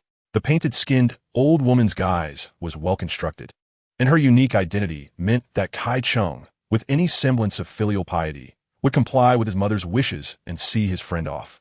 After all, in the camp, friends could gather frequently, but it was essential to first attend to the preferences of his elderly mother at home. Please, mother, spare me any further talk of life and death. I shall escort Zhou Yuan away.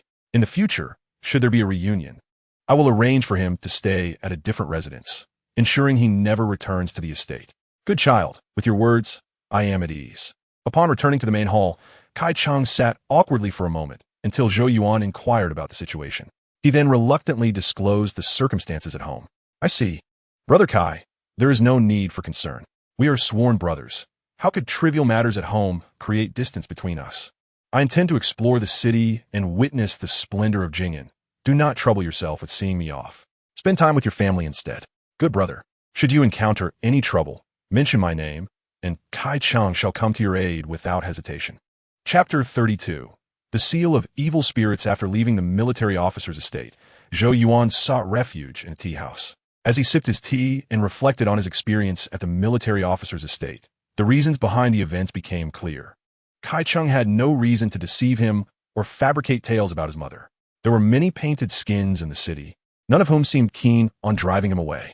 It was likely that during his skill experimentation last night, the painted-skinned old woman had sensed his presence. The three talismans gathered essence, spirit, and energy, wielding considerable power. The old woman likely perceived a threat and concocted tales of fortune and misfortune, insisting on expelling him. If the matriarch of the estate were a normal person, Zhou Yuan would not have thought twice. However, she was a painted-skinned spirit, and her presence in the military officer's estate was not merely a fondness for Kai Cheng. Zhou Yuan couldn't help but ponder further. Kai Cheng was indeed a figure of significance, both in the military and within Jing'an itself. Even the painted skins had their eyes on him, willing to disguise themselves as his kin to surveil his life. As Zhou Yuan contemplated how best to handle the situation, whether to feign ignorance or subtly provide clues, for level 7 painted skin rascals entered the tea house. Brother, you are occupying our seats. Perhaps you should offer an explanation. The painted-skinned old woman was, after all, an important informant for the painted skins, and various painted skins of different professions lurked in the streets, awaiting her to relay information.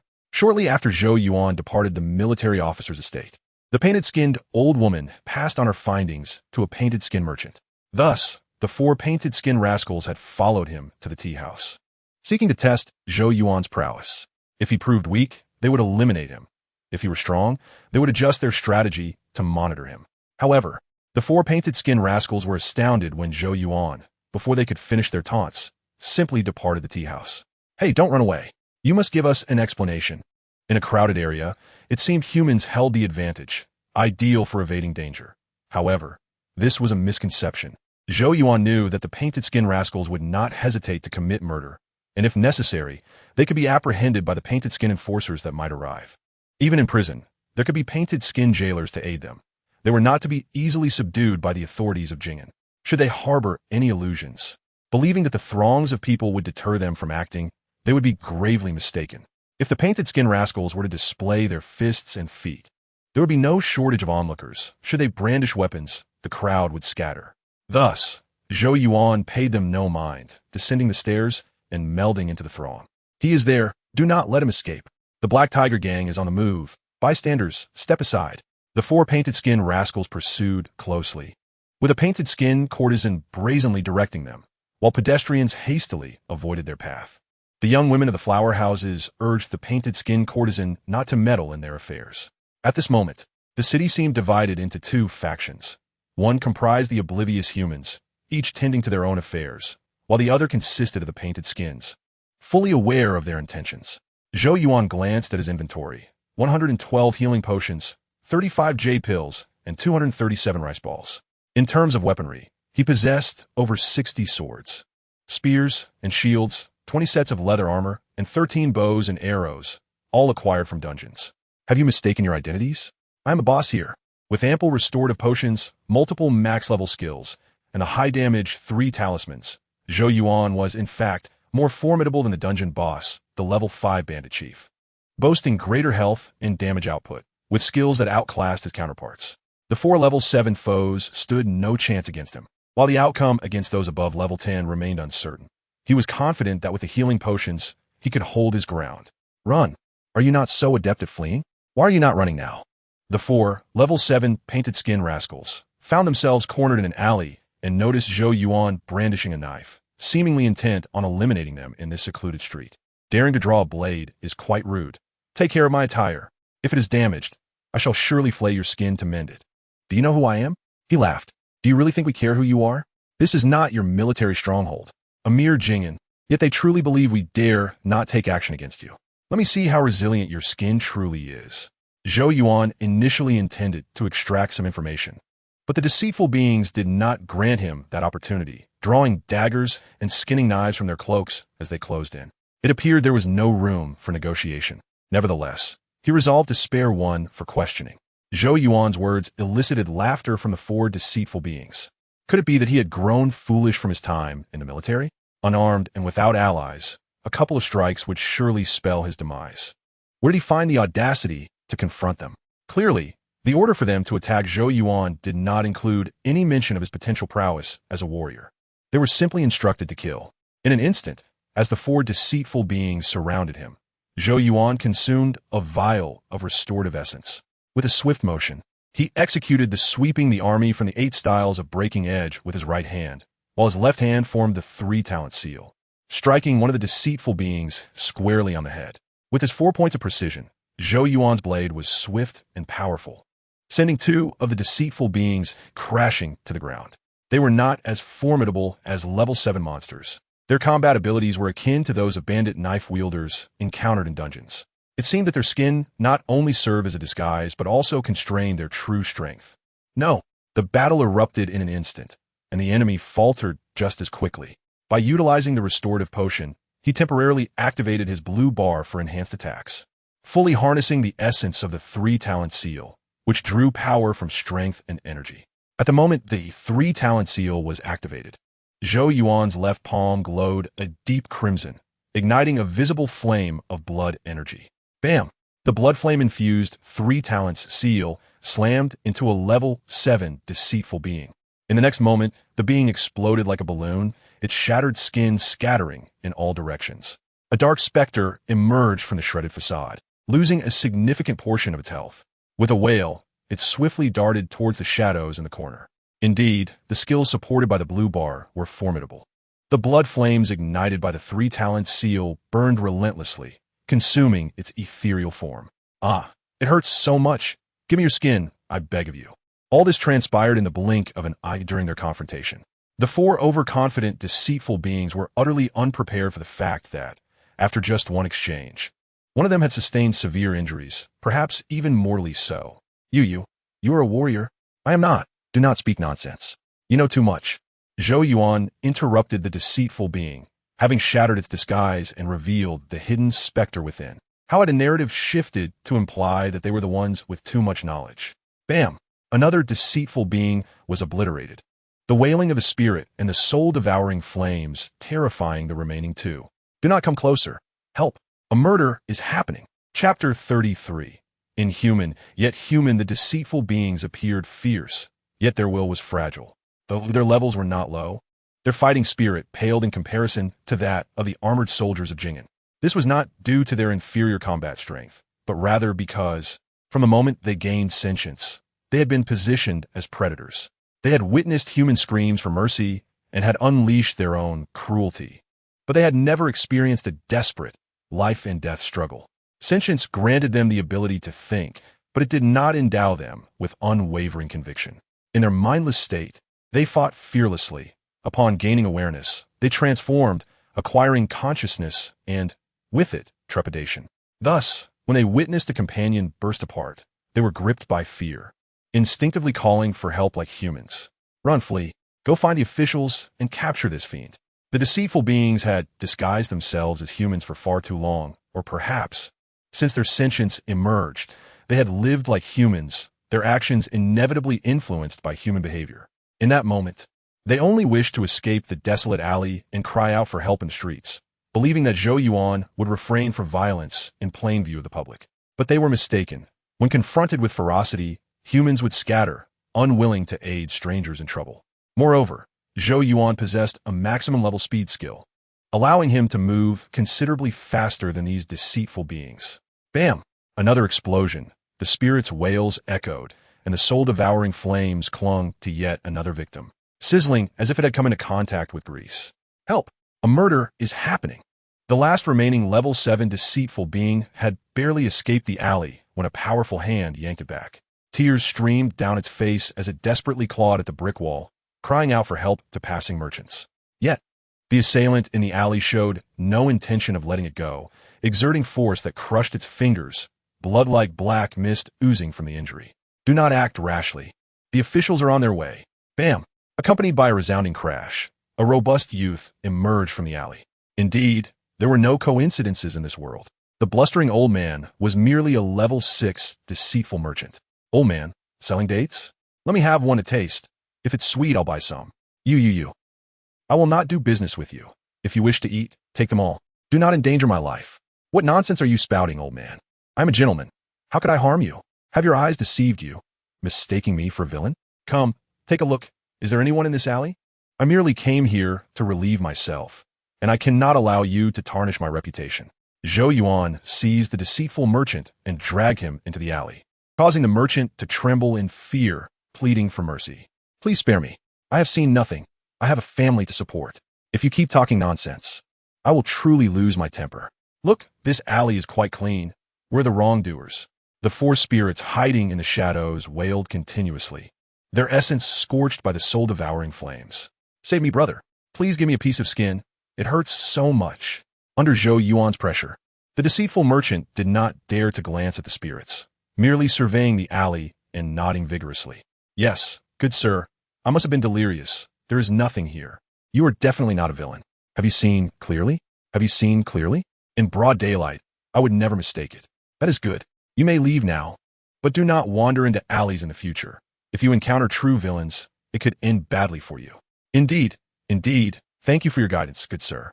The deceitful merchant, trembling, took hesitant steps out of the alley. The wails of the spirits suddenly diminished. After a few more steps, they fell silent. Why provoke this fiend? If a fight breaks out, those who sing, sell goods, or just cannot possibly compete with a warrior in a blood-soaked battle. Fortunately, that warrior cannot see through our skin. Otherwise, I too would have met my end today. The deceitful merchant dared not linger, gritting his teeth as he hurriedly exited the alley. Only when he reached the corner did he dare to steal a glance back. That fleeting glance revealed the fiend's wicked smile, nearly sending his soul fleeing. What is there to fear? I am not a malevolent spirit. Zhou Yuan refrained from slaying the deceitful merchant, not wishing to provoke the deceitful beings into a desperate assault against him. The ability to kill a deceitful being and the ability to see through their disguise were entirely different matters. The former merely demonstrated his strength. The deceitful beings could choose to avoid him. However, the latter would leave no room for negotiation. The deceitful beings would be compelled to eliminate anyone who could see through their facade. Otherwise, their survival in the city would be jeopardized. Thus, upon encountering the deceitful merchant, Zhou Yuan adopted an explanatory demeanor, allowing the deceitful beings to maintain their sense of security in their disguises. It seemed our roles were poised to reverse. The 4 deceitful beings and 1 deceitful merchant revealed, to Zhou Yuan, just how human-like they had become. This was encouraging news. The more human they appeared, the greater their fear, and their collective combat effectiveness would inevitably weaken. If they had possessed lower intelligence, they might have rushed him en masse, compelling Zhou Yuan to retreat to the military stronghold for safety. But that was no longer necessary. The deceitful beings had learned to emulate humanity, complete with their thoughts and their tendency to bully the weak while fearing the strong. It had been quite a while, yet no reinforcements had arrived. It appears that the Huapai are not a military faction akin to the Jing'an army, but rather a loosely organized gang.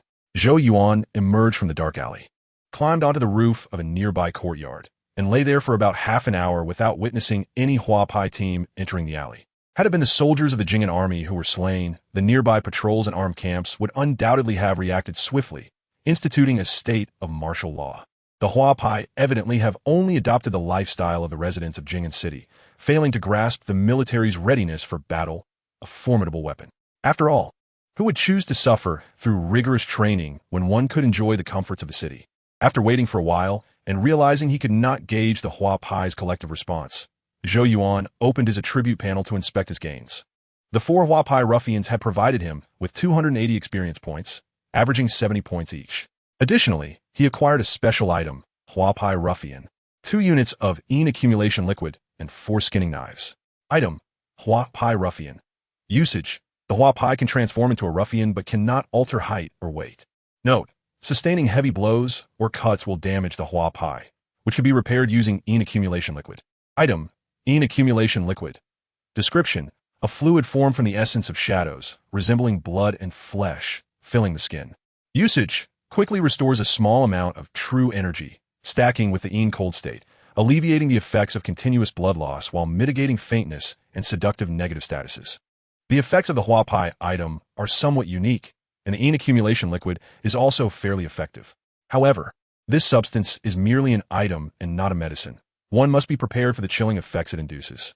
A regular person might succumb to illness before feeling its effects, and consuming more than 1 dose could be fatal. This substance is akin to a poison that exchanges blood for energy, far less useful than the jade true powder produced in military camps. Its lack of utility does not render it worthless. These Huapai indeed possess value.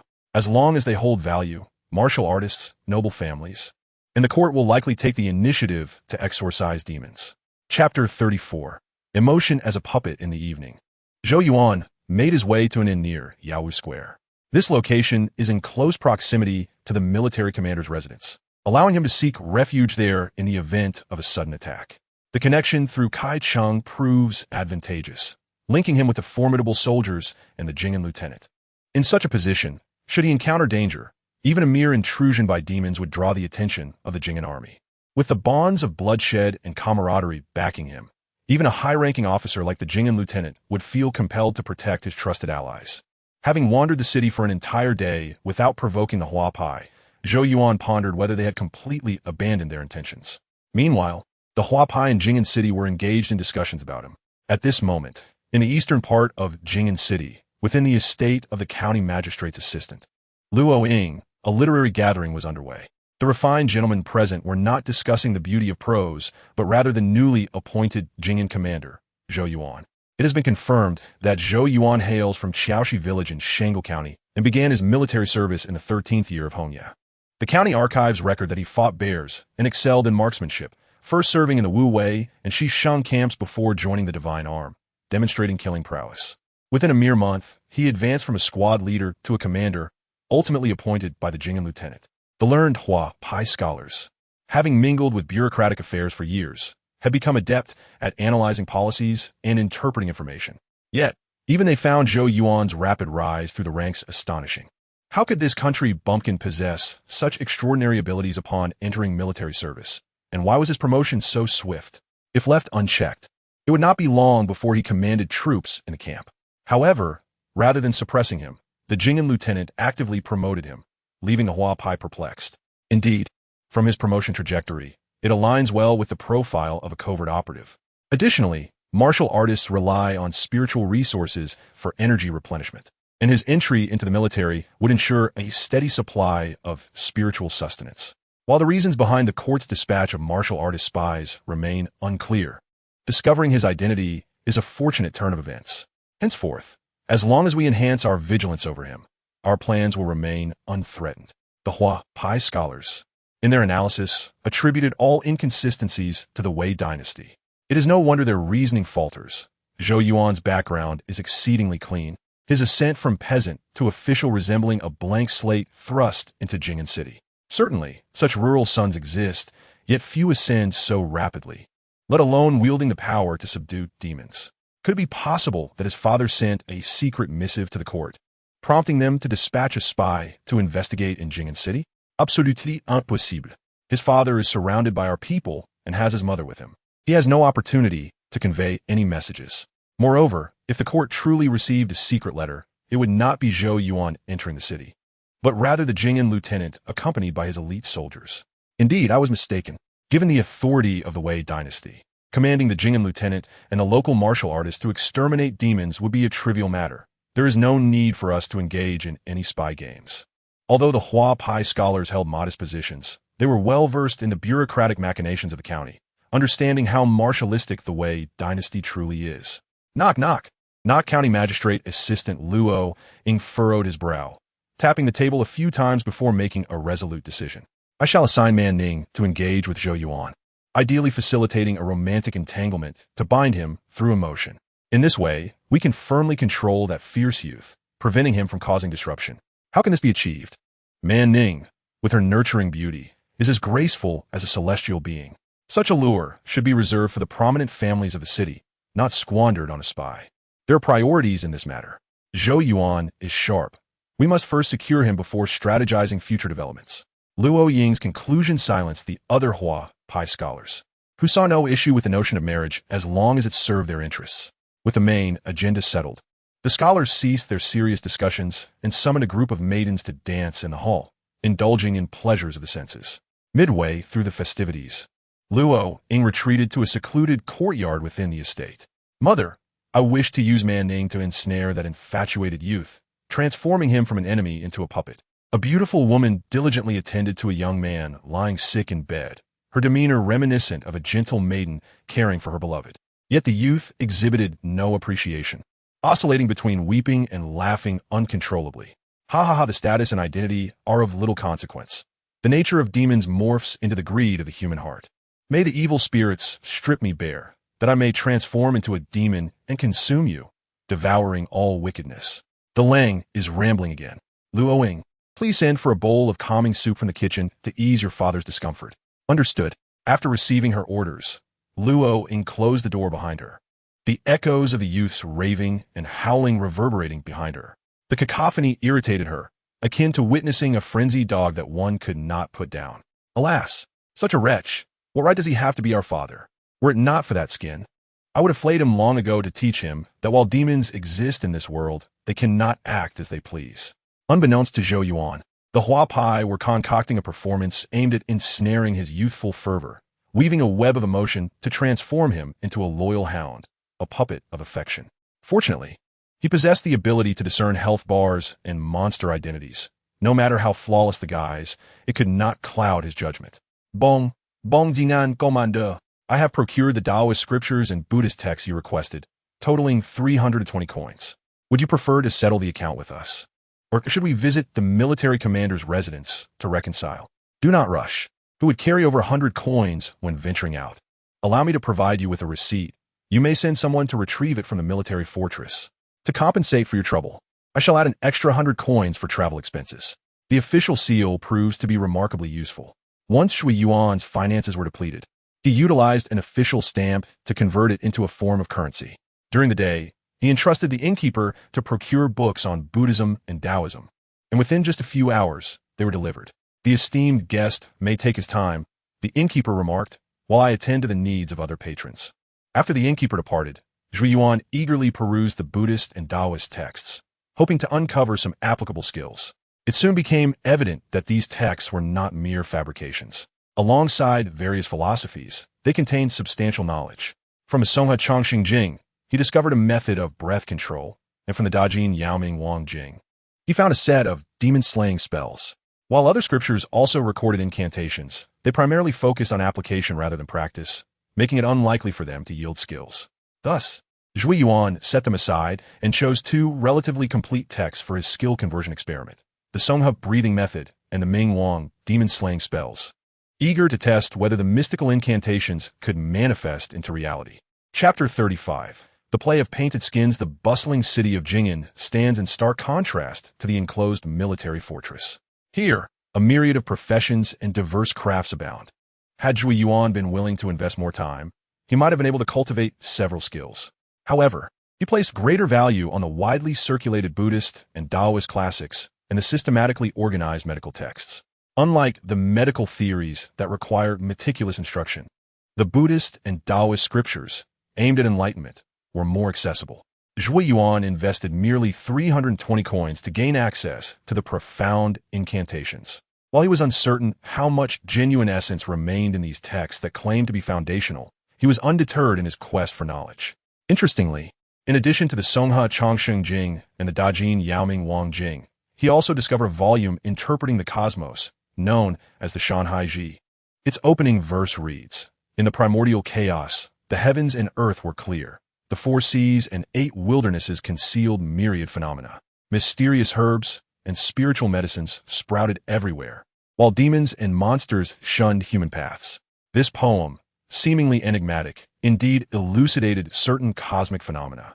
Those well-versed in worldly affairs would recognize its truths, while the uninitiated might glean hidden meanings. The publication of this book signifies the Daoist court's open stance towards the existence of mystical realms, at least among the literate populace, a testament to their confidence, boldly declaring rather than concealing. Upon acquiring the Shanhai Ji, a volume detailing extraordinary geographical tales, Zhou Yuan found himself irresistibly drawn to its pages, studying late into the night. The next day, it was not the innkeeper or any malevolent spirits that roused him, but rather his military comrade, Kai Cheng. "Brother Kai, what brings you here? Are you seeking to share a drink?" Zhou Yuan jested. "Ah, you bold Zhou Yuan, receiving guests yet expecting me to treat you," Kai Cheng replied with a grin. As they exchanged light banter, they took their seats at the tea table. Zhou Yuan was acutely aware that Kai Cheng had not come to the inn without a purpose. His visit bore an undertone of investigation. Such recklessness would not be exhibited without significant cause. "Brother, a calamity has befallen my wife's family, and I intend to take my men to investigate. I hope for your assistance with your marksmanship. We are comrades, no need for formality. However, please elucidate the circumstances so that we may assess the enemy's condition." "Indeed, my wife is the daughter of the prominent Zhang family in the city. She has a younger sister named Man Ning, who is exceptionally graceful and gentle, beloved by family and friends alike. Last night, Man Ning suddenly convulsed and fell unconscious, awakening at dawn. She recounted to her family that in her dreams, she encountered vengeful spirits that feasted upon her flesh, tearing her skin and causing unbearable pain, pleading with her parents for rescue. The Zhang family initially dismissed it as a mere nightmare, yet Man Ning fell into another coma, crying out in agony for her mother and father. What parent could bear witness to such a tragedy? My in-laws are nearly distraught, compelling me to investigate." Kai Cheng earnestly requested Zhou Yuan's company, stating that should they encounter physical demons, they would test their blades and arrows. If confronted with intangible evils, he would return to seek the captain's guidance. Kai Cheng's words ignited a sense of coincidence within Zhou Yuan, who had just vanquished 4 painted-skin tricksters the previous day, only to find himself embroiled in ghostly matters concerning a friend's family. Furthermore, the beauty of Kai Cheng's sister-in-law necessitated his youthful prowess for her rescue. There lay an intriguing proposition. Was this a case of a hero saving a damsel, or merely a chance encounter? Zhou Yuan pondered briefly before rising to accompany Kai Cheng. He felt no trepidation regarding potential attacks from the painted skins. After all, what was a mere disguise? If provoked, he could deploy the item, painted skin trickster, and infiltrate their ranks to discern their schemes. With Kai Cheng, Zhou Yuan, and 10 elite soldiers, they collected their weapons and armor from the military headquarters before heading to the Zhang estate in the eastern part of the city. As they prepared to leave, Kai Cheng's wife expressed her desire to accompany them to see her sister, but Kai Cheng firmly declined. Additionally, an elderly woman who claimed to be a vegetarian and a practitioner of Buddhism appeared, cautioning Kai Cheng to proceed with care and not to overexert himself. This scene, where a painted skin specter admonished a military officer tasked with addressing ghostly troubles, was indeed peculiar. "Do not worry, mother. My brothers and I will confront it with strength. If it proves beyond our capability, We shall report back to the authorities. Zhou Yuan observed the painted skin matron's hand tremble slightly upon hearing the words report back to the authorities. Clearly, there was apprehension at play, yet she still led Kai Cheng into the fray. The Zhang estate in Spring, larger than Kai Cheng's military headquarters, was bustling with servants, far exceeding those in Kai Cheng's residence. Yet, these details paled in comparison to the frequent appearances of ominous entities. Level 5 painted skin maid, Level 6 painted skin steward, Level 8 painted skin young master. The master has arrived. Quickly, lead the way and let him see if any demons lurk within. The common folk could not distinguish between the soldiers clad in divine armor and warriors, yet the overseer of the Zhang estate likely could, although he still placed his hopes in Kai Cheng. Kai, come quickly and see Man Ning. You must save her.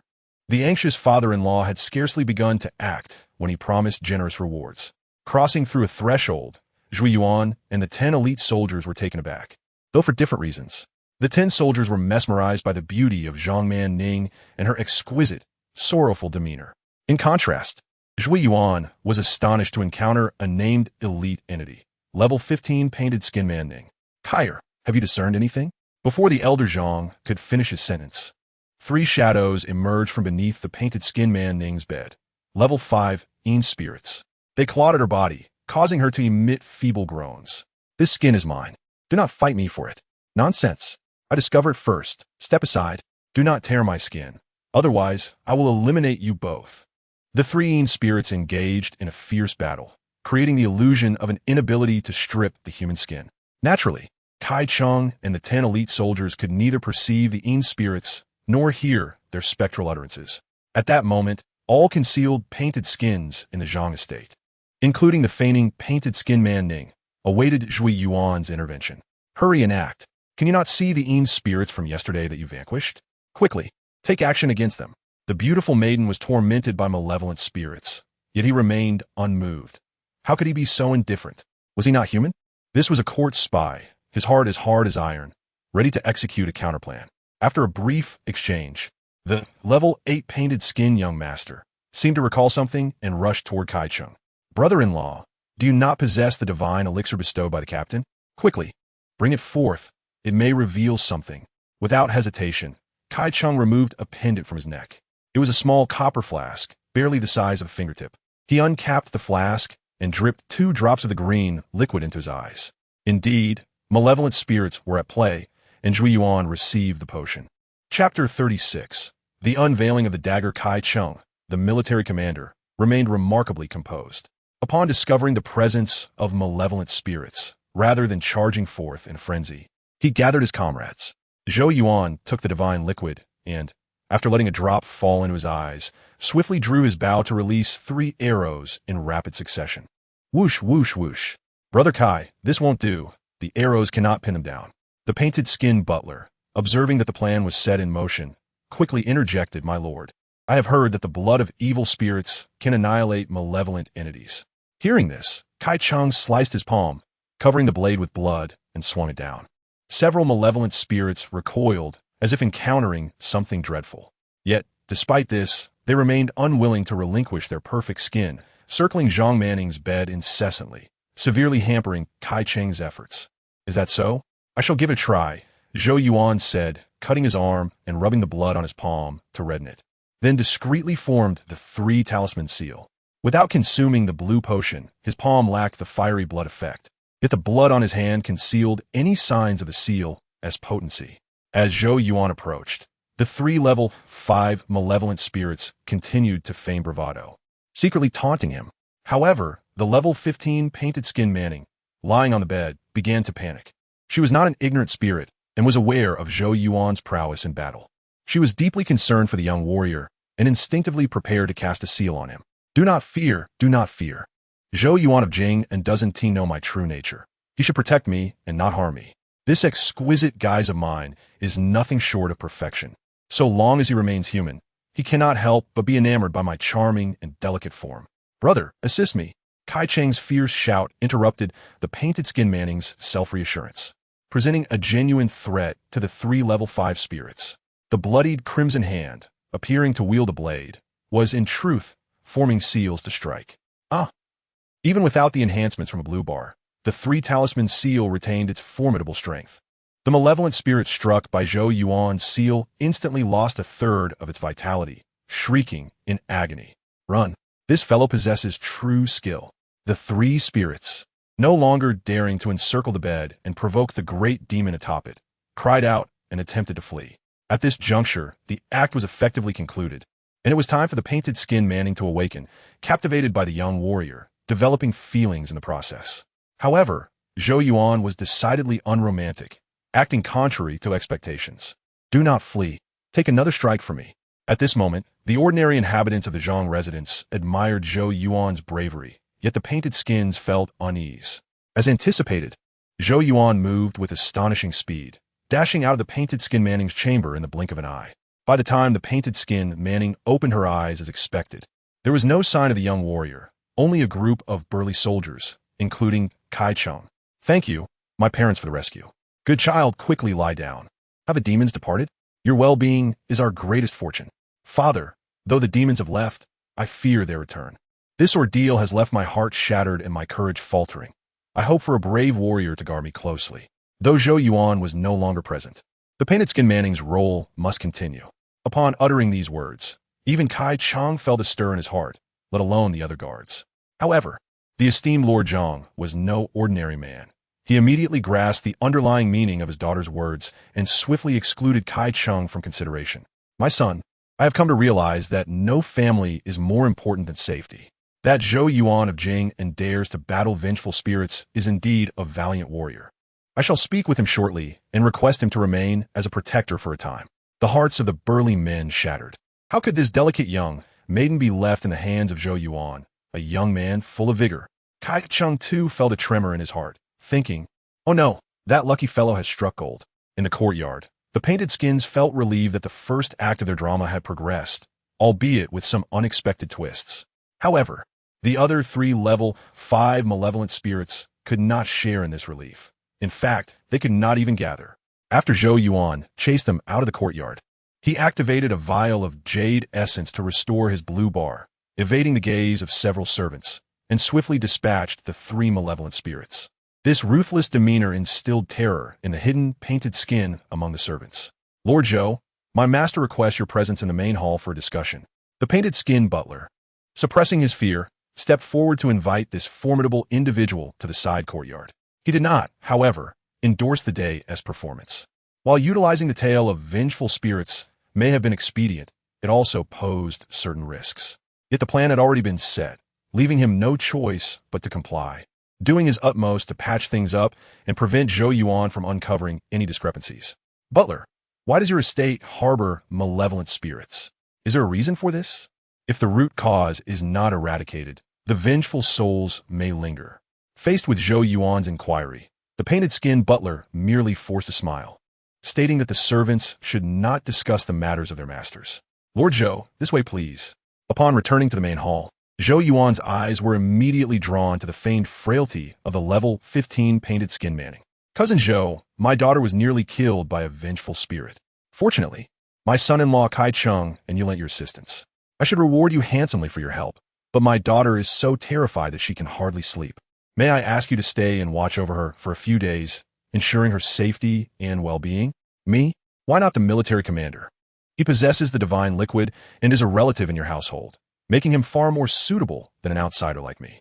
The painted skins were caught off guard, perplexed by the notion of having Zhou Yuan and the level 15 painted skin Manning cohabitate. Was this an attempt to cultivate a bond? Cousin, you must know that a woman must be guarded closely. While Qing is indeed my relative, it is still inappropriate for him to be with an unmarried sister-in-law. If even Kai Cheng must be guarded, how much more so should I be? I implore you, Lord Zhang, to seek another solution.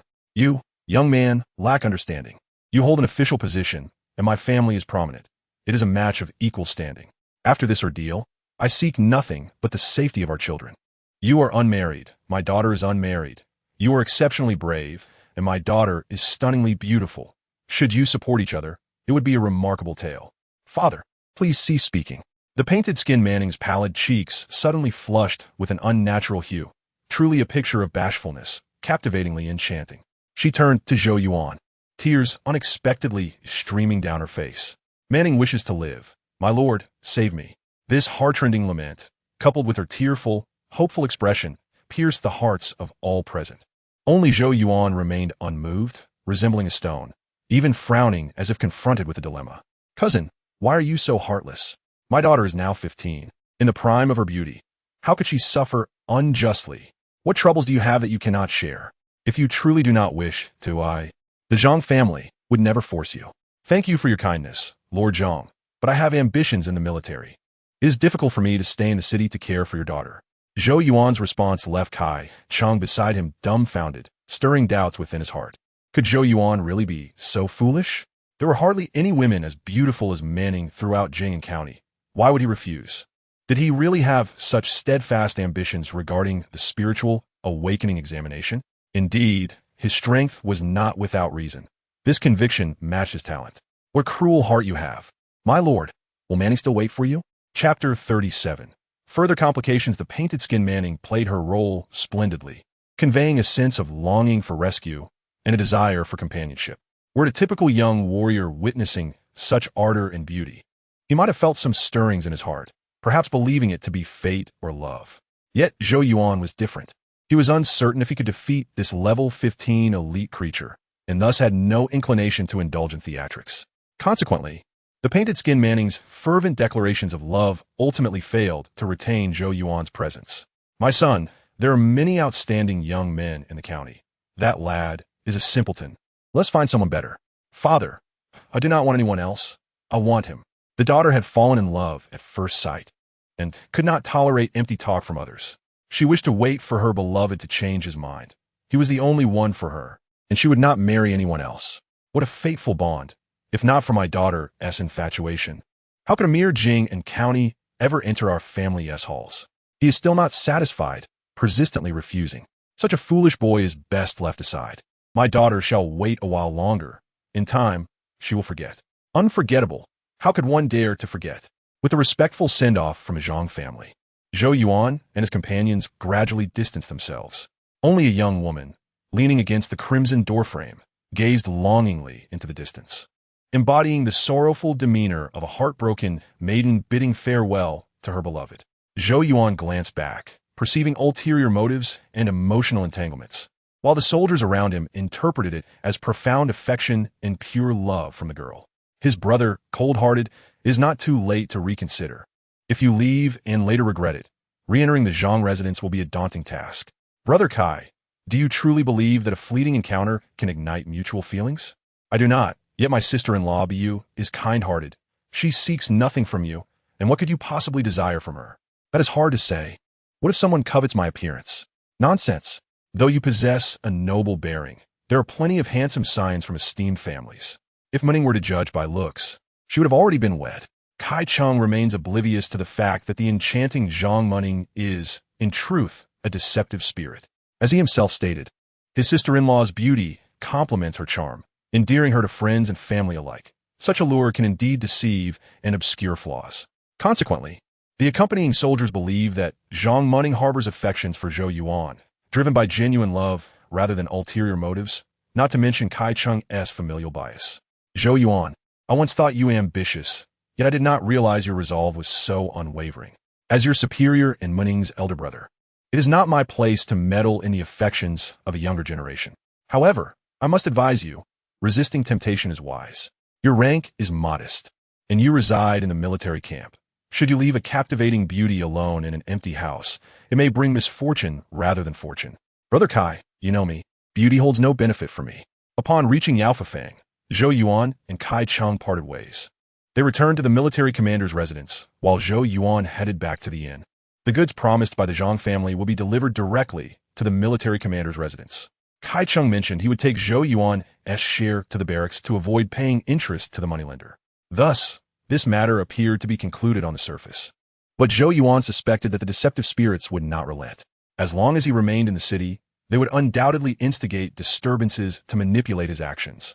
Therefore, upon returning to his guest room, he resolutely employed a special item, the deceptive spirit rogue.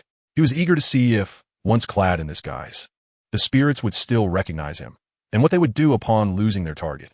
The moment the special item took effect, Zhou Yuan felt enveloped in a comprehensive layer of skin armor. He tugged at the outer layer of skin, discovering that this item not only altered his appearance but also possessed defensive capabilities. The power of the deceptive spirits predominantly resided within this skin. Without it, they were merely intangible phantoms. With a determined push, Zhou Yuan flung open the window of his guest room and leaped from the second floor. Exiting the shaded alley, he headed straight for the nearest brothel, where the deceptive spirits would serve as the ideal subjects for his experiment. If they perceived Zhou Yuan as one of their own, the deceptive spirit rogue would prove to be truly effective. Come play, dear sir, take a look at me. Ah, my fan has fallen. Could you kindly return it to me, young master? As Zhou Yuan approached the entrance of Xiuzhou Tower, a hand fan plummeted from above. The attendant inside retrieved it and placed it into his hands before promptly guiding him upstairs. Zhou Yuan, ever compliant, ascended the wooden staircase and soon reached the second floor.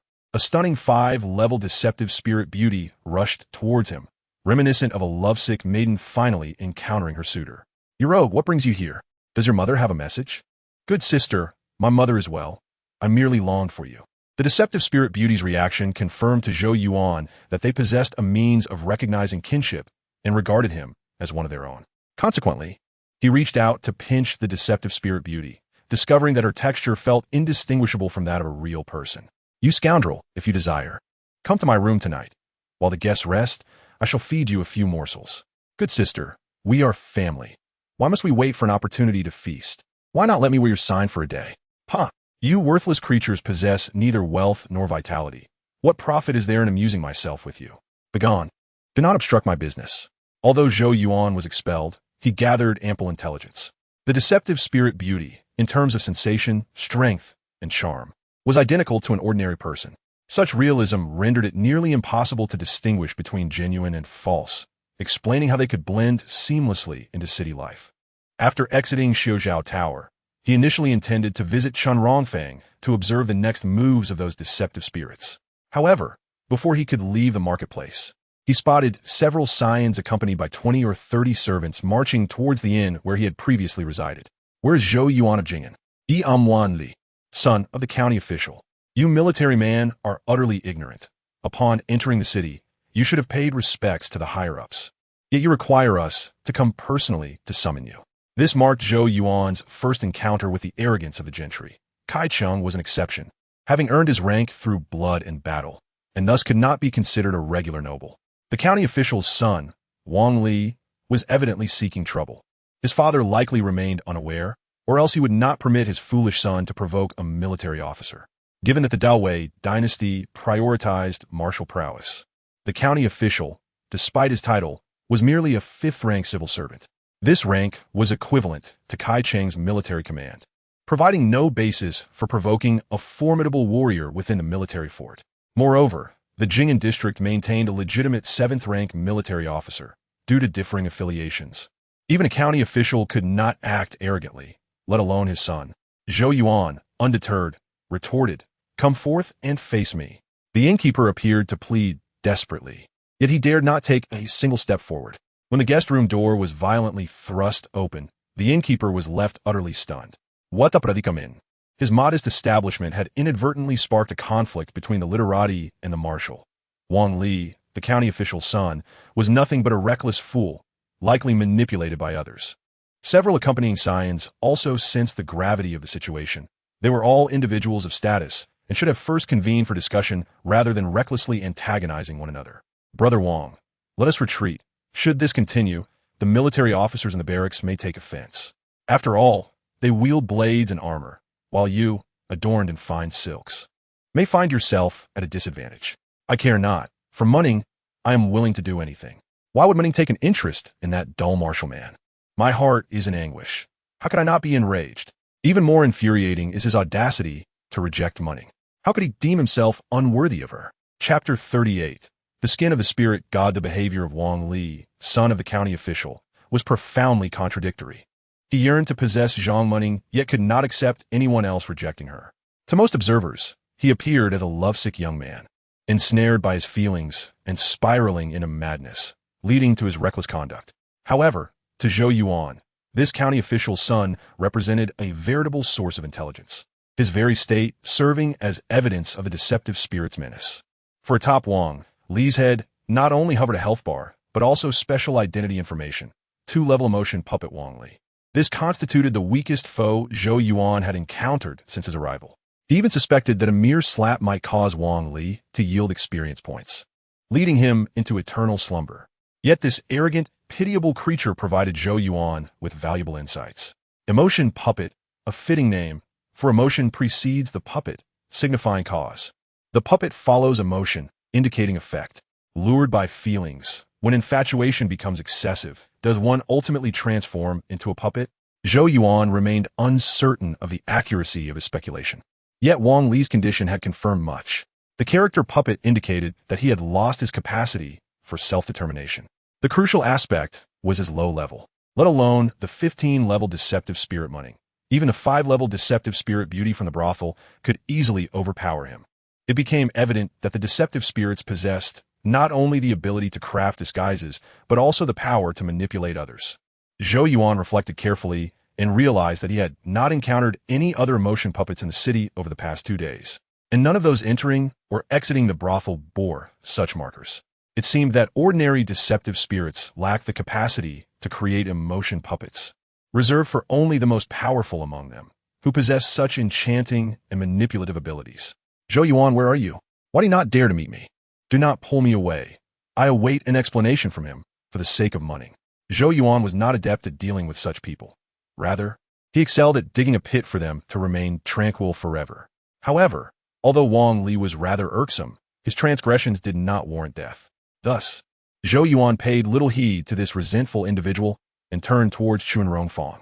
Along the way, he ventured into 2 brothels, seeking the validation of a level 8 painted skin dancer regarding his disguise. Indeed, the dancer was unable to discern any difference, instead complimenting his physique and inviting him to join her that evening. The revelry and indulgence were such that these painted skins lived more luxuriantly than the common folk of the city, transforming into the very epitome of hedonism. As Zhou Yuan continued his journey, he drew closer to Chunrongfang, noticing an increased density of painted skins in the vicinity. This phenomenon was quite abnormal. During his previous visit with Kai Cheng to address the ghostly afflictions, the density of painted skins in this area had not been notably higher than elsewhere. It raised the question of whether there had always been a multitude here, previously concealed, or if they had gathered intentionally for some scheme. Following the flow of painted skins, Zhou Yuan observed that they did not linger at the residence of a level 15 painted skin manning, but continued onward, venturing deeper into the marketplace. The surrounding structures grew larger and more imposing, while the variety of passers-by diminished, replaced by an increasing number of servants from various estates. Upon reaching a quaint bridge with flowing water, the painted skins entered a secluded courtyard. Zhou Yuan discerned that this courtyard housed a small temple, directly opposite Chunrongfang and backed by the marketplace. What are you dawdling for? Hurry inside and offer your tribute. Do you wish to forfeit your monthly stipend? An elderly painted skin tugged at Zhou Yuan as he passed, urging him to enter the temple. Once inside, Zhou Yuan discovered it to be a local deity's shrine, akin to a village's earth god temple. Though modest in size, the statue of the local deity was exquisitely crafted, resembling a kind and lifelike elder. Many townsfolk entered to pay their respects, some even slipping coins into the incense box. Upon closer inspection, Zhou Yuan noticed an identifying inscription on the statue, "Skin of the local deity." As the devotees offered incense, the painted skins contributed their dark, viscous offerings, which the level 10 temple priest caught and smeared upon the back of the statue. The painted skins that provided their offerings received around 500 coins in return. This unsettling scene sent chills down Zhou Yuan's spine.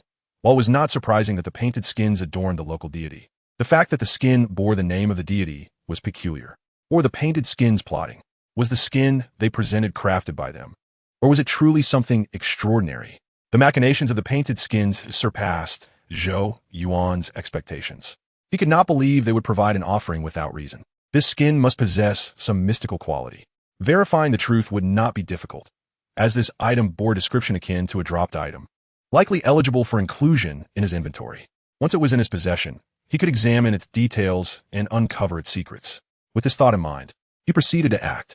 Cloaked in the rogue painted skin item, the painted skins would not recognize him, and he felt no fear of their pursuit. Mimicking the actions of the devotees, he ignited several sticks of sandalwood incense and bowed respectfully in prayer. Seizing the opportunity while approaching the incense offering, he stealthily touched the statue of the local deity. Ding! Acquired item, skin of the local deity. After securing the item, Zhou Yuan hastily departed without pausing to inspect its details. The offering devotees noticed nothing amiss, only sensing that the local deity had grown somewhat stiff, losing the illusion of vitality. However, the level 10 temple priest, who was busy applying the dark liquid to the statue's back, sensed an anomaly and looked bewildered at the suddenly altered local deity. Where has my large skin of the local deity gone? How could it vanish in broad daylight? Thief! Thief! Someone has stolen the local deity's golden belt. Though the temple priest was alarmed, he did not lose his wits. He merely uttered a euphemism, refraining from uttering the terrifying name skin of the local deity. Who would dare to steal even the local deity's possessions in such a manner? The world has indeed deteriorated. They were not afraid of the local deity's wrath. What audacious thief would steal under our very noses? If caught, they shall have their limbs broken and be dragged before the local deity to atone for their sins. Ah, but isn't the golden belt still on the local deity? The temple priest wondered if he had misjudged the situation. The devotees, though incensed by the perceived blasphemy against the local deity, did not take it too seriously. In these times, the city was rife with rogues and beggars. It was not surprising that someone would come to the temple seeking a quick fortune. Yet, they never anticipated that this thief would be so bold as to steal items from the local deity himself. In stark contrast to the indignation of the devotees, the temple priest and the painted skins in the temple were gripped by sheer panic.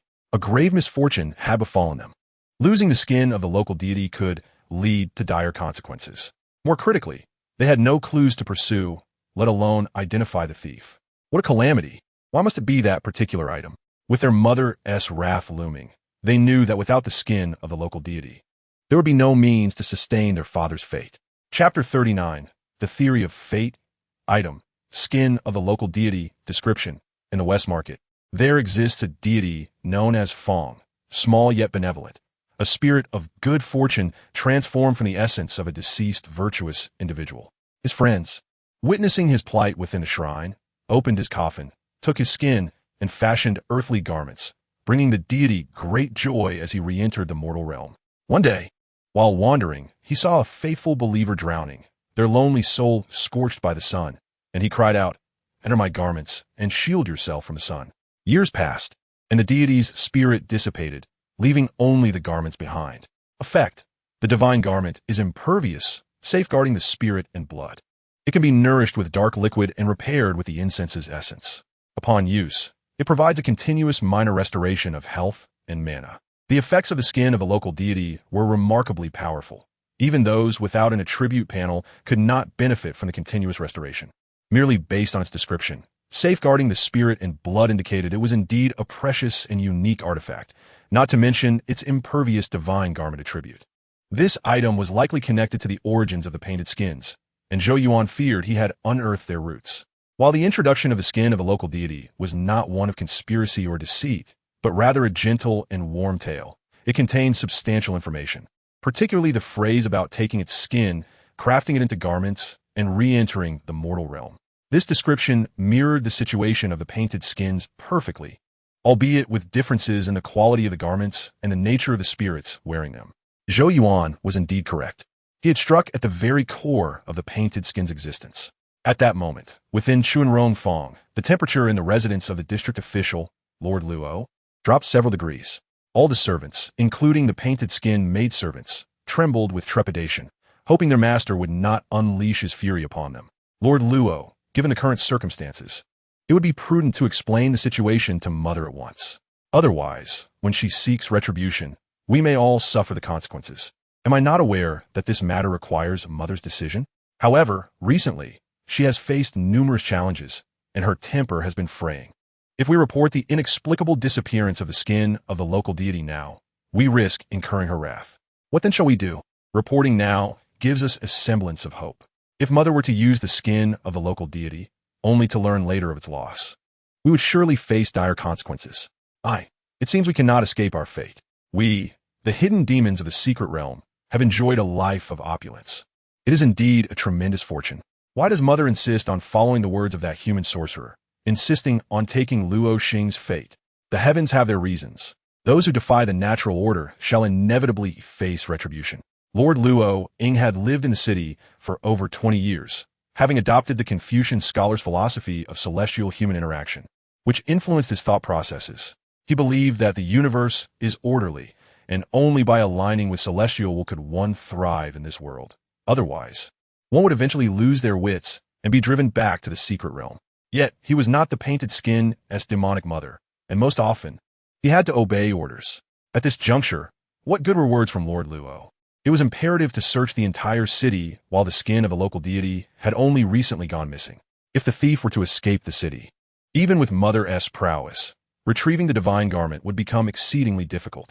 In the realm of mystical demons, devoid of wisdom, and among the myriad beings of heaven and earth, who possess intellect yet fragile lives, there exists a balance of yin and yang. So be it. We have committed sins and enjoyed blessings, and should calamity befall us, we shall return to our state of mindless demons. Luo Ying waved her sleeve, leading the group of painted skin scholars towards a secluded courtyard.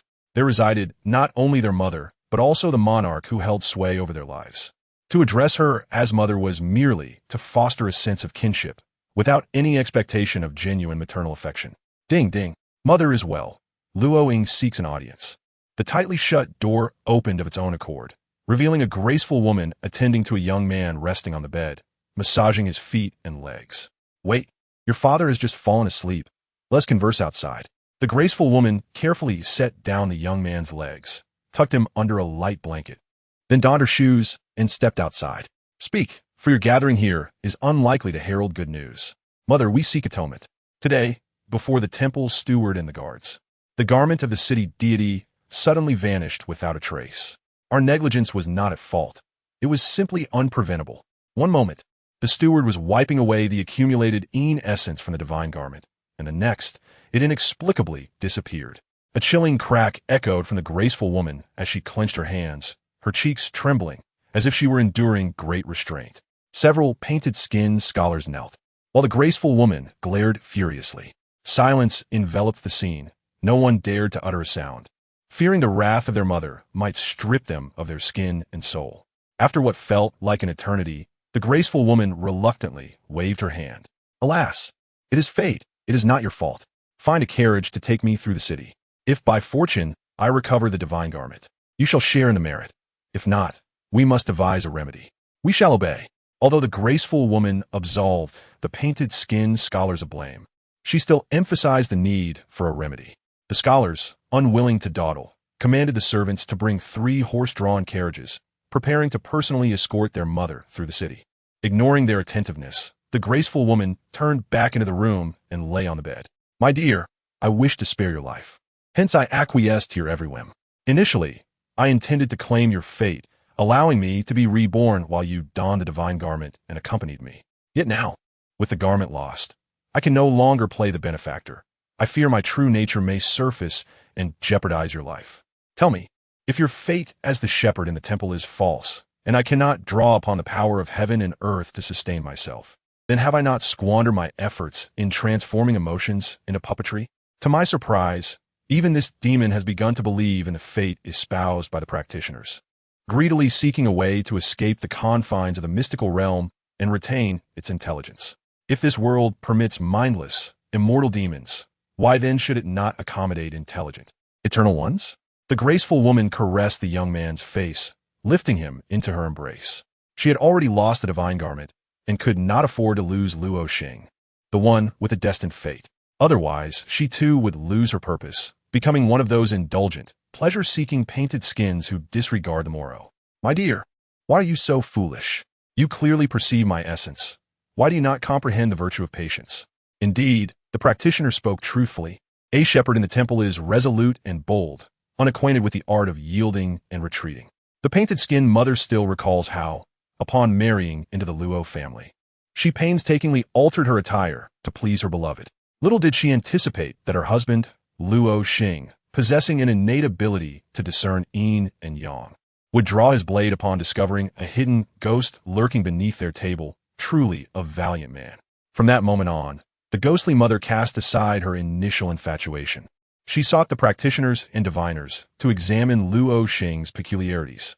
One diviner discerned the truth through various methods.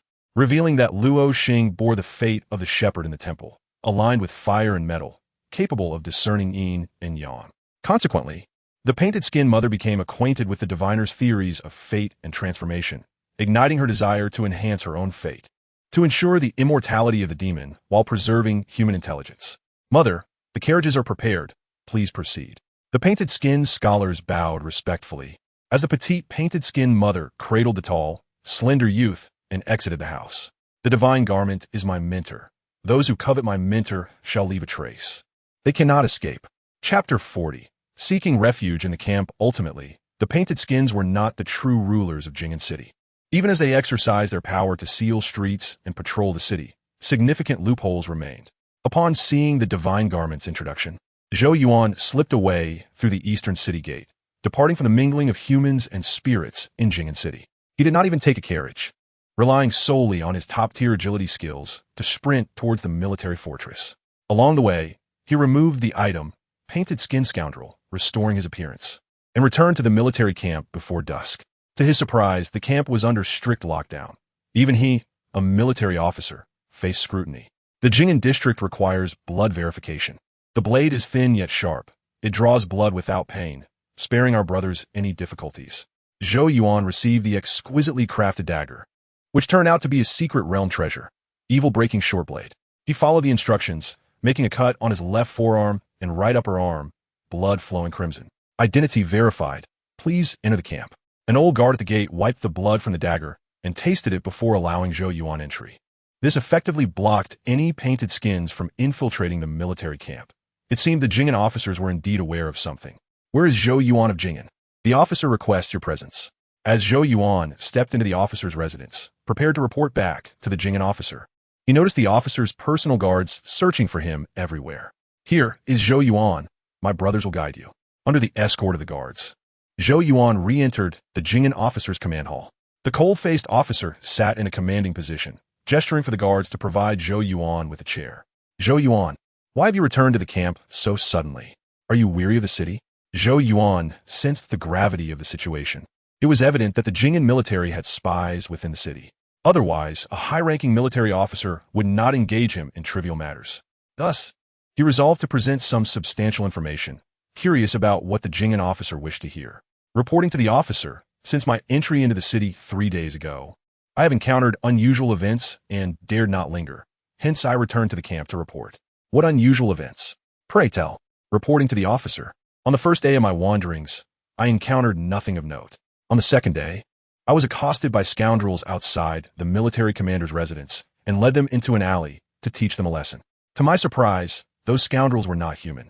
When I struck them, the blade pierced their skin without revealing flesh, and I obtained 4 pieces of fragmented skin. On the third day, I intended to immediately return to the camp to report this anomaly. However, within the military commander's home, grievances manifested, compelling me to assist. The military commander employed a spirit-revealing liquid to aid my vision, and I witnessed 3 ghosts tormenting an innocent. We drove them off with the blood of calamity, saving Miss Man Ning of the Zhang family. Bang, bang, bang. The Jing'an officer tapped his finger rhythmically on the table, only breaking into a slight smile after hearing Zhou Yuan's report. Every word true. You are indeed a valiant and loyal individual, not deceiving me. Zhou Yuan, do not presume that the camp is monitoring you. Rather, state spies have long been concealed within Jing'an City. They witnessed your encounter with the scoundrels in the alley, and they also observed your actions in the Zhang residence regarding the ghostly affliction. This is not surveillance on you, a newly appointed military officer, but rather scrutiny of the military commander's household. Ghostly beings in the city excel at hiding among the populace. The military commander, Kai Chung, and I share a close relationship, so the spirits undoubtedly monitor him, and the spies exploit this to uncover the ghosts. The ghostly threats in Jing'an City are not a recent phenomenon, but rather an accumulation over the years. They may have initially concealed themselves well, but as their numbers grow, they will inevitably reveal certain telltale signs. In truth, the Jing'an officer and the provincial officials have already set their sights on them. They are merely in the phase of observation and identification, not yet striking. Officer, the ghosts in the city travel in groups. Their numbers may already be considerable. Why not dispatch soldiers into the city to investigate and eradicate the hidden spirits? Zhou Yuan, the ghosts in the city are exceptionally skilled at concealment. It is indeed challenging to root them out. Employing blood verification as a means of coercion is a last resort. If pushed too hard, they may leave no escape route and could incite greater calamity. Currently, they remain in a stage of hiding. As long as they conceal themselves, they will act with caution, and the damage they cause will be limited. Indeed, I am grateful to the esteemed captain for enlightening me. By the way, esteemed captain, the military officer Kai Chung has bestowed upon me the martial technique known as the Three Talents Post, and I have had the fortunate opportunity to comprehend the essence of the Three Talent seal contained within it. This seal has successfully repelled malevolent spirits on 2 occasions. Yet after several uses, I find myself feeling somewhat fatigued and lacking in strength, and I am uncertain as to the reason. Given that there are indeed spies from the provincial government in the city, Yuan no longer conceals this matter and openly presents the Three Talent seal. A technique reliant au non-actement. Otherwise, it would be difficult to explain how a mere martial artist could easily fend off malevolent spirits without any apparent injuries. Were it not for your insight, I would have been at a loss as to how to offer you this bottle of chi-boosting ointment. Upon hearing Yuan's inquiry, the captain's forced smile finally faded, revealing a hint of sincerity. He retrieved a bottle of ointment from beneath the table and casually tossed it to Yuan, evidently having prepared it in advance. If Yuan had not disclosed the hidden truth, he would not only have been deprived of the ointment, but also lost the captain's trust. Yuan, you and the elite warriors of the Divine Arm are my protectors, my brothers in arms. You may speak freely to me about any matters. If you choose to withhold information, I shall not pry further. From the moment I appointed you, you should understand that I am not merely your superior, but also your ally. Though our ranks may not be unified, we share a common honor and disgrace. If you are humiliated or injured, the camp shall not turn a blind eye. In times of peril, we must heed the court's commands and refrain from complaints, focusing instead on our duties to combat the enemy. Use the Three Talents seal sparingly. It draws upon one's vital energy, and overuse may lead to depletion. Upon returning, take a spoonful of the chi-boosting ointment 3 times a day for 3 consecutive days to replenish your lost vitality. Yuan grasped the informative bottle of chi-boosting ointment and marveled at the captain's generosity. Is this the advantage of being influential? Is this the captain's method of uniting the martial officers? It truly seems as though the loyal soldiers are well cared for. The Three Talents Post, which channels the spirit and gathers energy, has thwarted numerous valiant warriors in the army. I never expected you to master it. Let us see how well you have cultivated your Three-Talent seal. Without hesitation, Yuan positioned his palm to form the seal and struck the sturdy wooden chair with great force. The sound echoed. Splinters flew as the resilient military chair shattered into several pieces, the tremendous impact causing fragments to scatter widely. The captain, witnessing Yuan's swift accumulation of energy and effortless destruction of the chair, was taken aback. How did you train this seal? How can it be unleashed so effortlessly, without any need for preparation? Isn't that how the Three-Talent seal operates? The martial technique manual states that it channels the spirit to guide the energy, hence, it should naturally flow with intention, where the heart directs the chi. I truly did not anticipate your innate talent for cultivating energy. Do not become complacent. Diligently practice your martial skills. When the court conducts this spiritual examination, your talent may yield a worthy reward.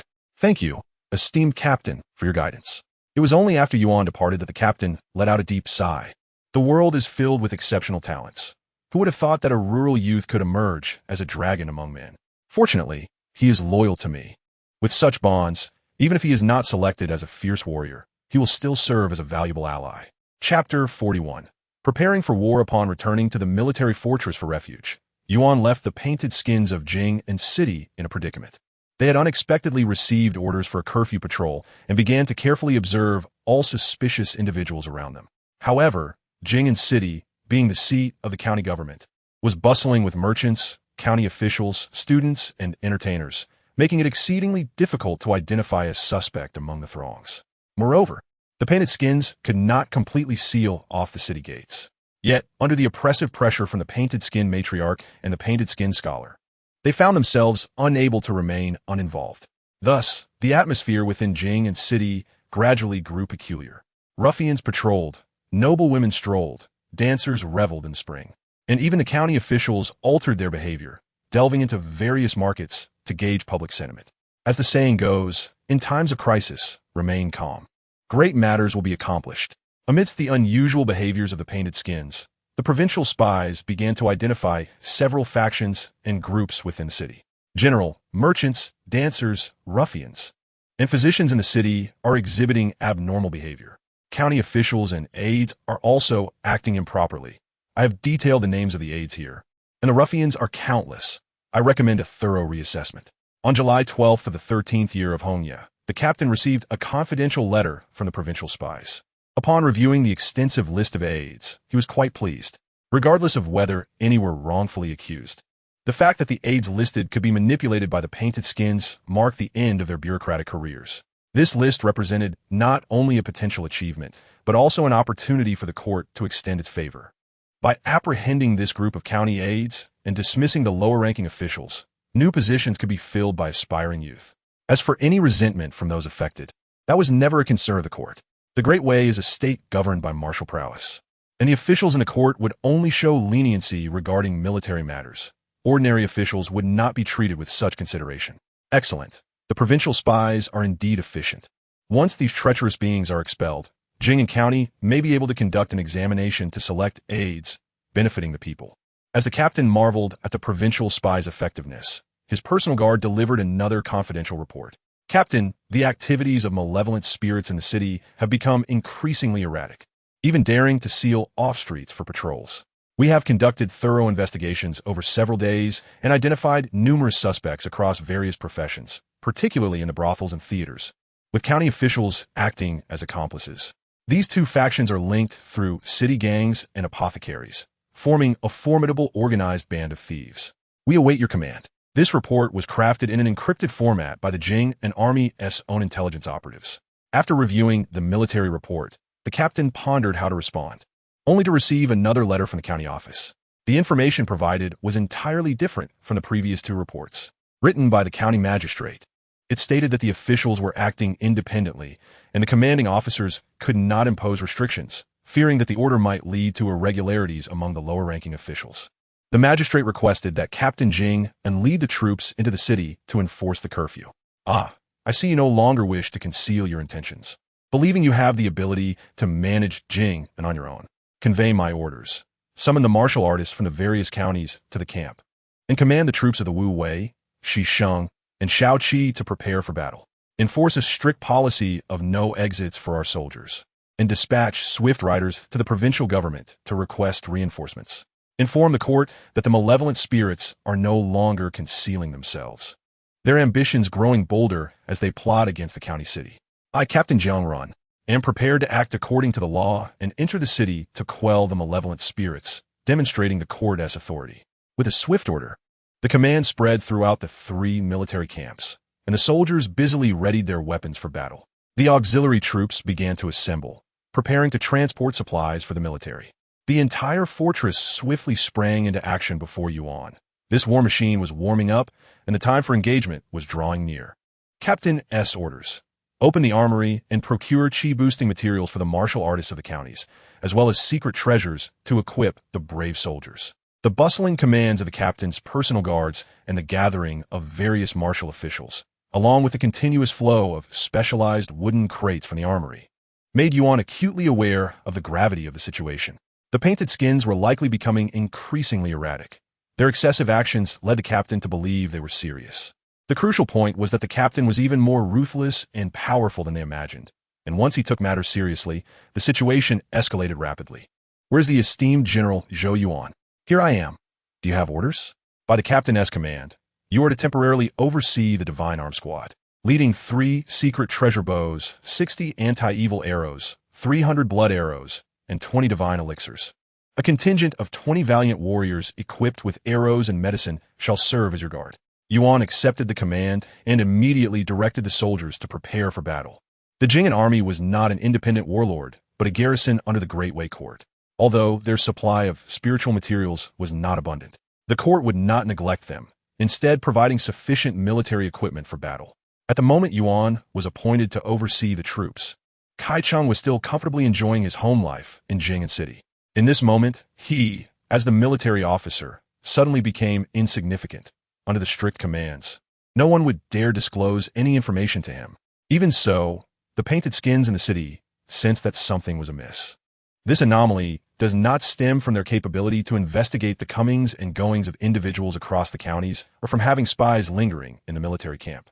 Rather, it is due to the exceedingly smooth enforcement of street closures and city patrols, which the county officials tacitly approved after merely a few remarks. After several days of patrolling, the skin-wearers have shed their initial panic and regained their composure.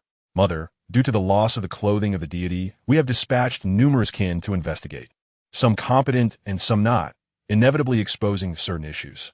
There should be quite a number of spies within the city, who may compile and analyze the local situation to report back to the officials. Mother, our actions do not align with the conduct expected of the city officials. If we overstep, we may be seen as provocateurs declaring war. The skin-wearers surveyed the bustling and lively Jing'an city, sensing that the human military might soon lose its restraint. Their ability to indulge in merriment is predicated upon mimicking human behavior and blending into the city. Once exposed, the court would certainly not allow them to remain. Should we retreat to the secret realm to rest, and then infiltrate the city again after some time? No, that is not feasible. Two opposing voices arose, one from the county clerk Luo Ying and the other from the skin-wearer matriarch. There are countless spies in the city, and we do not know how many have been compromised. If we return to our lair to evade calamity, we will most likely be discovered by the spies, revealing the location of our secret realm. In such a case, once we are exterminated, we will have no opportunity to re-enter the world. Luo Ying is correct. Avoiding today's disaster will surely bring calamity in the future. No matter how formidable the Jing'an captain may be, he cannot slaughter the citizens of the city indiscriminately. If he is allowed to eliminate the exposed demons and then withdraw, the city will still belong to us.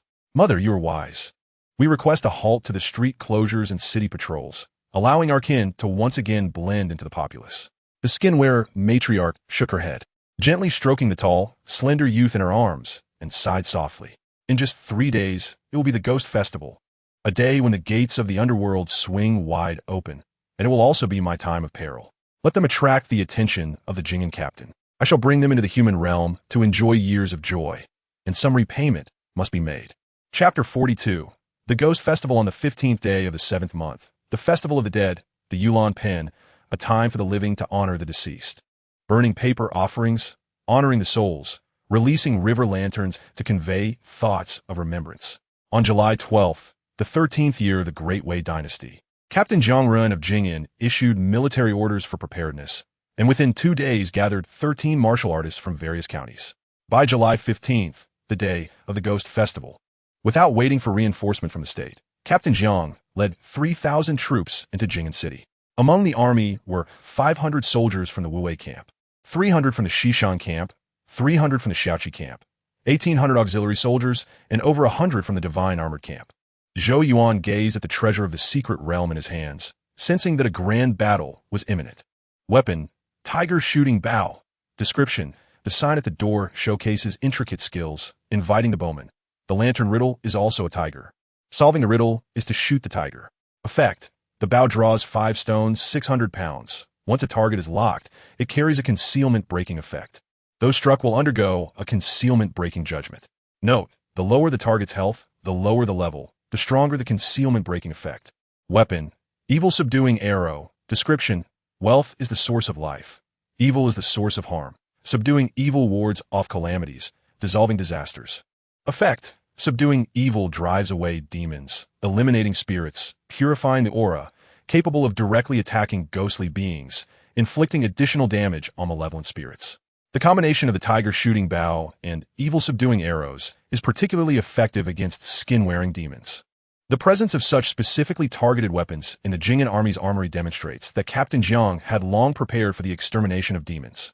Previously, the state and military spies had limited the suspects, allowing Captain Jiang to exercise patience. However, the recent street closures and city patrols performed by the skin-wearers, which undermined the officials' authority, have surpassed Captain Jiang's limits of tolerance. He feared that if he did not act soon, the skin-wearers would exploit governmental orders to widely replace the citizens of the city. Today is the Ghost Festival, a day when the gates of the underworld open wide for souls to return home, regardless of why the demons in the city have suddenly emerged from the shadows. Today must be their day of reckoning. In truth, Captain Zhang Ren's greatest concern is not merely the ghostly infestation of the city, but rather the potential intersection of this infestation with the unique timing of the Ghost Festival.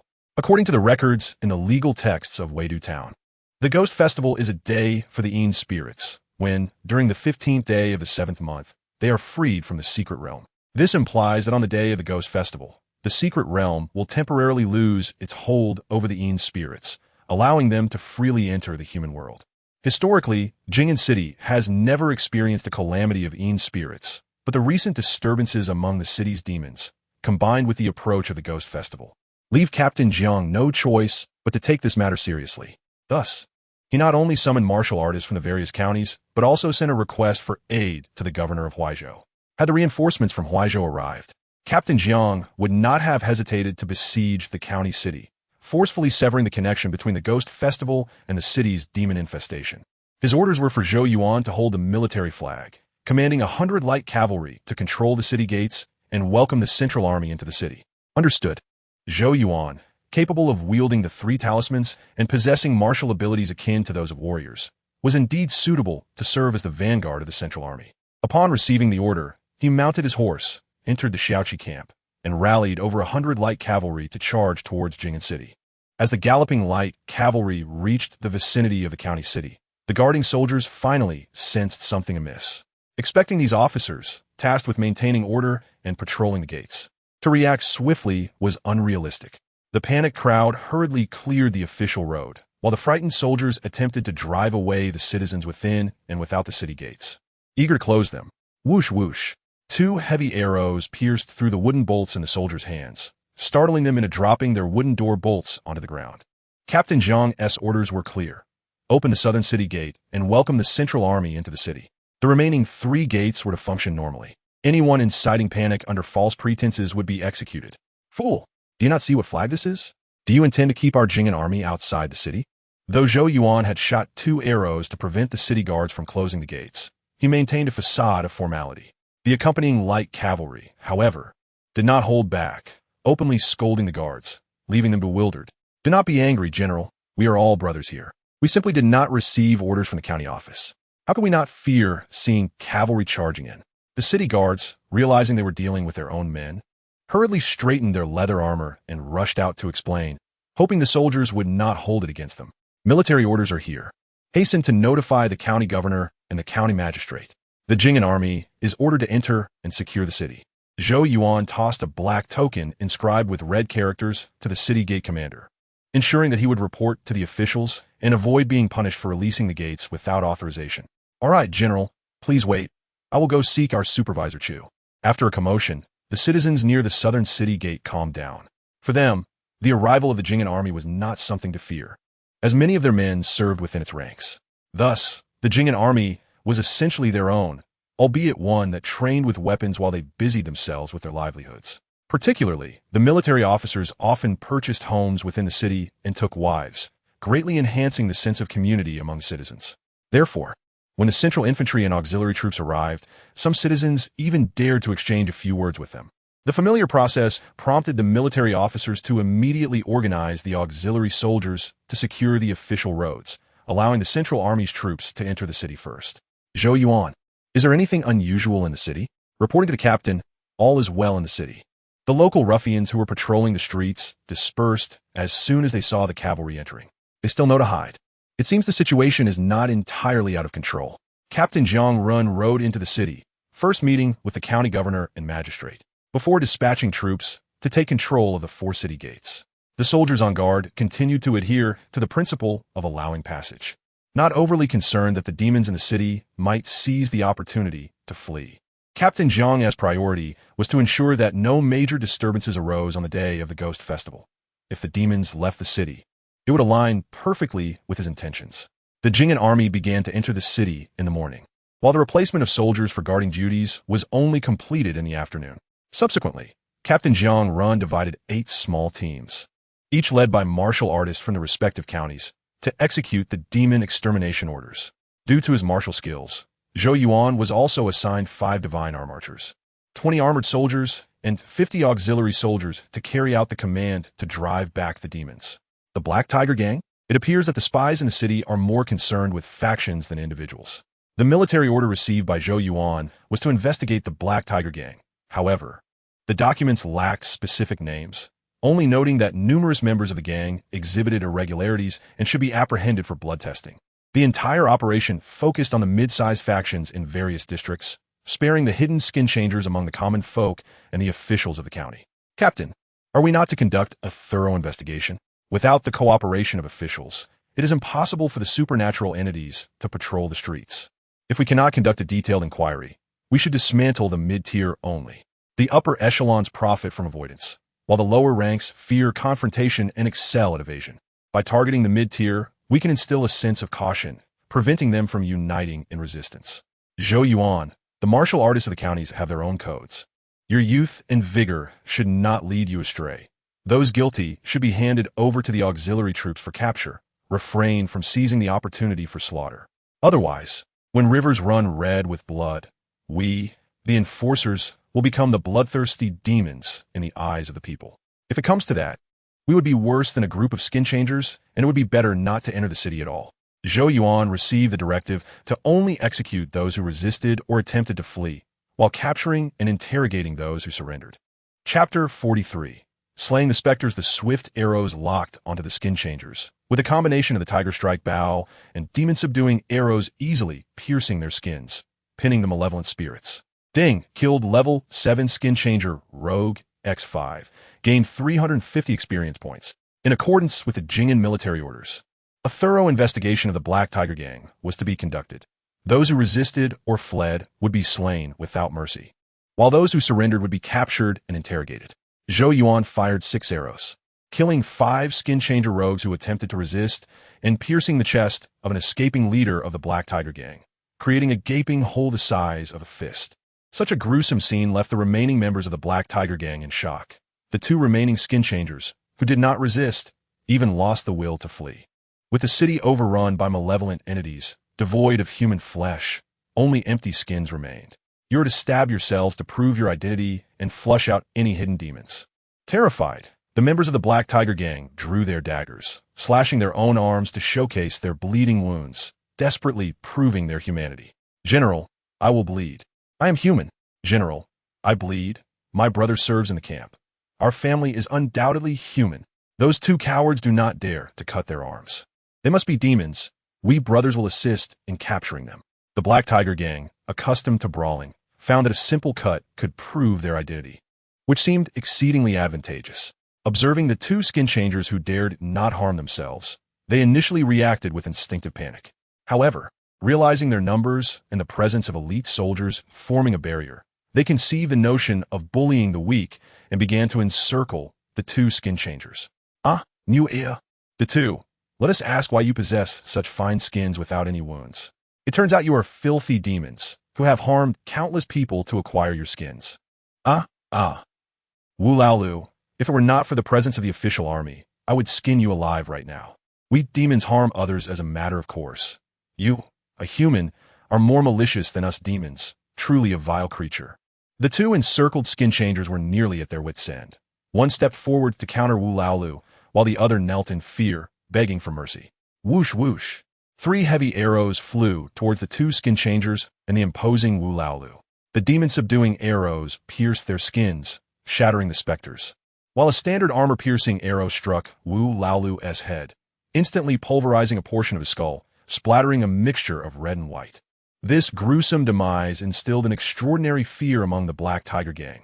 Some trembled, lowering their heads in submission, while others, filled with anger, contemplated a retort, only to comprehend their precarious situation upon witnessing the cold gazes of the soldiers. This troop was here to slay demons. But who was deemed a demon was at their discretion. Record this. Zhou Yuan's troops encircled the Black Tiger Gang, exterminating 7 skin-changing specters and slaying 5 flesh-eating demons. I have just killed 2, leaving 3 slots remaining. Those who act disobediently will be dragged out to fulfill the count. Understood. With his precious bow in hand and a semblance of a smile, Zhou Yuan spoke, sending chills through the members of the Black Tiger Gang. This is dire. We are dealing with true reapers of death. If we anger him, the count of flesh-eating demons may double. Captain, there are too many of them. Perhaps we should slay half to provide an explanation upon returning. The bloodthirsty warriors of the secret realm were indeed ferocious, suggesting the slaughter of half. This statement truly terrified the Black Tiger Gang. These were not merely soldiers, but a band of bloodthirsty killers. "Forgive us, General. We are compliant. We will bind ourselves. To send a soldier to guide us where you wish. We will go without resistance. Please, do not wield your weapons. Spare our lives. We possess strength and can serve diligently in the camp. What are you still doing? Quickly strip off your garments and bind your hands. Otherwise, prepare to become flesh-eating demons." In the face of the military's overwhelming pressure, the members of the Black Tiger Gang became exceedingly compliant, eager to demonstrate their submission. "Let us observe. I promise the captain not to engage in indiscriminate slaughter. If you obey, you will be taken. If not, there will be time for killing later." "Very well. We shall wait for the opportunity." Zhou Yuan led the armored soldiers to the next target, with 50 auxiliary troops clad in leather armor, wielding sharp blades, hurting the self-bound members of the Black Tiger Gang. Bold citizens in the markets opened their windows, spitting at the captured ruffians. "Official, they have all been taken. Do not let them return. These scoundrels are notorious for harassing the people." "Very well. I will report to my superiors and have them sent for forced labor." "That sounds good. Let them dig canals for a few years. They will return tamed." The Black Tiger Gang was deeply unpopular as Zhou Yuan traversed the streets. Many citizens lamented their grievances. Thus, they could not be released, lest they retaliate upon their return. Hearing the accusations from their neighbors, the members of the Black Tiger Gang were despondent, contemplating threats they dared not voice. Ultimately, they could only leave in disgrace. Their reign of chaos prematurely concluded. As the group proceeded, they exited the neighborhoods and entered the marketplace.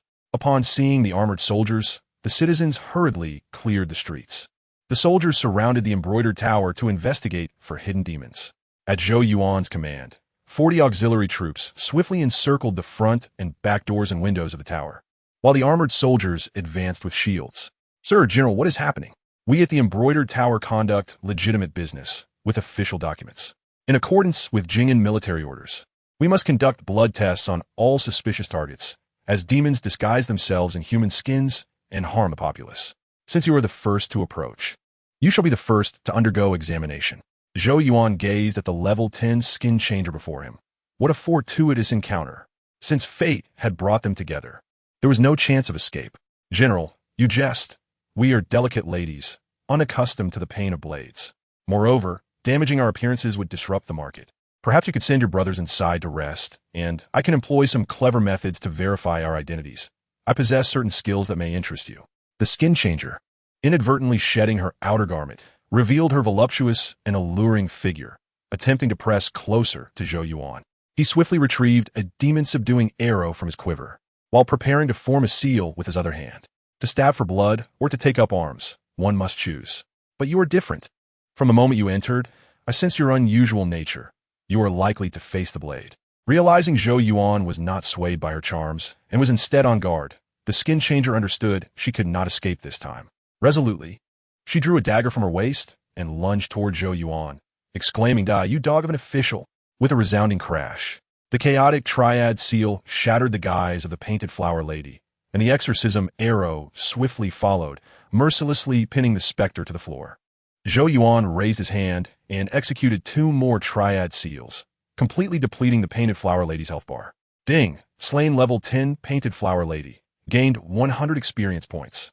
An unusual atmosphere enveloped the embroidery tower, prompting a strict investigation of everyone within. Those innocent need not panic, while the malevolent spirits should prepare for battle. Chapter 44. Each to their own battle within the embroidery tower, the painted apparitions varied in rank, including level 5 painted maidens, level 6 painted servants, and level 8 painted dancers. However, they shared a common trait, a lack of combat will. Since gaining sentience and donning their painted skins, they had indulged in pleasure without acquiring relevant combat experience or determination. Hence, upon witnessing heavily armored soldiers, their only instinct was to flee amidst their shrieks and chaos. As Zhou Yuan ascended to the second floor to command the maidens to descend for blood testing, the concealed, painted figures began to push open the doors and windows before leaping from the second floor. The citizens gathered below remained oblivious to the unfolding events, only noticing a group of armored soldiers entering the tower, shortly followed by several scantily clad women jumping to escape. The sight of their pale, supple forms aroused a mix of thrill and excitement among the onlookers. "Help! The soldiers are killing people. My lord, save me. Those soldiers have gone mad. They want to kill us all. Silence. The Jing'an army has entered the city to eradicate the ghostly menace. Be cautious. Those fleeing are surely malevolent spirits. Do not let them bewitch your minds and take your lives. The military officer's decree was clear. Those who fled would face merciless execution, and those who disrupted the army would suffer severe punishment. On one side, the delicate maidens cried out, while on the other, the armed soldiers threatened. The onlookers found it difficult to discern who was good and who was evil. However, the sight of soft, tender flesh seemed more pitiable than the blades and shields wielded by the soldiers. A few brave men were about to step forward to voice their opinions, but they were forcefully restrained by those nearby. Have you lost your mind? The military officer's orders are out. Do you think the Jing'an army would hesitate to strike you down? And if they can strike me, what of it? Even with their orders, they should not act so recklessly. Among those held back were some who managed to break free. A few impassioned men, driven by their desire for justice, shouted for their rights, only to be terrified into silence by an even more audacious spectacle. From his second floor, the commanding officer and 5 archers readied their bows, unleashing a flurry of arrows upon the fleeing, delicate maidens. Thud, thud, thud. Those struck by Zhou Yuan's bow and the exorcism arrows exploded instantly, their spectral forms scattering into dust. The painted figures hit by the blood curse arrows resembled deflating balloons, their voluptuous forms collapsing into wrinkled remnants. Ghosts. They're truly ghosts, and they wear human skin. Are those who jumped accomplices? Capture them and verify their identities. Such remarkable archery. General, quickly, let loose your arrows and slay the spirits. If they escape, who will dare to venture out at night? Before ascending the tower, Zhou Yuan had used a revealing liquid with the 5 archers, providing ample justification for seeing the spectral entities. Thus, he did not cease firing until every painted maiden that leapt from the building had been slain. Lowering his bow only then, let us check the identities of those who shouted. We must discern if they are bewitched or merely painted spirits. Yes, gently now. I fear pain. I have blood. I am human. I merely acted foolishly. Please do not hold it against me. It was only when pinned down by the soldiers for blood testing that the loudmouths comprehended the gravity of military law. The physical reality of it was as solid as a mountain. 2 robust soldiers held them firmly, allowing no room for resistance.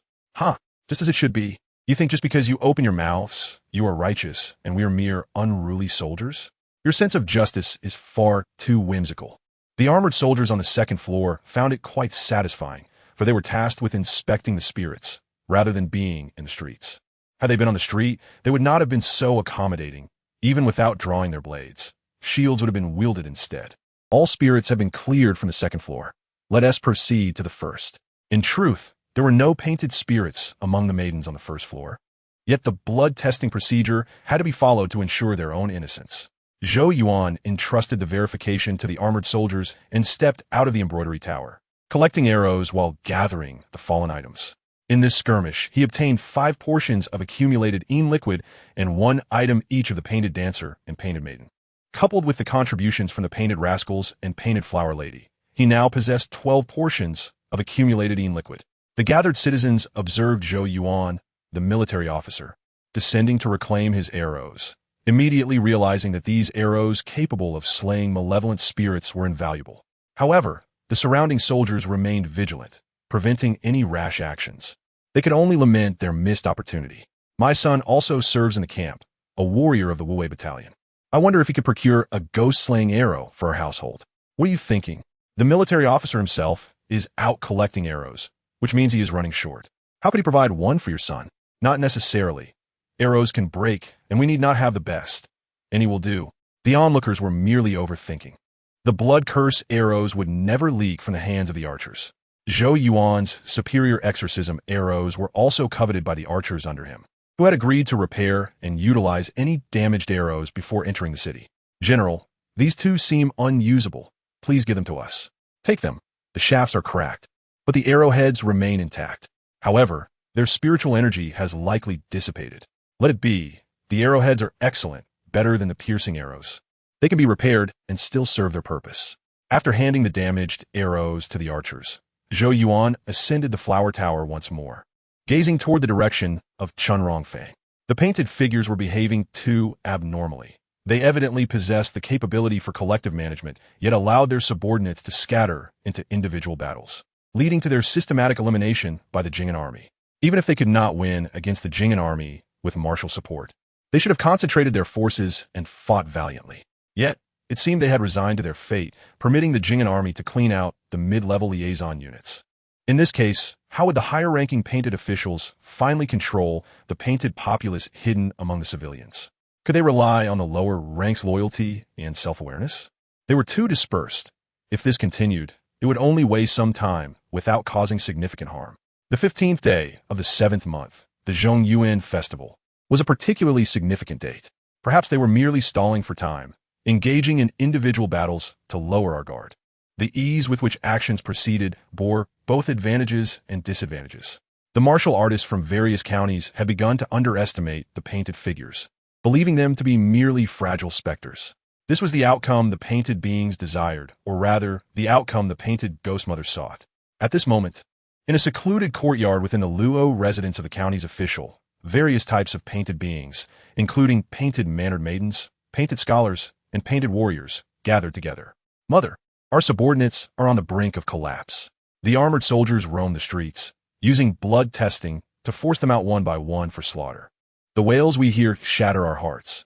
We implore you to order a counterattack. Even if we perish in battle, it is far better than being slaughtered indiscriminately. Wait a moment. Nightfall is approaching.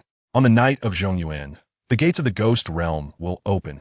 Only the departed souls may enter. Chapter 45. The Battle of Humans and Spirits. As evening descended, the Jing'an army abandoned their small squad hunting tactics and regrouped.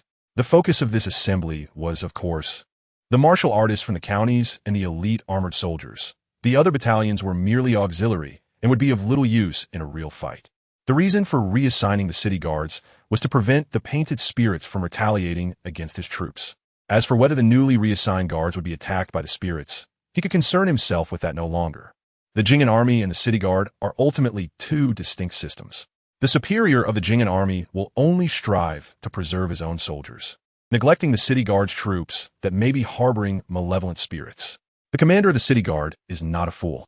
Having observed how valiant warriors slaughtered the apparitions throughout the afternoon, he is well aware of the dangers that night brings.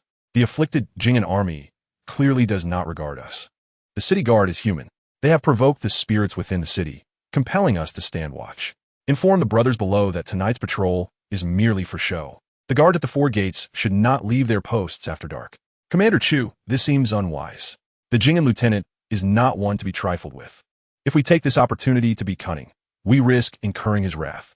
Should he submit a report to the county office at dawn, how will we justify ourselves? Justify? Who is there to justify to us?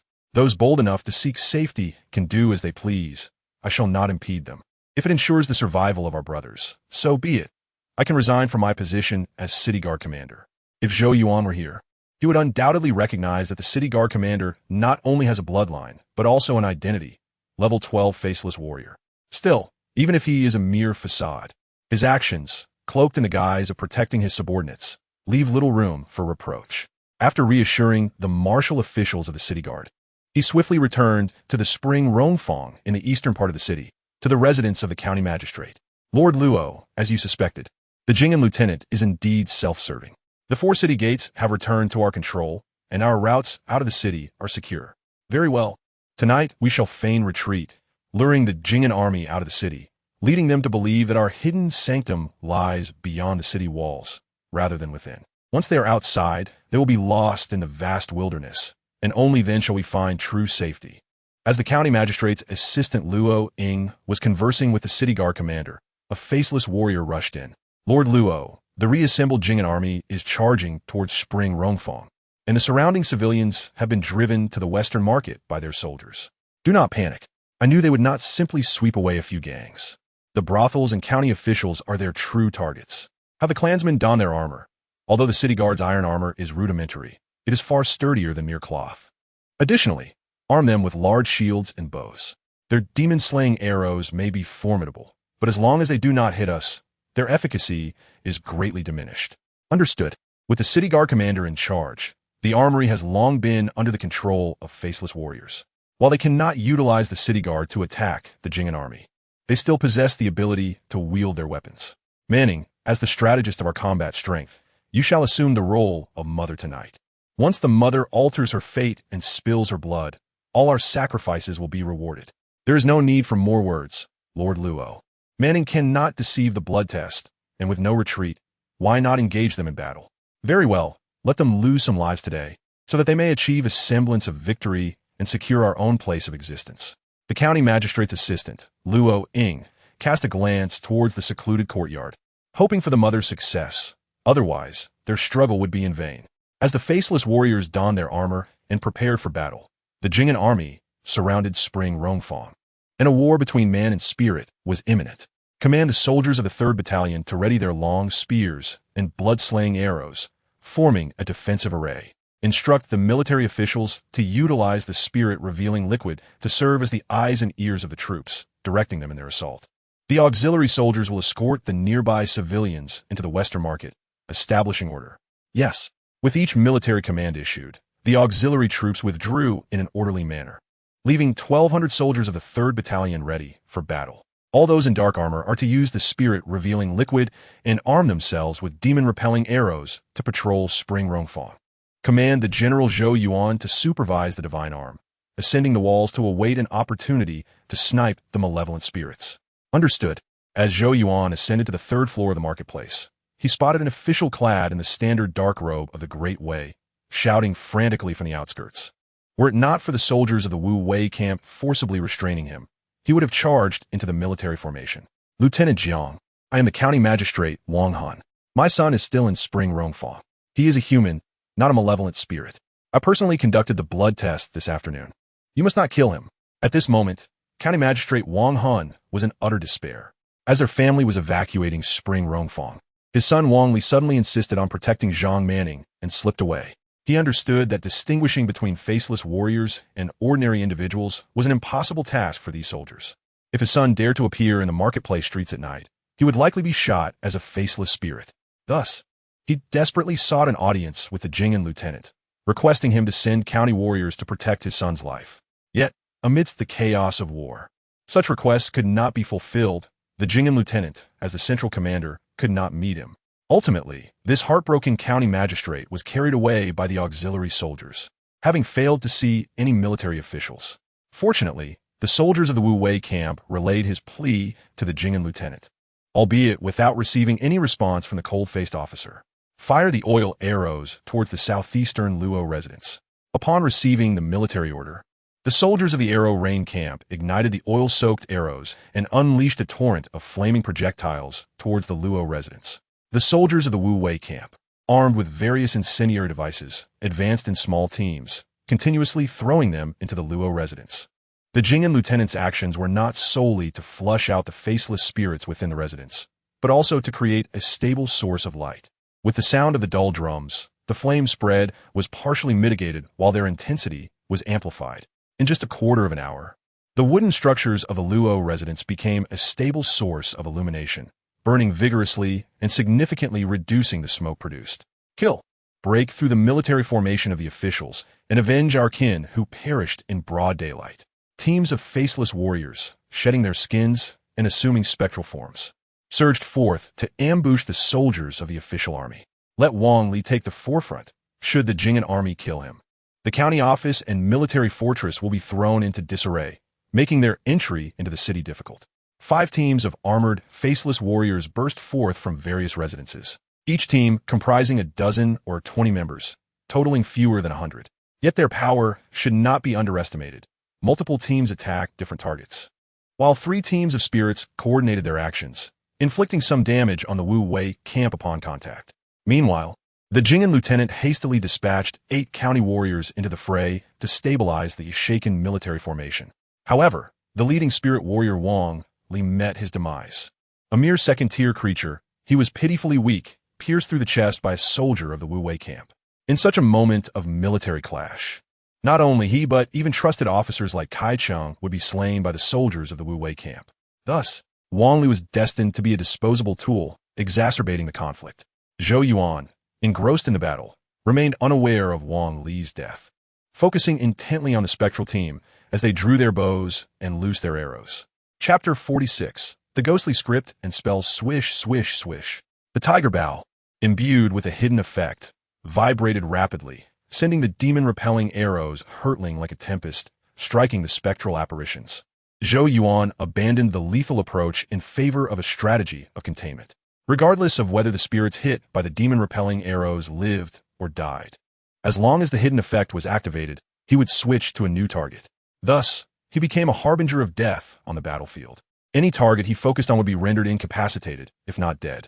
Merely moments into the conflict, he had released 20 arrows, slaying 11 spectral apparitions and revealing 8 others. A level 12 spirit that evaded his first arrow was exposed after he struck it with a second. Lord Luo, we must eliminate that archer. Otherwise, we cannot leverage our spectral advantage. Indeed, those who hold the high ground are not benevolent. An archer who strikes from the shadows shows no mercy. I shall deal with him. The cries of the level 12 spirit further escalated the battle. Numerous hidden, faceless warriors suddenly emerged from various residences, charging towards the county warriors who were stabilizing the line. As the county magistrate's assistant Luo Ying locked onto Zhou Yuan, a figure incongruous with the blood-soaked battlefield, gracefully approached the marketplace street. She donned a silk brocade gown, her head adorned with a jade hairpin, her visage a blend of sorrow and resentment. Her exquisite figure, delicate and enchanting, appeared as a spirit dancing amidst flames. Yuan Lang, Man Ning shall never wait for you again. You may depart first. Once I have flayed this commander, I shall fashion a garment for you, thus fulfilling our fateful bond.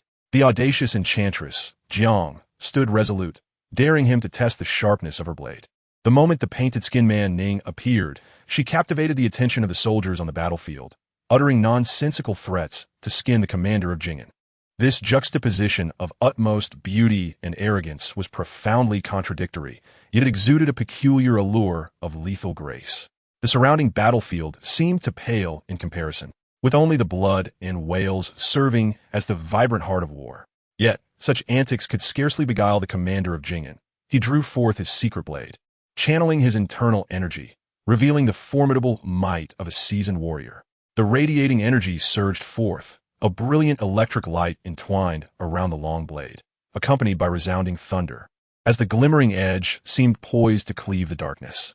With a sudden burst of power, the petite figure of painted-skinned man Ning wielded an iron bamboo whip, deflecting the commander's assault to the ground beside her.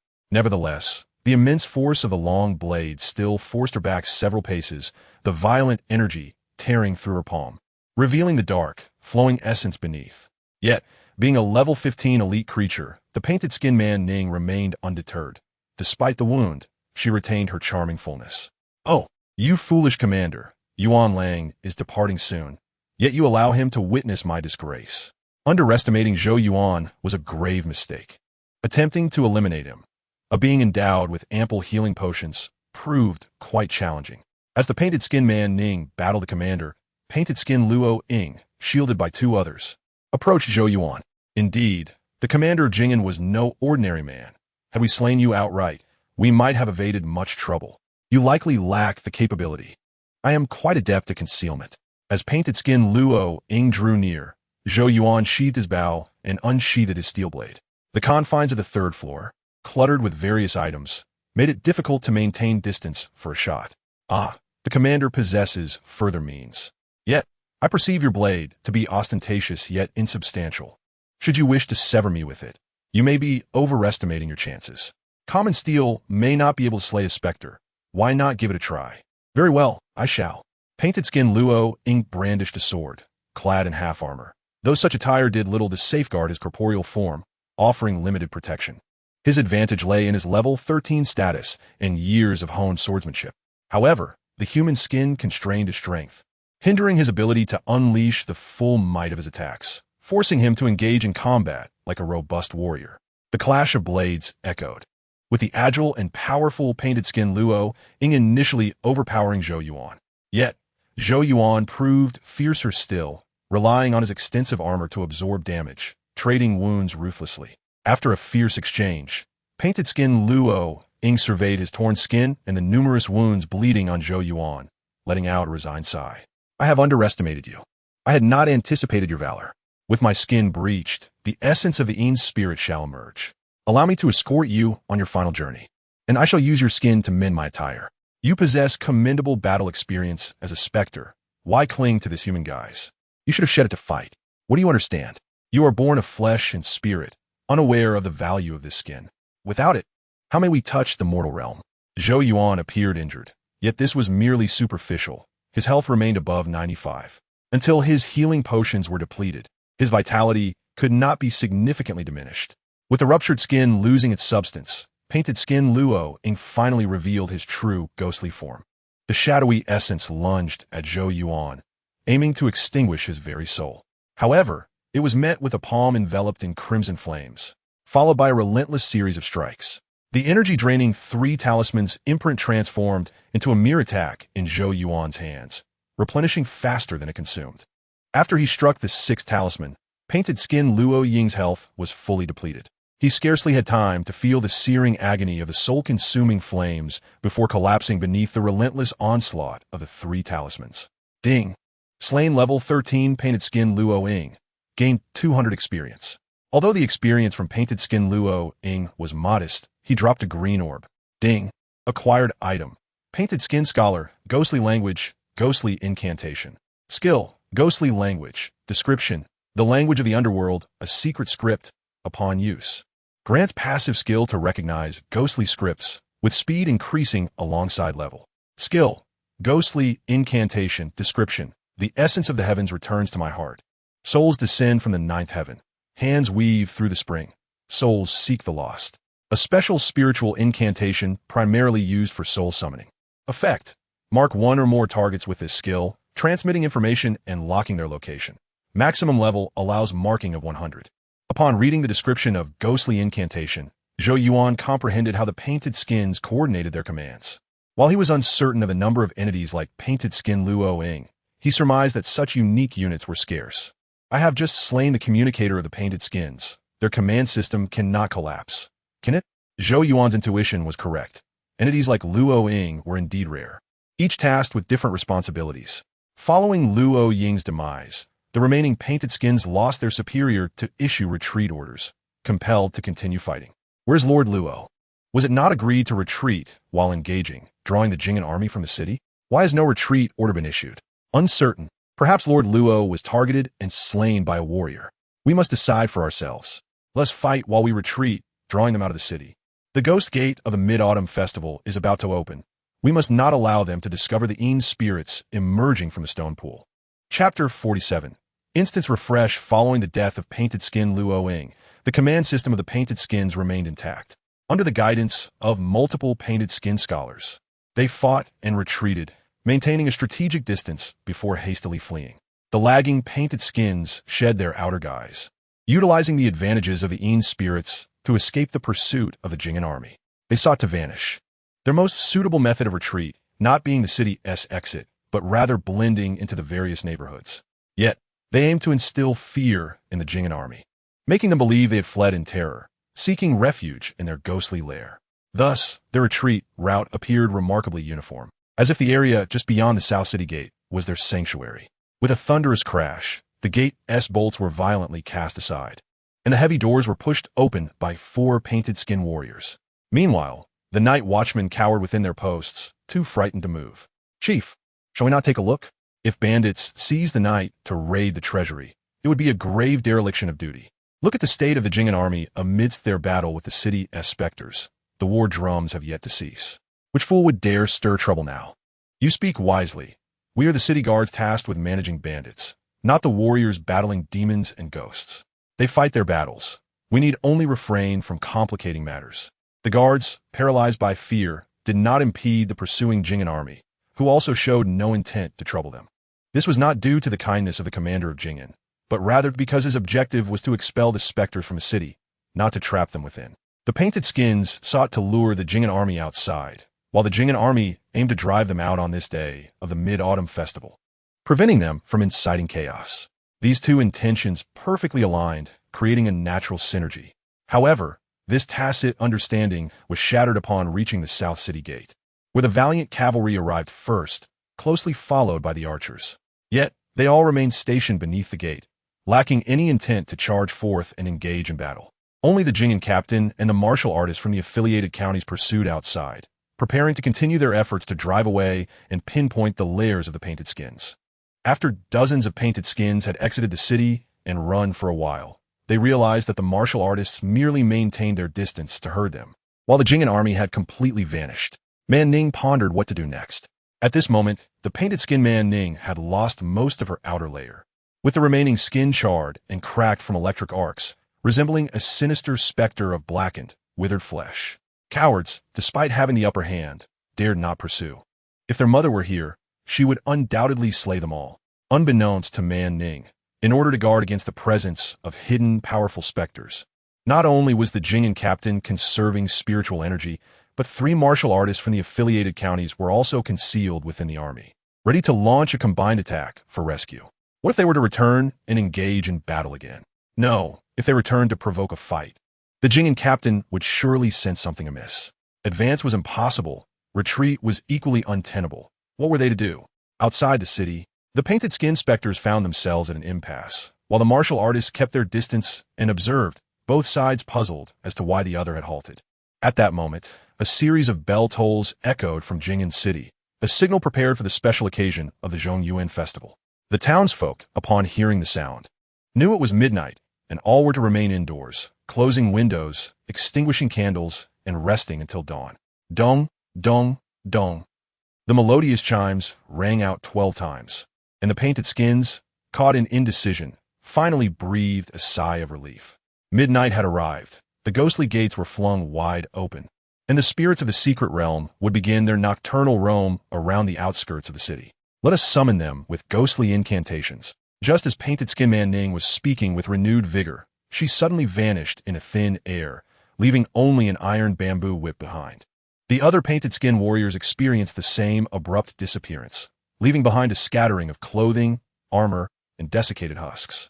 Simultaneously, the hidden painted skins within the city also vanished without a trace, leaving behind only human skins and the terrified screams of their relatives.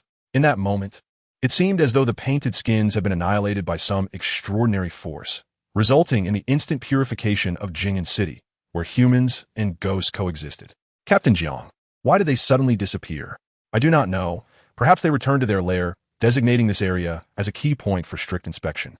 Those present were unaware that not long after the bell tolled, in the cellar of a residence in Chunrongfang, a pale-faced man abruptly sat up. He touched his frail body, running his fingers along his ribcage, feeling both joy and anxiety. Luo Lang, have I succeeded or failed? If I have not succeeded, why do I possess flesh and blood? If I have succeeded, why can I no longer use ghostly incantations? I feel no spiritual energy, only the warmth of my heartbeat. I believe I have succeeded, yet I have lost the essence of the ghostly spirit and become an ordinary person. The painted-skinned ghost mother had indeed succeeded. She had taken advantage of the open ghostly gates during the Zhou Yuan festival, temporarily escaping the constraints of the secret realm and completing her identity swap. However, she had also failed. Luo Xing's body lacked spiritual energy. He was merely a robust and ordinary man. The only noteworthy aspect was the auspicious fate of the Qingyang entering the temple, which also could not generate spiritual energy on its own. The painted-skinned ghost mother, employing the method of emotional manipulation, had acquired Luo Xing's body and soul, and through the miraculous effect of the fate, gained a human identity. Thus, she had extricated herself from the judgmental scope of the secret realm and became a relatively normal individual. She had introduced an incompatible identity prefix, leading the secret realm to deem her lost and dead. She was free, yet she had also severed her connection to the secret realm. Consequently, the core boss of the secret realm was declared dead, and with no players remaining, the secret realm automatically reset. The painted skin specters originating from the secret realm were directly refreshed, while only the ghost mother, who had undergone a transformation and acquired human identity, escaped calamity. But if I become a normal person, where will they go? The ghost mother Luo Xing seemed to have realized something. She hurriedly pushed aside the barrier in the cellar, revealing a dark opening. Then, using cloth, grease, and wooden sticks, she fashioned a rudimentary torch, igniting it to illuminate her descent. Indeed, after a short distance, she discovered a ground strewn with desiccated skins and disheveled clothing. She stared blankly at the scene, a unique sense of loneliness and sorrow welling up within her, the sentiment intrinsic to humanity. Farewell, my friends. Ha ha! I sought to escape the secret realm. Yet the secret realm has abandoned me. There are no eternally sentient, immortal demons, only the mindless undead and the fragile lives of the aware. In the cold, foul-smelling sewers of the city, a gaunt man was engulfed in despair. He had acquired the coveted fate, yet lost everything. After mourning for a moment, he continued onward with his torch, navigating through various sized openings until he encountered wandering spirits. This was the ability to discern yin and yang granted by the auspicious fate of Qin Yang entering the temple. Those wandering spirits did not attack him. For when the ghostly gates are wide open, the spirits of the secret realm become passive entities, merely wandering aimlessly around the area unless provoked. The ghost mother Luo Xing understood that these spirits could no longer call her mother, for they had already found a new ghostly matron. Following the stinking, filthy passage, she discovered a hastily decorated hidden chamber. Inside was a man-made dry well, from which the wandering spirits continuously emerged. You have all returned, but I cannot, and I know not whether this is fortune or misfortune. Fortunately, you are mindless and immortal, feeling neither sorrow nor pain. Let our fates intertwine here. Chapter 48. The cause of the painted skin. As dawn broke, many households in the city hung white banners. Clad in mourning garments, they wailed at their doorsteps, hoping that the deities of heaven and earth, as well as their ancestral spirits, would hear their grief and witness their misfortune. The patrolling soldiers moved through various quarters and markets, yet no sense of security accompanied them. The bereaved citizens gazed at the soldiers of the Jing'an army with complex emotions. They were grateful that the Jing'an army had entered the city to eradicate the ghostly menace. Otherwise, they too might have been skinned alive by the malevolent spirits. Yet, they were also dissatisfied that the Jing'an army had disrupted their lives, shattering their once harmonious households. They felt relief at the army's arrival, coupled with resentment that they had not come sooner. Driven by this conflicting sentiment, the citizens who had lost loved ones regarded the Jing'an army with ambivalence, ignoring the army's funeral ceremonies. Indeed, in the previous day's battle, the Jing'an army had also suffered considerable losses, with even 2 martial artists from the affiliated counties sustaining serious injuries. At dawn, the county magistrate arrived with attendants, bringing white cloth and mourning attire as offerings to honor the fallen soldiers. County official Wang Hun did not attend, as he endured the pain of losing a son while accounting for the officials who had been replaced by ghosts. Regardless, this was intended to be a decisive victory in purging the ghostly threat. Yet the grieving citizens and the soldiers of the Jing'an army could not find joy in the triumph. Only those unaffected by the turmoil, the prominent families within the city, spontaneously brought various gifts to Chuanrong Fong to reward the soldiers. Captain, this battle was too disheartening. I had hoped to intimidate those painted-skinned citizens into behaving properly. Who would have thought these specters would be so cowardly, fleeing at the first sign of defeat? Do not speak foolishly. This is a victory, a grand victory. It is only fitting that our brothers' sacrifices hold meaning. Record the merits and demerits thoroughly, and ensure that the compensations are distributed promptly. While joining the military entails an acceptance of the possibility of death, we must handle the affairs of our fallen comrades with due diligence.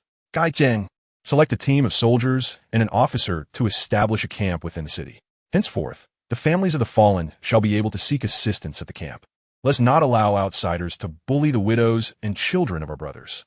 Understood. This campaign against the ghosts was fraught with shortcomings, and even the Jing'an captain himself felt dissatisfaction. If they could not locate the ghostly lair, even if they helped the citizens eliminate the ghostly threat, his achievements would still be limited. Consequently, his soldiers would find it difficult to reap greater rewards. Zhou Yuan, when we exited the city yesterday, I tasked you with hunting down any lingering ghostly entities. Did you discover anything unusual? Captain, we initially captured several hiding specters, but once the midnight bell tolled, they all vanished. Where have they gone? Surely, they cannot be hiding beneath the southern part of the city. It seems we must enlist laborers and dispatch auxiliary troops to excavate a moat in that area. Unlike the bewilderment of the Jing'an captain, Zhou Yuan has gleaned some insights. During his search for lingering specters last night, he discovered that the suddenly vanished apparitions did not merely have their bloodlines instantly depleted. Rather, they vanished in an instant. At that moment, he speculated that perhaps the core boss had been slain by the warriors, causing the unknown secret realm instance to reset. The mourning cries of the grieving citizens further validated his conjecture, yet the Jing'an captain vehemently denied having defeated the leading specter. This is perplexing. Surely the painted skin boss did not take its own life. nor could it have been secretly exposed and slain by a skilled fighter during the Ghost Festival. Captain, the orphan of the Luo family, Luo Xing, seeks an audience. He claims that the painted skin specter had disguised itself as his wife, hollowing out the entire Luo estate. He initially sensed something amiss, but was then secretly imprisoned by the painted skin specter. In desperation, he served as a slave, striving to please in order to preserve his life, and in doing so, learned some secrets of the painted skin specters. As for the blood test, yes, it has been conducted. He is corporeal and entirely normal. Bring him in. Faced with the intelligence offered, the Jing'an captain had no reason to refuse. Zhou Yuan, seated beside him, was equally curious about what manner of individual could survive in the lair of ghosts. Was he a skilled servant capable of satisfying the desires of the painted skin? Or perhaps a cunning trickster intending to disseminate falsehoods? While he pondered, a soldier escorted a man into the hall, and the identification above the man's head immediately commanded his utmost attention. 4th level emotion master, Luo Xing, 15th level painted skin ghost matron good heavens. Not only is this title lengthy, but it also bears a different hue. The segment 4th level emotion master, Luo Xing, is a normal crimson, while 15th level painted skin ghost matron appears gray with a skull icon. It seems that the title 15th level painted skin ghost matron has become ineffective, leaving only the active identity of emotion master Luo Xing. Jing'an Luo Xing pays his respects to the esteemed captain, profoundly grateful for your assistance. He intended to divulge everything he knew to repay this life-saving grace. The emaciated man knelt upon entering the hall, his gratitude and reverence appearing genuine rather than feigned. Since you possess information, you are my guest. Please sit and discuss in detail. If you can elucidate the location of the ghost lair and the reasons for the proliferation of these specters, I shall certainly commend you. I dare not claim credit. I merely wish for your satisfaction to lead me into the camp. After this ordeal, I no longer dare to live alone. I wish to join the military and learn the art of warfare to bolster my courage. Please, speak openly. The Jing'an captain was filled with anticipation. An emotion master Luo Xing displayed excitement, while Zhou Yuan wore a knowing smile. Ah, so that is how the secret realm instance has reset. It appears you have assumed human form, and the boss's identity has indeed expired. The captain, well versed in knowledge, must have heard of the most nefarious methods employed by beggars, harvesting life and dismemberment. My painted skin wife informed me that the origin of all this lies with the head beggar within the city. This beggar routinely abducts children, employing cruel methods to rob and harm the impoverished populace. However, after a period of severe suppression by the local authorities, he took refuge in the city's sewers. Subsequently, he devised a plan to dig a well for drinking water within the sewers, intending to stockpile provisions and transform the dark passage into his haven. Thus, the lair of malevolent spirits emerged. After digging for some time, the beggar found it impossible to continue. The children he sent into the depths would inexplicably vanish. Consequently, he began treating the dry well as a ghost gate, occasionally disposing of disobedient children and the ill. He was not mistaken. The dry well indeed led to the lair of malevolent spirits, and the children he discarded inadvertently granted the spirits their wits. Eventually, the spirits emerged, flaying the beggar's skin to sustain themselves. Time passed, and the number of intelligent spirits grew, allowing them to seize control of various professions within Jing'an City, creating chaos and deceiving the county's populace, culminating in a calamity of spectral proportions.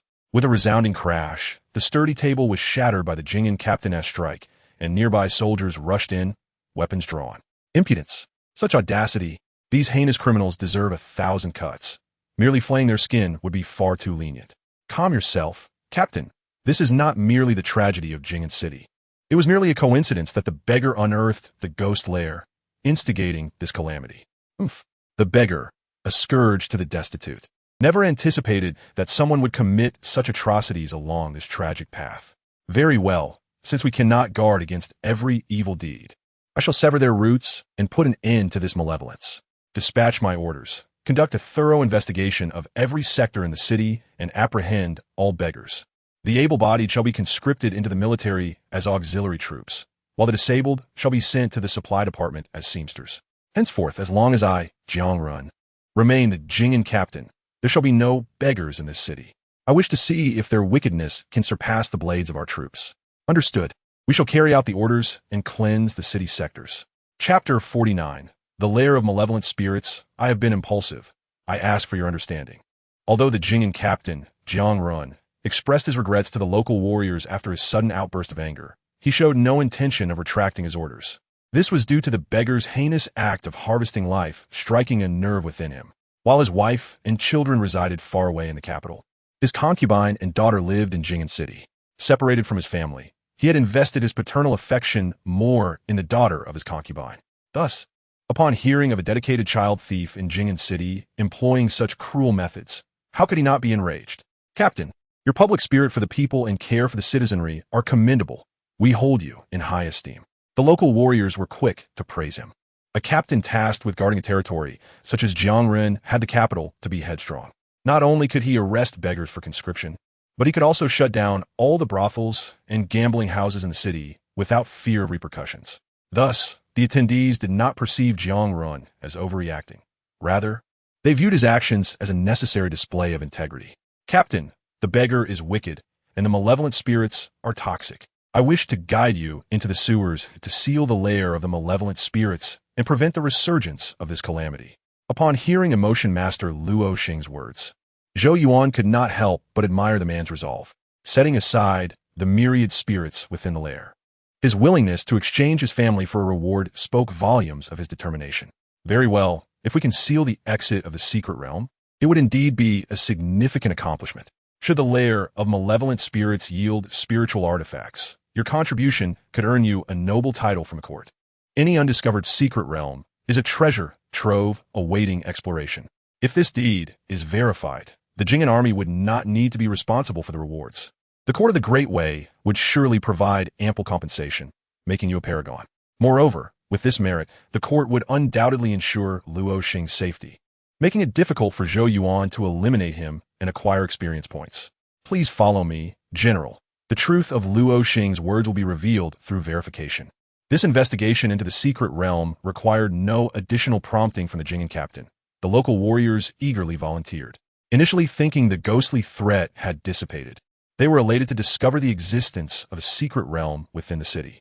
Under the guidance of Immortal Master Luo Xing, the warriors and the armored soldiers entered a small courtyard and uncovered a hidden passage within the underground lair. "Jiang Yong, take a few brothers and investigate. Do not take offense, but this passage is narrow and dark. There may be malevolent spirits lurking. Let the soldiers descend and ascertain the truth." The Jing'an captain, Jiang Run, was not reckless. Upon seeing the confined space of the sewer, he decided to send his loyal guards to investigate. Jiang Yong, the named guard, said nothing further. He first removed his armor, then bound 2 live rabbits with hemp rope, hanging them around his neck. Finally, he used a spirit-revealing liquid, held 2 talismans for banishing evil, and slid down the dark tunnel. The soldiers accompanying Jiang Yong also removed their armor, took their talismans, and lit torches to follow him into the depths. As the esteemed commander, I find myself at the winding and treacherous stone chasm, where the absence of a guide may render the search for the dry well exceedingly difficult. I shall descend and accompany them. Your noble intentions warrant my gratitude. The rogue, Qin Kuei Luo Xing, has mingled among mortals for many years. How could he not understand the duty of a personal guard? Now, the personal guards of the Jing'an commander have risked their lives to pave the way, and he cannot evade them. It would be wiser to volunteer and earn their trust. Zhou Yuan, clad in armor and poised with a bow, stood by, ready to eliminate Qin Kuei Luo Xing should any unforeseen event arise, thus thwarting his treacherous schemes.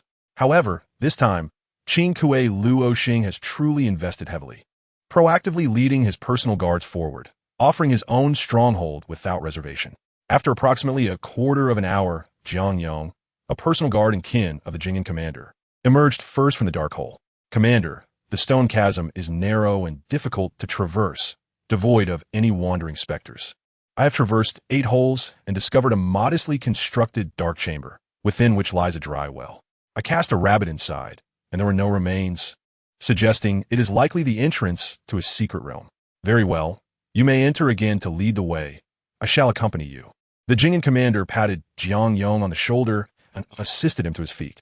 Jiang Yong, drawing the town-subduing arrow across his arm, revealed a crimson smear before returning to the hole.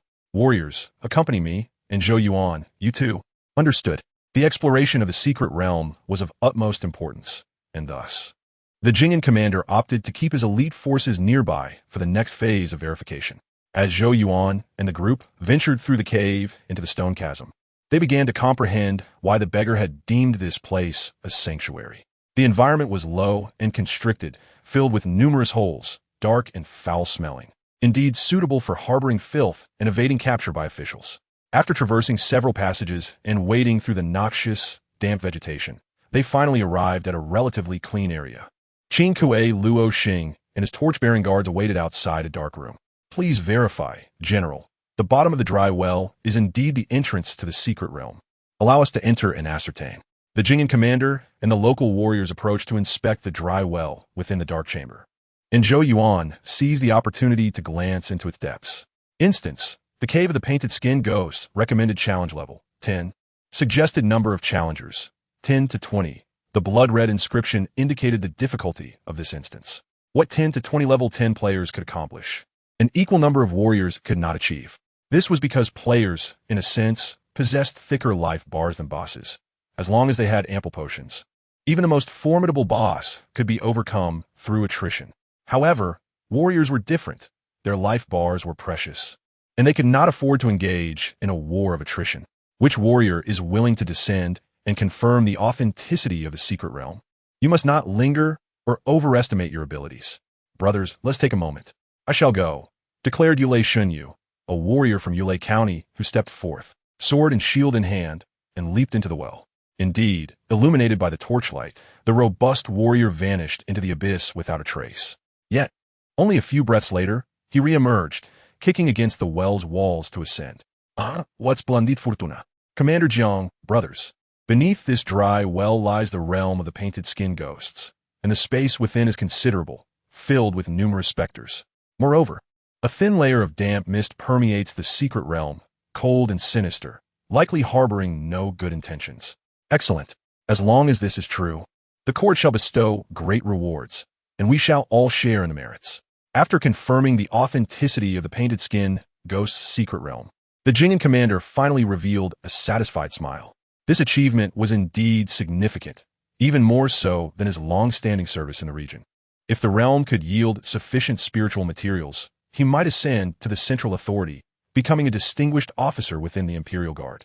Zhou Yuan, swiftly lead the troops to explore the terrain, erect military tents above this location, and excavate a convenient passage.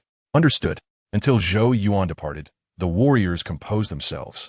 After which Qing Kuei Luo Xing, filled with anticipation, spoke. General, what do you think? Rest assured, I will not forget you. Await your commendation from the court.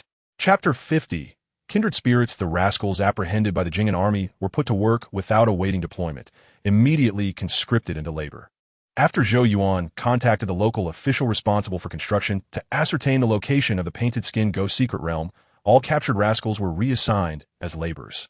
Under the sharp blades and guns of the assisting soldiers, this group labored diligently, fearful of repercussions for any misstep. However, such noble aspirations were destined to be in vain. Accustomed to bullying and looting, they were unaccustomed to sustained toil. Ultimately, after enduring the blows of military clubs, they developed patience and improved their work efficiency. Commander, those rascals have broken through the hole, and we can now see our brothers within the stone chasm.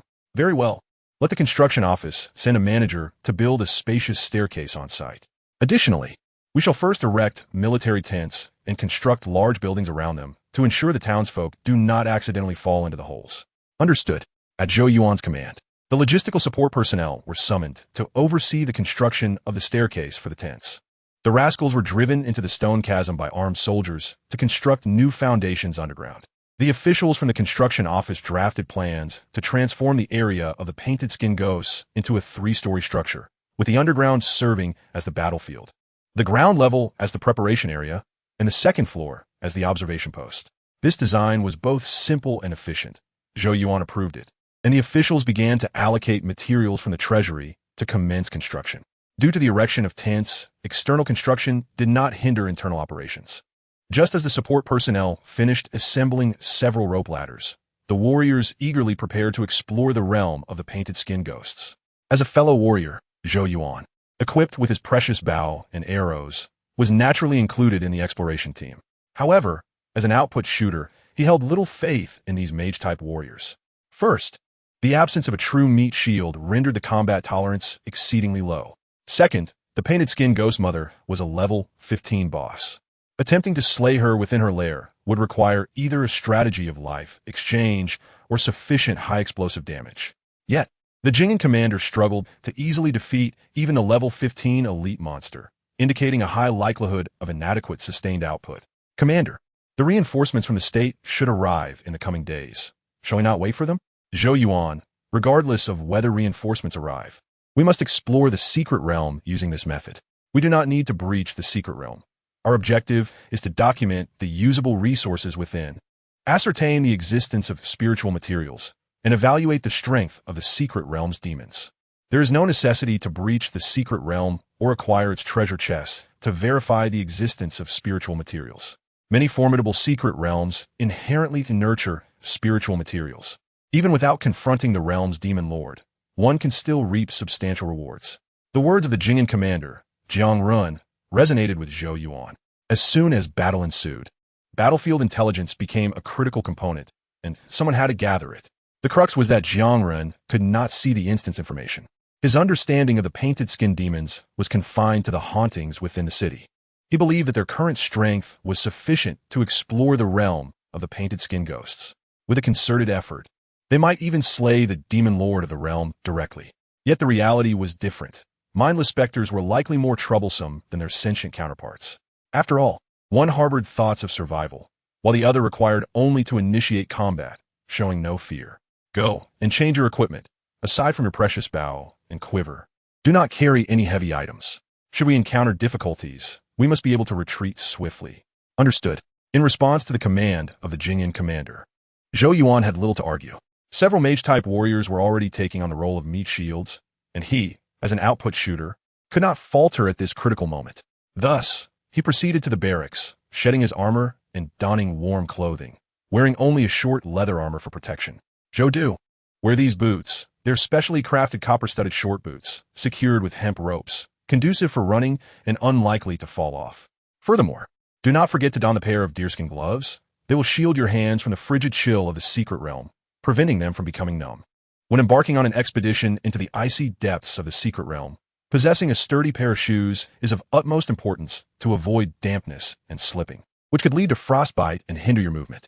Therefore, the quartermaster has provided short boots that, while not standard military issue, are crafted with multiple strands of hemp cord entwined around copper buckles.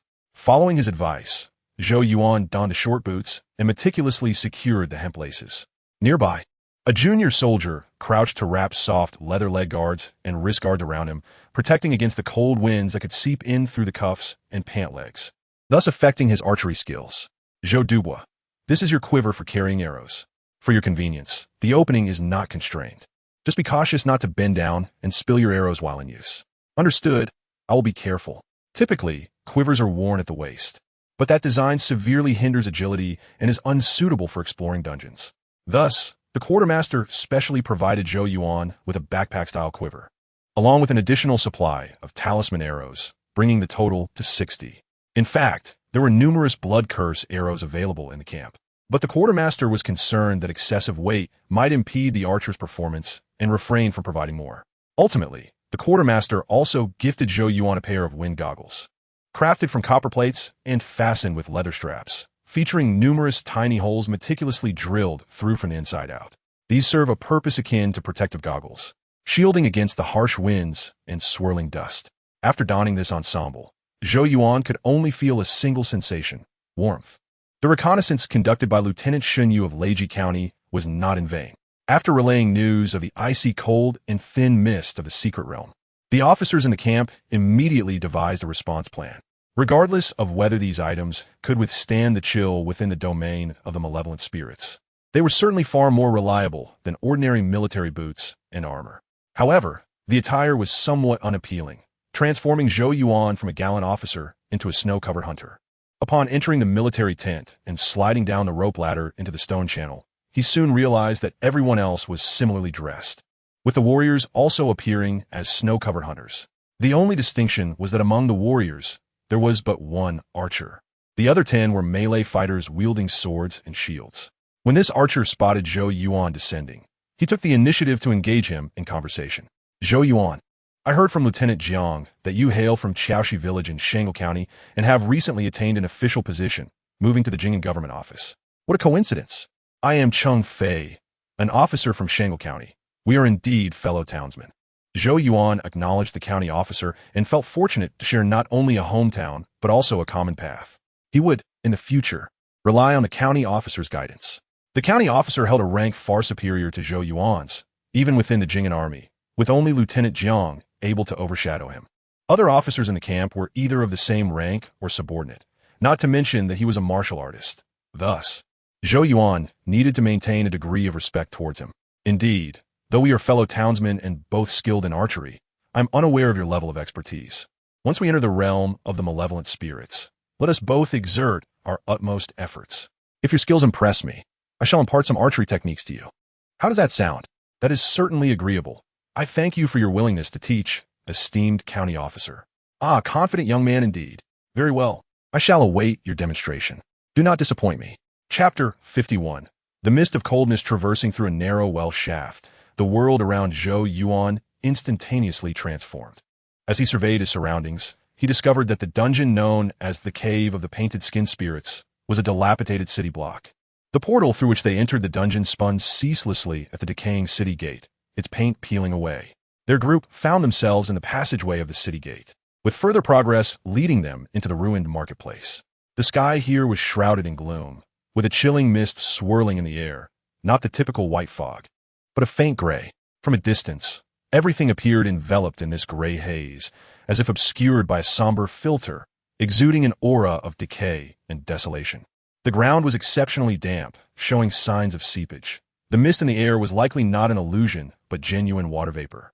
Lieutenant Jiang Ren stepped out of the city gate, bent down to feel the stones laid in the main thoroughfare, and pried one up with his treasure blade. Examining the soil beneath, he sensed the chilling dampness in his hand, concluding that the mist was indeed a manifestation of moisture. As no one entered, he mused, noting that although the realm of the malevolent spirits was vast, it could only accommodate 20 individuals. The warrior team waited for a moment, and upon realizing that aside from Zhou Yuan, only 8 elite archers had entered, they confirmed the limit on the number of participants. Stepping out of the city gate, they each took a moment to observe. Lieutenant Jiang, concerned about the mist's peculiarities, did not intend to act immediately. Instead, he instructed the team to remain near the exit, observing their surroundings and acclimatizing to the fog. This observation proved fruitful, as it was Zhou Yuan who first detected something amiss. Once he stepped out of the city gate and fully immersed himself in the light gray mist, he felt a more pronounced chill, as if he had entered the depths of winter. Ding! Contact with the mist of accumulated yin liquid has resulted in the negative status chill. Zhou Yuan had encountered this accumulated yin liquid before, having obtained some while slaying the painted skin spirits. The attribute panel described it as a substance that quickly restores a small amount of true energy while accumulating the chill status, causing continuous blood loss while alleviating faintness and other negative conditions. Though it appeared to have potential as a restorative item, its side effects were not to be underestimated.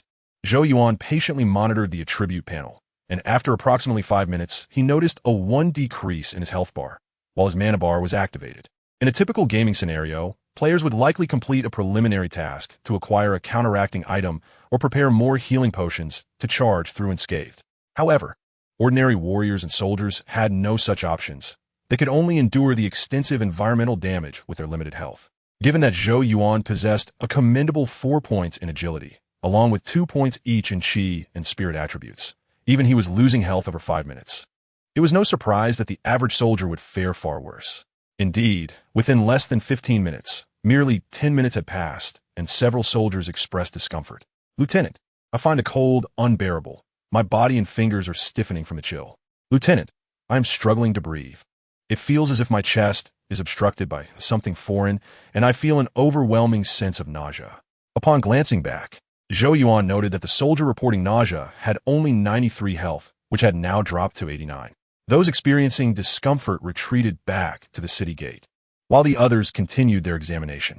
After another 10 minutes, all the ordinary soldiers of the elite archer squad had retreated back to the city gate, leaving only 11 warriors and Zhou Yuan standing on the main thoroughfare. It appeared to be a matter of chi, without mobilizing their inner energy, they could not withstand the chilling gray mist. Zhou Yuan, your 3 talents imprint can sense the qi. Take some restorative elixirs to avoid depleting your energy and losing your combat effectiveness. Understood. Lieutenant Jiang, aiming to preserve the last 2 archers, provided Zhou Yuan with 2 bottles of Jade Essence elixir to replenish his energy and maintain his combat prowess. Thus, Zhou Yuan acquired the opportunity to obtain a restorative item from the secret realm. In truth, such occurrences were not uncommon. Trusted subordinates and descendants of martial officers often had opportunities to access restorative items. The Wei Dynasty's spiritual awakening assessment did not merely provide a single restorative item, but rather a stable supply quota of such items. Without that quota, relying solely on makeshift remedies would not suffice. Even with a stroke of luck in sensing and controlling qi, one could never become a true martial artist. As qi dissipates back to the mundane, without a stable supply of restorative items, that vital energy would ultimately dissipate. The elite archer team left behind 4 quivers and exited the realm of the malevolent spirits. Lieutenant Jiang, upon discovering that ordinary soldiers could not survive in this environment, ordered their withdrawal. Cultivating a few elite archers was no simple task, and he could not afford to have 8 of them poisoned by the chilling gray mist all at once. With the departure of the elite archers, Zhou Yuan and County Officer Cheng Fei each received 2 additional backup quivers. However, it was inconvenient to carry them during the journey. They would need to return to replenish their supplies midway, though this was still swifter than replenishing through entering and exiting the secret realm. Let us proceed and test the authenticity of the malevolent spirits within the realm. Under Lieutenant Zhang's leadership, the warrior team advanced towards a marketplace ahead, where the malevolent spirits varied in levels, the lowest being level 5 and the highest no more than level 10. They occasionally entered various dilapidated rooms, walking in an orderly manner along the street, as if they were ordinary residents living here.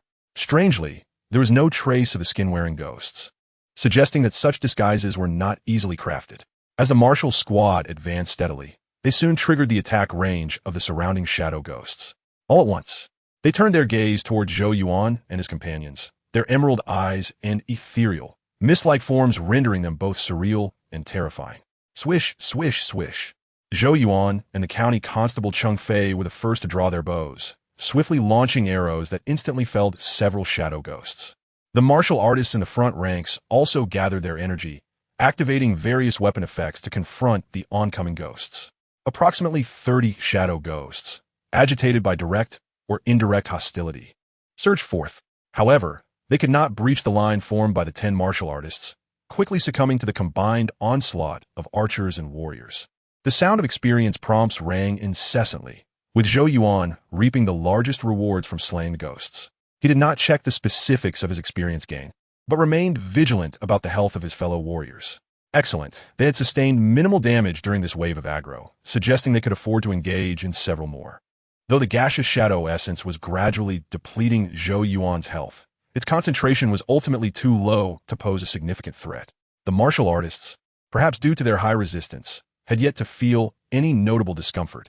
Stop! I have an announcement. Cheng Fei, skilled in footwork and accustomed to seeking higher ground, instinctively climbed onto a nearby residence, only to make a new discovery. Constable, please speak freely, he urged. My lord, this secret realm resembles a city block. I do not refer to its appearance, but rather the phenomena within. When I climbed onto the residence, I observed that several nearby courtyards were indeed haunted by shadow ghosts. If the residences throughout the block are similarly afflicted, the number of shadow ghosts here could be extraordinarily high. It is difficult to ascertain how many people a city block can accommodate, but given the building density in this ghostly realm, housing 4,000 to 5,000 should pose no issue. Such density would typically mean that if players were to come, they would naturally engage in boss farming, treating low-level shadow ghosts as mere background for the instance. However, for the martial artists, such a high density would likely deplete a considerable amount of spiritual energy in a push towards the demon lord, making it a probable loss. I did not anticipate this place to be so perilous. We must slow our advance and investigate the residential areas. Chapter 52. The cold poison has spirit. The exploration plan of the martial squad did not unfold smoothly. Since entering the shadow ghost realm, they had essentially received no beneficial news. Furthermore, within the residences of the city block, shadow spirits seemed to be lurking, and entering any of these homes would invite their attack. Witnessing this, the martial artists wore serious expressions, as if confronted with a formidable challenge. This is troublesome. The celestial records provided by the court detail such large-scale secret realms.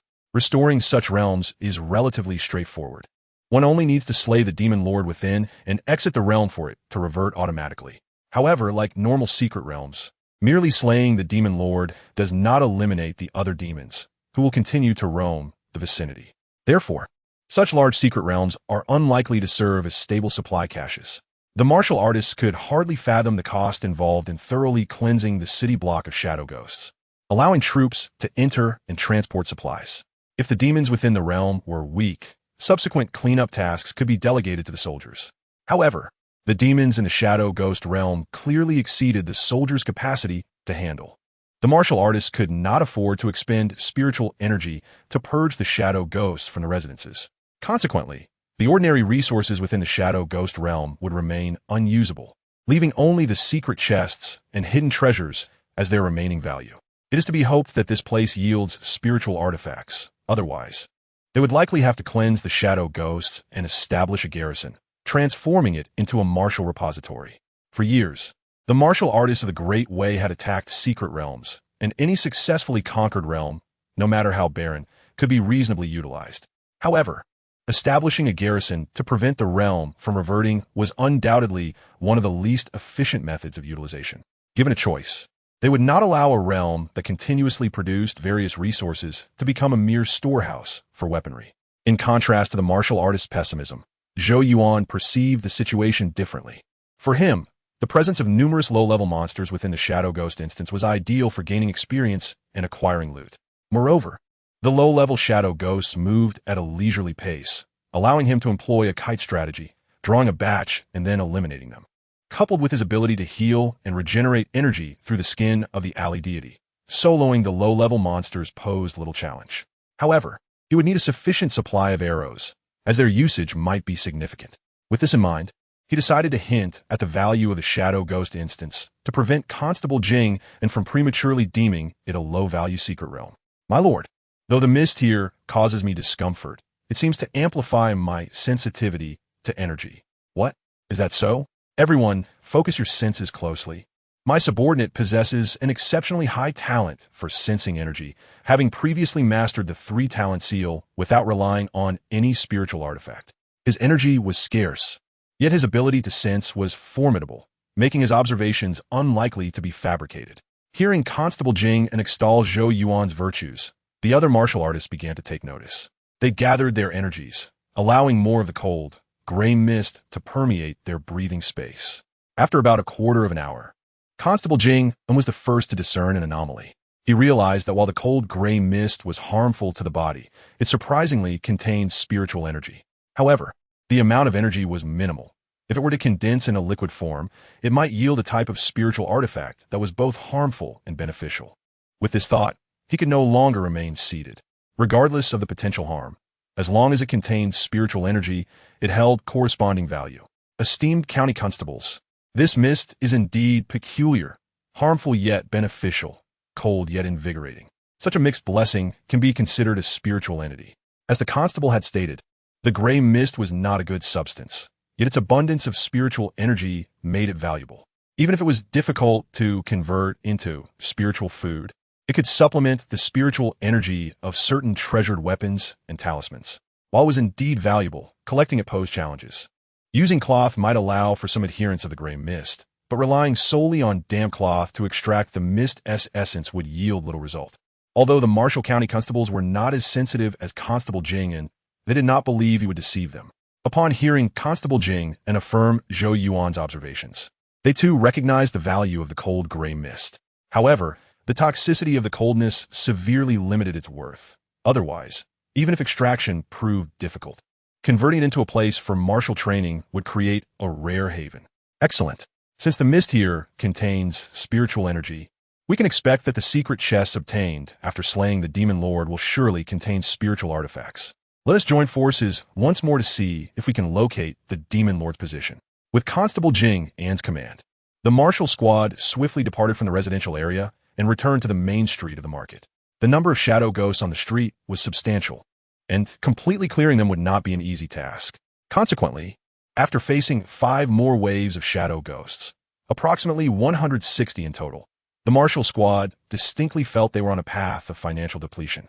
If they continued in this manner, they might exhaust their spiritual artifacts before even confronting the demon lord. Moreover, with the presence of cold toxic energy, a group of individuals expending spiritual energy in such a manner was hardly a prudent strategy. The best approach would be for someone to actively cleanse the main street, allowing the martial artists to maintain their peak condition for the final assault on the demon lord. Naturally, it would be ideal if that individual could minimize the consumption of spiritual artifacts, relying instead on ordinary supplies. Among those present, only Zhou Yuan and County Constable Cheng Fei met this criterion. Their method of dispatching the shadow ghosts relied on secret realm bows and anti-demon arrows, rather than spiritual energy. Under normal circumstances, arrows could be reused more efficiently than the collective expenditure of spiritual energy by the martial artists. My lord, the movement speed of the shadow ghosts here is limited. They will not swarm us. We might consider having the archers eliminate them one by one, which would help conserve our spiritual energy and maintain our combat readiness. The strategies conceived by the county constable were not lost on Constable Jingen. He merely needed to attend to the emotions of his subordinates and could not openly propose a suggestion that would benefit the public at the expense of individuals. Now that a martial artist had taken the initiative to propose it, he seized the opportunity to inquire. Cheng Fei, Zhou Yuan, do you believe this method is feasible? Would it be wrong? Brothers, take a short break. We shall exert ourselves first. Yuan also agreed to give it a try. Otherwise, the consumption would be too great and detrimental to future explorations. Although both archers expressed their willingness for safety's sake, Captain Jingen decided to stay behind as a guard to prevent any potential dangers when the archers attracted the Yin ghosts. After leaving one martial artist as a guard, the others temporarily returned to the city gate to rest. Thus, the 12-member pioneering team transformed into 2 members pioneering while 10 rested. A clear depiction of a leader guiding the idol. After Zhou Yuan and Cheng Fei lured a few waves of 5 or 16 ghosts, the archers had another option for clearing the area. Zhou Yuan, why don't we alternate our actions? One lures while the other rests. This rotation can ensure the lure method continues uninterrupted.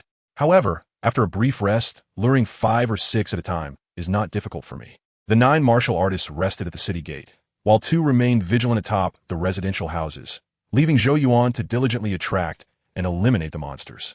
The arrows flew swiftly, and the archers moved quickly.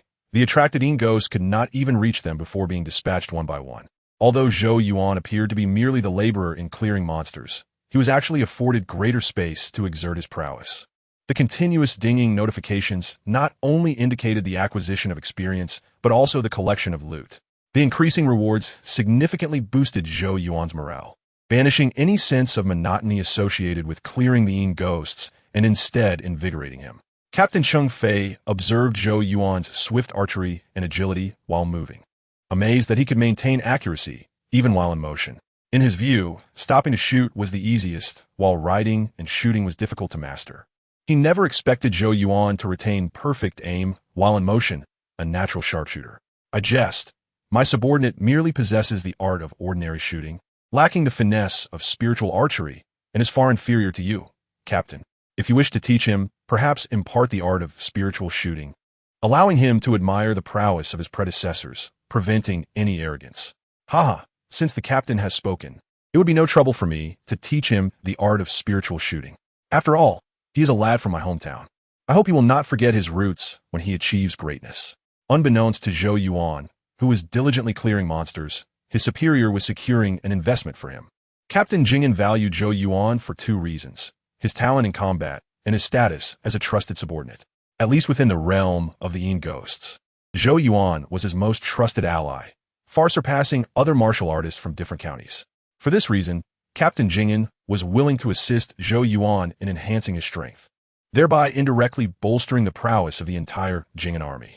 As Captain Jingen conversed with Captain Cheng Fei, Zhou Yuan encountered the first batch of higher-level monsters: Level 12 Yin Ghost Warrior, Level 12 Yin Ghost Scholar.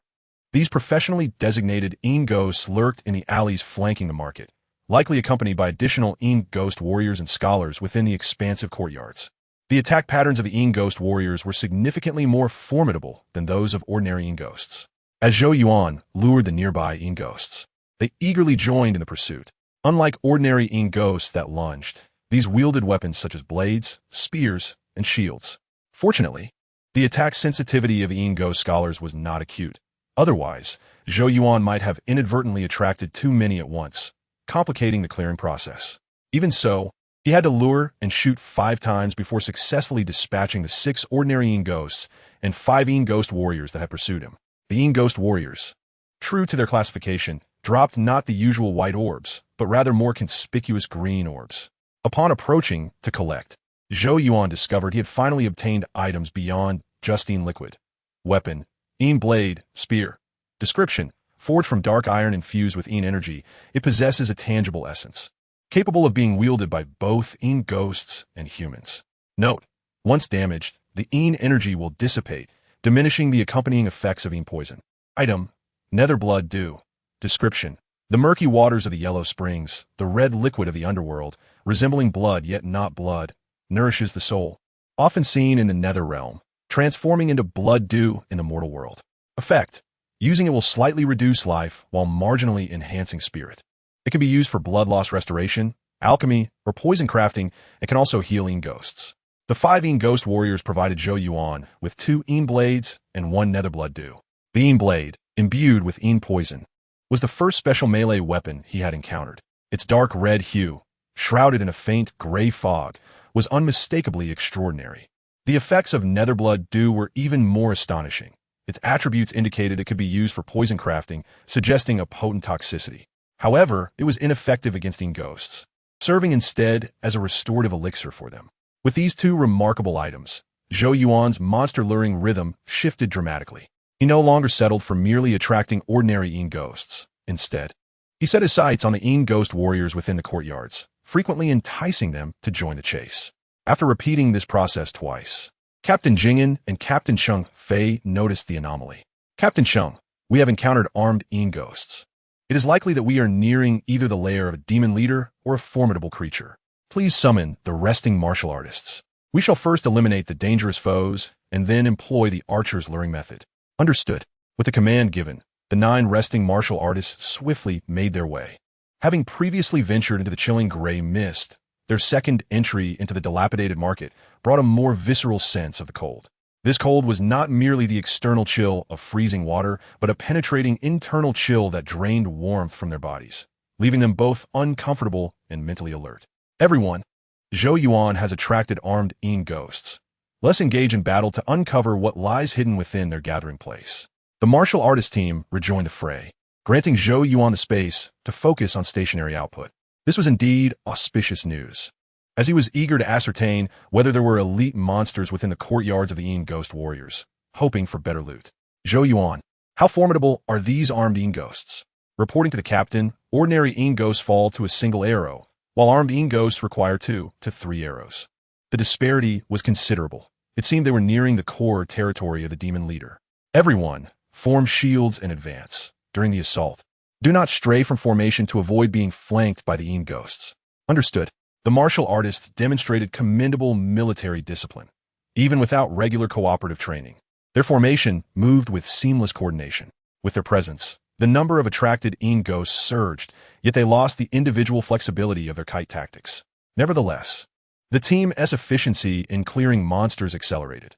After luring 30 to 40 Yin ghosts, they would first retreat 20 paces, then unleash a collective onslaught. Through this orderly offensive and defensive strategy, the martial artist team rapidly cleared the Yin ghosts from the alleys beside the courtyards. Only upon nearing the courtyard of the Yin ghost warriors did Zhou Yuan notice peculiar characters inscribed on a decayed wooden plaque. They were written in the ghostly language of the nether realm, not of the mortal world. Demon leader. These 2 ghostly characters, both flamboyant and worn, represented the identity of the courtyard's owner. Indeed, as the martial artist team entered the spacious courtyard, Zhou Yuan beheld a unique Yin ghost. This Yin ghost appeared neither imposing nor robust. In fact, it seemed rather diminutive. Yet, its misty and shadowy form was exceptionally solid, resembling a convergence of dark waters. Most notably, it wielded a weapon akin to a 9-section iron whip. During the ghostly plague in Jing'an City, only the enchanting and treacherous man Ning employed such a weapon. It seemed that the delicate beauty, upon shedding her guise, had transformed into this level 14, ghost leader. Among the gathered crowd, not only did Zhou Yuan harbor suspicions regarding the identity of the spectral fiend, but also the Jing and Captain Jiang Run detected something amiss. I recognize it, he proclaimed. Though its current form differs greatly from before, that iron whip is unmistakable. Be cautious, everyone. This spectral fiend is quite deadly, and we must not allow ourselves to be struck by that whip. Let us converge and swiftly neutralize the threat. Chapter 54. The Tide of Literary Might. The spectral fiend, devoid of intellect and emotion, was incapable of discerning gender. Both Zhou Yuan and Captain Jiang surmised that the spectral warrior was none other than the painted-skinned beauty, Man Ning. Yet, upon the fiend's initial strike, Captain Jiang realized that while it resembled Man Ning, it was not her. The reason being, the combat skills exhibited by the spectral warrior mirrored those of Man Ning, yet the style of battle was entirely dissimilar. One was characterized by brute force, while the other displayed agility and grace. Comparatively, the spectral warrior proved to be more formidable. It seemed indifferent to injury, each attack a devastating blow. Xinyu, a warrior hailing from Leiji County, was an expert in sword and shield combat. However, after merely raising his shield against a whip strike, his arm was left swollen and fatigued. This occurrence was alarming. Before the boss even unleashed its true power, the elite monsters had already faltered. Archers, target its right arm and incapacitate that iron whip. Upon hearing this, Zhou Yuan and Cheng Fei, the two archers, ceased to conserve their energy and spiritual essence, unleashing their most potent attacks. Cheng Fei of Shanglu County retrieved his banishing arrow, replacing it with a less lethal blood-slaying arrow. Though this switch seemed illogical, the blood-slaying arrow suddenly ignited in a brilliant crimson flame, causing Cheng Fei's health to plummet by 2 in an instant. The next moment, the arrow, now imbued with the effect of the blood flame, sped forth and lodged itself firmly in the spectral warrior's arm, delivering a forceful impact that not only pushed the fiend back, but also momentarily immobilized its rapidly swinging arm. At that moment, Zhou Yuan's triad of arrows arrived in a flash. Pu, bang, bang. The first banishing arrow struck the bend of the spectral warrior's arm, followed closely by 2 more arrows that shattered the first, driving deep into the fiend's flesh. After the sounds of splintering, 2 arrowheads and a complete banishing arrow were firmly embedded in the spectral warrior's arm, nearly severing it entirely. Excellent shooting, my fellow marksmen. Now witness our brotherly prowess. The coordinated strikes of the archers dramatically shifted the tide of battle, allowing Captain Jiang to seize the moment and deliver a decisive blow to the spectral warrior's arm. With arcs of electricity dancing along his blade, he cleaved through the injury caused by Zhou Yuan's arrows, severing the spectral warrior's grip on its iron whip. With the whip's fall, the spectral warrior was rendered defenseless. The warriors descended without mercy, surrounding and striking it down, while Zhou Yuan and Cheng Fei each fired another banishing arrow. Ding! Defeated level 14 spectral warrior. Experience gained, 280. Zhou Yuan, that triad of arrows you executed possesses remarkable technique. You must impart your wisdom to me. After the battle, Captain Cheng Fei approached Zhou Yuan, eager to learn. Since you hold it in such high regard, once we exit this secret realm, we shall practice together. What a magnanimous soul. I, too, wish to teach you my blood-slaying archery technique. Let us learn from one another. Do not underestimate the blood-slaying archery. It is not merely akin to the arrows used in our battalion. In truth, my technique is a form of spiritual archery. While its effects may appear similar to the blood-slaying arrows, the damage it can inflict depends on how much blood-slaying essence you can gather and the compatibility of the arrows. Thank you for your guidance, Captain. The ability to condense blood essence and deliver strikes. Such spiritual archery is something I yearn for. Zhou Yuan spoke earnestly, aware that skills which consume health and mana to augment power are invaluable, especially for one like him who lacks the need for health potions. Indeed, the blood-slaying technique has its taboos. For instance, it cannot be combined with banishing arrows, and excessive condensation can be harmful to one's body. I shall compile a document detailing these cautions and share it with you at a later time. As Zhou Yuan and Cheng Fei engaged in casual conversation, the warrior squad retrieved the spectral warrior's iron whip, working in trios to explore the various rooms. Due to the limited space and numerous obstacles within, the archers were prohibited from participating in the indoor explorations and were instead tasked with remaining vigilant in the courtyard. Seizing the opportunity, Zhou Yuan feigned a patrol and collected the green orb dropped by the spectral warrior. Ding! Gained. Warrior's Essence X1.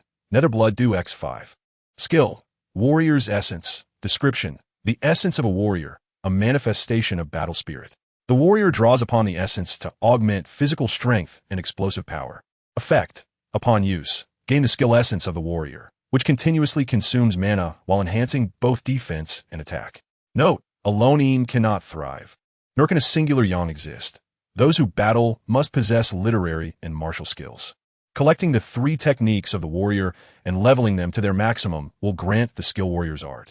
This skill is quite extraordinary. If paired with a violent trigram seal, it could yield even greater explosive power. Therefore, Zhou Yuan chose to utilize it, only to discover that the experience required for this skill was rather substantial. 100 for level 1, 200 for level 2, and 1,000 for level 10. To reach the maximum level of essence of the warrior, a total of 5,500 experience points was needed. Zhou Yuan's current experience was insufficient. Thus, he could only upgrade it to level 8.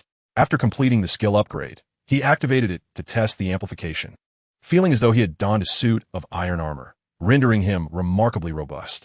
However, the mana continued to dwindle rapidly, making it difficult for essence of the warrior to serve as a permanent passive skill. While Zhou Yuan was adjusting his crossbow to test the attack enhancement, a warrior entered the main hall of the residence, carrying 2 half-meter-tall vases. Each vase contained a strikingly vibrant flower, its crimson petals a stark contrast against the gloomy atmosphere of the spectral fiend's realm.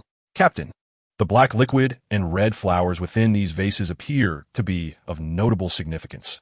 We should take them out of the secret realm for examination. Very well. Place them near the city gate, and then inspect the surrounding structures for any anomalies. Zhou Yuan observed closely, recognizing the black liquid as accumulated yin liquid and the flower as evening primrose. However, since the flower was in the possession of the warrior, he could not conveniently store it in his inventory to examine its properties. Understood. After defeating the spectral warrior, the team of warriors did not immediately rest. Instead, they proactively searched the vicinity, preparing to ascertain whether any demonic leaders were present.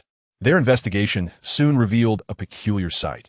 In a residence across the street from the spectral warrior, there stood another formidable spectral fiend, towering and robust. It bore a closer resemblance to a warrior than the spectral warrior, its identity marked as level 14 spectral scholar, armed with a long sword. It appeared to be a master of agile combat. Yet, Zhou Yuan suspected this was merely a fade. The warrior fought with an iron whip, while the scholar wielded a sword, which seemed somewhat contradictory to the title of scholar. Could it be a ghostly incantation? Perhaps this creature was an elite designed to lure in enemies. Zhou Yuan's intuition proved accurate. As the warrior squad entered, the level 14 spectral scholar unleashed a ghostly incantation. This incantation connected with nearby level 12 spectral scholars, who in turn unleashed it upon the surrounding ordinary spectral fiends. In the next instant, the spectral fiends in the nearby homes surged forth in a chaotic tide, numbering at least 200 to 300, sending shivers down the spines of the warriors. Retreat quickly. The ghostly tide has erupted. We cannot engage recklessly. Chapter 55. The advantage of humanity. As the ghostly tide surged forth, resembling a relentless wave, the warrior squad swiftly withdrew. Captain Jiang Ren chose to personally cover their retreat, gathering his spiritual essence to unleash a wide-ranging lightning strike.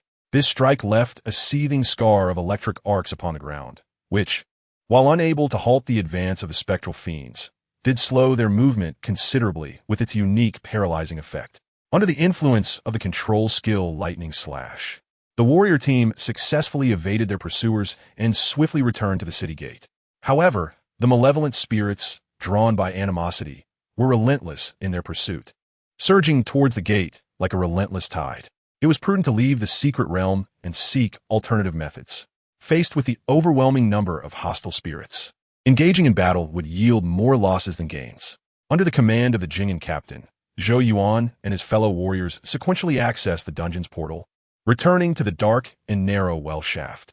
At the moment of their departure, the enraged spirits lost their target of hatred and, after lingering momentarily, scattered in every direction. In contrast to the spirits' disarray, the warrior team exhibited remarkable unity. In a literal sense, 12 individuals jostled and squeezed together in the damp well shaft. At the bottom, Captain Jing'an braced himself against the walls, preventing anyone from accidentally being pushed back into the realm of the spirits. Damn it, don't step on my head. Move quickly. There's still several below. The craftsman's progress was frustratingly slow, and he mused that if he didn't ascend soon, the well would become a vast pit. The warriors had seemingly forgotten that although the architectural plans from the county's craftsmen were quite reasonable, the construction had only just begun when they eagerly plunged into the secret realm. The excitement of entering was matched only by the disarray of their escape. With a series of thuds echoing through the narrow shaft, the well finally became more accessible. One by one, the warriors leveraged their strength to leap out of the dry well, while Zhou Yuan was hoisted by Cheng Fei, the county lieutenant, who helped him ascend to the edge. As the warriors emerged, the camp's medics rushed forward, inquiring if any immediate bandaging or suturing was required. The farcical scene of complaints and inquiries about well-being concluded with the arrival of the dirt-streaked Captain Jingen. The group first took a hot shower to dispel the chill of the encounter before gathering in the camp hall to discuss matters over drinks. Captain Jingen, changing into a loose linen robe, let his damp hair cascade over his shoulders, exuding the air of a carefree scholar. Gentlemen, although our exploration of the secret realm was fraught with difficulties, we have gathered a wealth of valuable intelligence. Let us raise our glasses to celebrate our triumph and our bountiful return. Indeed, the icy depths of the spirit's lair require the warmth of the captain's wine.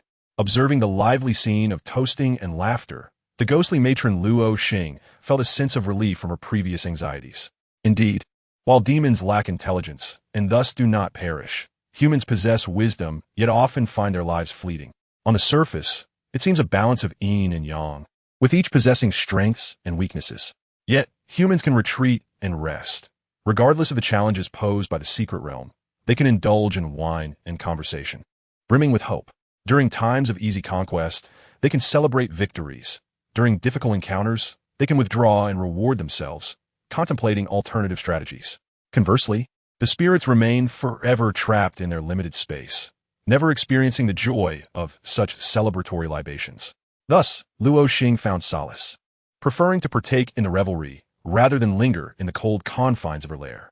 Mr. Luo, why do you refrain from drinking? Is the wine too fiery for your throat? Your contributions are commendable, and you are my esteemed guest. I have been remiss. Bring Mr. Luo a fruit wine. Such a festive occasion should not bring discomfort to him. No need for a change. I join this gathering to drink with all of you fine heroes. For such a grand affair, the stronger the wine, the better. Please, allow me to indulge. Luo Xing raised her cup, taking a modest sip before closing her eyes and downing the fiery liquor in one go. The burning sensation surged to her head, rolling in her stomach, and emerged through her throat, drawing tears from her eyes. Good wine. One with ambition must endure such spirits. I did not expect this slender scholar to possess not only ambition, but also the capacity to drink deeply. Let's drink until we are inebriated. As Luo Xing drank, tears flowed, prompting a subtle mockery from the attendants serving food and wine. A fine man, weeping over a mere drink. Truly, a sensitive scholar lacks the spirit of generosity. They were unaware that Luo Xing was bidding farewell to her past, preparing to join the ranks of warriors, looking down upon her former lair. She had no desire to return. She aspired to become a warrior, to conquer other secret realms, and engage in spirited discussions over drinks. The banquet concluded amidst the laughter of the warriors and the tears of the slender scholar. The warriors planned to explore the spirit realm further upon the arrival of reinforcements from state. Luo Xing awaited the court's commendation, hoping her sacrifice of a lair would earn her a position of honor. Everyone present had gained something, allowing them to drink freely and dispel their fatigue. The following morning, Captain Jingen awoke and summoned Zhou Yuan through his attendants. He trusted Zhou Yuan's capabilities, knowing that his involvement would expedite the assault on the secret realm. Thus, he intended to adjust the camp's offensive tempo, aiming to replenish the supply of spiritual items. Upon Zhou Yuan's entry to the camp hall, Captain Jingen wasted no time in stating his intentions. Zhou Yuan, the efforts to eradicate the spirit menace and explore the secret realm have been considerable. When the county warriors depart, we must reward them with spiritual artifacts for their contributions. The state's reinforcements should arrive shortly. During this interim, I cannot return to oversee the campaign. You and Kai Cheng shall carry my orders back to the camp and strive to attack the secret realm, replenishing our stock of spiritual items. Understood. Zhou Yuan welcomed the opportunity to gain experience in the lower-level dungeons, though he wondered about Kai Cheng's situation, given that his mother was also a painted-skinned spirit. When Zhou Yuan next encountered Kai Cheng, the military officer appeared undeterred, maintaining his usual composure. "Brother Kai, I have heard of your situation. I offer my condolences." "Zhou Yuan, I do not mourn the death of that spirit. I only fear for my mother's pain and resent not being there when she called for help. Let us return to the camp and engage in battle. Only through bloodshed can I alleviate my sorrow." Kai Cheng had not anticipated such turmoil during a brief respite in the city. Thankfully, his wife and children were unharmed. Otherwise, he would have been unable to bear it. With a heart full of righteous anger, Kai Cheng returned to the military encampment, reigniting the campaign against the secret realm. However, this time it was an urgent offensive, requiring all armored soldiers and skilled archers to minimize rest and immediately engage in the bloody conflict.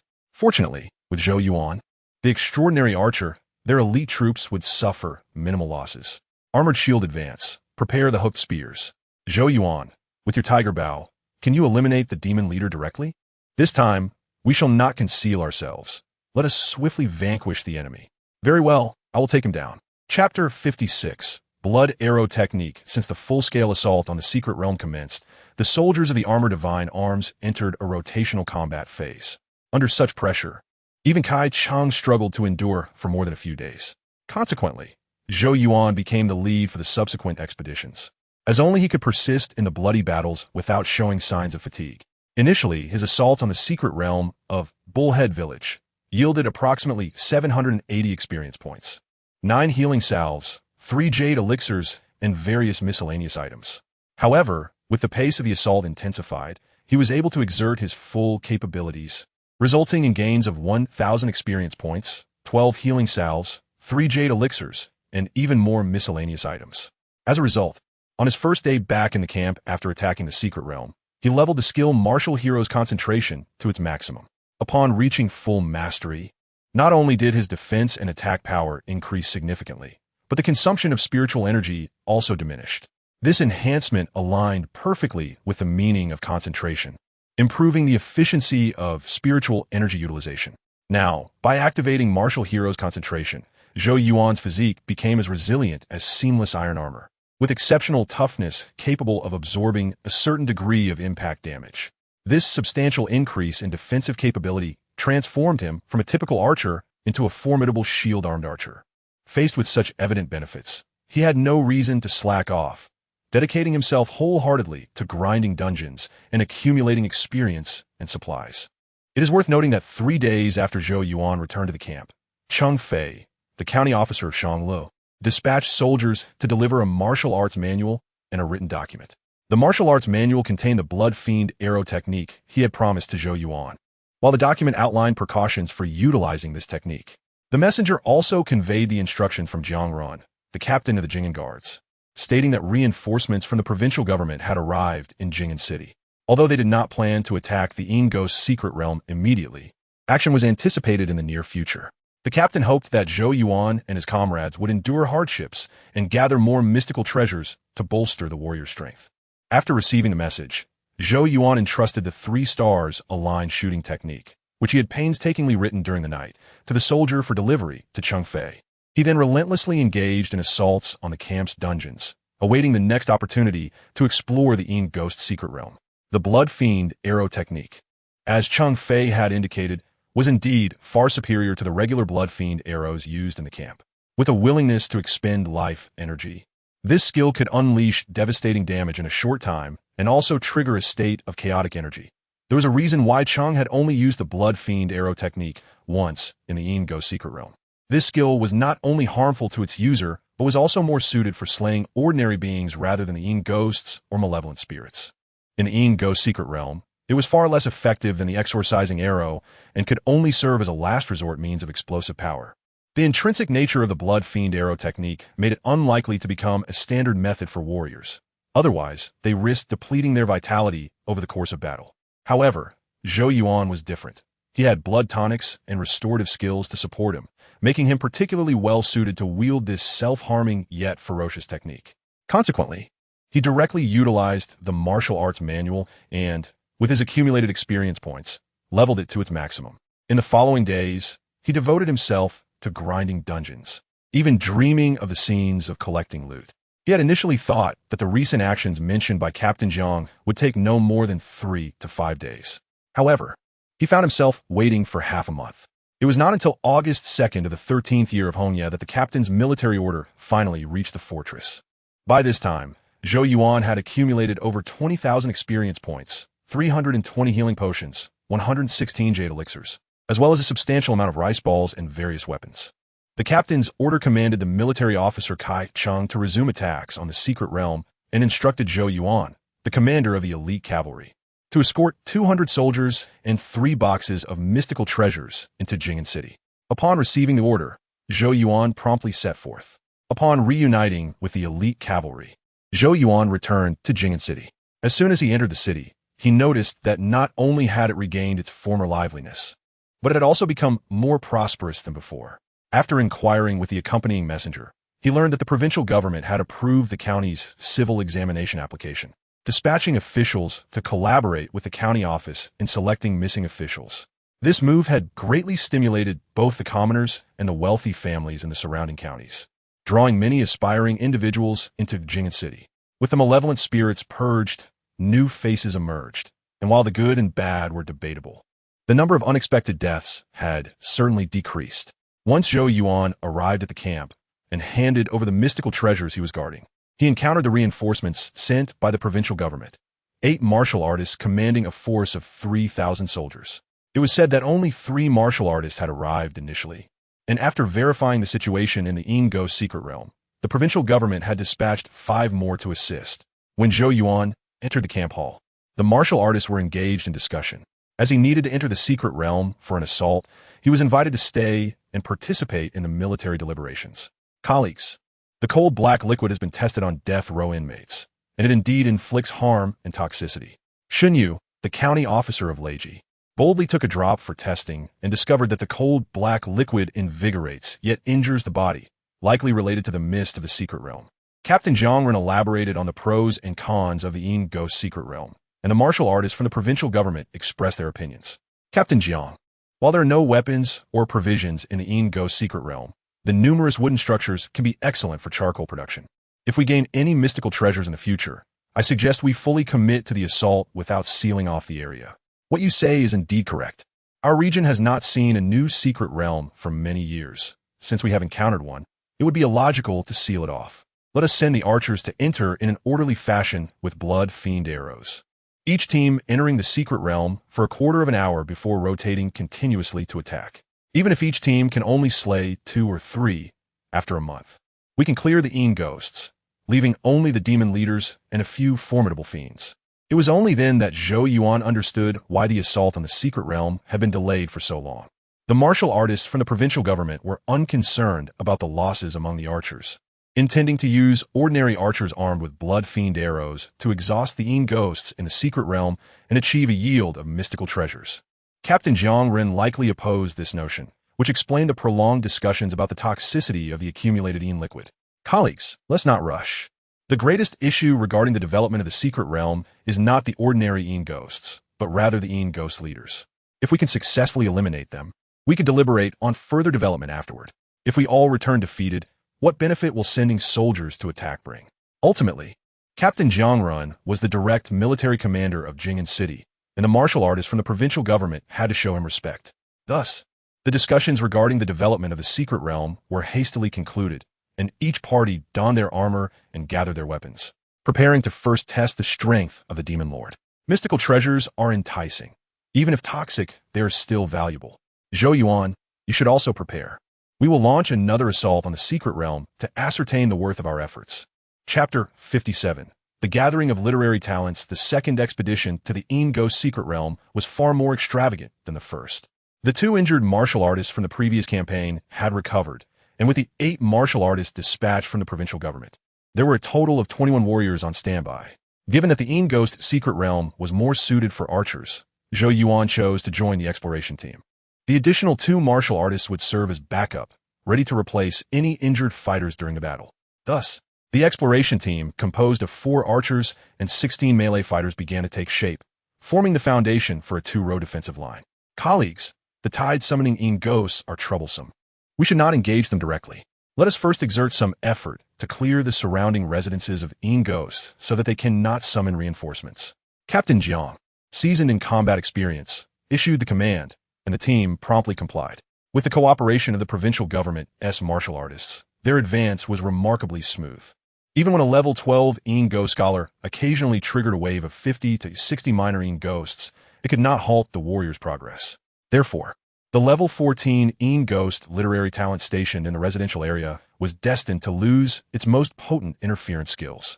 Once the Yin ghosts nearby had been cleared, the Yin ghost literary talent, despite casting its ghostly script spell, could not summon many Yin ghosts. Ultimately, under the siege of 16 melee fighters and 4 precise archers, it was slain without much resistance. In this battle, although Zhou Yuan did not gain much experience, he successfully collected the green orb dropped by the Yin ghost literary talent. Ding obtained literary talent gathering 1, Netherblood do 5. Skill, literary talent gathering description. The talent gathers battling ghosts, adept at hiding, and well-versed in the art of ambush. The literary talent excels at accumulating Yin energy. Effect, upon use, gain the skill literary accumulation, increasing a small portion of mana capacity and providing a minor mana regeneration effect. The effect of literary talent gathering was more beneficial to Zhou Yuan than martial talent concentration. Not only did it increase his mana capacity, but it also granted a minor mana regeneration effect. If the skill literary accumulation could, indeed, regenerate mana automatically, Zhou Yuan would be fundamentally different from local martial artists.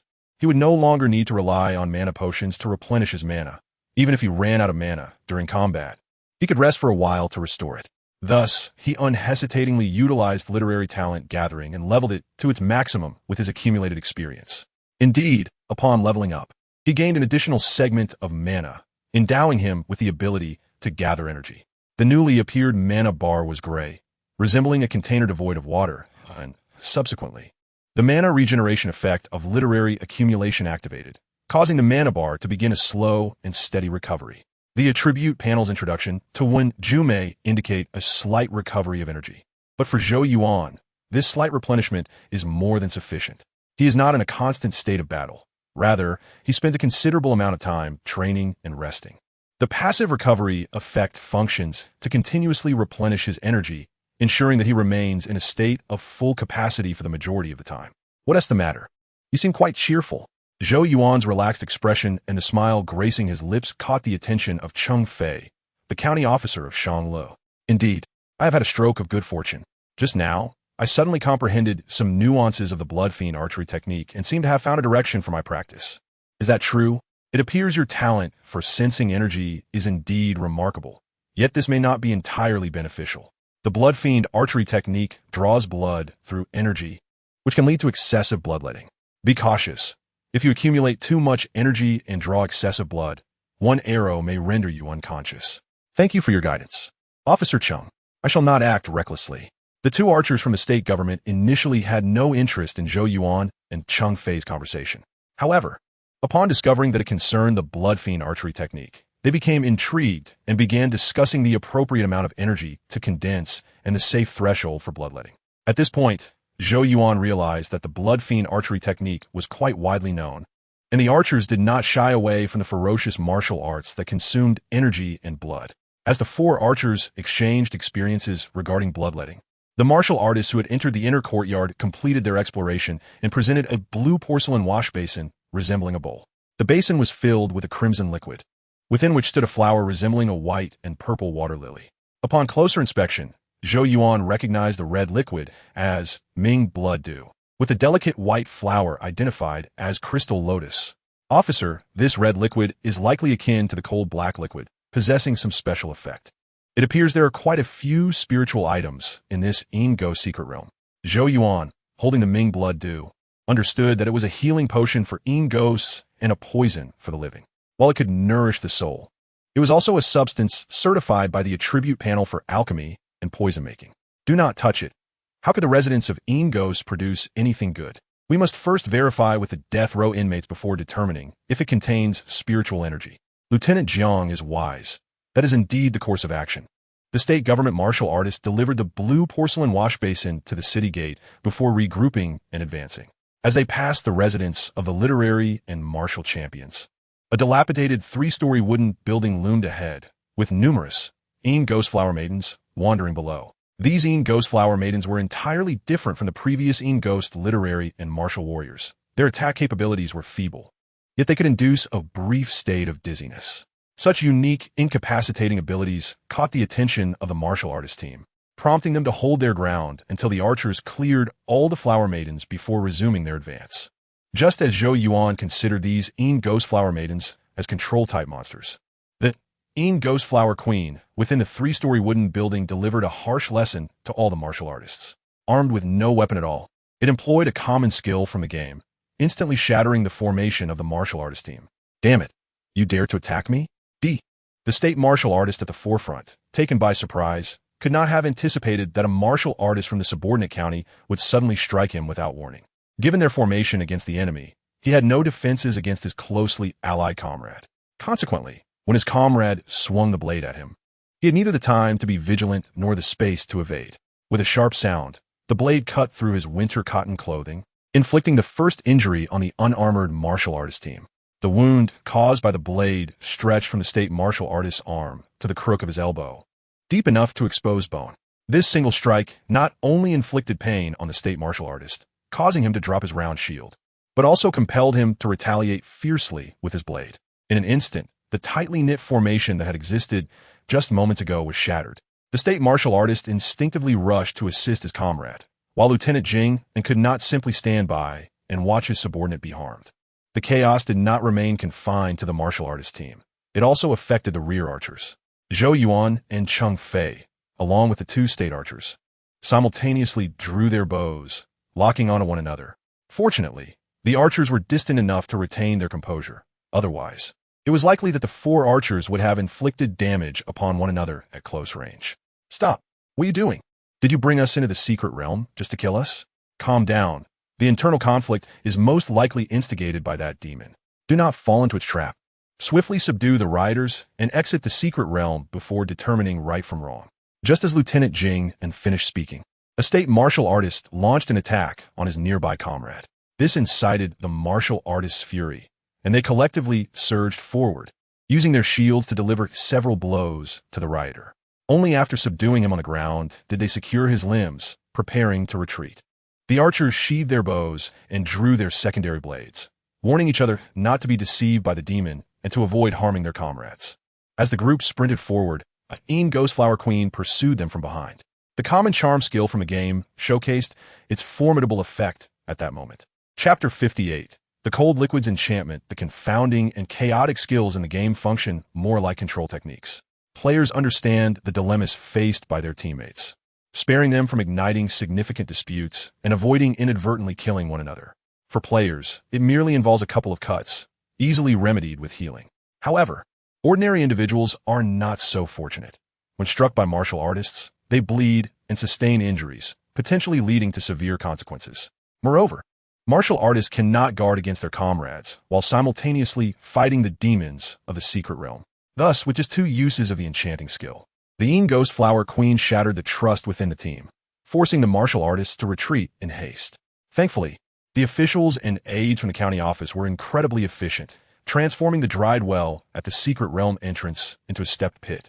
Otherwise, the 20-member martial artist team would have overwhelmed the previously narrow well passage. Medical personnel, hurry and stitch up the wounds. Use the secret realm's healing potion. We must save my brother's arm. 6 state martial artists carried 2 injured individuals out, gently placing one down, whose blood flowed incessantly, nearly staining half of his garment crimson. The subordinate county martial artist who inflicted the injury stood behind Lieutenant Jing and, bruised and worried, uncertain how to explain the situation. Lieutenant Jing turned and patted his shoulder, signaling that he would not allow retribution to occur. The impact of the enchanting skill was profound. It not only compelled the once confident martial artist team to withdraw, but also posed a risk of inciting internal strife. If the injured state martial artist's arm could not heal completely, resentment towards the subordinate county martial artist would be inevitable. The state martial artists and those from Jing County were already 2 distinct groups. At this moment, the grievous wound, visible to the bone, seemed to form a chasm, driving the 2 factions toward opposition. Jiangrun, upon seeing your plea for assistance, we hasten to your aid without regard for our safety. Now, such an incident has occurred. Do you not owe us an explanation? Lieutenant Liu is correct. Old Jia's arm is grievously wounded, exposing bone. We do not know when he will recover. If he were injured by a demon, it would be one thing, but to be harmed by our own? How can we not harbor grievances? The injured state martial artist remained steadfast, biting down on a cloth as the military doctor worked urgently to suture the wound. Nevertheless, his face was flushed, muscles twitching, and sweat beading on his forehead, revealing the severity of his pain. Do not fret. Let Lieutenant Jia finish suturing the wound first. He is the injured party, and we must hear his opinion regarding compensation. Lieutenant Jing temporarily suppressed the conflict as the two groups of martial artists diverged, each heading to their respective quarters for discussion. In truth, their room for compromise was limited. The subordinate county martial artist revered Lieutenant Jing An's authority, and after the issue arose, he naturally had to uphold order. Otherwise, the subordinate county martial artists would have lived freely within their jurisdiction, without any reason to clash with the state martial artists in Jing'an City. On the other hand, the state martial artists were compelled to seek justice for their injured comrade. Without doing so, they could not return to the state government camp. Thus, the Yin Ghost Flower Queen proved to be far more formidable than the Yin Ghost literary and martial champions, striking at the soft underbelly of the martial artist team, rendering them helpless. Upon entering the barracks, Lieutenant Jing furiously declared that beguiling demon must be eliminated. Otherwise, this matter will never be resolved. Only by vanquishing that malevolent spirit can we claim vengeance for Captain Jia. Otherwise, they shall depart with their grievances, likely inciting future discord. The matter of compensation is trivial. We can simply provide them with additional spiritual artifacts. I urge you all to ponder whether there exists a method to exorcise the wicked and fortify our camaraderie. The warriors of the various counties furrowed their brows in contemplation, momentarily at a loss for a solution to counter the beguiling arts. Only Zhou Yuan immediately thought of the accumulated Yin liquid, whose attributes are thoroughly detailed in the panel. Rapidly restores a small amount of true energy, accumulates Yin cold state, alleviates ongoing blood loss while dispelling confusion and seductive negative states. The aspect of alleviating seductive negative states could precisely counter the allure of the Yin ghost courtesan. However, it remains uncertain how long the resistance would last and how much must be consumed to eliminate the bewildering effect. Yet, this presents a viable direction and a means to fulfill the three courtesans technique. Zhou Yuan considered it worth a trial. Captain, do you recall how you described the mist of the secret realm? I wonder if the awakening from harmful yet beneficial, cold yet invigorating can counter the Yin ghost's allure. Your words jog my memory. This method may indeed be worth testing. Officer Chung, please retrieve a vial of the Yin cold black liquid from the armory. I shall personally partake in it to assess its awakening capabilities and gauge its chill. Understood. Officer Chung Fei of Shangle County was dispatched and shortly returned with a half-meter-tall long-necked vase. Captain Jiang Run of Jing'an first dipped a pair of chopsticks into it, sampling a few drops, and after a quarter of an hour, he switched to a spoon to taste a small sip. Zhou Yuan also utilized a portion of the accumulated Yin liquid from his inventory, experiencing its awakening effects and the extent of blood loss. As the inventory indicated, a single portion vastly exceeded a spoonful. Zhou Yuan could not ascertain Captain Zhang's sensations. Nonetheless, he felt as if his mind had been plunged into icy water, all fleeting thoughts vanishing, leaving only a pervasive chill that swiftly spread throughout his being. Upon checking his health bar, it plummeted by 5 rapidly, then by another 1 after a brief interval, before gradually emerging from the Yin cold state. The degree of health consumption was manageable, rendering it suitable for use as an antidote against confusion, with the attribute panel serving as a reference. Zhou Yuan could more intuitively gauge the merits of the accumulated Yin liquid. Captain Jiang, however, had no such luxury. After 1 spoonful, he waited a while before consuming another, as if partaking in some restorative elixir. Eventually, after 2/4 of an hour, he set down the spoon and opened his tightly shut eyes. It is often said that where poison lurks, an antidote is not far behind. This adage, though lacking substantiation, proved true in the realm of secretive demons. Esteemed colleagues, this Yin cold black liquid is indeed effective. Upon first drinking, my brain felt as if encased in ice, and after the second sip, I felt only coldness without sensation. It is likely to be used against the demon's beguilement. Since it proves useful, we should put it to the test. Without wielding sharp weapons, let us only carry shields. Even if we fall under the demon's enchantment, we shall not harm our comrades. Excellent. If we can confirm that the cold black liquid awakens the spirit against confusion, then the injuries sustained by Captain Jia are not in vain, but rather a significant achievement. The accumulated liquid, though ultimately harmful, was divided among the warriors of the counties into several small porcelain vials for practical use. Upon re-entering the Ghost's secret realm, Zhou Yuan and Cheng Fei, both archers, maintained a distance of approximately 100 meters from Captain Zhang's shield formation. This arrangement allowed for swift support while preventing the Ghost courtesan from selecting them as targets for her seduction. Approaching the 3-story wooden structure, they consumed the cold black liquid. As they ingested the accumulated liquid, the Ghost courtesan's beguilement skill was indeed thwarted. It remained standing empty-handed, unable to instigate a new wave of chaos, merely inducing slight dizziness in one of the warriors. Striking it with their shields, they prepared to attack. The warriors, suppressing their breaths, had no time to experiment with the duration of the accumulated liquid's effects. They all raised their shields and charged forward, firmly controlling the Ghost courtesan. Zhou Yuan, I shall use the Blood Fiend arrow technique. You employ the 3 stars conjunction. Let us hasten to slay it. Very well. I will fire an arrow to the shield, signaling them to clear space. Chapter 59. The 3 courtesans technique. The core ability of the Ghost courtesan is its beguilement. Once this skill temporarily fails, it becomes considerably easier to deal with. The swift arrow struck the shield, prompting the warriors instinctively to turn and raise their shields. In the next moment, an arrow imbued with Blood Fiend energy, accompanied by 3 exorcising arrows, struck the Ghost courtesan with great force. Upon realizing that their archer required space to unleash their power, the warriors loosened their tightly packed shield formation, creating a gap. Some even reached out to pull the exorcising arrows from the Ghost courtesan, wielding them as short daggers. Hence, as Zhou Yuan and Cheng Fei drew their bows once more, the Ghost courtesan was ultimately slain by the frontline warriors. At this juncture, the warriors remained somewhat incredulous. They had not anticipated that the demon, which had incited discord among them, would be so easily dealt with once its beguilement ability was rendered ineffective. What a pity!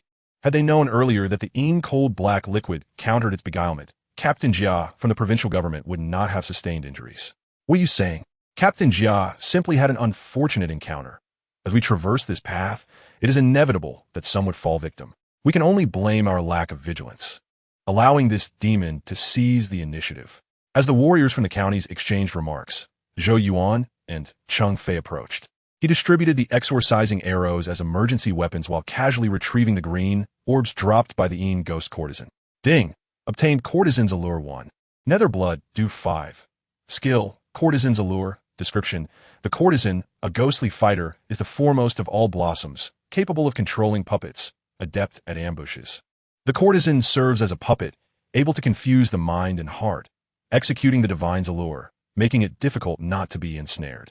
Effect: upon use, gain the Skill Flower enchantment, which can consume spiritual energy to cast the beguilement technique, with a casting range of 10 meters at level 1 and 100 meters at level 10. Note: the effectiveness of the beguilement depends on the disparity in divine attributes. The higher the caster's divine attribute compared to the target, the stronger the beguilement. If the caster's divine attribute is lower than the target's, the beguilement fails. The effect of Courtesan's Allure is remarkably potent, even requiring divine attributes as a determinant. It remains a formidable control skill. With this skill acquired, whether in one-on-one confrontations or group battles, there will be ample opportunities for strategic maneuvering. Of course, there exists more insidious applications. By deploying the beguilement technique at an opportune moment, one could easily undermine the foundational trust within a group. In comparison, the beguilement technique resembles a hidden viper, far deadlier than the weapons visibly brandished. Faced with such a valuable control-type skill, Zhou Yuan naturally opted to utilize it and allocated his accumulated experience points to max it out. Consequently, he assembled the prowess of martial courtesan's condensation, literary courtesan's gathering, and courtesan's allure, thus activating the courtesan's technique at its maximum level, which extended into courtesan combat arts. Skill: Courtesan combat arts. Description: the heavens bear the northern dipper. The ladle carries the dragon's horn. The courtesan rests upon the pole star, consolidating martial spirits in the duel, gathering chi within the spirits, and enchanting the mind within the puppets. Effect: upon activation, enter the fierce courtesan malevolent state, enhancing both offense and defense while all attacks carry a beguilement effect. Note: During the activation of courtesan combat arts, it continuously consumes health and mana. It can be manually deactivated or will cease upon the exhaustion of either health or mana, forcibly exiting the fierce courtesan state. The courtesan combat arts bear no level indicators, akin to a burst transformation skill. The power of this skill exceeded Zhou Yuan's expectations. Despite the inherent dangers of continuous health and mana consumption post-activation, it remains a viable method of desperate combat. With the emergence of the beguilement technique and the courtesan combat arts, Zhou Yuan addressed his vulnerabilities. Now, he could unleash explosive power while also disrupting and controlling his targets. Even without a frontline tank for protection, he could attempt to solo dungeon runs. With comrades at his side, Zhou Yuan refrained from recklessly testing the effects of courtesan combat arts. He feared that the skill might come with unintended effects, leading to unnecessary misunderstandings, thus planning to experiment in a secluded area after exiting the secret realm. After a brief period of patrolling and keeping watch, the warriors who ventured into the 3-story wooden structure also reaped the rewards of their arduous battle. They uncovered 2 purple clay pots filled with muddy yellow earth, each hosting a pair of robust red flowers. Upon closer inspection, Zhou Yuan discerned that the yellow earth was dust of the river of forgetfulness, while the red flowers were manjasaka. My lord, within the wooden pavilion, there exist only these 2 peculiar entities. The remainder comprises decayed wood and detritus. Should we retrieve our weapons to continue our exploration and ascertain the location of the demon leader, thus facilitating the assessment of danger by the martial artists of the province? It would be prudent to refrain from further advancement and conclude our endeavors here.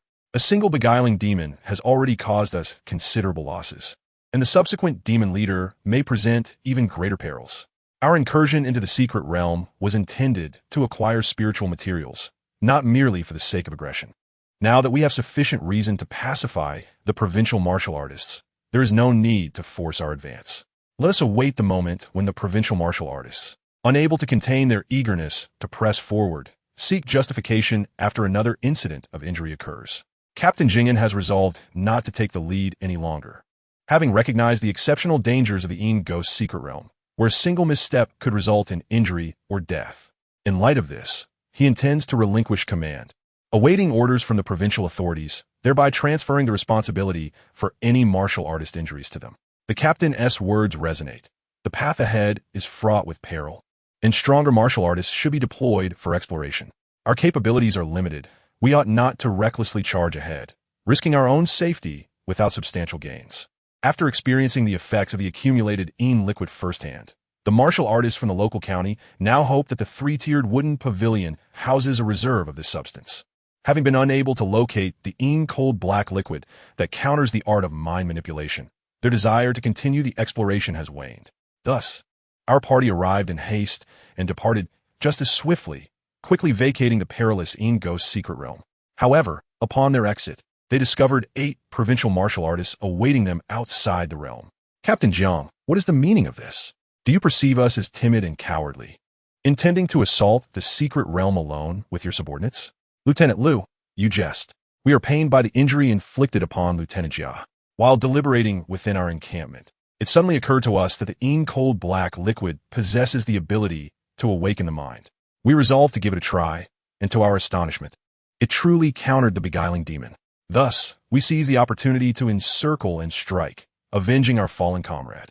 Captain Jing'an's generous offer momentarily caught the provincial martial artists off guard, leaving them at a loss for words. Of the 20 who entered the secret realm, only 12 returned, bereft of weapons, armed solely with sturdy shields and 2 archers. Such a display of camaraderie and bravery in the face of danger is truly commendable. Lieutenant Jia expressed his gratitude to the captain for avenging his grievances, and with this, his pain seemed to dissipate.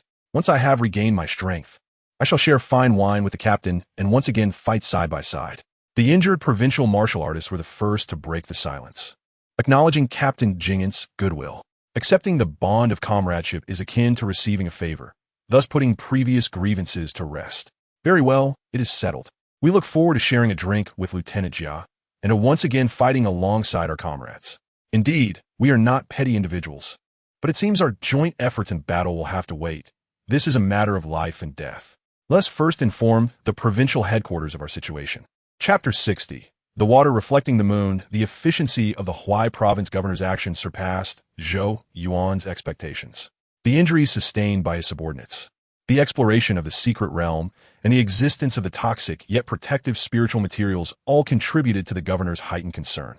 After news from Jing'an City reached the Huai province headquarters, the governor's special task force arrived in Jing'an City within just 4 days, led by the powerful martial officer, Captain Zhongwu Peiji. Upon his arrival, he took command from Captain Jing'an. With the addition of Captain Zhongwu Peiji, the martial team in Jing'an City swelled to 26 members. Even accounting for the injured Lieutenant Jia, 25 martial artists remained capable of combat. Hence, Captain Zhongwu Peiji's first course of action was to reassess the exploration personnel. Zhou Yuan, a non-martial archer, was promptly dismissed from consideration and relegated to support roles. It should not be seen as arrogance on Captain Zhongwu Peiji's part. Rather, it is a manifestation of the deeply rooted belief in the supremacy of martial artists. In times of insufficient martial strength, utilizing a gifted archer like Zhou Yuan could be justified. Yet with a surplus of martial artists available and the perilous nature of the Yin Ghost secret realm, every ounce of combat power was deemed essential, leading to Zhou Yuan's exclusion. This situation did not sit well with Cheng Fei and others from the local counties, who felt their comrades were treated unfairly. Captain Jing'an discreetly advised Zhou Yuan to return to camp and guard the military fortress. Zhou Yuan understood that Captain Zhongwu Peiji, having traveled a long distance, would not be overly harsh with those under his command in Jing'an. Yet, it was clear he intended to dismiss Zhou Yuan, and rather than contest this decision, Zhou Yuan chose to acquiesce to the captain's proposal. This was not an act of sycophancy toward those above, nor of oppression toward those below. It was simply a recognition of the overwhelming number of provincial martial artists. As a non-martial individual with a modest rank, should he remain in the fray, his exceptional performance would overshadow the provincial warriors, leading to resentment against him. Conversely, should he underperform, he would face reprimand and dismissal. Thus, it was perhaps for the best that he refrained from participating in the battles commanded by Captain Zhongwu. After all, it would be unwise to expend effort and blood only to be met with disdain, potentially jeopardizing future promotions.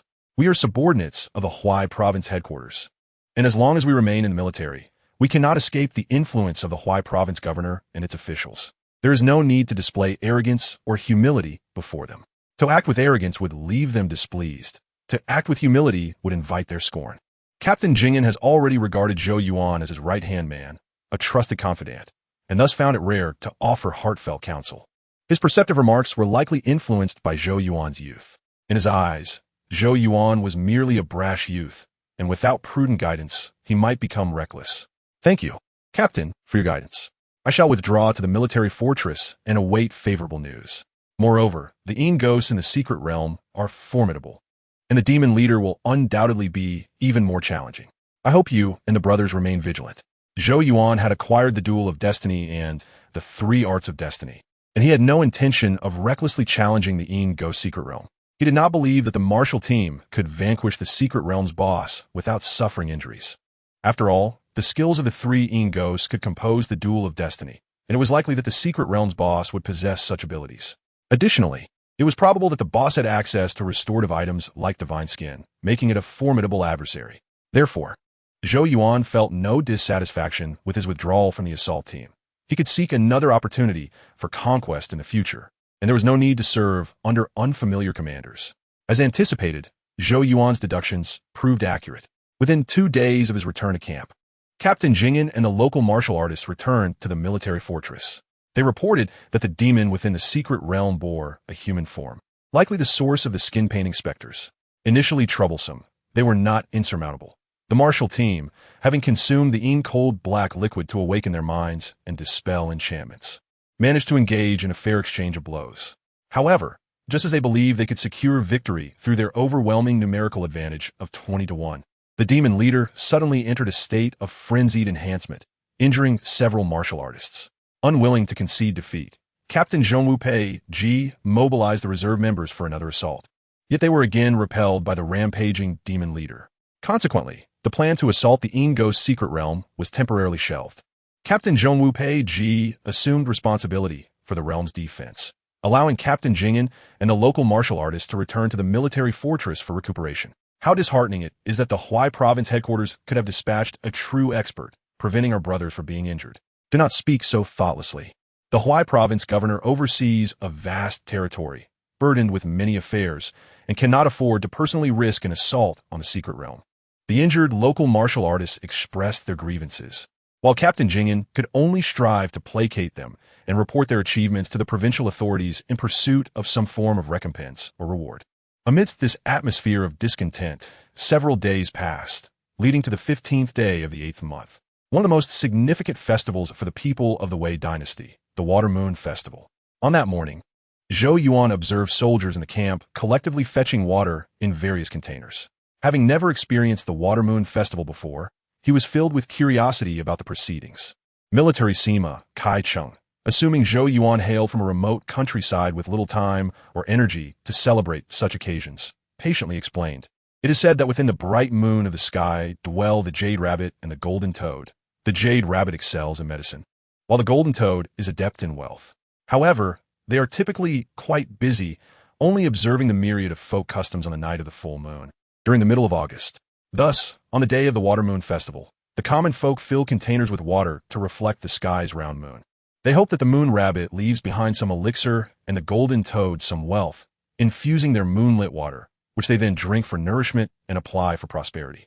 Kai Chung spoke with great insight, but just as Zhou Yuan believed this to be a traditional festival of the Great Way, he shifted his tone mysteriously, saying, "What I just mentioned were merely folk tales. Let me impart something more substantial. The secret records of heaven and earth from the Wei book states that on the night of the full moon in August, by reflecting the moon in water, one may fortuitously access the hidden realm of the Moon Palace, though its location and timing are uncertain, and one must be fortunate to enter. There have been cases of martial artists and commoners mistakenly entering, and once inside, they cannot return. Within, there are many medicinal rabbits and golden toads, each carrying elixirs and wealth. One must break them to claim their bounty. Otherwise, nothing can be obtained." This was the second time Zhou Yuan had heard the name Secret Records of Heaven and Earth, and he was quite curious about the extent of the information this book contained regarding hidden realms. "Brother Kai, you possess the secret records of heaven and earth? Might you lend it to me? You jest, my friend. The secret records contain information of such significance that it surpasses even defense maps. How could I possibly possess such a treasure?" What I mentioned was merely what I heard from the captain, who himself did not have a complete volume, only having perused some brief records during his training in the capital. Are you not curious about the Moon Palace's hidden realm? Why dwell on a national classic, the Wei book? Not at all curious. It's merely a fabrication. Yet Zhou Yuan, possessing a mindset akin to a player, perceived these extraordinary occurrences more as festive activities. Since it was a festival, there was no sense of the mystical, and thus he did not harbor excessive longing for it. Nevertheless, to meet Kai Cheng's expectations and to partake in the traditional revelry with his comrades, he responded in kind. "Indeed, I am curious. I shall find some containers to fill with water and reflect the moon.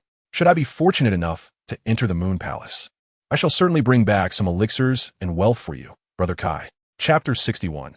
The Moon Palace appears the act of reflecting the moon in water bears more symbolic than practical significance. The soldiers in the camp do not naively believe that by reflecting the moon, they can summon the elixirs of the moon rabbit or the wealth of the golden toad. The captain and the martial artists of the subordinate counties do not expect to be so fortunate as to glimpse the hidden realm of the Moon Palace and return with rare treasures. Yet, this is a joyous celebration focused on participation, a time for the common people to relax and gather. The potential for reward is secondary to the joy of the festival. Hence, the captain not only invited trusted comrades and martial artists from the subordinate counties to drink, but also brought his family from the city. His concubine seemed ill at ease in the camp's atmosphere. Although she smiled and responded to the greetings of the officers, she did not initiate conversation. In contrast, the captain's young daughter, a lively child, was not yet 5 years old and had visited the camp a few times. Knowing that her father was stationed here, she was no longer shy. She frequently approached familiar officers for gifts and offered cheerful blessings, which delighted the camp's officials. Among them, Jiang Yong, who managed the personal guards, Kai Chung, who oversaw the armored soldiers, were the most familiar with the child and had prepared many gifts. "Here, take this. It is a gilded copper sparrow. The captain's daughter is affectionately called Sparrow, and she has yet to receive a proper name. Presenting her with a gilded copper sparrow will surely bring her joy." Kai Chung proved himself reliable. even while Zhou Yuan was preoccupied with the conquest of hidden realms. This brother did not forget to procure some festive gifts for him. Otherwise, Zhou Yuan, who was indifferent to celebrations, would have had no choice but to offer a trivial sum as a token of goodwill. Thank you, Brother Kai. I shall repay you later. What need is there for such formality? A gilded copper sparrow is hardly worth much. If your heart is sincere, simply invite me for a drink upon our return to the city. No one will accuse you of being malevolent or disturbing the festivities this time, and we can enjoy a merry drink together. Kai Chung, ultimately unable to shake off his concerns about the matter of the painted skin, Zhou Yuan could only pat his shoulder and divert the conversation. Agreed. When we next enter the city, let us drink late into the night. While they spoke, the child named Sparrow approached Zhou Yuan, her wide eyes filled with curiosity, unsure of how to address him. Father, this general is so young. Should I call him brother or uncle? Haha, he is your father's comrade, a brother in arms. Not long ago, we fought side by side. So he's indeed your uncle. The lively child called out, Uncle is valiant, and took the gilded copper sparrow from Zhou Yuan's hand. This exchange was not merely for receiving gifts, but also to allow the camp's officers to meet the child and his wife, thereby solidifying their bond for future camaraderie. Thus, after a round of greetings and blessings from the child, the captain presented gifts to the officers, ensuring everyone could celebrate without financial loss. Following this, the moonlit banquet commenced. The guests gathered around the training ground, each with a beautifully laid table not only filled with delicious food and wine, but also featuring a basin of clear water to reflect the moon. Come everyone, on this water moon festival, may the elixirs and wealth be reflected in this cup. Let us drink to health, longevity, fortune, and prosperity. To health, longevity, fortune, and prosperity. As the officers drank, the captain's personal guards began distributing festive gifts to the soldiers in the camp. The items were quite practical, regardless of rank. Each received a string of red cords bound with 15 copper coins and 8 fist-sized sweet date cakes. This gesture incited cheers throughout the camp.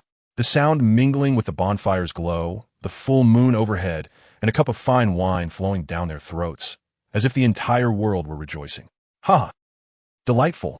Since we have been stationed here, it has been long since we celebrated in the camp. I did not expect to enjoy such merriment with all of you today.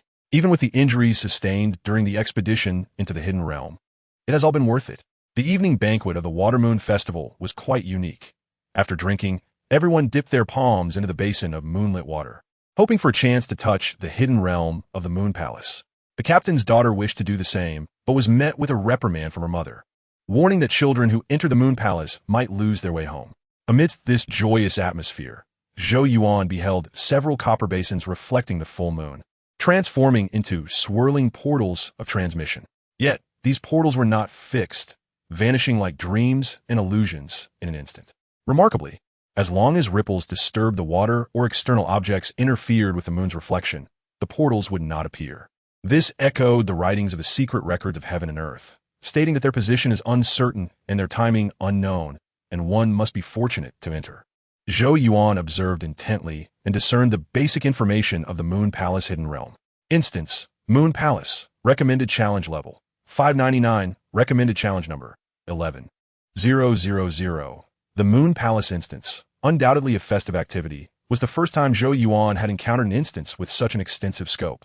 However, the capacity for participants was somewhat limited, only allowing 1,000 individuals, which was a mere drop in the ocean for the Great Way, let alone considering other nations. No wonder the Water Moon Festival emphasized participation. With such a restriction on numbers, combined with the random appearance of portals, it would not be long before the participant quota was filled. There would be no possibility for multiple attempts, making it a matter of chance rather than certainty. As Zhou Yuan analyzed the situation of the Moon Palace instance, a portal quietly manifested in the basin reflecting the moon before him. Faced with such an opportunity, he could not let it slip away and immediately reached toward the basin's reflection of the full moon. In the next moment, he vanished without a trace. The surrounding soldiers celebrating were completely unaware of the anomaly. Only the captain's daughter, Little Sparrow, who was bored in counting the officers present, noticed Zhou Yuan's sudden disappearance. Father, that young uncle has vanished. I saw him reach toward the water basin, and then he simply disappeared. Did he enter the Moon Palace? Father, can you ask him to bring me back a moon rabbit? The innocent child could not contain her excitement, and her clear voice immediately captured the attention of those present. The officers fell silent, incredulously staring at Zhou Yuan's empty seat. In that moment, the entire training ground became eerily quiet, the previous laughter replaced by a profound stillness. My brother has entered the Moon Palace. I cannot be dreaming. Just moments ago, he jested that if he were fortunate enough to enter, he would surely bring back elixirs and wealth for me. Wouldn't he forget? Would he? He must not forget. This is the closest I have ever been to the Moon Palace's elixirs and wealth. The fervent voice of the military commander, Kai Chung, shattered the tranquility of the training grounds.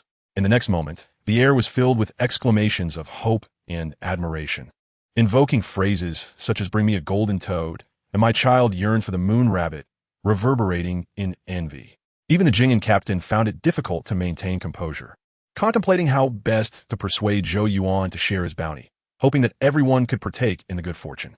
Zhou Yuan was generally quite generous and would likely not mind distributing the blessings. If necessary, he could exchange a batch of treasures from the armory to ensure that Zhou Yuan did not suffer a loss. Father, the moon rabbit. Remember this. If Zhou Yuan can return with a moon rabbit, Father will certainly ask for it on your behalf. If not, do not despair. Merely being granted access to the Moon Palace is a matter of fate, and one cannot force the acquisition of other items.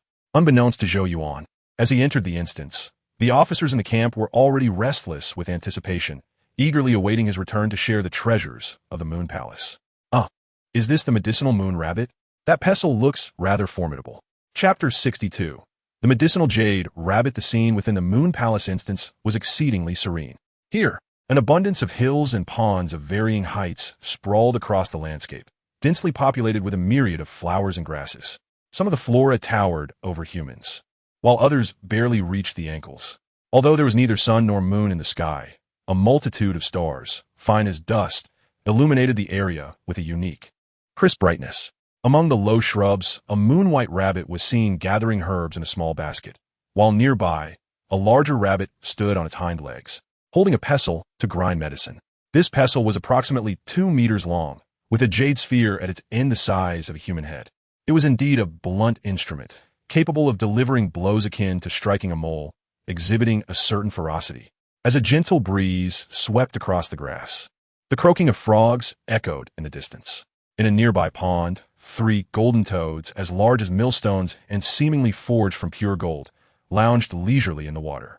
They were adorned not with ugly poisoned sacks, but rather with exquisite jewels embedded in their bodies, and each held a large, square coin in their mouths, radiating opulence.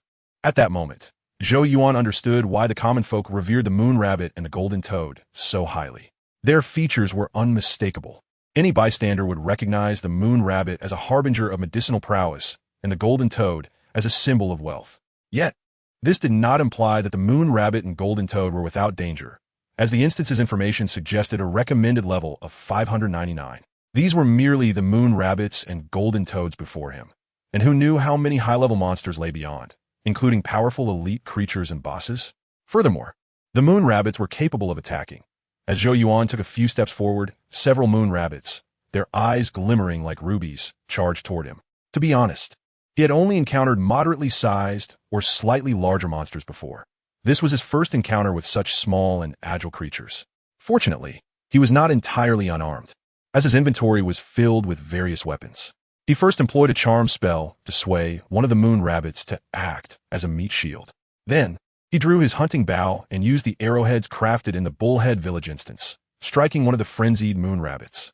Due to not using specialized arrows like the exorcism or blood curse arrows, the shot did not kill the moon rabbit, leaving it with approximately 20 health remaining. The moon rabbit under the charm spell, having sustained a critical hit, snapped out of confusion and rejoined its companions in charging at Zhou Yuan. In a moment of necessity, he once again utilized the charm spell to disrupt the attacking rhythm of the moon rabbits, allowing him to dispatch them one by one. Ding! Killed 5 level 5 moon white medicinal rabbits, experience 500. The piercing power of the arrowhead was too weak. It seemed best to employ the blood curse arrow technique, after all. Indeed, when Zhou Yuan infused the arrowhead with blood curse energy, sacrificing on his health, the level 5 moon white medicinal rabbits could not withstand it and fell with a single shot. The combination of control skills, the hunting bow, and the blood curse arrow technique allowed Zhou Yuan to gradually lure the monsters and swiftly eliminate them. However, this suppressive strategy could only be effective against the level 5 moon white medicinal rabbits. Once Zhou Yuan entered the attack range of the level 10 medicinal jade rabbit. The charm spell's efficacy diminished. With only 2 points in his divine attribute, the level 10 medicinal jade rabbit, struck by the charm spell, merely paused for a moment before nonchalantly resuming its assault with the pestle. The diminutive rabbit wielded the heavy pestle like a comically swinging club, embodying both humor and danger. The moon rabbit, temporarily charmed by Zhou Yuan, was swiftly struck down, losing half of its health before regaining consciousness. Fortunately, the enormous pestle limited the jade rabbit's agility, preventing it from changing direction swiftly. Thus, Zhou Yuan utilized the charm spell as an interruption technique. When the level 10 medicinal jade rabbit became momentarily stunned, he unleashed a fully charged blood curse arrow technique. This attack, consuming 10 of his health in exchange for a high burst of damage, completely depleted the jade rabbit's health. Ding! Killed 1 level 10 medicinal jade rabbit.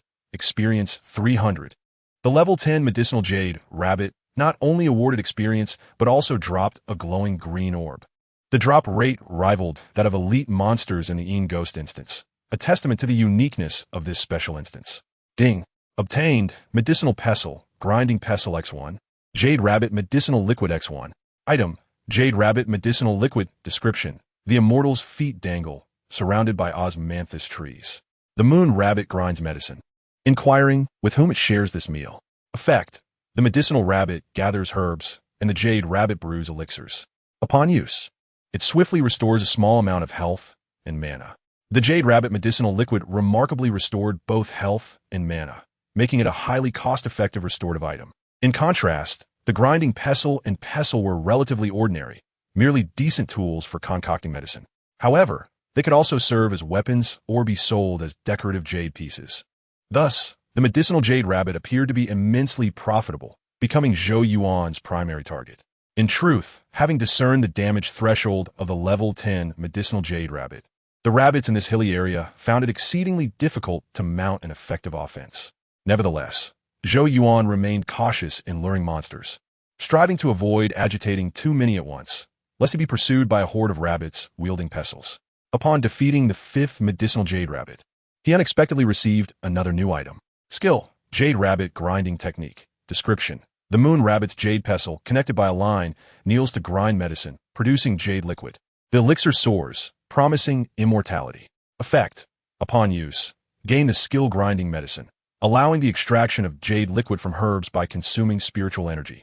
Note, the quality of the jade liquid is directly related to the herbs used. Poisonous plants can also be processed to extract venom. This place, blessed with the presence of the golden toad, surely granted Zhou Yuan a share of fortune. The jade rabbit grinding technique was vastly superior to the previously acquired jade rabbit medicinal liquid. One was merely a consumable, while the other enabled the extraction of medicinal liquids and poisons, epitomizing a perfect duality of healing and toxicity. With the acquisition of the jade rabbit grinding technique, Zhou Yuan's attention was further drawn to the golden toads croaking in the nearby pond.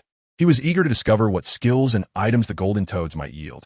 Thus, after diligently clearing the hills of moon rabbits, he gradually approached the pond to test the golden toads' attack patterns. To his surprise, the golden toads proved to be ranged attackers. As Zhou Yuan entered their attack range, the 3 golden toads showed no inclination to pursue. Instead, they opened their mouths and launched the coins they held. These coins were as large as wash basins and flew at high speed, striking the ground with a resounding impact. In that moment, Zhou Yuan, as an archer, finally experienced the pressure of ranged attacks. As he dodged, he activated the skill martial hero's fortitude, enhancing his defenses before swiftly dashing toward the rocks where the medicinal jade rabbits were located for cover. Clang, clang, clang. The massive rocks were relentlessly battered by the coins, which shattered layers of stone like powder. The 3 golden toads possessed a vast attack range, and even while submerged in the pond, they resembled crossbows, continuously launching their attacks.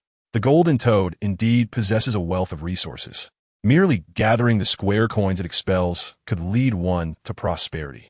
Chapter 63, The Golden Toad's Vitality. Thud, thud, thud. As the hard outer shell of the rock crumbled, the softer inner layers absorbed the impact, altering the sound of the stone's fracture. Zhou Yuan cautiously peered from the side of the rock, gauging the position of the golden toad before launching a blood-infused arrow from his tiger bow. The clear, crisp sound of impact was unmistakable amidst the dull thud. Zhou Yuan observed that the arrow had failed to pierce the toad's shell, instead shattering upon the immense force. Thus, the blood aura attached to the arrow was rendered ineffective, dissipating gradually in the pond. Engaging from a distance, compounded by the toad's formidable resilience, rendered this creature exceedingly challenging to defeat. Indeed, the combination of the Law faction, Blood Bowl assassins, and armored archers proved to be a formidable configuration, lacking any apparent weaknesses, forcing them to engage in a continuous exchange of damage. Fortunately, Zhou Yuan had superior blood arrows and exorcism arrows in his inventory. Otherwise, he would have had no choice but to withdraw. Recalling the words of Cheng Fei, the county constable of Shangle, that the exorcism arrows could not bear the blood aura, he opted for the blood arrows, which shared a similar origin. The infusion of blood aura indeed yielded a more pronounced effect. Previously, when he had attached the blood aura to his standard arrow, it merely glimmered with a red light, shrouded in blood mist. However, upon switching to the blood arrow and infusing it with 10 life force, the arrow radiated an orange-yellow glow, resembling a burning piece of iron, with blood-colored flames coalescing around it. Taking on the appearance of a slender, golden-red flame, the arrow soared into the air like a meteor before plummeting downwards, a sight of exquisite beauty. A crisp metallic clash echoed once more, yet the blood arrow embedded itself into the back of the level 10 wealth-bringing golden toad. The searing blood flames caused the wound to widen gradually, triggering a bleeding effect. The sound of liquid seeping from the level 10 wealth-bringing golden toad resonated as golden liquid dripped into the pond, transforming into round, golden beads. Zhou Yuan observed that this blood arrow had diminished the toad's health by 28. Calculating the effort required to slay this golden toad, he realized he would need to unleash 4 fully charged blood arrows, which would consume 40 of his health. Fortunately, Zhou Yuan possessed ample healing potions. Otherwise, he would have struggled against the 3 golden toads, particularly the level 15 treasure-inviting golden toad, whose resilience and vitality were formidable. As a volley of fiery arrows arced through the sky, the first, level 10 wealth-bringing golden toad, finally ceased its assault. Ding! Killed level 10 wealth-bringing golden toad 1. Experience 500. The experience awarded by the toad surpassed that of the jade rabbit, yet was also considerably more troublesome to contend with. After dispatching another wealth-bringing golden toad, Zhou Yuan set his sights on the level 15 treasure-inviting golden toad. In contrast to the wealth-bringing toad, the level 15 treasure-inviting golden toad bore a massive gold ingot on its back, significantly enhancing its defenses. Therefore, Zhou Yuan was compelled to test a few standard arrows to ascertain the precise locations of its head and forelimbs before drawing his bow to release a blood arrow infused with flames. A resounding crash drew Zhou Yuan's attention. He was grateful he had opted for range combat, as the level 15 treasure-inviting golden toad began to leap after sustaining damage. This was unsettling, given its substantial size akin to a millstone. The density of gold is vastly greater than that of ordinary steel. And as the level 15 treasure-inviting golden toad leaped from the pond, it struck the ground with sufficient force to create a shallow crater. The sheer weight of its landing suggested it could unleash devastating melee strikes. Remarkably, it boasted resilience, high defense, and formidable melee capabilities, though its agility was somewhat lacking. Otherwise, it would have proven even more challenging to confront. The fully charged blood arrow inflicted merely 11 of the treasure-inviting golden toad's health. This was the result of the maximum level blood arrow technique combined with the tiger bow and the blood arrow.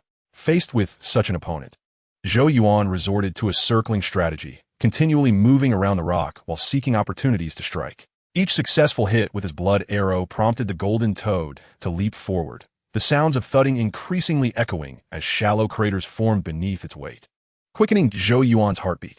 When the toad was approximately 60 meters away, he employed the confusing heart technique, yet it yielded little effective disruption. Finally, the 10th fiery blood arrow struck true, bringing down the beast. Ding! Killed level 15 treasure-inviting golden toad, experience 750. At last, tranquility returned, and Zhou Yuan hoped for worthwhile loot. Otherwise, the effort of battling the golden toad would have been in vain, as he could have farmed the jade rabbits and other hills instead. He stepped out from the rock's cover and approached the motionless treasure-inviting golden toad, collecting a yellow orb at its feet. Upon inspecting the dropped item, he realized the golden toad had proven exceedingly valuable. Skill, Golden Toad Vitality Technique. Description: the golden toad locks in vitality, standing like a lotus, cultivating a spirit that nourishes the organs, harmonizing the internal breath, sealing the three gates of the vital bottle, and allowing for a mutual circulation of internal and external energies. Effect: upon use, Level 3 Vitality Attribute 1. Passive Skill Meridian Flow acquired. Level 6 Vitality Attribute 1. Passive Skill Zhou Yuan acquired. Level 10 Divine Attribute 1. Active Skill Breath Regulation acquired. Meridian Flow. Qi disperses like a cluster. Inertia is difficult to control. After flowing through the meridian, the spirit energy operates in an orderly manner, nourishing the body's channels and generating the spirit meridian. Zhou Yuan. Spirit energy circulates throughout the body via the channels, achieving unity of internal and external energies, reducing the mana cost of skills. Breath regulation can consume spirit energy to restore health while alleviating internal injuries and negative statuses related to confusion. The effect of the Golden Toad Vitality Technique exceeded Zhou Yuan's expectations. It not only aided in expanding his mana pool and reducing skill consumption, but also activated the spirit meridian, facilitating health recovery and alleviating negative states. Furthermore, leveling up the technique would grant an additional 2 points to the vitality attribute and 1 point to the divine attribute, further enhancing his fundamental attributes. This skill was evidently beyond the realm of ordinary techniques, resembling a core martial art. It was likely that practitioners of the Great Way possessed similar techniques, enabling them to harness spirit energy and circulate it throughout their being. Upon acquiring the Golden Toad Vitality Technique, Zhou Yuan naturally chose to employ it without hesitation. However, the experience required was substantial: 500 for Level 1, 5,000 for Level 10, and a staggering 27,500 points to reach maximum level. Fortunately, he had previously accumulated over 20,000 experience points, supplemented by additional gains from hunting the moon rabbits. Otherwise, he might not have been able to fully upgrade the Golden Toad Vitality Technique. As the Golden Toad Vitality Technique ascended to its pinnacle, he suddenly felt an additional heartbeat within him, a pulsation of the meridians. Spirit energy flowed through his channels, significantly enhancing his self-awareness. More crucially, the continuously circulating spirit energy formed a new bodily drive, allowing him to amplify his strength and agility effortlessly. The enhancement of his meridians fortified his physical resilience, infusing him with renewed vigor. However, this augmentation came with a risk. Should the spirit meridians wither rapidly, his body, accustomed to excess, could very well collapse. Chapter 64. Returning with abundance with the Golden Toad Vitality Technique maxed out. Zhou Yuan's foundational attributes underwent a transformation. Originally, his attributes stood at Agility, 4, Vitality, 2, Divine, 2. After the increase of 2 Vitality points and 1 Divine point, they evolved to Agility, 4, Vitality, 4, Divine, 3. This balance among the 3 attributes was pleasing. The enhancement of his divine attribute promised greater efficacy for his confusing heart technique. The Level 15 treasure-inviting Golden Toad bestowed a formidable skill, while the 2 Level 10 wealth-bringing Golden Toads were no less impressive, each dropping a green orb. Upon collection, Zhou Yuan discovered that both green orbs contained the same item, a medicinal pill. Medicine, Spirit Toad Pill. Description: crafted from the moon rabbit's spiritual elixirs. The Golden Toad's essence pill absorbs lunar essence to replenish true yin and balances the forces of yin and yang. The effect: after consumption, it activates the Qi shield state, enhancing defense and alleviating negative chaotic energy statuses. The Spirit Toad Pill is a unique medicinal concoction that amplifies defense, though it pales in comparison to the Golden Toad's Qi cultivation method. It remains exceedingly practical. The abundant yield from the 3 Golden Toads spurred Zhou Yuan to delve deeper into exploration. He swiftly descended the hillocks and encountered 2 distinct paths to investigate, one that moved laterally and another that ascended directly forward. He chose to advance forward for a while, only to discover that the monsters on the new hill became not only denser, but also of significantly higher levels. Level 10 Moon White Medicinal Rabbit. Level 15 Medicinal Jade Rabbit. Level 20 Golden Glimmer Moon Rabbit. Observing a Level 20 Golden Glimmer Moon Rabbit, clad in golden armor, bearing a brocade banner, wielding a jade hammer, and mounted on an agile white deer, Zhou Yuan wisely refrained from testing its attack range. It was evidently an elite monster, a high-mobility cavalry type. proving lethal for a ranged shooter lacking a frontline tank. Thus, he retreated and headed towards the hill on the right. This area appeared more normal, with flourishing flora and only adorable level 5 moon-white medicinal rabbits and level 10 medicinal jade rabbits. This led him to realize that the Moon Palace secret realm likely mirrored a lunar structure, where monsters closer to the outer ring were of lower levels, while those nearer to the inner circle were significantly stronger. The recommended level for the Moon Palace dungeon was 599, and it seemed improbable that a 100-level boss would reside at its center. Such ferocity. Fortunately, entry to this area was limited in both time and number. Otherwise, if the rabbits were to gain intelligence, it might lead to a resurgence akin to the Moon Rabbit Rebellion. After Zhou Yuan shot down several level 5 moon-white medicinal rabbits, he gradually approached a level 10 medicinal jade rabbit, aiming to harvest some of its medicinal liquid. At that moment, he suddenly noticed a conspicuous depression within the tall grass ahead, which reached above his knees. Cautiously, he shot an arrow in that direction to ensure no monsters were lurking within. After confirming there was no response, he cautiously approached to investigate.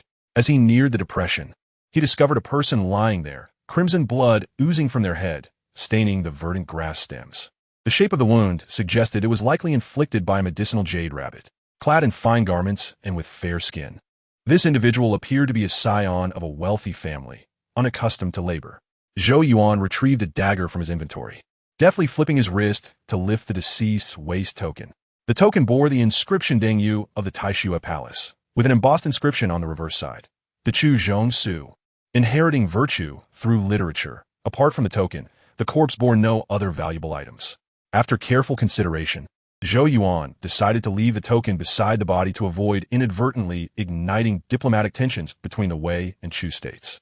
Subsequently, while clearing nearby hillocks, he encountered several other deceased individuals. Some appeared to be farmers, others donned the attire of fishermen, and one was an unidentified woman. Additionally, he spotted a living person kneeling on the ground, repeatedly bowing to the rabbits and golden toads. Although they received no tangible benefits, they managed to preserve their life. Just as Zhou Yuan was about to greet him, he suddenly noticed the sky filled with particles resembling fine sand, rapidly vanishing. He surmised that the activity time was nearing its end and promptly returned to the previously cleared hillock area. He first utilized 2 medicinal pestles, crafting a dozen coins the size of wash basins, which he carried on his shoulder. Then, he found a medicinal pot and poured 3 portions of the moon rabbit medicinal liquid into it, clutching it between his elbows. Once he was prepared, he waited a while longer as the sky darkened, rippling like a disturbed lake's surface. In the next moment, the world shattered like a mirage, and he returned to the campfire-lit training ground. He had returned, bringing back numerous items. Goodness, those 2 jade orbs were colossal. They could surely fetch a handsome price if carved into ornaments. After all, they were exquisite products of the Moon Palace, and one should not carelessly break them down. Their unblemished essence brings good fortune. Come, brothers, lend a hand to unload the pestles from my shoulders, lest the medicinal pot be harmed. It contains genuine treasures. The Jing'an commandant and the county warriors gathered around to assist, still in disbelief that their comrade had returned from the Moon Palace laden with bounty. Zhou Yuan, you claim these are pestles and pots. You didn't rob the benevolent medicinal jade rabbits, did you? Not at all.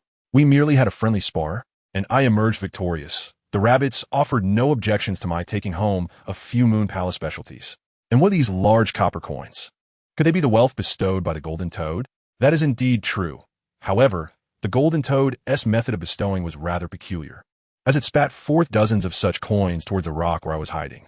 I intended to carry them all back, but there were simply too many to transport, so I selected only those of good quality. Though Zhou Yuan spoke lightly, the warriors could discern the underlying peril. Had the medicinal jade rabbits and golden toads been amicable, Zhou Yuan need not have hidden behind rocks, nor would he have had to carefully select the coin's quality. Uncle, is this truly the pestle used by the moon rabbits for medicine? The little girl, Kair, cradled in the Jing'an commandant's arms, was fixated on the jade pestle towering above her father. Yes, why? Do you desire it?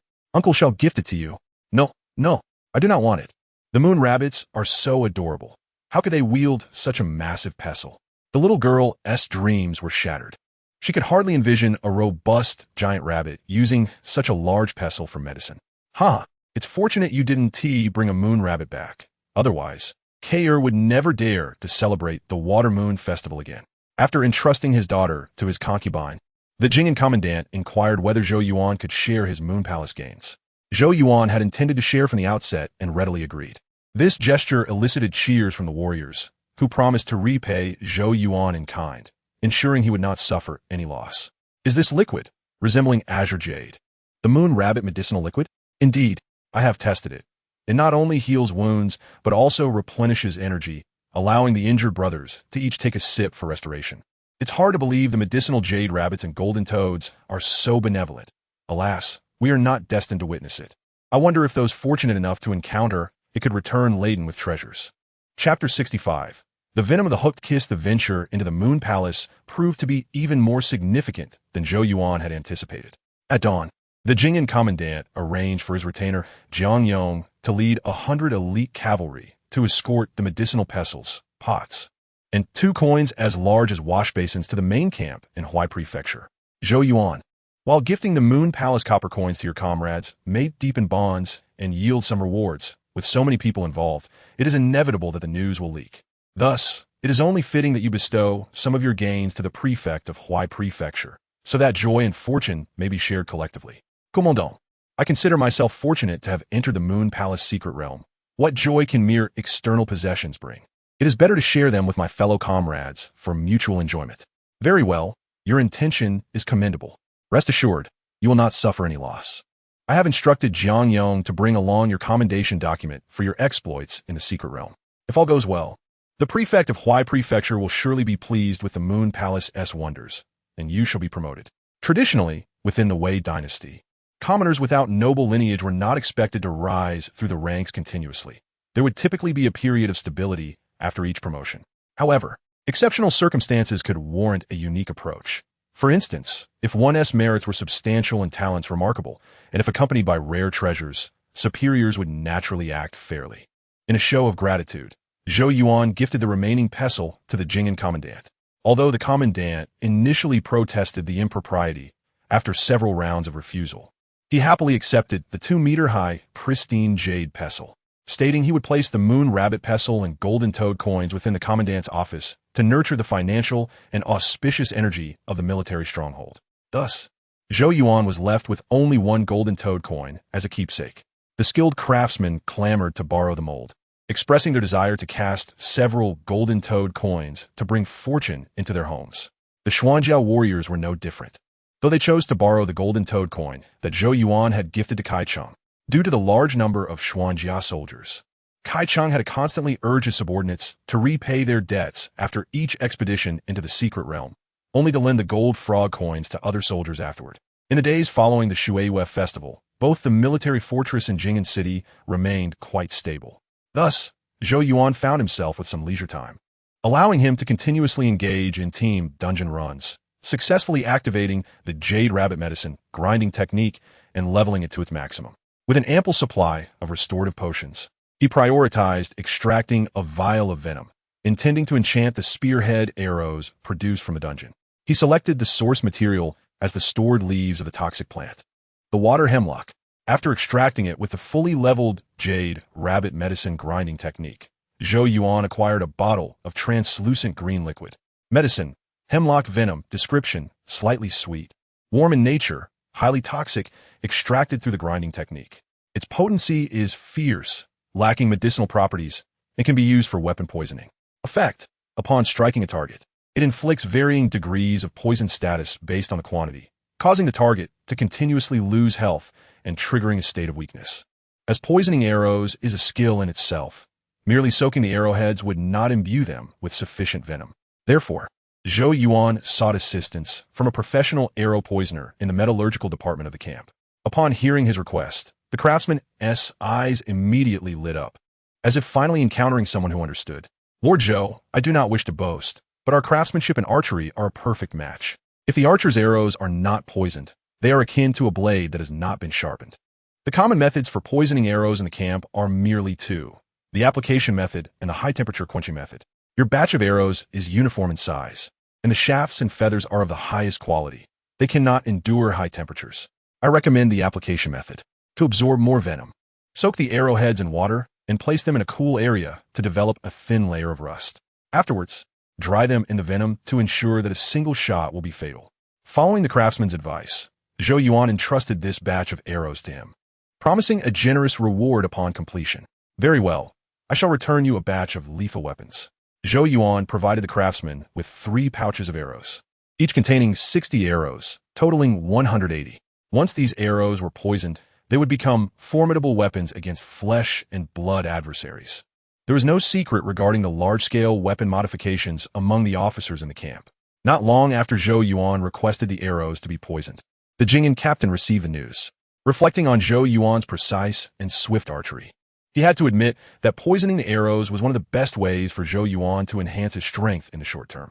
Thus, he did not inquire further and instead instructed the logistics department to exchange the Moon Palace herbal pestle and copper coins as a token of appreciation for a batch of bloodthirsty arrows. By the time Zhou Yuan returned with the arrows, the spearhead arrows from the Bullhead Village dungeon had been renamed. Weapon: Rusty Poisoned Spearhead Arrow. Description: the arrowhead has developed a slight rust, soaked in hemlock, inflicting a poison status on the target with a certain probability of causing an infection. What a transformation! Even ordinary spearhead arrows could achieve remarkable effectiveness. In light of this, Zhou Yuan extracted a batch of willow leaf peaches, water hemlock, and castor beans from the logistics department to concoct a mixed toxin. This action sent shivers down the spines of the camp's officers, who lamented the sudden shift in the once hot-blooded young man, now seemingly intrigued by poisons. Captain, ever since Zhou Yuan joined the camp, he has either been in battle or preparing for battle. It is inevitable that his mindset may become somewhat extreme.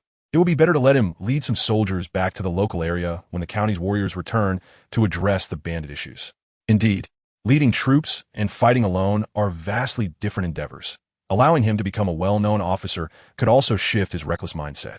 Given the frequent pirate disturbances in Chengyu County, it would be prudent for him to return alongside County Lieutenant Hu Hua. Coincidentally, County Lieutenant Hu Hua was injured and unable to patrol the waters. So Zhou Yuan was tasked with eliminating the pirates to demonstrate the might of the Great Way. Zhou Yuan was unaware that to prevent him from straying onto a misguided path as a poison master, the Jing'an captain was preparing to assign him troops, elevating him to the rank of commanding officer. He learned of this promotion proposal at his own promotion banquet. After receiving gifts, the governor of Huizhou chose to care for his subordinates and act fairly, stamping the military seal, thus promoting Zhou Yuan to Jing'an Chu supervisor. With this, Zhou Yuan was only one rank away from Kai Cheng's military advisor, a rapid advancement that even made the local aristocrats feel somewhat ashamed. As the promotion banquet reached its conclusion, various county warriors took the opportunity to return the gifts of Moon Palace copper coins, each presenting Zhou Yuan with 3 portions of Yujin San. The Jing'an captain not only bestowed 6 portions, but also gifted a large pouch of bloodthirsty arrows, totaling 60. It was at this moment that the Jing'an captain mentioned the military assignment to Chengyu County. Zhou Yuan, eager to engage in the fresh dungeons of Chengyu County, accepted without hesitation.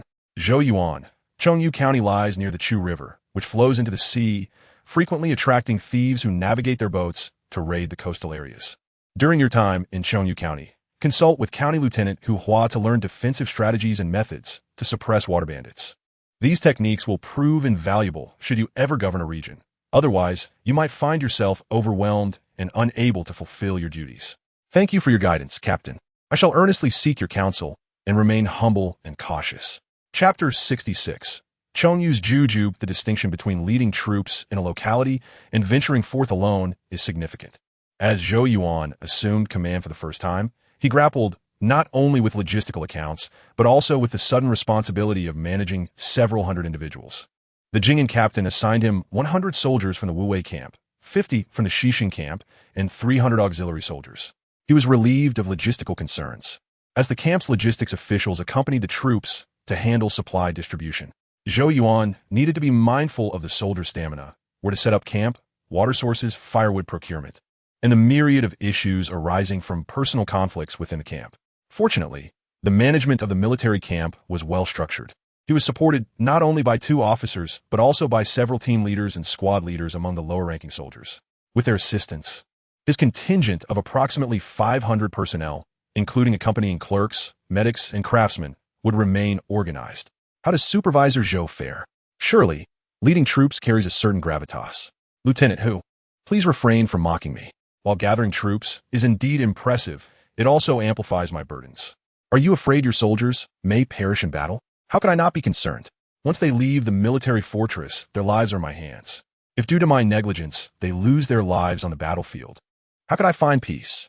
County Lieutenant Hu Hua patted Zhou Yuan's shoulder, reminiscing about his own first experience of leading troops. As soldiers who once hailed him as general fell on the battlefield, blood soaking the yellow earth. He even felt that being a nominal officer for a lifetime was a form of luck. We all go through this.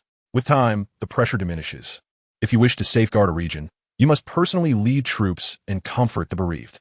I am aware of my background as well. For someone like me, if I wish to strengthen my family and bless future generations, the best approach is to defend a territory. Indeed, let us proceed and observe.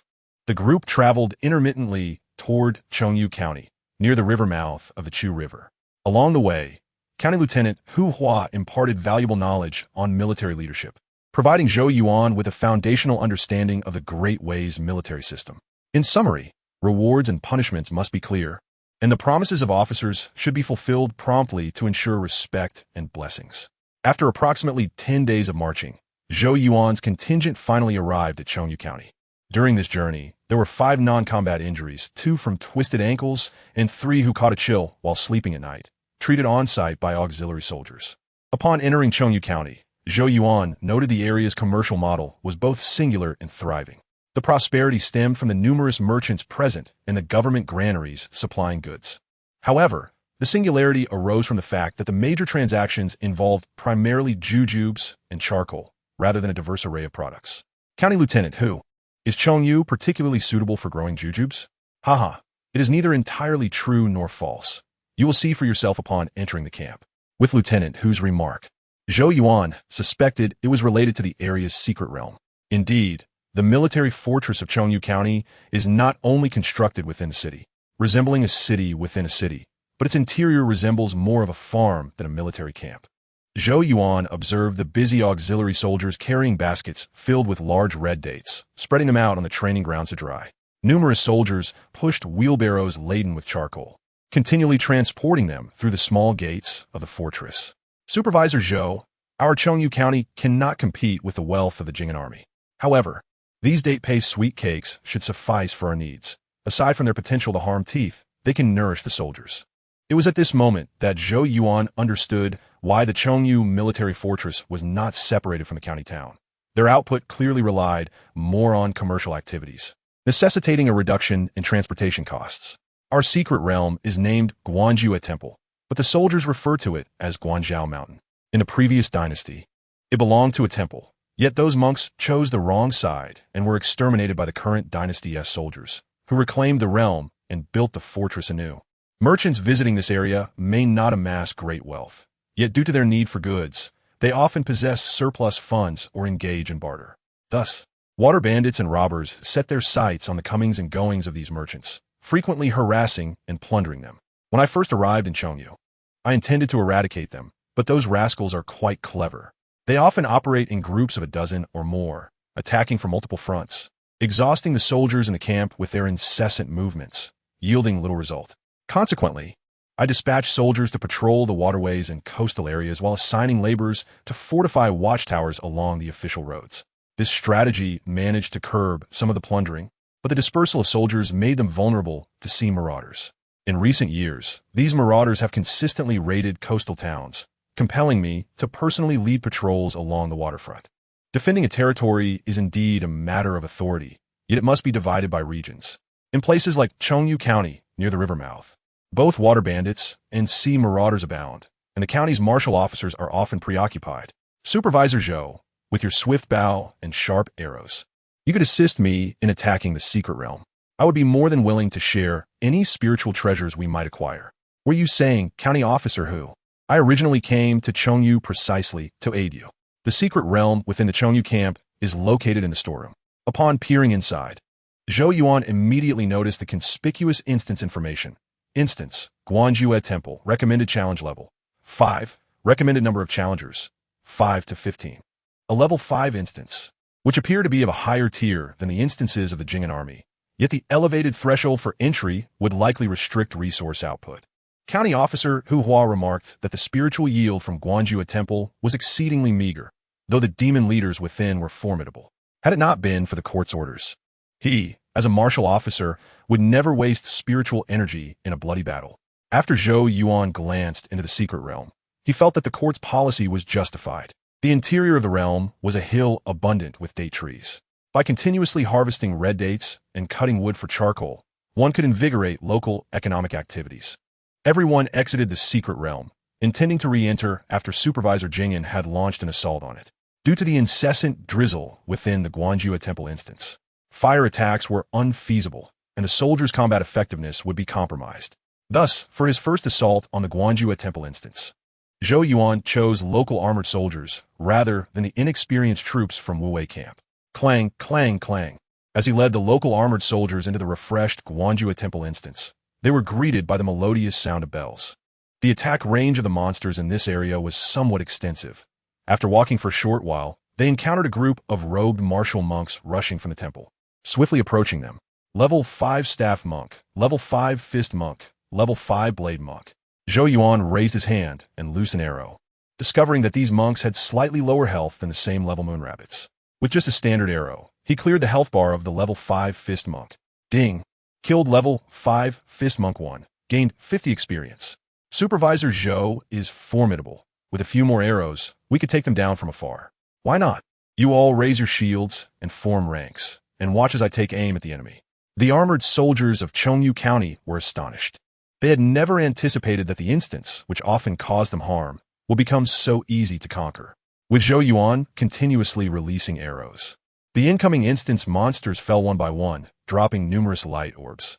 After dispatching the over 20 monks, he led his soldiers onward, seizing the opportunity to gather the dropped items. Ding! Acquired Jixing Powder 8, Wrought Iron Staff 2, Blade 1. The drop rate in this instance is quite favorable. The boss is likely to yield some valuable items as well. It seems the instance is not devoid of resources, but rather the treasure chests within it offer fewer rewards. Chapter 67. Fire Breath and Vitality. The monks within the Guanjua Temple instance were not difficult to handle. Being unarmored units, they were easily susceptible to being overcome. As the armored soldiers of Chongyu County advanced to the temple's entrance, they planted their spear tips into the ground and stood firm behind their large shields. They then instructed the archers to launch projectiles into the temple, enticing the monks within to charge out. Utilizing the sturdy walls and the modest temple gates, 2 rows of spear and shield soldiers firmly held the line. Even though the drawn monks were of level 5, they could not escape the sharp spear tips that pierced their bodies, leaving them unable to advance or retreat. Supervisor Zhou, the realm's boss, lies hidden on the 2nd floor of the Buddha Hall. Once we enter the temple, he will leap down to initiate an attack. He is adept at swift movements and grappling techniques, and in the past, county officer who would engage him in combat, allowing us to encircle him. We shall then press our shields against him, restricting his mobility while we stab at his head, impairing his senses. Through the introduction of the Chongyu armored soldiers, Zhou Yuan understood that the boss in this area was a high-mobility, single-target burst-type monster. Such creatures are averse to being entangled, and even more so to having their movement restricted. It is no wonder that County Officer Hu Hua was a melee, sword-and-shield fighter. It is likely that the court considered which offensive strategies would be most effective when dispatching him for defense. However, this information held little relevance for Zhou Yuan. As an archer, he would not engage in close-quarters combat. Instead, he preferred to strike first, delivering high-burst damage. After clarifying the landing point of the boss upon entering the temple, he consumed 10 of his health to draw a fully loaded bloodthirsty arrow. Indeed, the moment the armored soldiers entered the temple, a robed monk leaped down from the 2nd floor of the Buddha Hall. Already prepared, Zhou Yuan seized the opportunity, releasing an arrow imbued with bloodthirsty flames. Whoosh! The swiftly flying arrow struck the descending, level 10 Guanjua abbot. Since he could not leverage any support while in midair, the powerful arrow caused a knockback effect, disrupting the Guanjua abbot's balance and forcing him to stagger back 2 steps. Seizing this moment, Zhou Yuan unleashed another full-load bloodthirsty arrow, shattering half of the Guanjua abbot's neck. With the flesh stripped away, bright red blood gushed forth, instantly staining the arrow lodged in his neck. Zhou Yuan's first arrow struck the boss's abdomen, while the second found its mark on his neck. Under his relentless barrage of high-burst attacks, the boss's health plummeted by 72, leaving a mere 28 remaining, which continued to dwindle. Such a ferocious critical strike had inflicted a crippled status on the Guanju abbot, considerably impairing his mobility. Nevertheless, the Guanju abbot did not relinquish his struggle. With a leap akin to an eagle swooping down on its prey, he soared over the front-line armored soldiers, aiming directly for Zhou Yuan.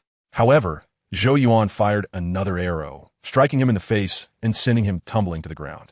At that moment, the agile boss, confronted with Zhou Yuan's powerful arrows, was rendered momentarily stunned. Even though Zhou Yuan's rapid-fire arrows lacked the bloodthirsty enhancement, they still drained 10 of the Guanju abbot's health. Coupled with his ongoing blood loss, he was left with just 16 of his health.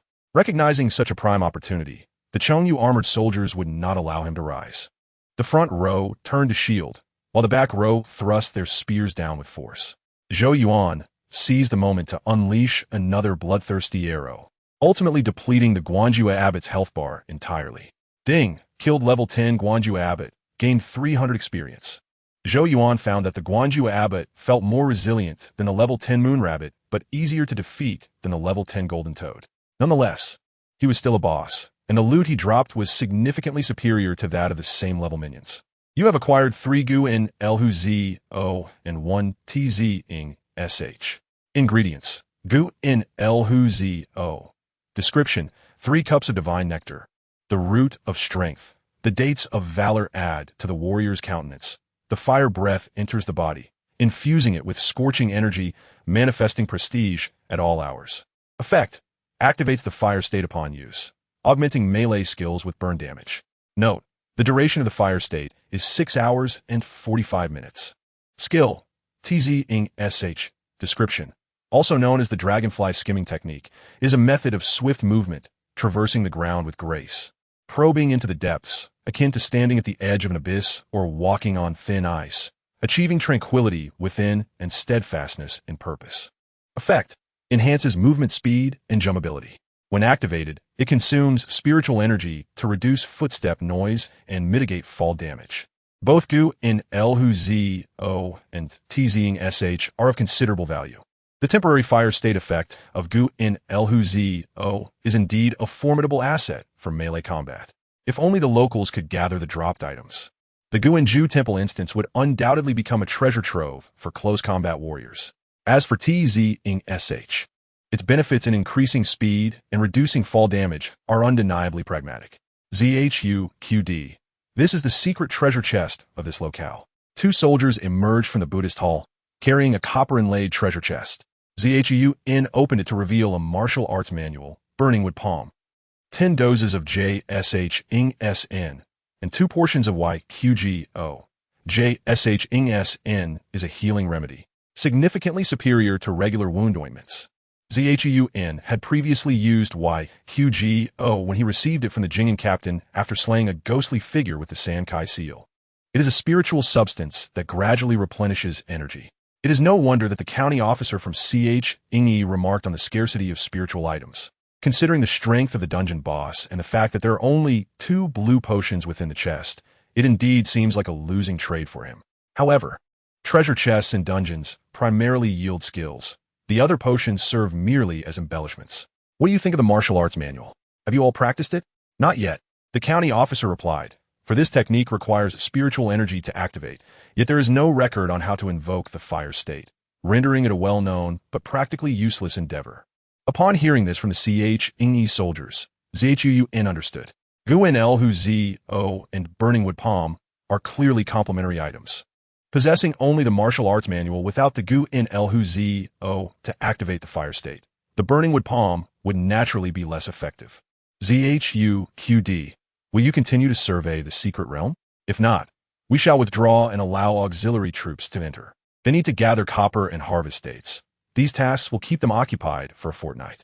CH-ing-E's forces evidently inherited the virtue of the Jing'an army, even seeking to melt down the statues within the monastery. Presumably, once the secret realm is cleared, they will consider further assaults. There's no issue. The yield from the secret realm is predetermined. Just report normally. After exiting the Gu-Inju Temple instance, ZHU-N noticed the CH-ing-E county officer, H.Hu, eagerly awaiting him in the storeroom. Upon seeing him, Hu hastened forward and presented him with a portion of YQGO and a martial arts manual. County Officer H. This martial arts manual is easy to transcribe and not particularly precious, so I shall accept it. However, regarding this energy replenishing item, its yield is indeed rather scarce, and I feel reluctant to take it. What is there to feel reluctant about? Our spiritual items are meager, and there is no need to pay spiritual tax. All items produced in the secret realm belong to the military camp. I also have court provisions to sustain me, so rest assured and accept it. Spiritual tax? Does the court still impose such a tax? Indeed, every tax is managed locally before being handed over to the court. However, the spiritual tax is overseen directly by the central military, being the foremost of all taxes, the foundation of a nation. It's not just us. Those noble families and temples must also pay. Some who pay receive returns for their contributions, while others do so for peace of mind. Chapter 68. The Bandits of Li N who NW the mention of the spiritual tax by County Officer H who deepened N's understanding of the Great Way. The central collection of local spiritual items, with impoverished areas relying on central subsidies, indicates that any disruption in this distribution route could indeed undermine the nation's foundation. It is no wonder that extraordinary warriors are not merely structured as simple sects. Organizations relying on hierarchical transmission are unable to effectively concentrate and redistribute resources. ZHUQD, today I wish to host a grand banquet in your honor. You have been of immense help. You cannot imagine how vital Gu Nzio Mountain is to Ingi County. In the city, 2/10 of the populace engages in the trade and processing of red dates, along with charcoal production and transportation. Coupled with merchants from various regions spending money locally, purchasing warehouse properties, and recruiting staff, they have invigorated this city. Thus, without our Ingi military camp continuously replenishing the official granary, this city would be half empty and impoverished. Ingi County is a quintessential resource-based city, where continuous output is paramount. Therefore, the injured county officer H who is genuinely grateful for Zhou Yuan's assistance. Otherwise, to stabilize the city's commerce, he would have had to seek aid from warriors in nearby counties. After a joyous banquet, Zhu Yuan became acquainted with several local officials, laying the groundwork for future collaboration. Upon returning to his refreshed quarters, he utilized burning wood palm and leveled it to its maximum proficiency using his accumulated experience. Skill: burning wood palm. Description: the 5 elements correspond to the 5 organs. The fire of the 5 organs is born from the heart, divided into both void and reality. When void, the heart is perturbed. When real, it ignites the body. Effect: conjures fire energy to harm the surface, invoking chaotic fire to disturb the mind, stacking chaotic energy and burning status upon the target. The burning wood palm does not excel in explosive damage, but rather focuses on inflicting negative effects. The chaotic energy status is akin to a silence effect from mage classes. For warriors relying on spiritual energy as their core output, being afflicted by chaotic energy will undoubtedly be detrimental. This was also the reason Zhu Yuan aimed to max out this skill.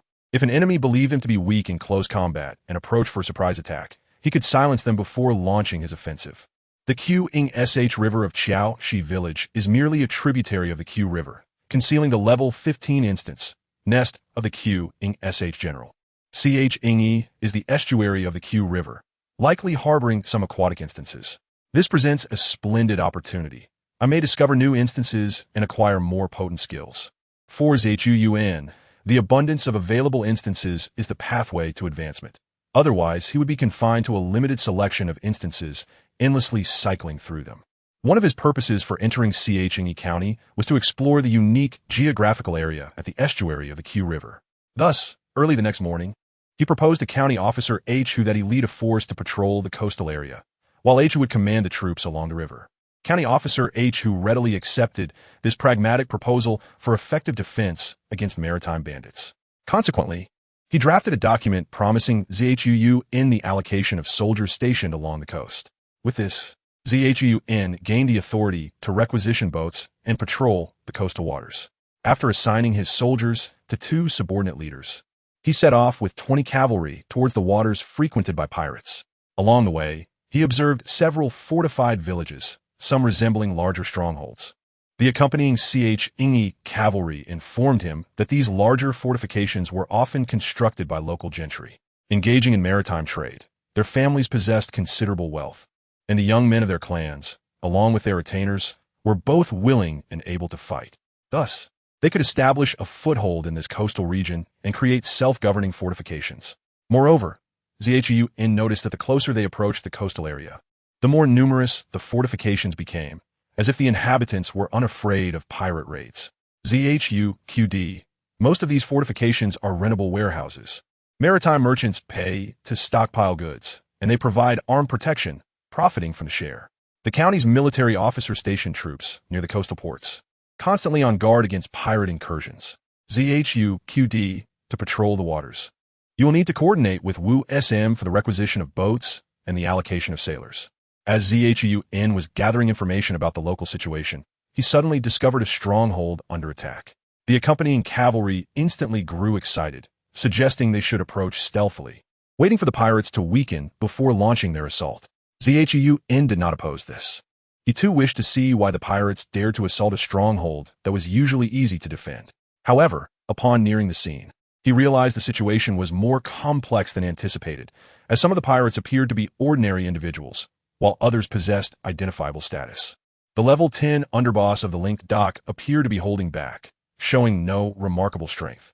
Under his command, a group of bandits relentlessly hurled arrows into the fort, threatening that if valuables were not handed over, they would return every few days.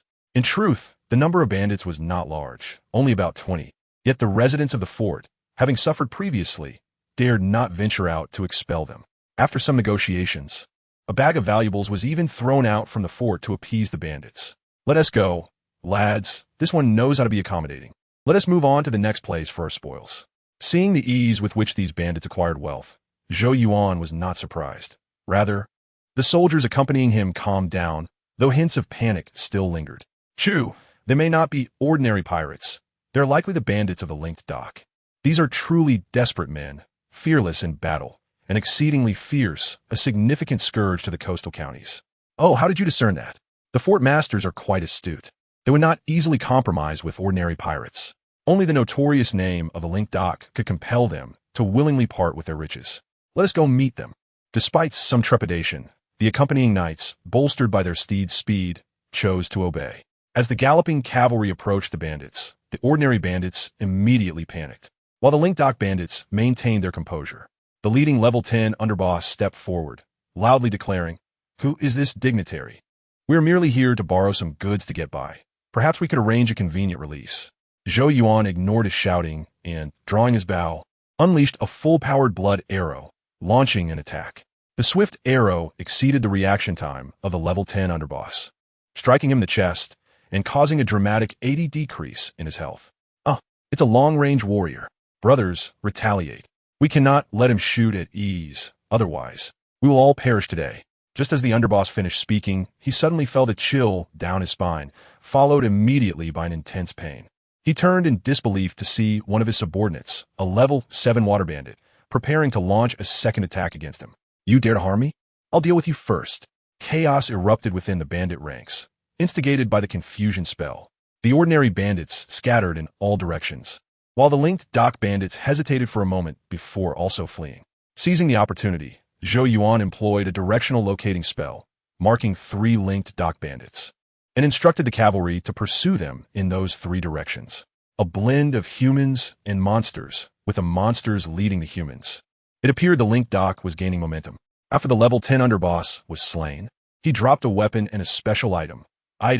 Azure Wave Pearl. Description: in the Channel River, there is a turtle named Shou, a grandson of the Dragon King Turtle Minister, fond of decorating the water palace with jewels, using the Azure Wave Pearl as a salary for the shrimp soldiers and turtle generals. Effect: contains spiritual energy and Azure Wave moisture. Using it restores a small amount of blue and adds a damp status.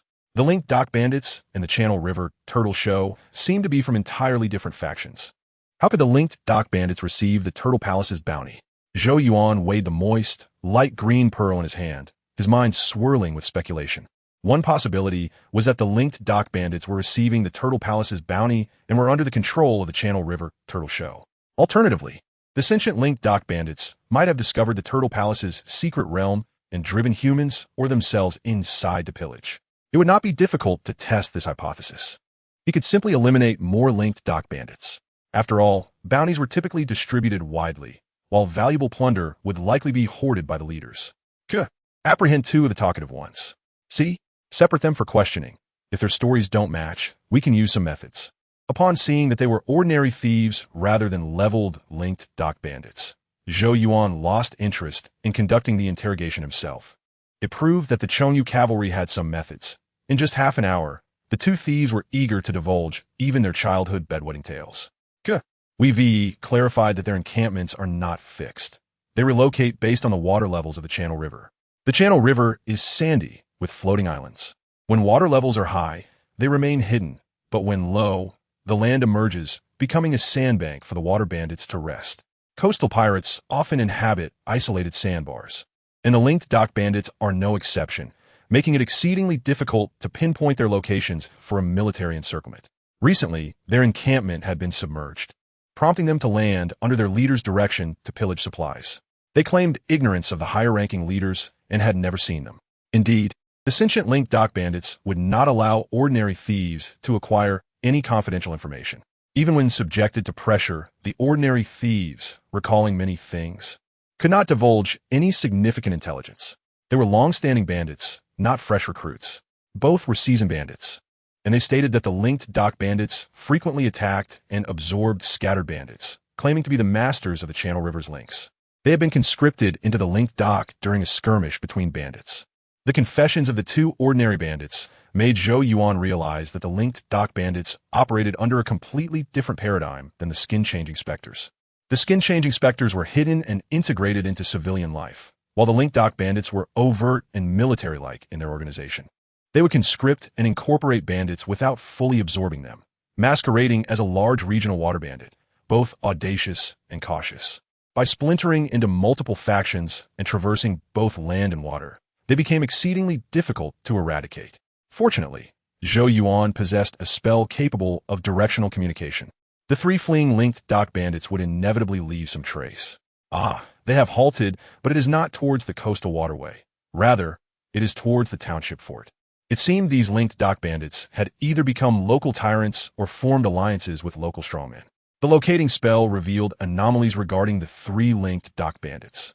As he prepared to investigate which fort they entered, a debate was unfolding within the Chongyu Zhao family stronghold. Third Master, why hasn't he returned? Today, we encountered tough opposition. The Third Master has fallen. What? The Third Master has fallen? What are you doing here? If the location of our stronghold is exposed, my entire family will suffer. Unlike you, you can awaken again after death. Once I die, it's final. Do not worry, we took a long detour, not only shaking off those cavalry, but also evading our underlings. After confirming there was no one around, we discarded our weapons and changed our attire. Your cowardice is astounding. Your late father dared to awaken us to seek cooperation. How has your generation become so feeble? The linked dock bandits viewed Zhao Gong, the master of Zhao's stronghold, as timid, while Zhao Gong regarded them as cowardly. In his eyes, these demons had lost much of their courage. How fearless the linked dock bandits had been in the past. In every encounter, they fought fiercely, not retreating, earning a formidable reputation while avoiding the exposure of their lair. It had only been a few years, and now they were beginning to express sentiments like the next one to gain sentience, one TB me. Was it merely the inability to inherit memories? These once immortal demons had become timid and fearful of death. Yet even with his dissatisfaction, Zhao Gong dared not reprimand the linked dock bandits. He was strong while they were weak, to secure the secret realm and fulfill the aspirations of a martial artist family. He had to maintain a good relationship with the linked dock bandits. Since there are long-range warriors patrolling, let's keep a low profile for a while. It's a perfect opportunity to consolidate our subordinates and launch another assault on the Turtle Palace's secret realm. Once I become a martial artist and secure a position of authority, we can truly establish ourselves and thrive. You wouldn't want to drift aimlessly on the waters forever, would you?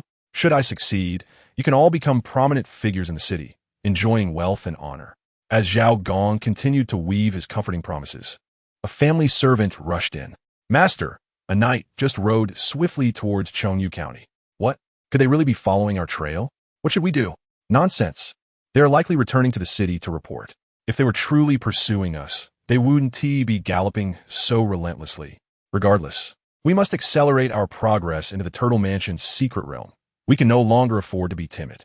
The people within the Zhao family fortress are unaware that Zhou Yuan is indeed retracing his steps, guided by the ghostly incantation's coordinates. His passage near the Zhao family fortress serves two purposes: to pinpoint his target and to exert pressure. No matter the composition of the Zhao family, human or beast, the sight of imperial soldiers is bound to incite panic. Consequently, they should either remain silent or hastily concoct new schemes to draw his attention. As long as they take action, Zhou Yuan will acquire further intelligence. If they remain idle, he will seek opportunities to provoke them into moving. Kudu, aren't we supposed to patrol the coast? Of course, I suspect those Wu Bao are not entirely innocent. Let us first rendezvous with the camp soldiers and then advance boldly, observing which Wu Bao might reveal their true nature. This is a good approach. But the county guard has attempted it before without eliciting any hidden bandits. That is different. County guard who adheres to the rules, whereas I do not. We shall surround a few Wu Bao, without fighting or harming anyone. The innocent may only feel slighted, while the guilty might be frightened into making mistakes. Hearing this, the cavalry of Chongyu felt that their superior possessed rather dubious methods. After this round, it seemed likely they would return with a cartload of valuable gifts. The key is that he has an excuse if he achieves some results. It will be hard to discern whether he seeks gifts or is genuinely a diligent leader combating bandits. Chapter 70. Forcing their hand, the Zhao family of Chongyu is a clan brimming with ambition. Or rather, the late patriarch Zhao Hui was a man of great aspirations. In his lifetime, he instilled his hopes in the next generation of clan leaders. He opposed the notion of relinquishing the secret realm for wealth. To him, the Zhao family had already escaped poverty and should strive for enduring prosperity rather than fleeting riches. Thus, he engaged martial instructors to train the young and strong in the clan, leading them to hunt down invading bandits. After several bloody battles had bolstered their courage, he selected the most capable among them to venture into the secret realm to conquer it. Yet, reality proved harsh. After one battle, many were dead or wounded, and they could not even vanquish the initial batch of demons within the secret realm. At that point, it was time to surrender the secret realm to the court in exchange for wealth. However, a young clan member accidentally fell into water while transporting goods, and in a near-death experience, glimpsed the Turtle Mansion's secret realm, with the temptation of two secret realms and the promise of generational wealth. Zhao Hui ultimately chose to enlighten the linked ring bandits and ally with them to jointly attack the Turtle Mansion's secret realm. As the Zhao family engaged in trade, the young and strong members transported goods across multiple cities. Zhao Hui was unafraid of the linked ring bandits plotting against him. At worst, he would sacrifice one life, allowing some of his sons from distant lands to seek court officials and report intelligence on the secret realm. With this ruthless determination, the Zhao family forged an alliance with the linked ring bandits. One side engaged in commerce, while the other turned to banditry, constantly enlightening each other about the secret realm. Eventually, the linked ring bandits grew in strength and acquired a batch of cannon fodder. Yet Zhao Hui passed away unexpectedly. The new patriarch, Zhao Gong, inherited his father's ambitions but lacked his father's means. He could only barely maintain the alliance, struggling to compel the linked ring bandits to serve him. Moreover, to prevent Zhao Gong from offering the secret realm for personal gain, the clan elders along with the linked ring bandits kept a watchful eye on him, leaving him no alternative but to become a martial artist, safeguard the territory, and pursue shared prosperity. Uncle, as you can see, the linked ring bandits are difficult to control. Must we truly forfeit the Turtle Mansion's secret realm in exchange for fleeting wealth? Patriarch, this is absolutely out of the question. Developing the secret realm could bless all our descendants for generations. Surrendering it yields little in return. We are but a step away from becoming a noble family. We cannot abandon our path now. While the Zhao family hastened the linked ring bandits to attack the secret realm, Zhou Yuan had already rendezvoused with the camp soldiers and begun surrounding the fortress. This action caused some Wu Bao leaders to lament. Had Zhou Yuan not been randomly selecting targets, they would have gone to the county office to lodge complaints. Director Chu, why return valuable goods and only take some food and drink? We are here to intimidate the bandits, not to become bandits ourselves. Since the camp soldiers have surrounded the fortress, if we do not collect something, the fortress leaders will surely be filled with panic. Therefore, we shall take some inconsequential items, which can later be logged on the county office's public account to offset taxes. As Zhou Yuan advanced, he found no abnormalities during the surrounding process. Yet, as they approached the Zhao family fortress and had yet to commence their encirclement, the fortress's overseers began to panic. Patriarch Trouble. A battalion of soldiers approaches from the west, advancing towards our Wubao. The sentinels, trusted young clan members of Zhao Gong, were unaware of their family's grand undertaking of attacking the secret realm. They only knew their family was manipulating bandits for profit. Thus, upon seeing the imperial soldiers, they were struck with fear, believing their crimes had been exposed and that the soldiers were coming to besiege them. What? How can this be? Quickly summoned the clan elders and several brave men for a council. The discussions within the Zhao family fortress were unlikely to yield any fruitful outcomes. However, they deepened the linked ring bandits' sense of crisis, making them realize that they could no longer remain idle, lest they be exterminated by the imperial soldiers. Patriarch Zhao, do not panic. Our hands are clean. Those soldiers are certainly not here to capture us. You must calm the soldiers while we attack the Turtle Mansion's secret realm in the coming days, hastening your ascension to a martial artist. Reassured by the linked ring bandits, Zhao Gong suppressed his anxiety and gathered the clan elders to line up outside the Wubao in anticipation. It was not that he wished to flee, but rather that escaping would only reveal their guilt. The soldiers might choose to assault the Wubao first and then inquire about the reasons. As the banners of the military formations drew closer, Zhao Gong's apprehension began to ease somewhat. He observed that the approaching force numbered only 400 to 500, consisting primarily of infantry, with only a few cavalry. Behind him, there were nearly 50 linked ring bandits in the fortress, along with over 20 fine horses. If a confrontation ensued, the possibility of breaking through the military formation and escaping was quite high. As Zhao Gong pondered how to deal with the soldiers and consider escape routes, he suddenly noticed the military formation shifting, dividing into 3 squads, encircling the fortress from other directions. This sight sent his soul into a frenzy. The clan elders behind him were so frightened their legs turned to jelly. Had it not been for their younger relatives supporting them, they might have collapsed to the ground. What nonsense! At such a time, we must not act rashly. If we dare to make a move now, the soldiers from Chongyu's camp will arrive one after another to provide support. Currently, 400 to 500 men surround the fortress, appearing manageable, but chaos will only increase their numbers. In this critical moment, it was necessary for Zhao Gong, the patriarch, to make the decision. Following his command, the linked ring bandits within the fortress prepared for battle, while outside, the atmosphere remained deceptively peaceful, with no signs of desperation. Clop, clop, clop. A valiant general approached the south gate of the Wubao, mounted on a magnificent steed, as accompanying soldiers quickly organized themselves into formation. To the soldiers, this was merely a drill. To the Zhao family, it appeared to be a ruthless siege brought on by the exposure of their crimes. General, why do you besiege our Wubao? Have you marched this far only to lack food and provisions? Please allow us to express our goodwill and present the food from within the fortress. The fortress lord jested. You jest. How can we lack provisions while marching through our own territory? It is merely that our scouts have reported that some Wubao are colluding with bandits, concealing their tracks and supplying them with provisions. Upon seeing Zhou Yuan's earnest expression, Zhao Gong was instantly drenched in sweat. He cursed the 3 linked ring bandits who had fled back. Didn't you claim we were clean? If we were truly innocent, how could we have drawn the soldiers here? Unjust general. The coastal towns are rife with bandits. We only formed a fortress to survive. Our Zhao family has been honorable for generations, never engaging in unlawful activities. If the general does not believe us, you may enter the fortress for a thorough examination.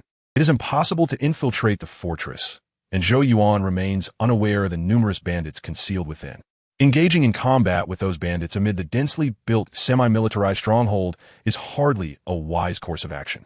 His objective is to exert pressure and, in the process, employ ghostly inscriptions to mark several targets, subsequently following the movement of these targets to uncover the hidden entrance to a secret realm. Thus, after a routine inquiry and sending a team of soldiers to investigate, he proceeded to the next stronghold. General, will this truly draw out the hidden bandits? Perhaps it will. Let's spread the word that the fortresses under siege today are suspected targets. Give them some time to react. Inevitably, someone will be unable to resist moving. Chapter 71. The Frog's Nest. The siege of the fortresses indeed yielded some results.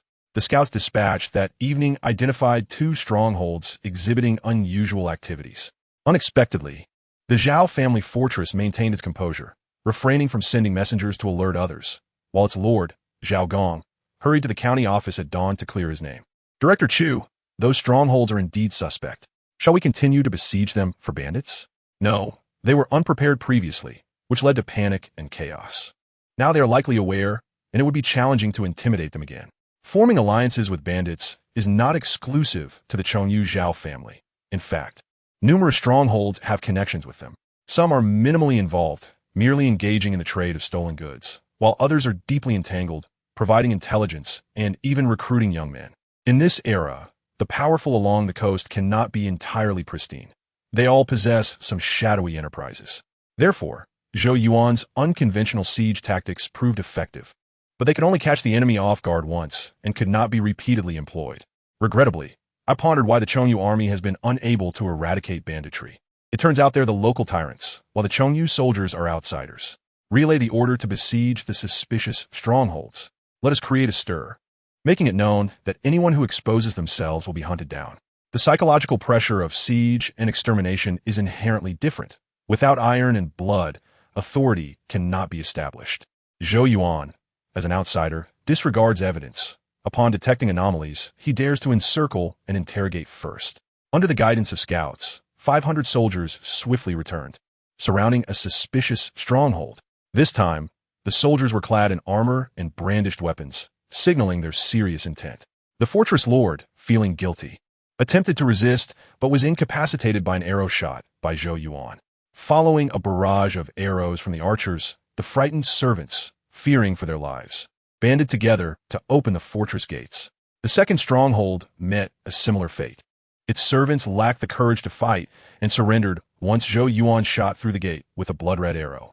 The subsequent interrogations proceeded smoothly, revealing their dealings in stolen goods and connections with bandit factions.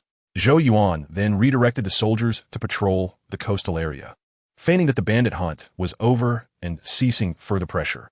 During this time, he learned to swim and dive under the tutelage of the sailors. Once his swimming and diving skills were honed, he accumulated enough experience to master them completely. Skill, swimming, description. The water of the vast waves can cleanse my adornments. It can wash my feet, gliding through the water like traversing shallow shores. Effect, increases swimming speed and underwater duration. Upon reaching full mastery, activates the water breath state, allowing for the consumption of spiritual energy for breathing underwater. Zhao Gong remained oblivious to the fact that Zhou Chu, from the prefectural office, had fixed his gaze upon him. Nevertheless, he prudently opted to conduct his affairs during the day, transporting ordinary goods while maintaining the guise of trade. Yet, as soon as he moved, the markings from the ghostly inscriptions shifted, drawing Zhou Yuan's attention. Due to Zhou Yuan's decision to track alone and maintain distance, relying solely on the direction indicated by the ghostly inscriptions, he conducted his investigation from afar. Zhao Gong's normal deliveries went undetected through several trials until he finally exchanged his crew for a band of bandits. Their movements mirrored those of previous deliveries, only to halt in a specific area after entering the waterway. Zhou Yuan approached the riverbank, donning the skin of the divine, which restored health and mana while possessing the characteristic of being invulnerable. He transformed into a benevolent old man, then rented a fishing boat to row into the waterway, adjusting his position to await patiently. As night fell, he sensed a marked target descending rapidly, prompting him to abandon the boat and plunge into the water. Not long after, he spotted a conspicuous blue-black whirlpool beneath several taut ropes tethered by the boat. Instance, Frog Soldier's Nest, recommended challenge level 10, recommended number of players 10 to 20. He submerged among the aquatic vegetation, gradually approaching, only to find that merely 10 bandits disembarked from the ship. The Frog Soldier realm's capacity was evidently 20, yet they had only dispatched 10.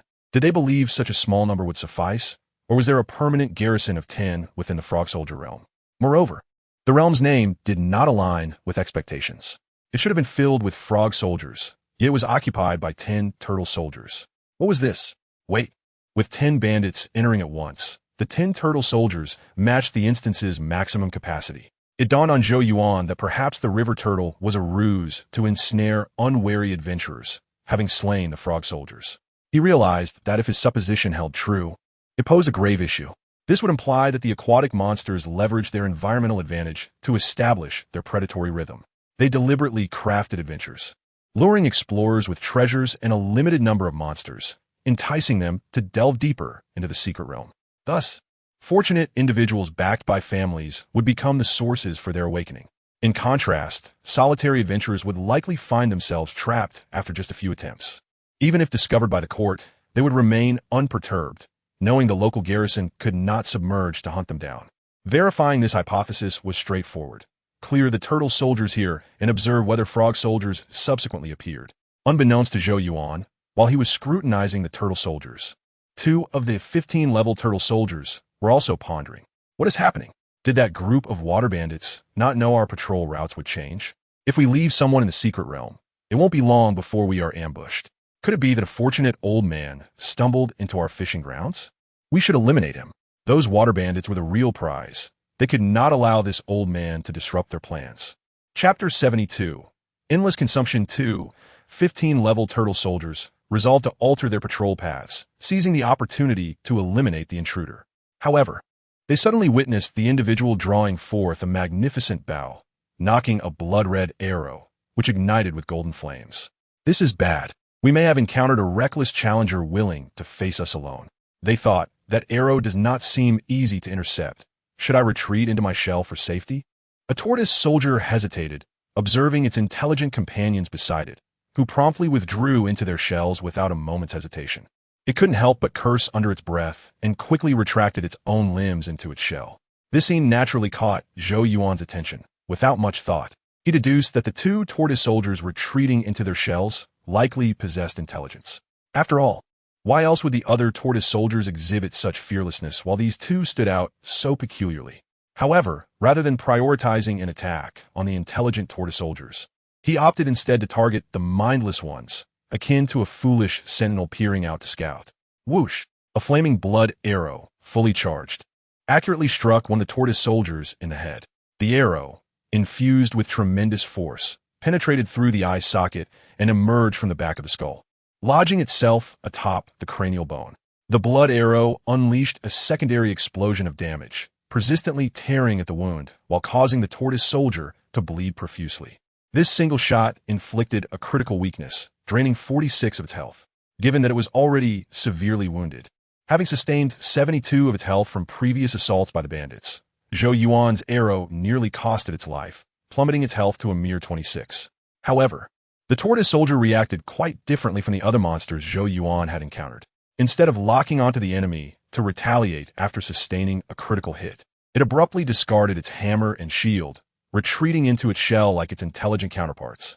The remaining 5 tortoise soldiers and 1 tortoise general were instantly drawn to Zhou Yuan, marching towards him with determined strides.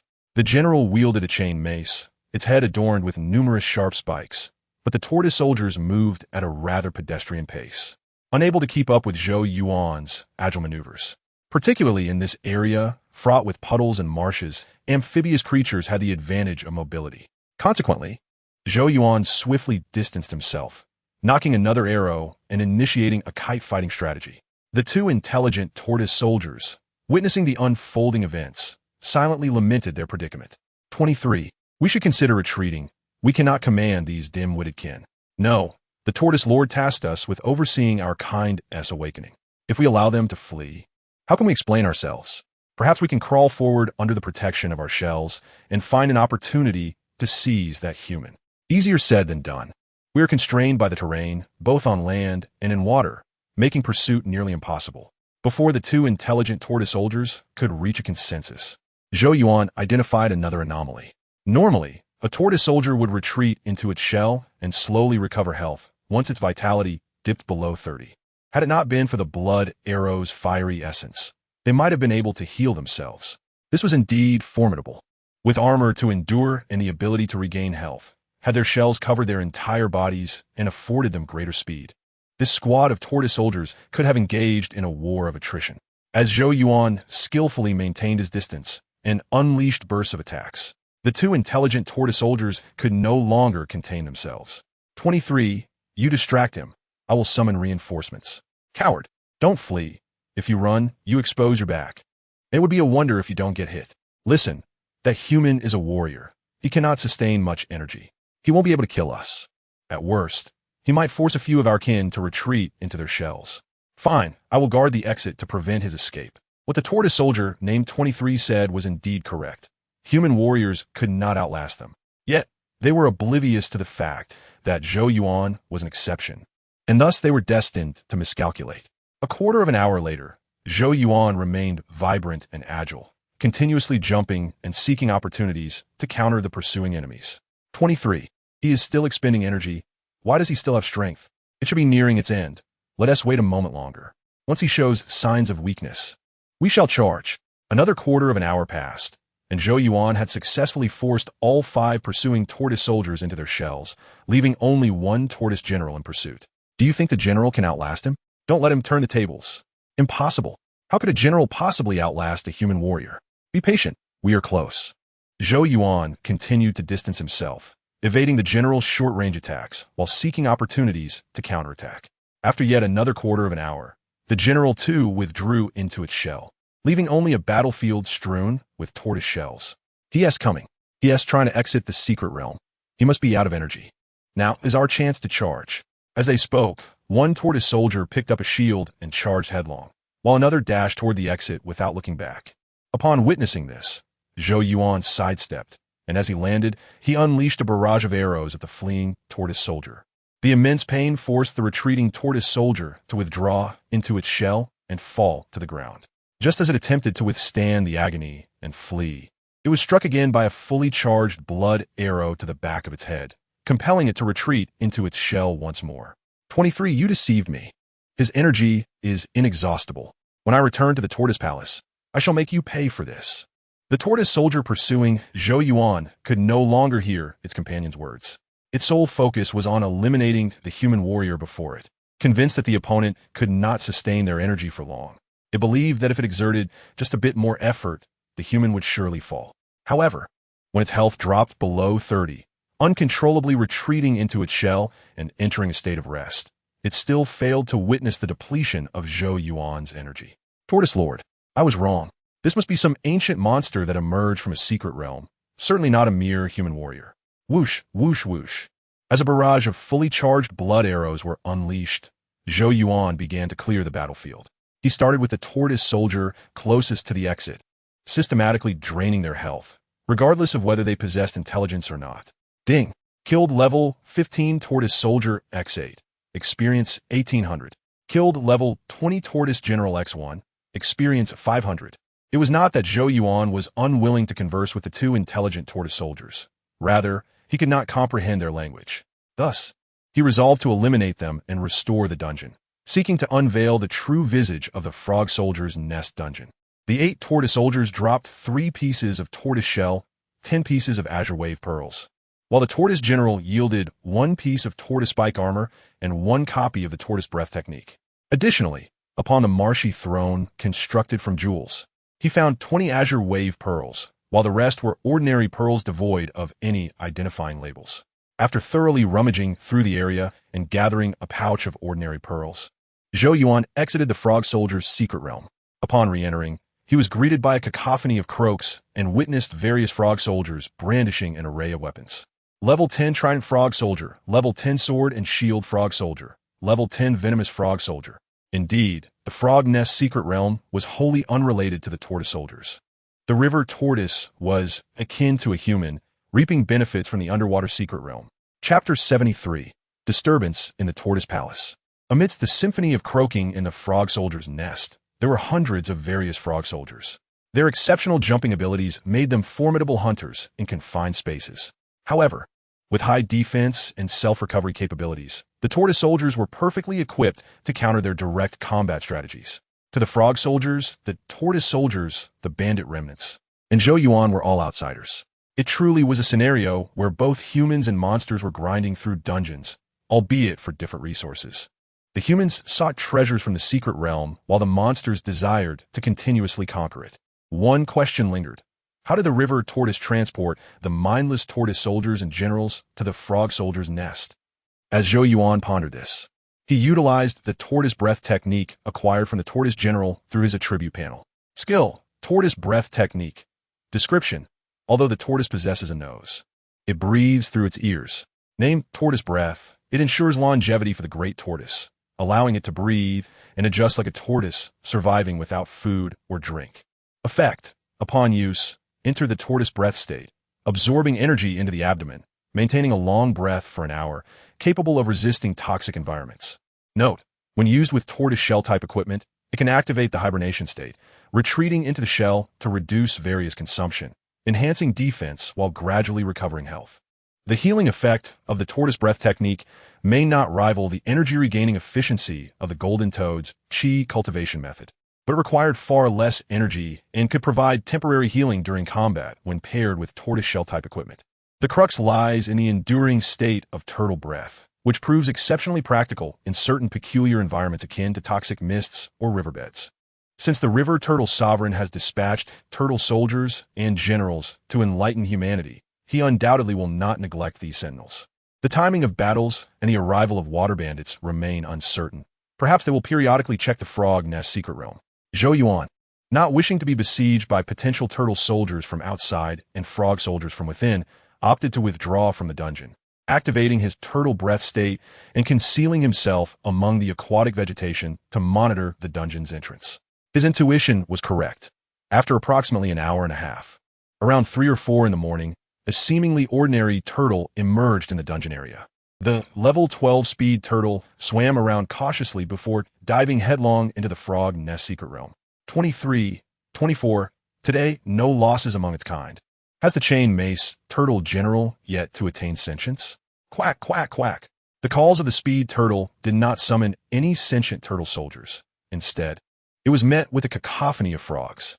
These numerous, mindless frog soldiers, though mechanically croaking, transformed into a derisive mockery in the eyes of the speed turtle. Quack, quack. Quack as expected, just croaking. Once I return, I shall summon a few generals to ensure you can no longer utter a sound. A calamity has befallen. Not only did the turtle general fail to gain intelligence, but 2 sentient turtle soldiers also perished in the frog nest. Those water bandits are utterly clueless. Wouldn't it be better to quietly steal some jewels and leave rather than commit such foolishness? When I return to report to the turtle sovereign, I shall have you all executed in the waters. After the speed turtle entered the secret realm, it soon re-emerged. However, this time it departed with remarkable swiftness, piercing through the water like an arrow, leaving a slender trail behind. Seizing the opportunity, Zhou Yuan cast a directional ghostly script spell upon it, then continued to wait patiently. He refrained from pursuing, knowing he could not catch up to the speed turtle in the water and fearing that the river turtle sovereign might establish a patrol squad in the depths. Given that these turtles possess soldiers and generals, along with an awareness of management and communication, they cannot be regarded as mere ordinary factions. At the very least, they should be considered regional warlords, acknowledging their patrol and defense instincts. Indeed, the river turtle sovereign, beginning to bait the hook, exhibited a mature method of communication. It is likely they have contingency plans for unforeseen events.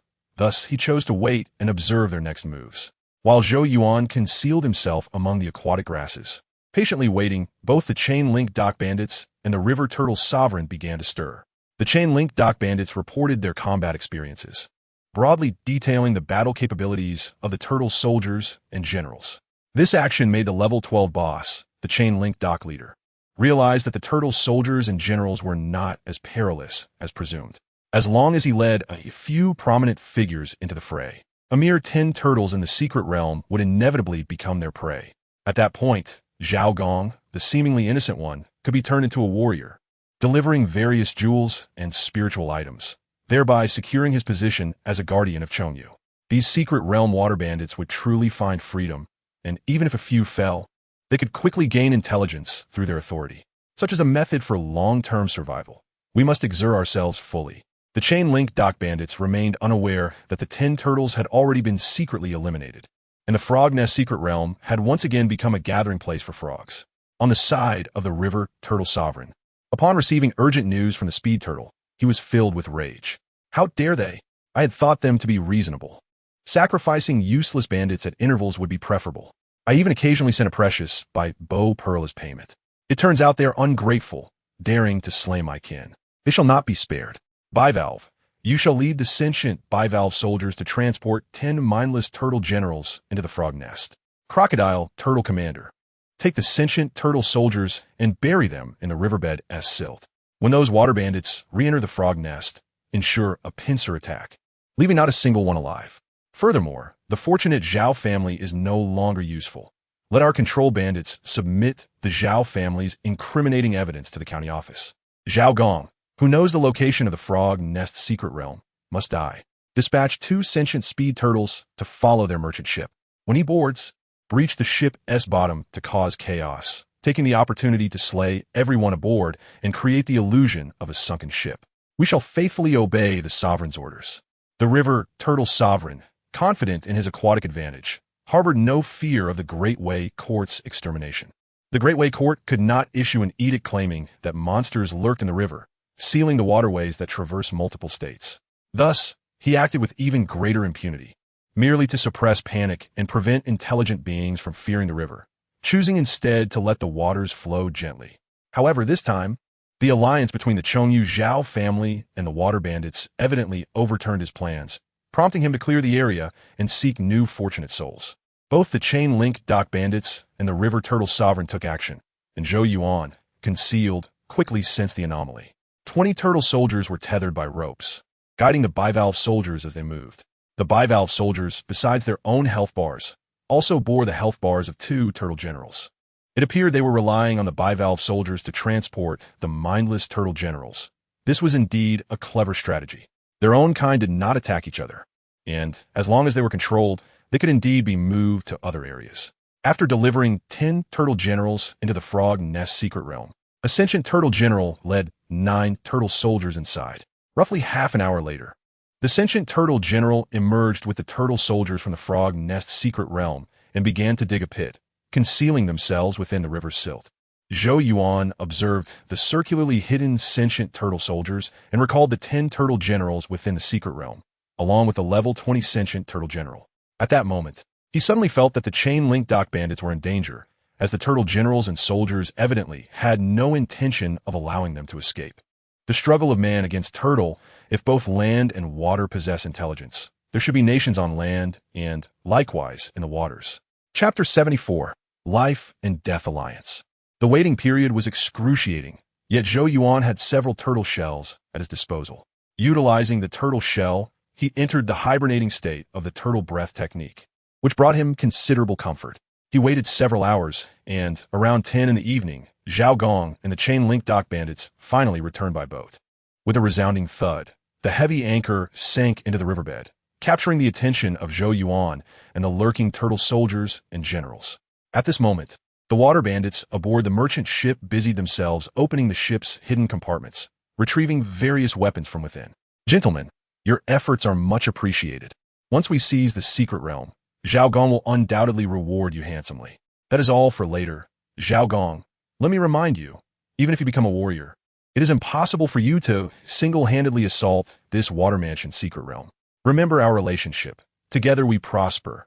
Apart we perish. Do not entertain any misguided thoughts. Your grace is too kind. Zhao Gong understood his limitations. Accumulating even a modicum of spiritual energy would not transform him into a valiant warrior. With a splash, several chain-link dock bandits plunged into the water, surveying the area. Not detecting any anomalies, they resurfaced and called for others to join. As the second batch of water bandits approached the riverbed, Zhou Yuan realized that the chain-link dock bandits were indeed investing heavily this time, especially the level 12 chain-link dock leader, whose identity bore a blood-red skull symbol. By heavens, the boss himself is here to raid the dungeon. The chain-link dock bandits are ruthless. If anything were to happen to him, wouldn't they all be eliminated? Zhou Yuan glanced at the remaining concealed turtle soldiers and generals, feeling that the level 12 chain-link dock leader would likely not escape. Despite being a boss, this was ultimately the turtles' territory, the battlefield for turtle soldiers and generals. As 10 chain-link dock bandits entered the frog nest secret realm, they sensed something was amiss. The appearance of the turtles had drastically changed, all transformed into robust crocodile turtles. It had never been heard that monsters in a secret realm could alter their forms. Our mindless brethren had remained the same for years. Could it be that these turtles grow and, with time, undergo transformation? Could it be, the leader questioned? We have likely fallen into a trap. What should we do? The level 12 chain-link dock leader knew without a moment's hesitation that they could not afford to waste time. The tortoise generals within the secret realm have evidently been deliberately repositioned. Even if they wished to linger, the generals would patrol the area. One individual should venture forth to scout the situation. If no danger is detected, they shall return to report. Should they not return within a quarter of an hour, we must prepare to fight desperately. The chosen bandit from the intertwining docks barely peeked out before being tightly seized by a tortoise soldier, struggling as he sank into the muddy riverbed. Another tortoise soldier quickly surrounded him, relentlessly striking with a bronze hammer. After a quarter of an hour, the bandit, entangled with the patrolling tortoise generals within the frog's nest secret realm, finally grasped the gravity of their situation. Stop striking, run quickly. In this secret realm, we will eventually be worn down. Only by exiting the realm and boarding our vessel can we find a path to survival. Under the command of the bandit leader from the intertwining docks, the bandits disengaged from combat and swiftly headed toward the secret realm's exit. They all understood that since they were cornered, they must surge out of the secret realm in quick succession. Only then could they escape while their adversaries were still unprepared. However, this time they miscalculated. Their ambushers were not human, but over 20 water tortoises. As they emerged, they were ensnared one by the tortoise soldiers, with the water's resistance and buoyancy severely undermining their offensive capabilities and balance. Thus, the ferocious bandits on land found themselves at the mercy of the tortoise soldiers and generals in the water.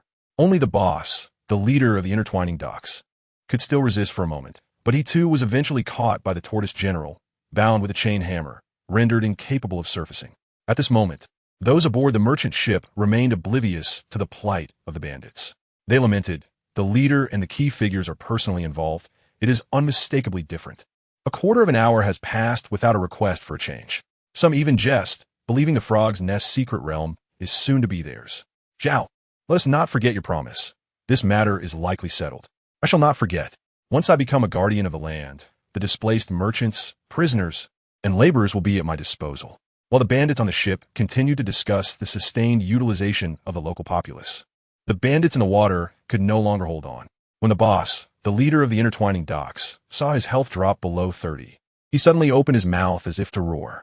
Though no sound emerged in the water, and he swallowed mouthfuls of muddy river water, the effect was nonetheless realized.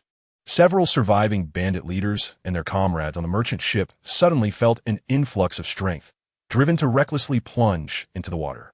This is bad. The leader is gathering strength in the water. He is in danger.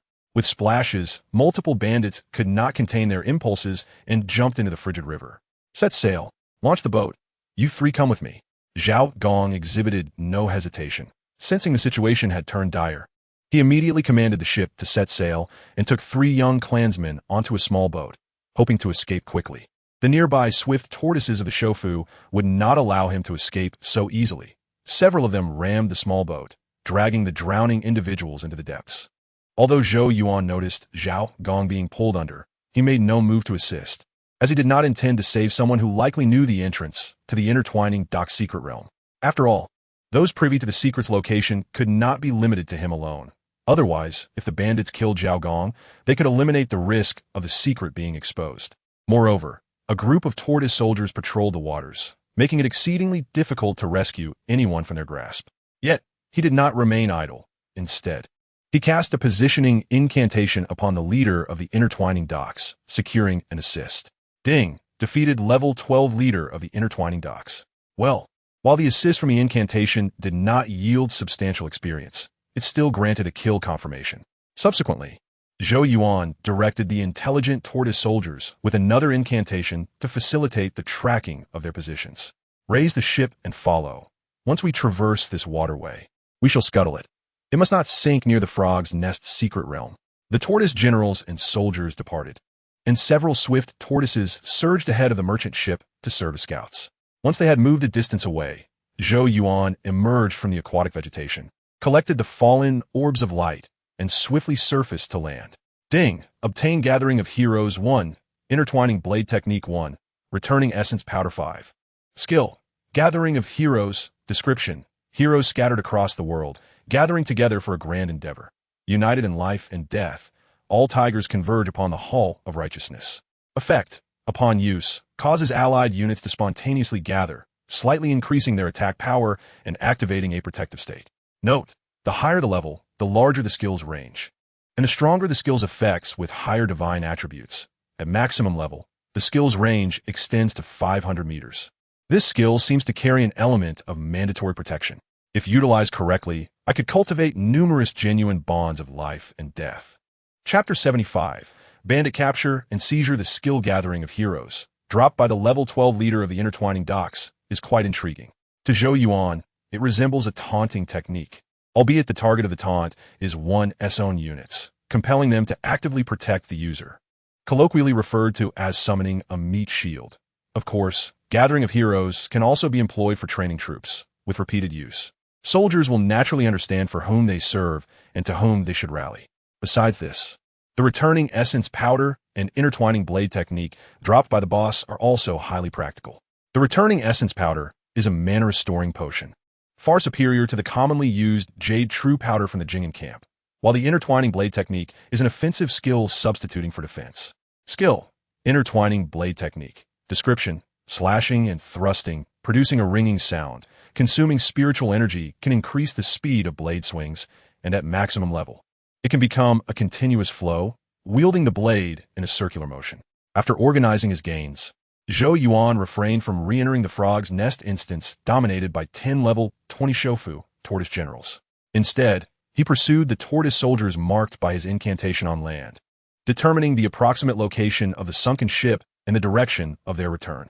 He then shed the skin of the god of the workshop to restore his appearance and returned to his military camp. Upon his return, the two commanders in the camp hurriedly approached him. Chu Duzhong, you have been away for 2 days. Did you uncover anything?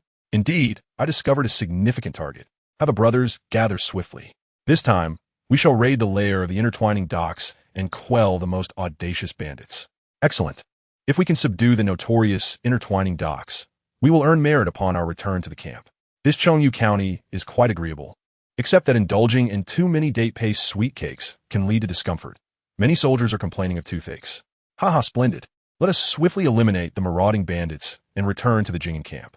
As news of the bandit subjugation spread, the soldiers in the camp immediately felt a surge of morale. Hastily donning armor and preparing for an extensive operation, the soldiers of Wuwei camp and Xishan camp had indeed become accustomed to indulgence, finding it difficult to remain stationed in local counties. The somber horns echoed throughout the camp as the fully equipped soldiers set forth once more toward the town fort. Along the way, many fort leaders were left shivering in fear, anxious that their own affairs might come to light, attracting the encirclement of the county's military forces. When Zhou Yuan led his troops to surround the Zhao family fort, the tension in their hearts finally eased. At this moment, the Zhao family fort was already in disarray. The reason for this chaos was the disappearance of their clan leader, along with the sudden vanishing of the bandits stationed within the fort. Uncle, how could all those brave men have vanished so suddenly? Are they even human or ghost? This is a calamity. The secret realm and our clan leader may both be lost. All our hard work, as the Zhao family, may come to naught. This is terrible, second uncle. The soldiers surrounding the fort have returned. They are currently donning armor and forming ranks, likely preparing to assault the fort. What? Quickly carry me to the fort walls. I must speak directly with that general. Several young men, upon hearing this, hoisted the elder and ran, fearing that if they were delayed, the soldiers outside would directly attack the fort. Fortunately, they managed to reach the fort walls in time. As they ascended, the camp soldiers remained lined up, showing no signs of launching an assault.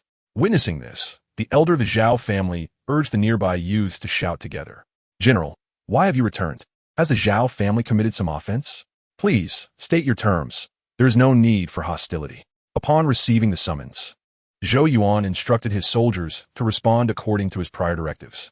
He readied his bow and aimed at the heavy wooden door of Wu Fortress. The Zhao family, upon hearing the declaration, understood that their collusion with the bandits had been uncovered. They were warned that the fortress would be besieged, capturing but not killing. However, any defiance would incur graver consequences, and once the fortress fell, the bloodshed would be immeasurable. The sound of arrows striking the door latch echoed ominously, reverberating in the hearts of the Zhao family. As the soldiers outside shouted, the realization dawned upon them that the Zhao family's fate was sealed. The general might show clemency. They were willing to offer all the treasures within the fortress in exchange for mercy, hoping to cease further chaos. However, the only response was the relentless thud of arrows against the door. The first latch had shattered, and the second was groaning under pressure, warning them that if they did not open the door soon, blood arrows would follow. The blood arrows were a rare treasure of the camp, signaling the onset of a brutal conflict. The soldiers' shouts shattered the Zhao family elder's last hopes. Trembling, he stammered a few words before addressing the younger warriors beside him. Let us surrender. the Zhou family is willing to offer our hidden treasures in exchange for our lives. Without the alliance with the bandits, the Zhou family, long responsible for logistics, lacked the courage to defend themselves. Moreover, with the family head Zhao Gong absent, they could not even unite in their thoughts against the encroaching threat. With a creak, the heavy door was pushed open from within, and several elders were assisted out by the younger members. The encircling soldiers felt a mix of disappointment and excitement. Disappointment at not being able to storm the fortress and battle those who were no match for them, and excitement at having obtained information about the hidden treasures, which would surely be rewarded when presented to the court. Indeed, the swift promotion of Supervisor Zhou Chu was not solely due to his valor. His extraordinary fortune also played a significant role. Following such a fortunate general, their own paths to advancement appeared promising. Under the eager gaze of the soldiers, the Zhao family elder approached several officers and respectfully bowed. "General, if I reveal the route to the hidden treasures, may I secure my family's safety?" In the military, there were rules. Offering the route could lead to wealth, but it could not extend to the entire family. There was no such principle in the world. Otherwise, how could one surname support an entire clan? What if I seek only justice for the guilty and safety for the innocent? That would be left to the county office to adjudicate. Newly appointed officials were energetic and capable of examining complex cases. "The general is too harsh. It is not my severity, but your timing that is flawed. Had you offered it before the siege, rewards would have been granted. Now, with a blade at your throat, to seek to offer treasures for complete absolution is folly. I may agree, but these 500 soldiers would not." Zhou Yuan was not deceiving the Zhao family elder. The route he was offering could at best be seen as a gesture of surrender or military confiscation. Since it was military confiscation, the credit for such an accomplishment would be widely shared. After a moment of hesitation, the elder relinquished the treasure map and the list of collaborators within his home. The occupants of the fortress were oblivious to the outcome, believing that merely presenting the treasure map would absolve them all. It was only when fully armed soldiers forced them out that they realized the final reprieve could not save everyone. "Send this letter swiftly to the camp at Jing'an. The county lieutenant will surely be dismayed, and they should share in the merits of this discovery." Chapter 76. The new trial of the spirit lieutenant Hu Hua of Chongyu County indeed felt dismayed. Upon learning that Zhou Yuan had apprehended the collaborators with the bandits and obtained the treasure map, he began to question his own competence. As a martial arts lieutenant stationed in Chongyu County for nearly 6 years, he had failed to resolve the bandit crisis or uncover the hidden treasures in his jurisdiction. This reflected not only a lack of ability, but also a stroke of bad luck. The combination of these failures overwhelmed him. "Supervisor Zhou Chu, have you sent word to the Jing'an camp?" "Yes, as a senior officer. It is my duty to report such significant developments without delay. Otherwise, I could be suspected of misappropriating credit." "Well, it is good that you did. Otherwise, I might have acted rashly." Though Lieutenant Hu Hua spoke of it as a relief, regret still filled his heart. He secretly lamented why Zhou Yuan had not informed him sooner, allowing them to jointly conquer the Zhao family fortress and share in the glory of discovering the hidden treasure. His thoughts mirrored Zhou Yuan's decisive actions. Zhou Yuan was not concerned that Lieutenant Hu Hua might seek to claim exclusive credit and attack him. He feared that he might be unable to restrain himself and shoot the rebellious lieutenant, which would provoke a thorough investigation from the Huizhou camp. "Supervisor ou que? Perhaps you are more suited to guard a territory. With your fortune, you are destined for greatness." Lieutenant Hu Hua's sentiment was sincere, and it echoed similarly in the mind of the Jing'an lieutenant far away in the county office. He had never anticipated receiving two drastically different letters within a single day.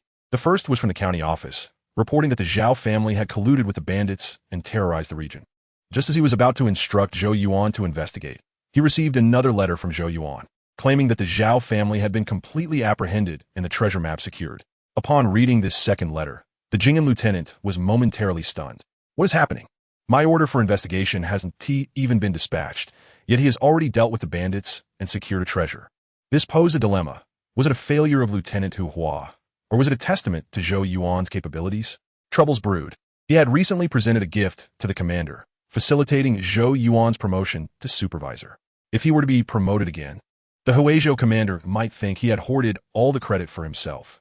This was an unprecedented situation where accolades flowed like water, leaving him unsure how to report it. He feared that if he reported honestly, superiors might think he had acted foolishly. Nevertheless, he ultimately chose to report truthfully, hoping his subordinates would soon gain recognition and support one another.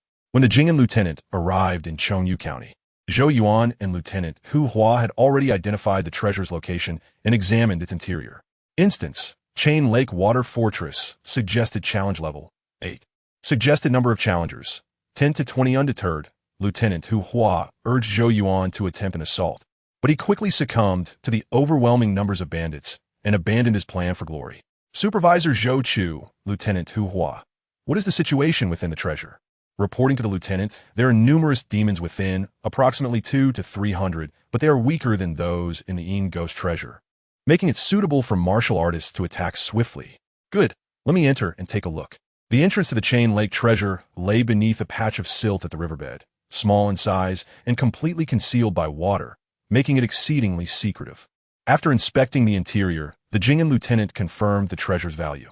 It contained numerous weapons and boats, with fish and ducks in the water, and likely stores of grain, making it ideal for supplying a waterborne camp. You have truly accomplished a great deed. Once I report the details of the treasure to the court, your rewards will swiftly follow. In the following days, martial artists from the provincial office arrived first, and upon confirming the treasure's authenticity, they formed groups to tackle the Chain Lake instance. Aside from being thrown into disarray by the boss skill unity of the fortress leader, they successfully completed the assault on the treasure. Upon opening the treasure chest of the secret realm, they acquired 10 packets of hemostatic powder, 5 packets of rejuvenation powder, and 1 set of the linked blade technique, finally confirming the worth of the linked dock secret realm. Shortly thereafter, the military camp in Huizhou sent rewards, promoting Zhou Yuan to the rank of military strategist, with his subordinate officers also receiving promotions. Just when Zhou Yuan thought this matter was settled, the court's commendation followed in rapid succession. As a warrior of exceptional courage, Zhou Yuan had fought countless battles since his enlistment. He had vanquished the Ox-Head stronghold, aided in pacifying the ghostly troubles of Jing'an, engaged in fierce combat within the Shadow Ghost secret realm, and quelled the bandits of the Linked Dock, seizing the secret realm's route map. His contributions amassed to such an extent that military honors could not adequately convey his might, nor could official titles sufficiently reflect his martial prowess. Thus, a special decree was issued, elevating his status and commanding him to promptly journey to the capital for the new Yuan spirit test. A letter from the court firmly established Zhou Yuan's achievements, transforming him from an ordinary military officer into a local noble. However, within the official document appeared a term that Zhou Yuan could not comprehend: new Yuan spirit test. Wasn't the spirit test held every 4 years? What then did this new Yuan spirit test signify? The new Yuan refers to the day following the end of the year, when the court officials celebrate and the emperor seizes the opportunity to reward those who have rendered meritorious service. Hence, the new Yuan spirit test differs from the regular court examination. The latter is for recommendations, while the former serves to reward achievements. This arrangement caters to those warriors who have rendered exceptional service and cannot wait for the standard 4-year interval of the public spirit test. The distinction between the two is significant. Even if one fails the reward test, they may still participate in the public spirit test. Moreover, the pool of participants for the reward test is smaller, thus increasing the likelihood of success. Understanding this from Captain Jiang Ren of Jing'an, Zhou Yuan grasped that the public spirit test is a national competition, whereas the reward spirit test is a selective one, narrowing the scope of competition and enhancing the chances of success. How should he proceed? First, he would change the official seal and then meet with the other candidates at the Huizhou military camp, led by the martial officers of Huizhou, into the capital. Due to Zhou Yuan's extensive accumulation of merits, others were more in need of opportunities to achieve glory. Consequently, the follow-up work in Chongyu County was handed over to other officers. Upon his return to the Jing'an military camp, his fellow comrades rushed to congratulate him, with Kai Chang expressing his envy. "Brother, you have achieved in months what took me nearly a decade of hard work. Now you're also a military strategist while I am nearing middle age. Moreover, you may yet become a martial artist, while my hopes are dim. I am both envious and jealous. Brother Kai, if I am fortunate enough to become a martial artist, will not your support increase?" Zhou Yuan replied, "We are comrades and should help one another, sharing in both fortune and virtue." Indeed, Kai Cheng acknowledged, "I have come to terms with it. Working hard is exhausting. You and Captain Jiang should exert yourselves further, and I shall await your assistance." Chapter 77. Departure to the Prefecture, the Sentient Turtle Soldiers and Commanders, hidden within the depths of the river's secret realm, posed a challenge to ascertain how they conducted their reconnaissance. Moreover, Zhou Yuan's accumulated merits were already substantial. Revealing yet another secret realm would be too conspicuous. Thus, he refrained from disclosing information regarding the frog soldier's lair and the turtle realm to Captain Jiang of Jingen. Nevertheless, the atmosphere within the Jingen army began to shift. Ordinary soldiers admired Zhou Yuan's valor and luck, motivating themselves to emulate his path to achievement. However, the emotions of the noble-born military officials were far more complex. Once, they had held an advantage over Zhou Yuan due to their lineage. Yet now he had secured the coveted spirit test quota they all desired, leaving them struggling to maintain their composure. But with the court's decree issued and all matters settled, they could only suppress their resentment and force themselves to find solace in the fact that Zhou Yuan, as their comrade, would maintain their connections in the martial world, which was preferable to being allied with outsiders. Despite their outward demeanor, an undercurrent of discomfort persisted within them, a desire to ingratiate themselves while grappling with their pride. A wish to distance themselves, yet unwilling to relinquish their aspirations. Noticing the unease among his peers, Zhou Yuan chose to seclude himself within the captain's residence to focus on martial training, reducing his external interactions. Once the new official seal was issued, he seized the opportunity to host a banquet for his colleagues, bidding them farewell and expressing his unwavering loyalty to his comrades. For this occasion, Captain Jiang Ren made a special trip back from Chengyu County. Captain, I have heard your wife and children are in the capital. Do you have any letters or gifts to send? I can take them along and visit your estate. You are very considerate. I will prepare something and have it for you by tomorrow morning. Zhou Yuan, as you embark on this journey, may you return to your homeland or take up your post in local governance. I have every confidence in your abilities. Those unruly elements in the region will not intimidate you. Just be mindful of the capital's treacherous waters, where the influential abound. Do not offend anyone, lest it jeopardize your career. Thank you for your wise counsel, Captain. I shall keep it in mind. The identity of a martial artist held great significance for Zhou Yuan. Without that distinction, even possessing martial prowess would not grant him access to secret realms reserved for martial exploits. Furthermore, the power that accompanied the martial title was crucial. Only by attaining a certain rank could he effectively utilize the resources of the Great Way. The farewell banquet extended late into the night, and many scions of noble families found themselves moved to tears as they drank, unable to contain their emotion. The young man seated at the head of the table seemed to embody their aspirations, proving that this path could indeed be traversed, while simultaneously carrying their hopes far away. This sentiment permeated through the ranks of the officers, leaving many with a sense of emptiness.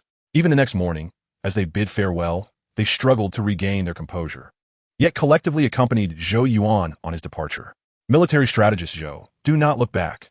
Once you have set forth, do not turn back.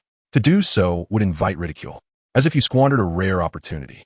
Indeed, as the general has said, this farewell is filled with anticipation. To return would signify a disgraceful retreat. Awaiting Zhou Yuan was Lu Kanjun from the Huizhou military camp, who had previously collaborated with him during the campaign against the Shadow Ghost Secret Realm. Though they were not intimately acquainted, they were familiar enough to engage in conversation. Under Lu Sanjuan's guidance, Zhou Yuan rode forth from the Jingen military fort, heading towards the broader, more vibrant provincial capital. As both were strong in physique and could endure the fatigue of travel, they reached the Huizhou military camp in just 4 days. This camp resembled not a singular military bastion, but rather a sprawling city in its own right. Within its confines were various shops catering to the needs of soldiers and auxiliaries, alongside orderly residential quarters where the families of soldiers resided. Aside from the increased presence of patrolling soldiers and an overly strict order, it felt much like a typical county town. Zhou Yuan's curious gaze attracted Lu Sanjuan's attention. Recognizing the potential of this young man to become a martial officer, Lu Kanjun took the initiative to clarify. Military strategist Zhou, do you have questions about the Huizhou military camp? I do have a question. Why does the wall's trajectory abruptly change in the middle, creating a second wall? Is the northern city not more important than the southern city, requiring additional layers of defense? The military fort of the Huizhou camp is structured in A shape, with a wall erected in the center, but leaving 3 gateways for soldiers to pass through. In a vital military district, the importance of both north and south is equal. Losing one would jeopardize the other. The design was necessitated by the presence of 2 secret realms within the camp, requiring expansion to accommodate both. I see now. I neglected to consider the importance of the secret realm's location in the fort's construction. However, since there are 2 secret realms within the camp, perhaps I can contribute to the Huizhou military camp and gain some combat experience. Zhou Yuan's words left Lu Kanjun momentarily dumbfounded. Is there truly such a bold and valiant individual in the world? To embark on an official mission, yet fear neither hardship nor injury. Preparing to join the Secret Realm assault team. No wonder military strategist Zhou has risen through the ranks at such a young age and even secured a coveted examination spot from the court. It appears he is no ordinary person, but rather a martial enthusiast and battle fanatic, a born star of slaughter. Principally, it is possible, but typically, the participating officers would not pursue such a course of action. Military strategist Zhou, you must consider the potential for injury. If your injuries affect the outcome of the spirit test, would you not regret it for a lifetime? There is nothing to worry about.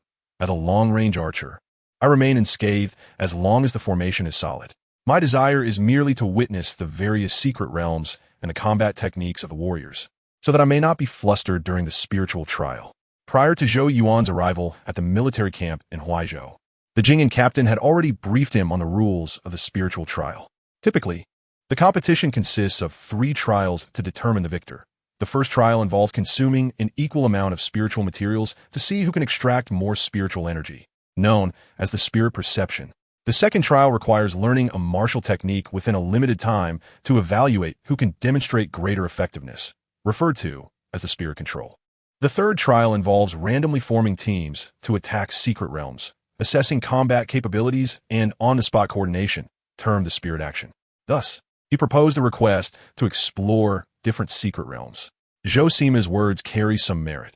I shall report to the governor and request his personal consideration. As a participant in the spiritual trial, holding official documents from the court, and being an ostensibly subordinate of the Huaizhou military camp, Zhou Yuan's proposal garnered the governor's attention. After some contemplation, the governor felt that a slight adjustment on his part could enhance the chances of success in the spiritual trial, and thus he consented to Zhou Yuan's request. Consequently, after resting overnight in the barracks, Zhou Yuan met with the governor's personal guards. The participants from Huaizhou, residing in the same area, had risen early to converse and thus witnessed this peculiar scene. Zhou Sima, where are you headed? Have you been summoned by the governor? Without a decree from the governor, it is likely that the participants have yet to assemble.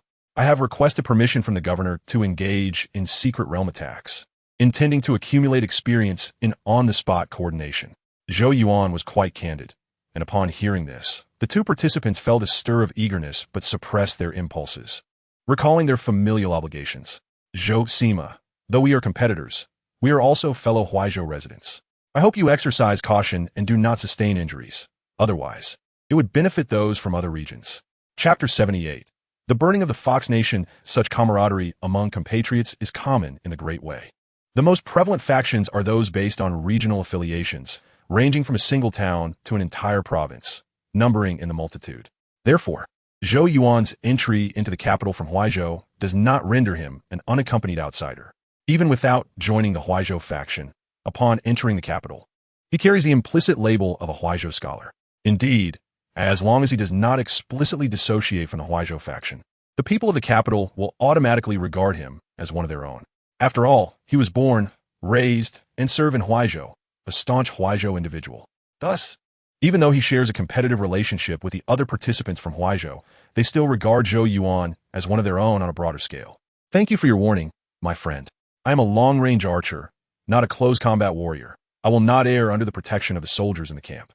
Seeing that Zhou Yuan had made up his mind, the 2 participants refrained from further persuasion, exchanged respectful gestures, and returned to their quarters.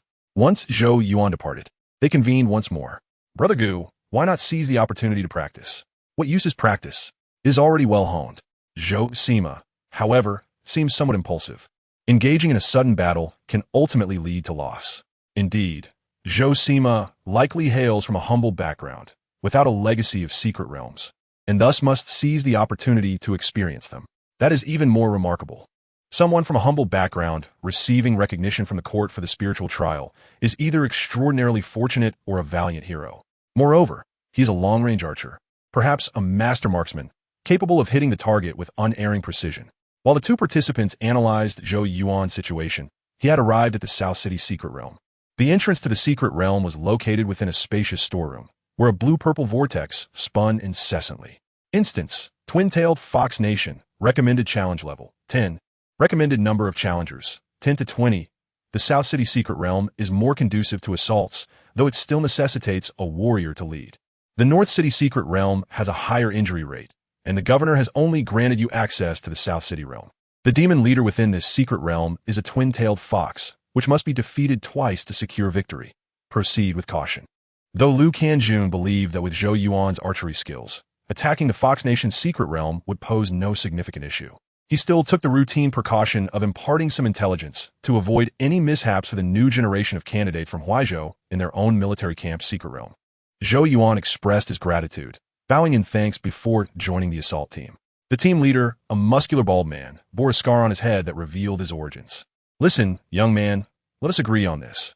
I understand that securing a spot in the spiritual trial is no easy feat, but what we are about to engage in is a matter of life and death. If you do not perform adequately and endanger the lives of the soldiers, you will have to withdraw. Otherwise, I shall not care whether you are a confidant of Jiang Run or a scion of a prominent family. Military law will be strictly enforced. The name of Jing'an Captain Jiang Run did not hold much weight at the Huaizhou military camp. This martial monk captain was evidently displeased with the temporary reassignment, but had no choice but to comply with the governor's orders. Rest assured, the soldiers of the Jing'an army are well aware of military law and will not engage in childish antics. Very well. If you can keep pace with us once we enter the formation, I shall have you accompany us for the following days. If you do not gain recognition, you shall be dismissed. Zhou Yuan said little. He had no reputation to speak of and could only prove his capability through actual combat. Huaizhou's Tiger Guards shall accompany me into battle, with a command from the martial monk captain. The heavily armored soldiers wielding tower shields are the first to enter the secret realm, followed by the archer squad. The Huaizhou military camp, renowned for its state military presence, equipped the archer squad with blood-red arrows. The armor worn by the soldiers was also exceptional, not only exquisitely crafted, but also expansive in defensive coverage, with even facial protection, leaving only 2 openings for observation. As soon as Zhou Yuan entered the Fox Nation secret realm, he understood why the Huaizhou soldiers placed such emphasis on defense. Before him stood a low wall, less than 3 meters high, occupied by numerous fox archers, each approximately 1.5 meters tall. Level 10 Fox Nation throwers. Level 10 Fox Nation archers. Level 12 Fox Nation vanguard. Zhou Yuan estimated that there were around 100 fox soldiers atop the low wall, most of whom specialized in ranged attacks. Even as the Huaizhou soldiers advanced, the fox soldiers remained steady, only beginning their assault when the Huaizhou troops entered their firing range. Raise shields, archers retaliate. The sound of arrows whistling through the air instantaneously filled the battlefield. Each archer took cover behind 2 tower shields, engaging in a war of attrition in the most rudimentary manner. Zhou Yuan's performance was particularly impressive, earning him the attention of the martial monk captain on multiple occasions. Despite this, the Huaizhou soldiers remained excessively suppressed, forced to struggle under the onslaught of arrows. After approximately 5 minutes of standoff, the martial monk captain ordered the soldiers to retreat in an orderly fashion, allowing a new batch of armored soldiers to enter the fray. Zhou Yuan noted that the injury rate among the Huaizhou soldiers was somewhat high, as each rotation seemed to incur several casualties. After 10 rotations, the archers finally cleared the fox soldiers from the wall. Even so, they remarked that progress today was swift, as it usually required the rotation of 12 to 13 teams to complete the task. Once the threat of the distant fox archers was eliminated, the fox throwers on the wall were quickly dispatched. Just as Zhou Yuan anticipated a breach for an assault on the city, the martial monk captain unexpectedly shifted tactics. Let the engineers enter. Zhou Sima, you should also return and come back tomorrow. Captain, what are you planning? To dig trenches and set fire. Relying solely on the soldiers to advance would incur too many losses. The structures within the low wall were predominantly wooden and exceedingly crowded, making them quite suitable for incendiary destruction. When Zhou Yuan arrived the following day, he discovered that 2 trenches had been excavated beneath the low wall, and the interiors were lined with flammable materials. The soldiers tasked with igniting the fire covered their mouths and noses with damp cloths before sequentially tossing incendiary objects into the city. Once the city caught fire, they ignited the flammable materials within the trenches. With the flames spreading, fox soldiers were occasionally lured out of the city, falling into the first trench and slowing down, only to tumble into the second trench, where they were impaled by soldiers wielding long spears. Under such unscrupulous assault, even the distant fox archers could not exploit their advantages. Due to the distance of the first trench, it fell perfectly within their range, causing the soldiers to tumble into the trench and unleash their imprecise projectiles amidst the flames. The resounding drum beats echoed continuously, amplified by the flame-gathering drums previously used by the Jing'an army, intensifying the fire's ferocity within the two trenches. The archers from the furry fox kingdom, having fallen into the trench, became new sources of ignition, their vitality rapidly depleting. As the flames gradually ascended and more soldiers perished, the boss in the city finally made its appearance, the level 15 two-tailed fox lord. This creature, with a fox's head and a human body, entered the fray, wielding two enormous tails that, ignited by the flames, resembled flaming whips. The melee fighters prepared for close combat, aiming to restrain the creature's limbs. The humanoid form of the level 15 two-tailed fox lord was not challenging to confront. The warriors who had entered the secret realm possessed ample combat experience, swiftly seizing control of the fox's two tails, significantly reducing its agility.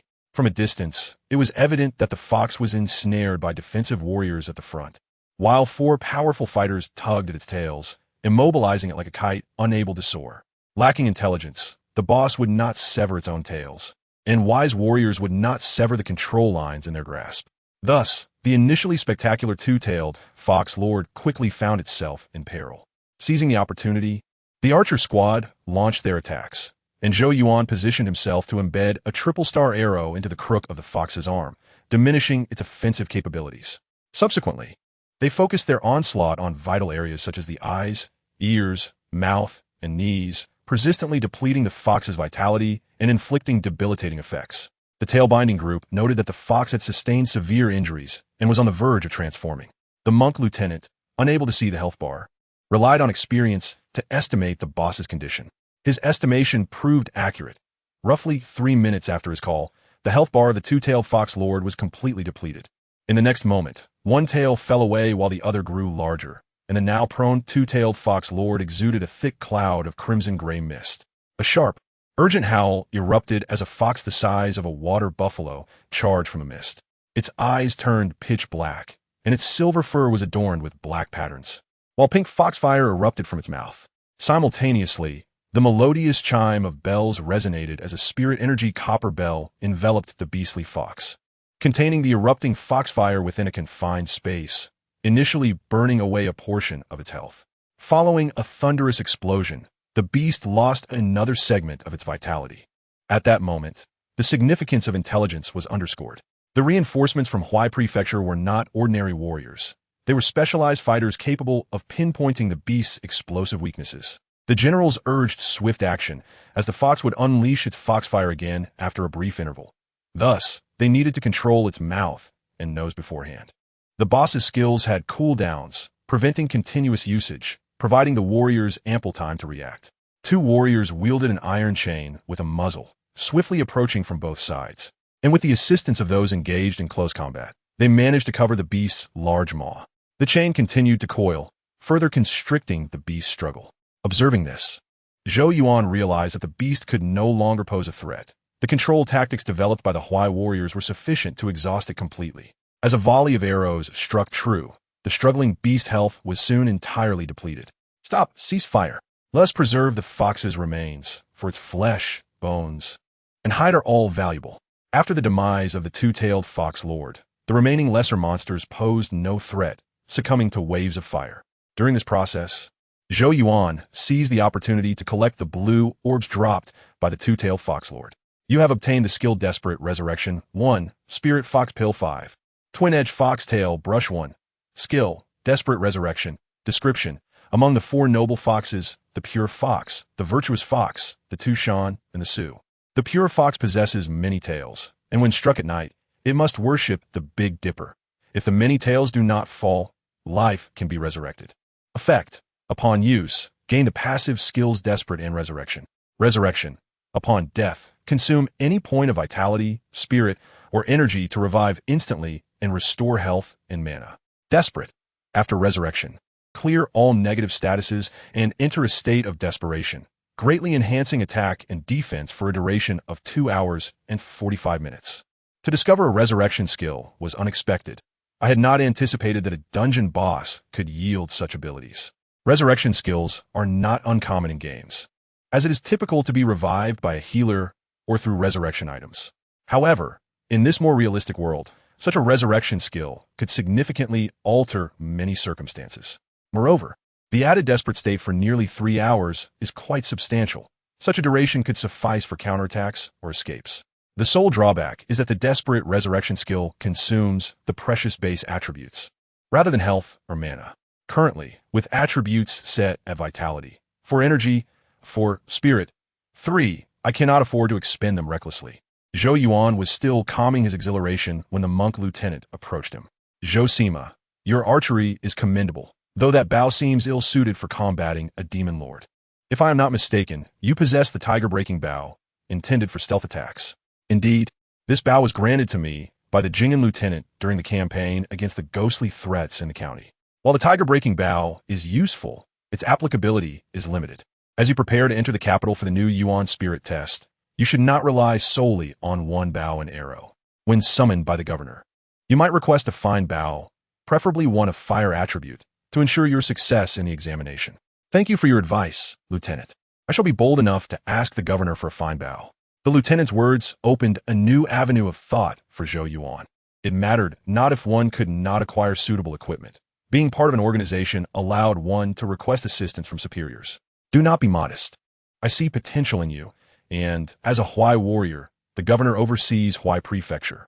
As long as you present a reasonable argument, the governor will not be stingy with a fine bow. If you pass the new Yuan spirit test, do not be surprised if the governor bestows upon you several fine weapons. Zhou Yuan nodded instinctively, having learned another valuable lesson. After passing the spirit test, one should not rush to accept court appointments, but instead return to the camp to visit former superiors. If they are pleased, they may offer several fine weapons or powerful martial arts manuals. This way, he could gain tangible rewards while solidifying connections, earning a reputation for not forgetting old friends.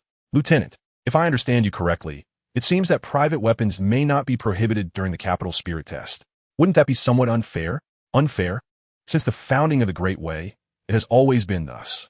One must realize that familial blessings are a part of strength. The court seeks individuals of exceptional talent, as well as those with deep backgrounds. Both can achieve success, and, as long as they do so, there is no distinction for the court. I see.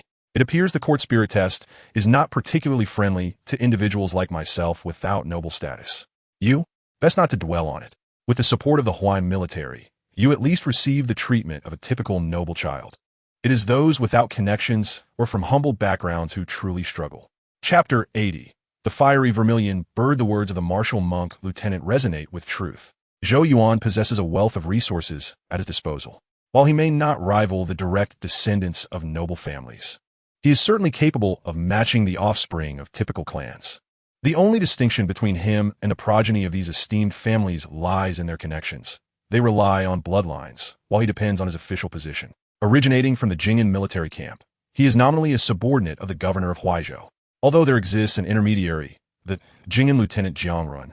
This title affords him the opportunity to be supported by the governor of Huaizhou, who would always find it more advantageous to elevate his own subordinates rather than assist the so-called scions of aristocracy. By promoting his subordinates, the governor not only enhances his prestige, but also instills a sense of loyalty among the lower-ranking officers, demonstrating his commitment to their well-being. Thus, Zhou Yuan's application for military equipment was smoothly approved. Lieutenant Liu, this lad possesses some insight. He knows when to ask for what he needs. I appreciate such subordinates, remarked the governor. The lieutenant's assertion that the willingness to voice one's needs indicates a sense of belonging to the camp and respect for the governor is commendable. It is those who remain silent yet harbor grievances about the lack of military provisions who are truly misguided, failing to understand the hierarchy and fostering discord. Lieutenant Liu succinctly articulated the rules of the Huaizhou camp. One must request what they desire, provided it is reasonable and compliant. The applicant seeks tangible benefits, while the governor seeks opportunities to bestow favors. This dynamic clarifies the relationship of gratitude. Even if investments yield no immediate returns, one can still cultivate a grateful subordinate. In contrast, if provisions are distributed indiscriminately, gratitude is fleeting and resentment may arise. I recall Jing'an Zhou Yuan. He gifted me the medicinal pot and pestle from the Moon Palace. Since he is a thoughtful and understanding subordinate, I shall grant him the opportunity to choose. Lieutenant Liu, take him to the Bao Treasury of the Military Supplies Department. and allow him to select a fine bow. Inform him that if he passes the spiritual trial to become a martial artist, I shall personally attend his promotion banquet. Understood. When Zhou Yuan received the news, he could hardly believe it. Instead of being dismissed casually after borrowing a bow, he was offered a superior arrangement. Lieutenant Liu, can I truly choose at my discretion? Certainly. The governor, having extended his grace, will not dismiss you lightly. If he has permitted you to borrow a prized bow, you shall receive the most suitable one. However, exercise caution. Do not choose the best indiscriminately. Opt for what is most practical, lest you end up with a bow too heavy to draw. Rest assured, I have endured many bloody battles and understand the principle of practicality. Upon entering the bow treasury, Zhou Yuan was dazzled by the display of over 100 exquisite bows, each emanating a shimmering aura. Some glowed vibrantly, while others concealed their brilliance, flickering subtly. The sheer abundance of choices nearly overwhelmed him.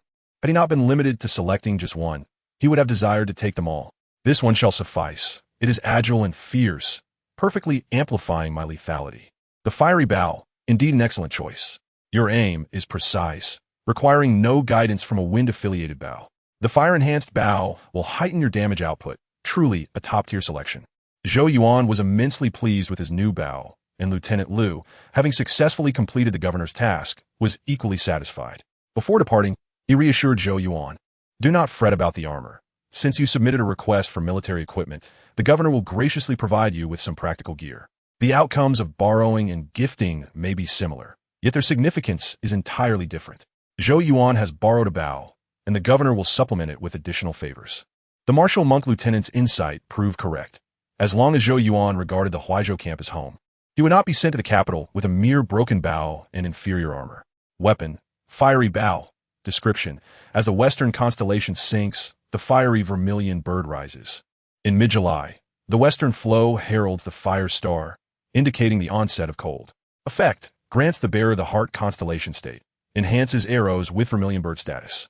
Heart constellation, also known as Ming Tang, belongs to wood and fire, allowing the user to channel their spiritual energy outward to ignite and inflict burning damage on targets. Vermilion bird, red symbolizes fire, and bird connotes urgency, enhancing the speed of arrows with fire attribute energy and causing explosive damage to targets. The fiery bow is a 5-stone bow that accumulates attribute states, its lethality surpassing that of the broken concealment tiger bow. With this weapon, Zhou Yuan could become a fiery archer, launching arrows imbued with explosive power. Since the fiery bow was assigned by the camp, he could not conceal it in his inventory. Therefore, as he returned to his quarters with the bow, it was no surprise that the other 3 candidates for the spiritual trial noticed him. Zhou Sima, from where did you acquire such a fine bow? The 3 candidates were taken aback. They had assumed Zhou Yuan was merely a boy of humble origins. Yet, after a single expedition into the secret realm, he returned with a bow shimmering with crimson energy. Such preferential treatment regarding equipment upgrades could hardly be attributed to a commoner. This is unexpected. There are no notable Zhou families in Huaizhou, the most renowned being the Ningkong Zhou clan, which is merely an ordinary gentry. Could it be that Zhou Sima has formed a close relationship with the governor? It appears the Huaizhou camp is rather unjust, favoring only one individual with the surname Zhou while disregarding the 3 of us who are vying for the spiritual trial. The previously jovial atmosphere was abruptly stifled by a dark-faced youth's remarks. The 2 scions of noble families exchanged glances, realizing they were neither officials of Huaizhou nor entitled to such upgrades. Moreover, if one faced difficulties, they ought to voice their concerns instead of feigning indifference while waiting for the governor to personally inquire after their well-being. As the dark-faced youth was about to speak again, the 2 scions hastily found excuses to depart, unwilling to engage further with this resentful individual. Curiously, despite heading in different directions, they both circled back to Zhou Yuan's quarters. Zhou Sima, it is a relief to see you unharmed. We come bearing unfortunate news. Before even reaching the capital, we have already lost a portion of our combat strength. The descendant of a Yilanshan family in the left 3rd quarters harbors grievances and may not prove to be a reliable ally. It is even possible he may scheme against his fellow townsmen. Zhou Yuan initially believed the 2 noble scions were merely attempting to establish adversaries and form a team. Hence he refrained from responding immediately. However, once they explained the situation, he inquired, is it true that noble families select heirs so carelessly? Before even arriving at the capital, they have already alienated the Huaizhou soldiers. Do they not fear being unable to leave the Huaizhou camp? Zhou Sima, he is the second son of the family. His elder brother has acquired the family's spiritual artifact and achieved martial prowess. Having witnessed this from a young age, he has accumulated a great deal of dissatisfaction. There are many kinds of rice that nurture many kinds of people. Let us see what unfolds.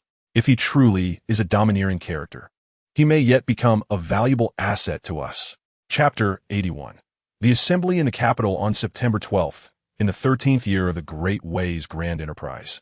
Zhou Yuan received a summons from the governor of Huaizhou. Accompanying him were 3 officers from the various counties of Huaizhou and a local officer from the Huaizhou camp. The 5 were led by Lieutenant Liu into the governor's office, where they met the amiable governor, who appeared to be in his mid-years. As a key figure in the defense of the Great Wei, the governor undoubtedly wielded considerable influence. Yet he exuded a warmth that surpassed that of the Jing'an Lieutenant Jiangrun. Perhaps his advanced age allowed him to approach his subordinates with a paternal demeanor, as he chose not to convene in the austere hall of decrees, but instead hosted them in a small courtyard adorned with a banquet table, sharing experiences with the candidates for the spiritual trial. The atmosphere was filled with an air of astonishment and restraint. Everyone was acutely aware of the need to avoid uttering anything that might displease the governor. Come now, do not be so formal. Let's share this cup together. Upon seeing you, I am reminded of my own experiences in the spiritual trials of yore. What a splendid time it was, filled with fervor. I trust your superiors have briefed you on the circumstances surrounding the 3 spiritual trials, so I shall refrain from elaborating. I will say this: do not act impulsively. Preserving your life is of paramount importance. Should you succeed, I shall share in your joy. If you do not, swiftly return to the Huaizhou camp. We shall not allow outsiders to mock us, nor permit those from our homeland to ridicule us. The camp has numerous positions. As long as I am here, there will certainly be a place for you. Upon hearing these words, the anxious hearts of several candidates for the spiritual examination were instantly calmed. Indeed, this journey to the capital for the examination is not a matter of life and death. If worse comes to worst, we can return to Huai Prefecture and prepare for the 4-yearly public spiritual examination. The words of the prefect of Huai Prefecture were sincere.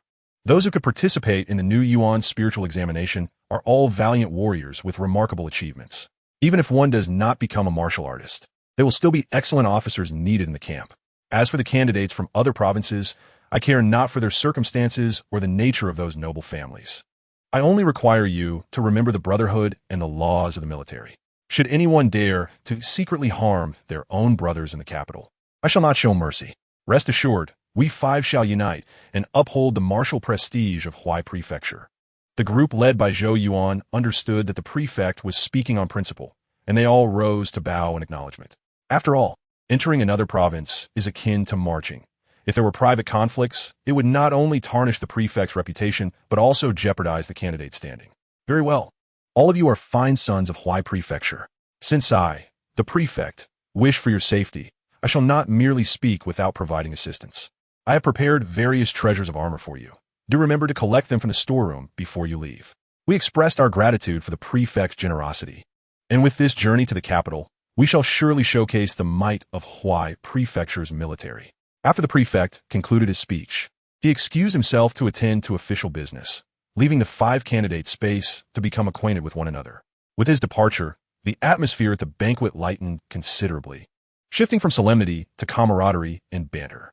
Ultimately, the local officer, Liu, distinguished himself with his eloquence and broad knowledge, becoming the honorary leader of the officer team. For Zhou Yuan, interacting with these individuals was far more comfortable than engaging with those from noble families. At least they hailed from the same military system, with a true authority above to maintain order, which made them far more trustworthy than those of different backgrounds. Once the banquet concluded, the group proceeded to the prefect's storeroom to collect their armor. Given the varying combat styles of each individual, the officers assigned different armors.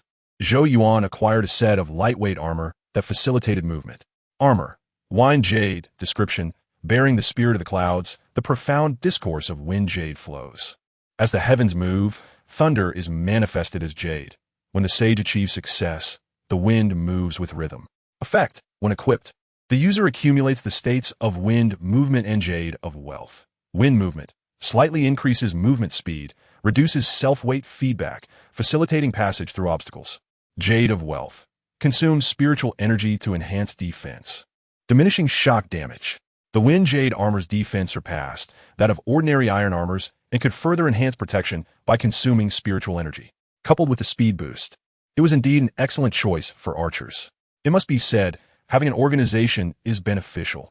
With a wave of the prefect's hand, 5 pieces of treasure armor were bestowed, embodying both wealth and grandeur. As ordinary individuals do not possess Zhou Yuan's gaming vision, they could not directly comprehend the effects of the armors. Thus, they donned their armors to experience them firsthand. Zhou Yuan, wishing not to appear unusual, donned the wind jade armor as well. As soon as he did, he felt as if a breeze was propelling him from behind, making it exceedingly easy to run and leap.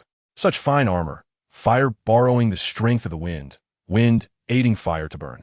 The synergy of fire and wind armor was indeed a perfect match. When Zhou Yuan and his companions returned to their quarters clad in treasure armor, they astonished several young nobles, their eyes nearly falling to the ground. Elders had often said that the Great Way valued martial prowess and military wealth. I had previously been unaware of the implications, thinking only that generals were strong and wealthy, and soldiers obedient and hardworking. Today, Zhou Sima enlightened me, revealing the wealth of the provincial camp and the responsibilities of guarding the military. It is no wonder that elders at home wish to send their distant relatives into the military. It turns out that the strong within the camp can indeed access opportunities of great significance, akin to the treatment afforded to noble families. The young nobles initially believed they held some advantage, at least in terms of armaments, which they thought would surpass those of the military officers. However, the actions of the Huai Prefecture camp proved who truly possessed the martial strength. With just a slight exertion, they compensated for the shortcomings of the military officers, coupled with their battle-hardened experience and proficiency in coordination. As a result, the noble youths not only lost their advantage, but also revealed their own weaknesses. Brother Gu, do you think we could request the prefect of Huai to adjust or change our weapons and armor? Most likely not. It is not that the prefect is stingy, but rather that we lack standing and may not be granted an audience. After all, he is a high-ranking official, the lord of a province. It is not as if we can simply request to see him at our leisure.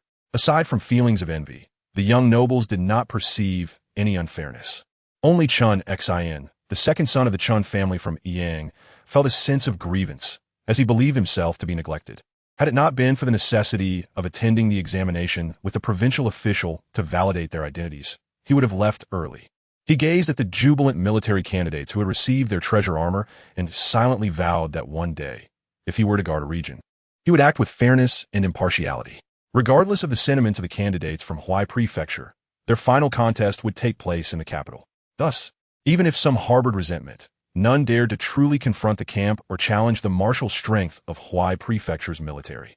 After 5 more days, the candidates from all counties finally assembled, prompting the prefect of Huai Prefecture to hold a farewell banquet, urging the candidates to set off promptly.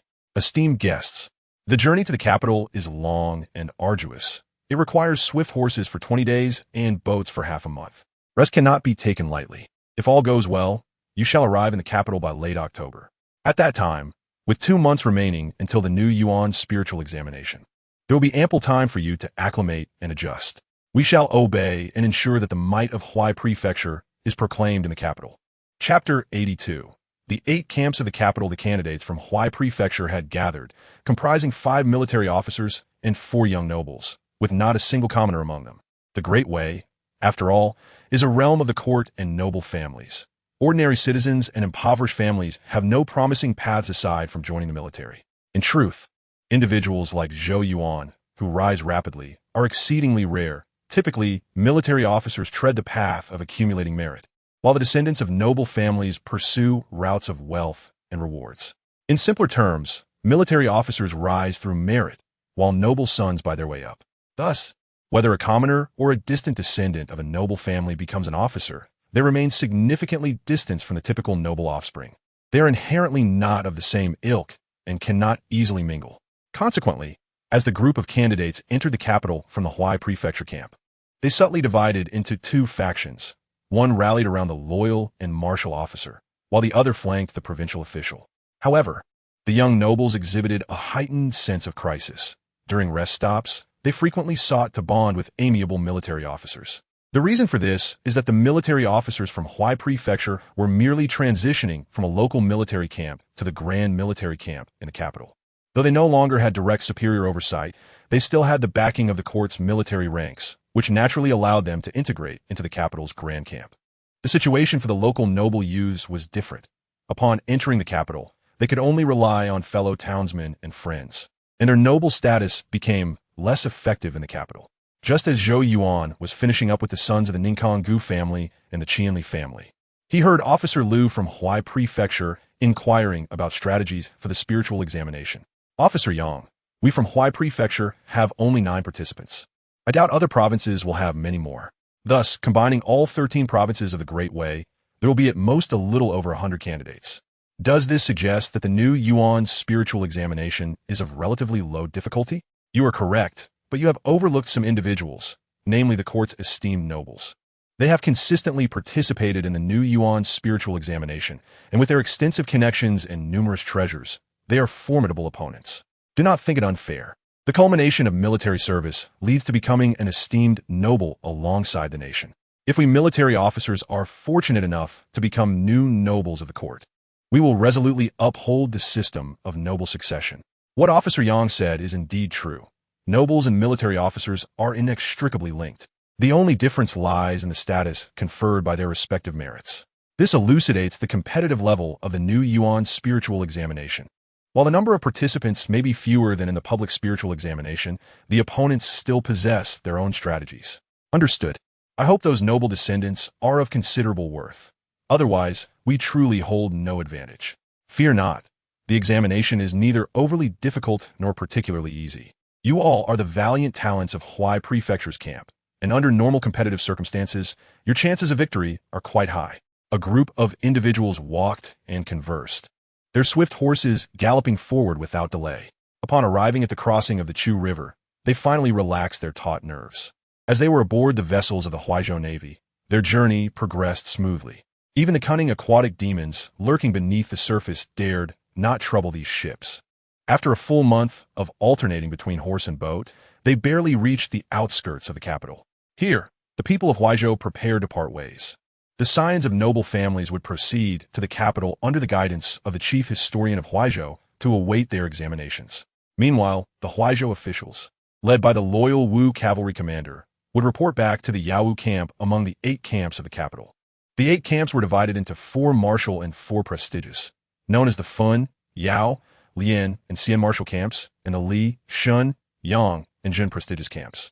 These camps were strategically located in the outskirts of the capital, serving as the direct mobile forces of the Great Way Court, ready to be deployed at a moment's notice. In contrast, the 4 armies stationed within the capital, North, South, Tiger Bend, and Yulin, were considered the true imperial guards.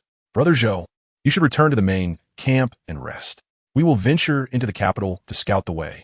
Once you have completed your mission and are released, I shall ensure we enjoy some leisure together, said Gu Chong from the Gu family of Ninkang, who adeptly consolidated his 3 fellow noblemen from Huaizhou. Even Chun Xin from Yilin, who harbored grievances, had been won over, likely to be utilized as a pawn. Fellow compatriots, please proceed first. We shall reunite in the capital after some time. The military regulations of the Great Way were stringent. Even officials like Zhou Yuan, who came to participate in examinations, could not directly enter the capital without passing through the camps. Thus, they were obliged to spend a few days at the Yawu camp, observing the demeanor of the soldiers stationed there. Upon entering the camp, Zhou Yuan gained insight into the martial ethics upheld by the Great Way Court. When a cohort of well-armored, disciplined warriors accompanied a middle-aged official, Zhou Yuan was deeply perplexed by the hierarchical structure within the Great Way. Commander Yang Fu has met with the military advisor Liu. All 5 of these men are indeed Huaizhou officials, their identities verified. This is a document personally penned by the governor of Huaizhou. Please peruse it, esteemed military advisor. After the 35-level Yawu sharp soldier examined the document thoroughly, he gestured for the gate guards to open the city gates and admit the Huaizhou soldiers. Fortunately, the vast majority of soldiers in the Yawu camp were ordinary troops. Otherwise, Zhou Yuan might have thought he had entered a high-level instance. Not only Zhou Yuan was intrigued by the Yawu camp, the other 4 Huaizhou officials also gazed around in wonder upon entering the military city. The military advisor Liu, marked by the 35-level Yawu sharp soldier insignia, was accustomed to such behavior and refrained from admonishing them about the decorum of military grounds. Huaizhou brethren, rest for the night. Tomorrow, You will select your spiritual essence alongside the soldiers from Shuazhou. Upon leading the Huaizhou officials into a large courtyard, the military advisor left, maintaining an air of authority throughout. Once he departed, the Huaizhou soldiers felt considerably more at ease. It was not that they were timid, but rather that the soldiers exuded a palpable aura of lethal intent that made them uncomfortable. It was said that the capital's military was affluent. They had not anticipated that the soldiers there would be not only disciplined but extraordinarily formidable. Indeed, you have remarked upon their discipline. If they could not maintain order, chaos would surely ensue, remarked Commander Yang. What is the purpose of selecting spiritual essence?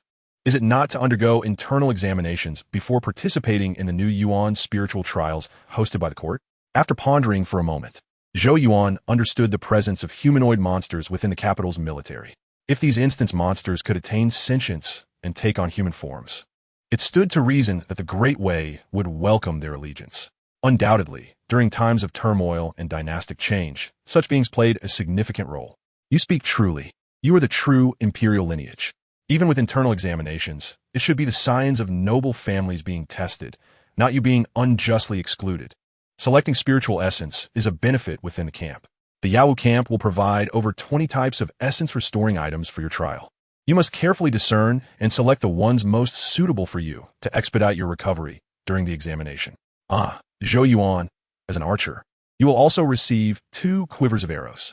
Commander Yang's words invigorated the Huaizhou officials. No wonder the Huaizhou camp had not mentioned the essence-restoring items. The capital's camp not only supplied them, but also allowed for personal selection. This was both grand and considerate towards the local officials. The martial culture of the Great Way was evident everywhere, and it was surprising that even the capital's camp made a concerted effort to unify the hearts of the commanders. As night fell, the expansive Yawu camp in the capital was exceptionally quiet, with only the sound of patrolling soldiers' footsteps breaking the silence. Zhou Yuan lay in his quarters, his mind racing with thoughts about the humanoid monsters in the Yawu camp. Perhaps the idea of recruiting humanoid monsters was not as perilous as it seemed. After gaining sentience, they too would have their own aspirations and lives. They could not simply be categorized as loyal subordinates to a boss if they were loyal before gaining sentience.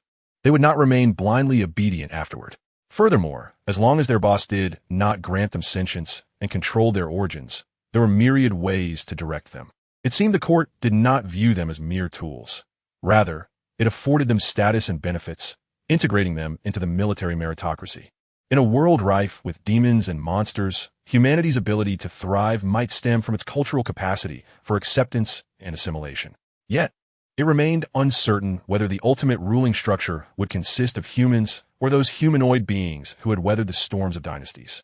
The complexities of the court ultimately distilled down to this. Do not regard them as beasts. They too enjoy the pleasures of life after attaining desires and aspirations, such as ambitions of power, beautiful companions, and a desire for immortality. With these aspirations, they became akin to humans, having embraced human culture and integrated into human civilization. Zhou Yuan suddenly recalled the figure of the county's advisor, Luo Ying, who had passed away. Many of his fellow scholars secretly mourned him, asserting he was an erudite scholar. Had he not been constrained by his origins, he might have inherited the legacy of the Jing'an Academy. If a mere skinwalker could study Confucian texts, other humanoid beings could undoubtedly be taught the virtues of loyalty and patriotism. In the face of adversity, it is not crucial to defeat them. Rather, it is essential to assimilate them, allowing them to embrace human culture and voluntarily uphold the state formed by such culture. I am but a humble military officer of Jing'an, far removed from the grand court of the Great Way. For now, I shall observe and navigate this intricate landscape. The following morning, Zhou Yuan encountered the officials from Shuazhou. 4 of them appear to be in their 30s. Greetings, Huaizhou soldiers. It is unexpected that our northeastern troops could gather in the Yawu camp. We should take this opportunity to familiarize ourselves and support one another during the spiritual trials. Commander Yang did not rebuff the overtures of the Shuazhou soldiers and invited Zhou Yuan and his companions to share breakfast with them, fostering camaraderie. When the military advisor Liu, marked by the 35-level Yawu sharp soldier insignia, summoned them, the soldiers from Huaizhou and Shuazhou had already exchanged names, marking the beginning of their acquaintance. Are the 5 representatives from Huaizhou and the 4 from Shuazhou all present? Yes, we are all here. Excellent. Fetch the court documents. I shall affix the seals to grant you permission. Zhou Yuan received the military advisor Liu's written approval, which bore the Yao military seal and his own signature. The Crimson Edict stated, Zhou Yuan, external military officer of Jing'an, is permitted to enter the capital for the new Yuan spiritual trials, having verified his identity, and is granted 100 days in the capital. To his surprise, there was a time limit for external officials entering the capital. Clearly, the noble families enjoyed certain privileges, as they could freely come and go. Now, we shall commence the selection of spiritual essence. The camp has prepared 23 types of essence-restoring items, all swiftly replenished from various regions. Each of you will receive a set to select in the quiet chamber, regardless of their rarity. The camp will cover all expenses incurred during the trials. Zhou Yuan, accompanied by various generals, received a delicately crafted wooden box containing 23 small porcelain vials, each the size of a finger. It was evident that these vials were intended for the dispensing of medicinal substances, each containing a modest dosage. Nevertheless, this was a rare privilege. Zhou Yuan was unaware of the extent of the qi-enhancing resources possessed by the scions of the Huai prefecture aristocracy, but they certainly paled in comparison to the support from the formidable Yao Wu camp. He was not in short supply of blue elixirs, which allowed him to maintain his composure, unlike other generals who, upon grasping the wooden box filled with medicines, wore unending smiles. Some of them expressed their astonishment at the abundance of resources, eagerly anticipating indulgence in the luxury of spiritual energy. With 23 types of blue elixirs available, Zhou Yuan found himself overwhelmed by choice, ultimately selecting the purple fungal essence as his preferred qi-enhancing resource, not due to the exceptional efficacy of the purple fungal essence, but rather because it could alleviate a state of pain, offering considerable value. After all participating generals had selected their desired spiritual resources, military officer L waved his hand grandly, providing each individual with 20 portions of their chosen items.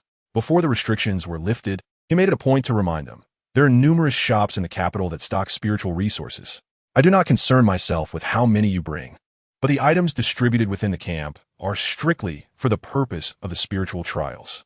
Should I discover anyone misusing camp resources, I will reclaim the provided items, and you will bear the consequences. We obey your orders. Following the selection of resources, military officer L personally escorted a contingent of knights, along with the 2 prefecture generals, into the capital. This afforded Zhou Yuan and his companions the opportunity to enter the fabled capital of the Great Wei dynasty, Fengjing, originally named Fengyan. Fengjing is a city situated near Feng River and Yanshan Mountain. The mountain earned its name due to its natural dam-like structure that redirected the turbulent Chu River, altering its course and allowing the tributaries to nourish the Fengyan Basin. Without Yanshan, the Fengyan Basin would have become a vast lake. Instead, it transformed into a prosperous region that is easy to defend, yet difficult to attack. As they approached Fengjing, various villages and towns became increasingly densely populated. Numerous residences, resembling layers of low walls, protected the thriving city.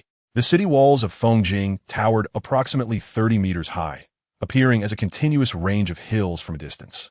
Once inside the city, Zhou Yuan observed that the majority of its inhabitants were ordinary humans, with only a few humanoid creatures bearing identity tags living alongside them.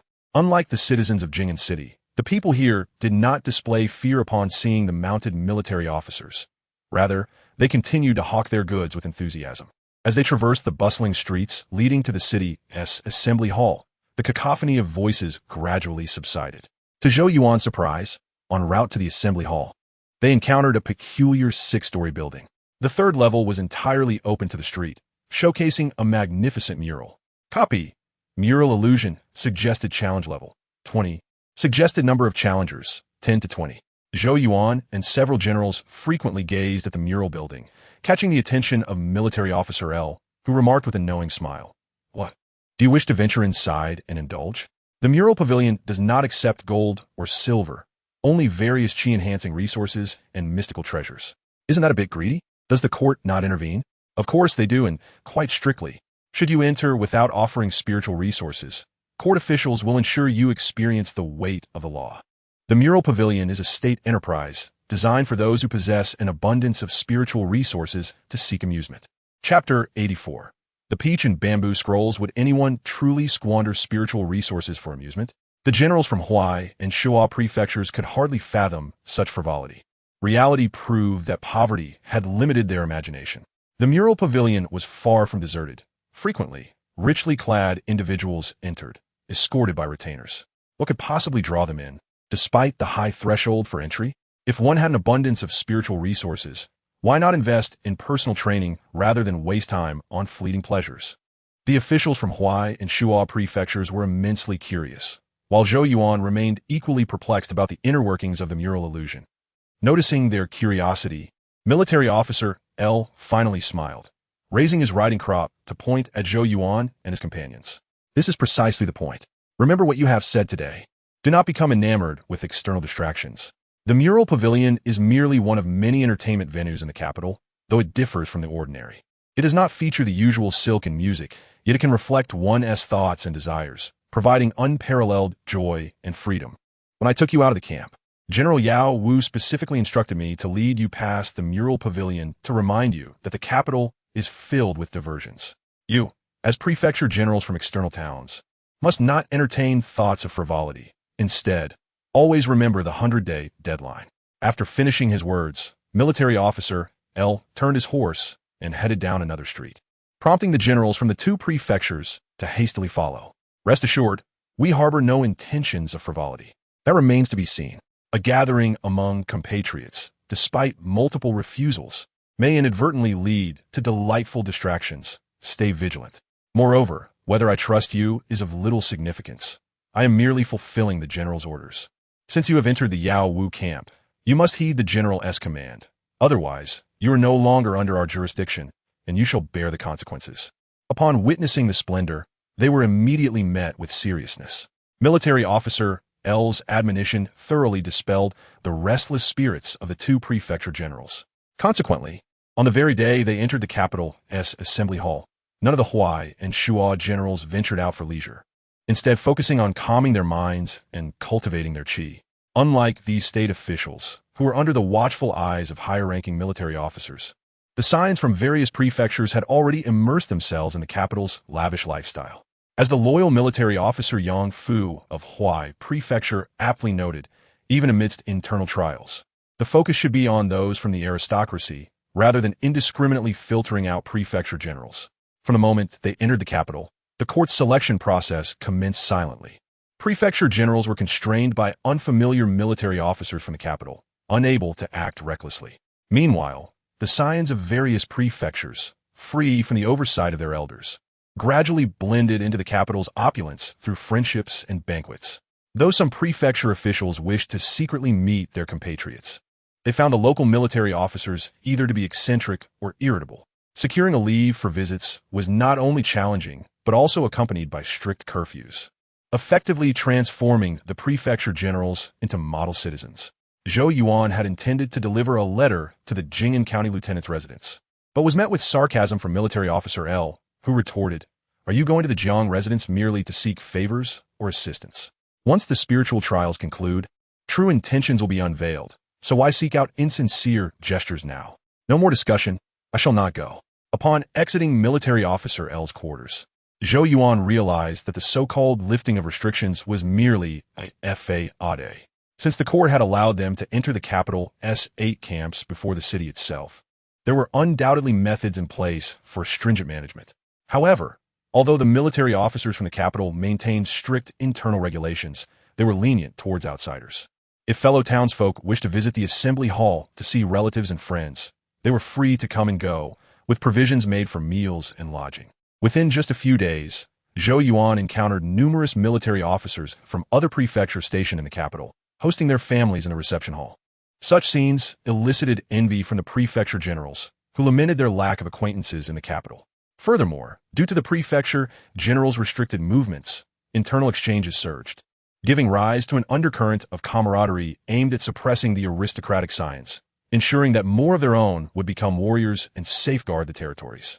Zhou Yuan sensed that this was the outcome the court desired, to deliberately consolidate a collective while stifling those aristocratic youths with escape routes. Indeed, while the Great Way served as a domain for both the court and the aristocracy, internal struggles for dominance persisted. Only those with untainted backgrounds and military prowess were deemed allies in the court's eyes.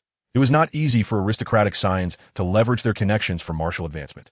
As for why the aristocracy was not entirely dismissed, Zhou Yuan could conjecture.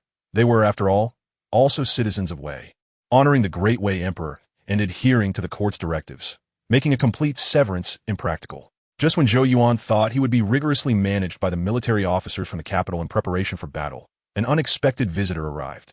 Brother Gu, how fortunate that you found your way here. I trust you are not merely seeking me for a drink. The individual who approached was none other than Gu Chong from the Gu family of Ningkong, a prominent figure among the four noble families of Huizhou. Indeed, Gu had come seeking assistance from Sima Zhou. Assistance? That would be no easy feat. The vigilant Lieutenant L of the Yao Wu camp kept a close watch. Should I dare to stir up trouble during the Ling trial, he would not hesitate to dispatch soldiers to retrieve me for punishment. Sima Zhou must have misunderstood. How could I shamelessly ask him to intervene on my behalf? I merely wished to borrow some chi-replenishing spirit items, promising to return them double upon my return to Huizhou. Gu Chong's words astonished Zhou Yuan. It seemed implausible. Throughout their journey together, Zhou had perceived Gu as an astute individual. How could such a clever person, having just arrived in the capital, be completely drained of vital chi-replenishing items? Why would he choose me, merely a Jing and Sima, who could hardly afford to spare such resources? Sima Zhou jested, recalling his family's counsel. Should he encounter an unexpected situation, he could seek help from his fellow townsmen in the camp. His father had assured him that during the Ling trial, they would not lack for spirit items, and with the strict oversight of the authorities, there was little opportunity for expenditure. Since your father has shared much with you, I presume you are somewhat prepared. How could you exhaust your chi-replenishing items? Have you perhaps fallen victim to thieves? Zhou Yuan did not lack for blue medicine, but his background compelled him to treasure the chi-replenishing items. Otherwise, he would be seen as foolish and unable to establish valuable connections. Did Sima Zhou still remember that Chen Xian from Yilan? He had harbored resentment and attracted trouble. I had no desire to involve myself, yet I was drawn into the fray, compelled to exhaust my spirit items to quell the discord, ultimately left with this scroll. Gu Chong unhesitatingly produced an ancient, exquisite scroll for Zhou Yuan to inspect. Item: Peach Bamboo Scroll. Description: Dreams within dreams. The brushstrokes evoke visions of the peach blossom spring. Seeking heaven within heaven. A painting of a bamboo paradise unfolds. Effect: An internal estate, a dwelling for followers, allowing them to recuperate their vitality gradually while reducing loyalty loss. Note: To maintain the item's special effects, experience points must be consumed. Without experience infusion, the item cannot be utilized. Sima Zhou, it is said that this painting is an antique treasure, and although marred by Chen Xian's defilement, it still holds some value. I am willing to pawn this item in exchange for some chi-replenishing items. I implore you to assist me as a fellow townsman. Very well, as fellow townsman. We cannot turn a blind eye. I have 10 vials of Yuzhen Sen gifted by the Jing'an captain, which I shall lend to you. Zhou Sima's benevolence would not be forgotten by Gu Chong. Chapter 85. Pre-trial Instruction. Gu Chong from the Gu family of Ningkong, unaware of the promise he made in return, borrowed some chi-replenishing items from the other 4 townsmen. Thus, although the types of spirit items varied, making it challenging to fine-tune the replenishing frequency, he managed to gather the necessary items, enabling him to make a bold attempt during the upcoming Ling trial. The situation of Chen Xian from Yilan, similar to his own, had not seen his appearance. Perhaps he had found other assistance, or he remained in a state of panic. Unknown to Zhou Yuan, after he borrowed chi-replenishing items from the Huizhou officials, Lieutenant L of the Yao Wu camp secretly issued an order. Henceforth, unless for significant matters, no one from Huizhou was permitted to enter the pavilion. A bunch of straightforward fools. Wouldn't it be advantageous to eliminate a competitor? Why show leniency simply because they are fellow townsmen? After L's order was delivered, the Huizhou officials became the most leisurely of all.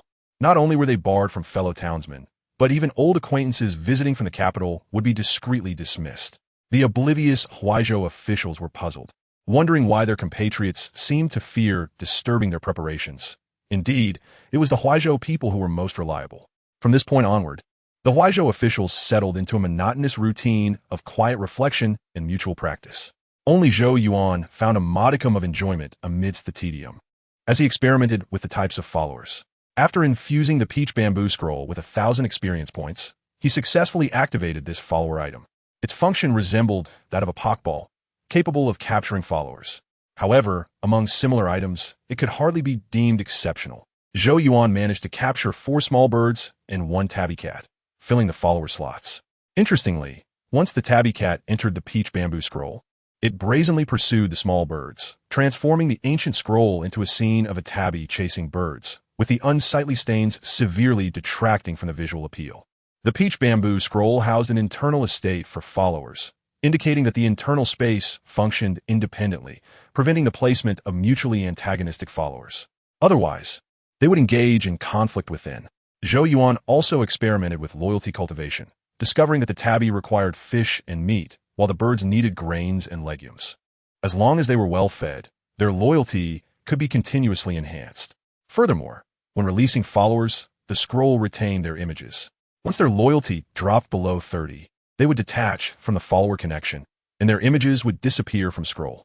In comparison, capturing a few dungeon monsters proved more advantageous, as they not only needed no sustenance, but also possessed commendable combat prowess. Zhou Yuan pondered whether humans could become followers. If that were the case, the scroll could also serve as a loyalty testing tool. Thus, Zhou Yuan spent each day experimenting with the functions of the peach bamboo scroll, finding it quite entertaining. Meanwhile, the officials from various states began to grow agitated. Some even requested to return to the Yao Wu camp, preferring to stay in the crowded barracks rather than the more comfortable officials' pavilion. Unfortunately, the capital's military officials were unwilling to relent, continuing their suppression. As the atmosphere in the pavilion grew increasingly suffocating and resentful, the capital's military officials convened everyone to undergo a spirit sensitivity exercise. This approach left the officials from various states perplexed, yet bound by the commands of their superiors, they could only endure. After one collective exercise concluded, the capital's officials explained the rationale behind such measures. You, all local elites, harbor lofty aspirations, yet you lack other avenues. The Ling trial is your opportunity to alter your destiny. At this moment, you may feel no urgency. However, when you truly participate in the Ling trial, you will understand the exhaustion of the mind and spirit, the restlessness that ensues. A minor mistake at that juncture could ignite your fervor and lead to subpar performance. Thus, you must experience the anxiety of spirit sensitivity, comprehend your limitations when in poor condition. Those who exhibit poor spirit sensitivity will step forward for punishment. Only when your hearts are as calm as water and you possess self-restraint should you engage in spirit sensitivity exercises. Psychological counseling is non-existent. Were it not for the impending Ling trial, officials from the provinces exhibiting poor spirit sensitivity would face military punishment. The capital's military officials employed a rather harsh method to cultivate the ability to withstand pressure among the officials from various states. They had witnessed too many capable officials fail to qualify.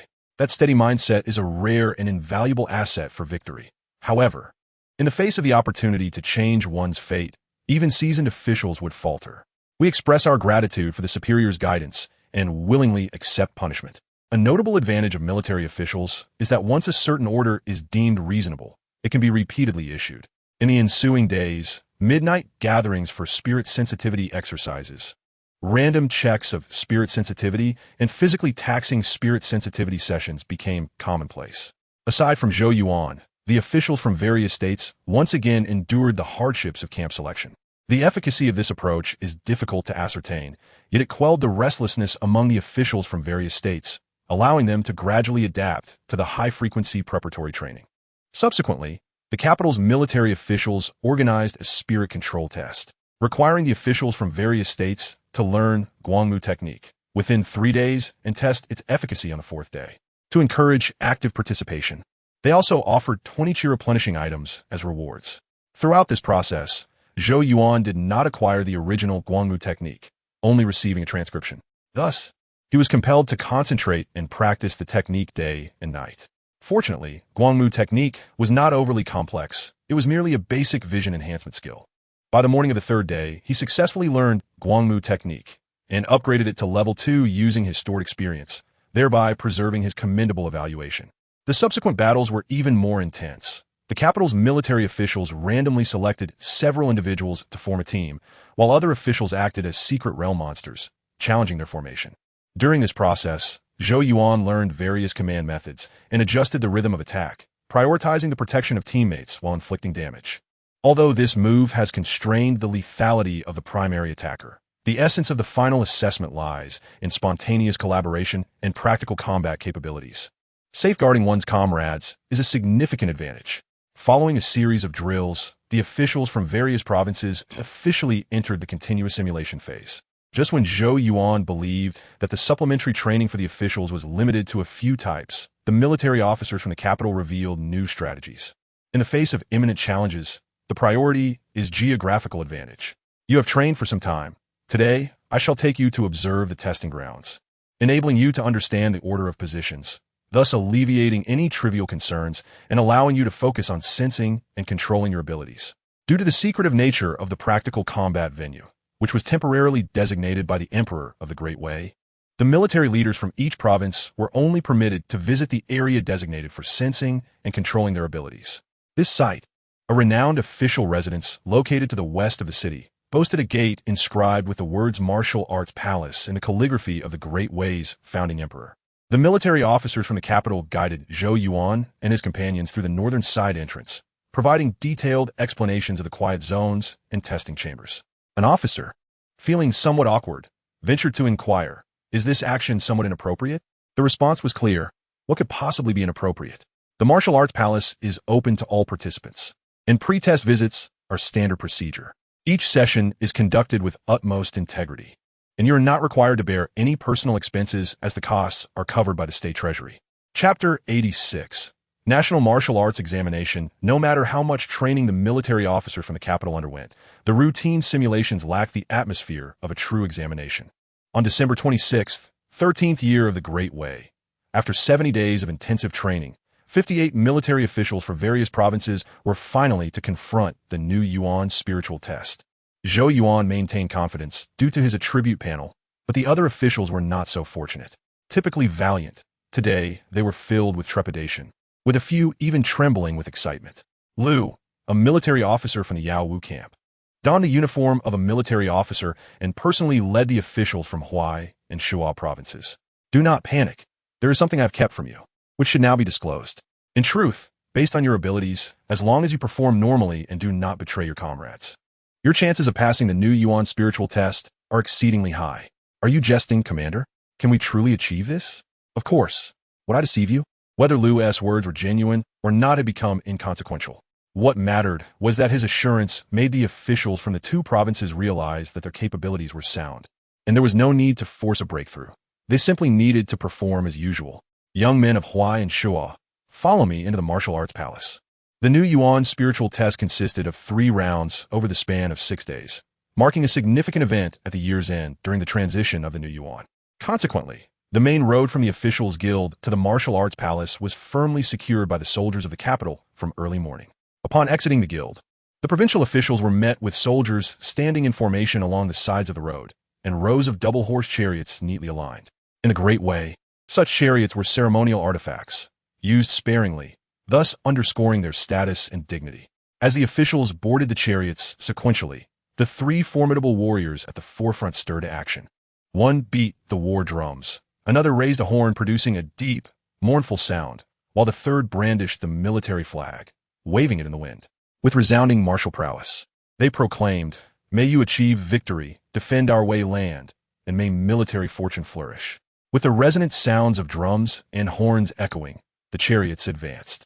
The assembled soldiers of the capital called out, "May the generals triumph, safeguard our way land, and may martial fortunes prosper."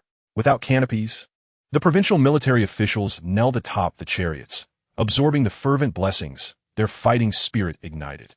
In that moment, Zhou Yuan suddenly comprehended why humanoid creatures could integrate into military camps. Binding personal prowess to national honor ignites a profound sense of fulfillment, an exhilarating fire within. The fluttering military flag and the soldiers' procession drew the attention of many citizens of the capital. Some stood along the streets, while others peeked from their homes, marveling at the might of the Great Way's military and hoping that their own offspring might one day partake in the palace's martial exhibitions, protecting the nation and uplifting their families. In contrast, even the most opulent carriages of noble families paled compared to the grandeur of the active military officials. This fervent atmosphere persisted until the provincial officials entered the Martial Arts Palace, where the palace walls shielded them from the external celebrations. Yet greater rejoicing was brewing in the shadows. The participants entered a side hall to change their attire, prohibited from bringing any spirit-enhancing items or contravening the regulations of the martial examination, led by a cadre of inner palace attendants. The provincial officials sequentially donned the embroidered tiger robes, rhinoceros leather boots, and military caps bestowed upon them, although this formal attire was not particularly comfortable. The new Yuan spiritual test aimed to convey the importance of national honor, necessitating a dignified demeanor as the royal heir would be present to observe. While the officials changed, the chief attendant cautioned them. Today, this national martial arts examination will be overseen by the royal heir of the Great Way, the Minister of War among the 9 ministers, and 2 generals from the southeastern garrisons. In summary, the audience consists of either military dignitaries or future sovereigns. Regardless of the outcome of the spiritual test, you must ensure no improprieties occur under their watch. In truth, the chief attendant's concerns were unwarranted, with these 58 military officials facing the scrutiny of 4 high-ranking figures. There was little chance for any deceit. Once the test bell rang thrice, the military officials and the sons of noble families entered in 3 separate lines. The total number was not substantial, approximately 130 individuals, including over 40 scions of noble families and 20 from distinguished lineages. At this juncture, Zhou Yuan and others finally laid eyes upon the royal heir of the Great Way, the Minister of War, and the 2 generals. Among these 4 high-ranking figures, only one bore an identifiable insignia, Level 40 Mountain Patrol General Zhong. His identity bore no blood-red skeletal emblem, yet he had a name tag, indicating he was a high-level elite creature.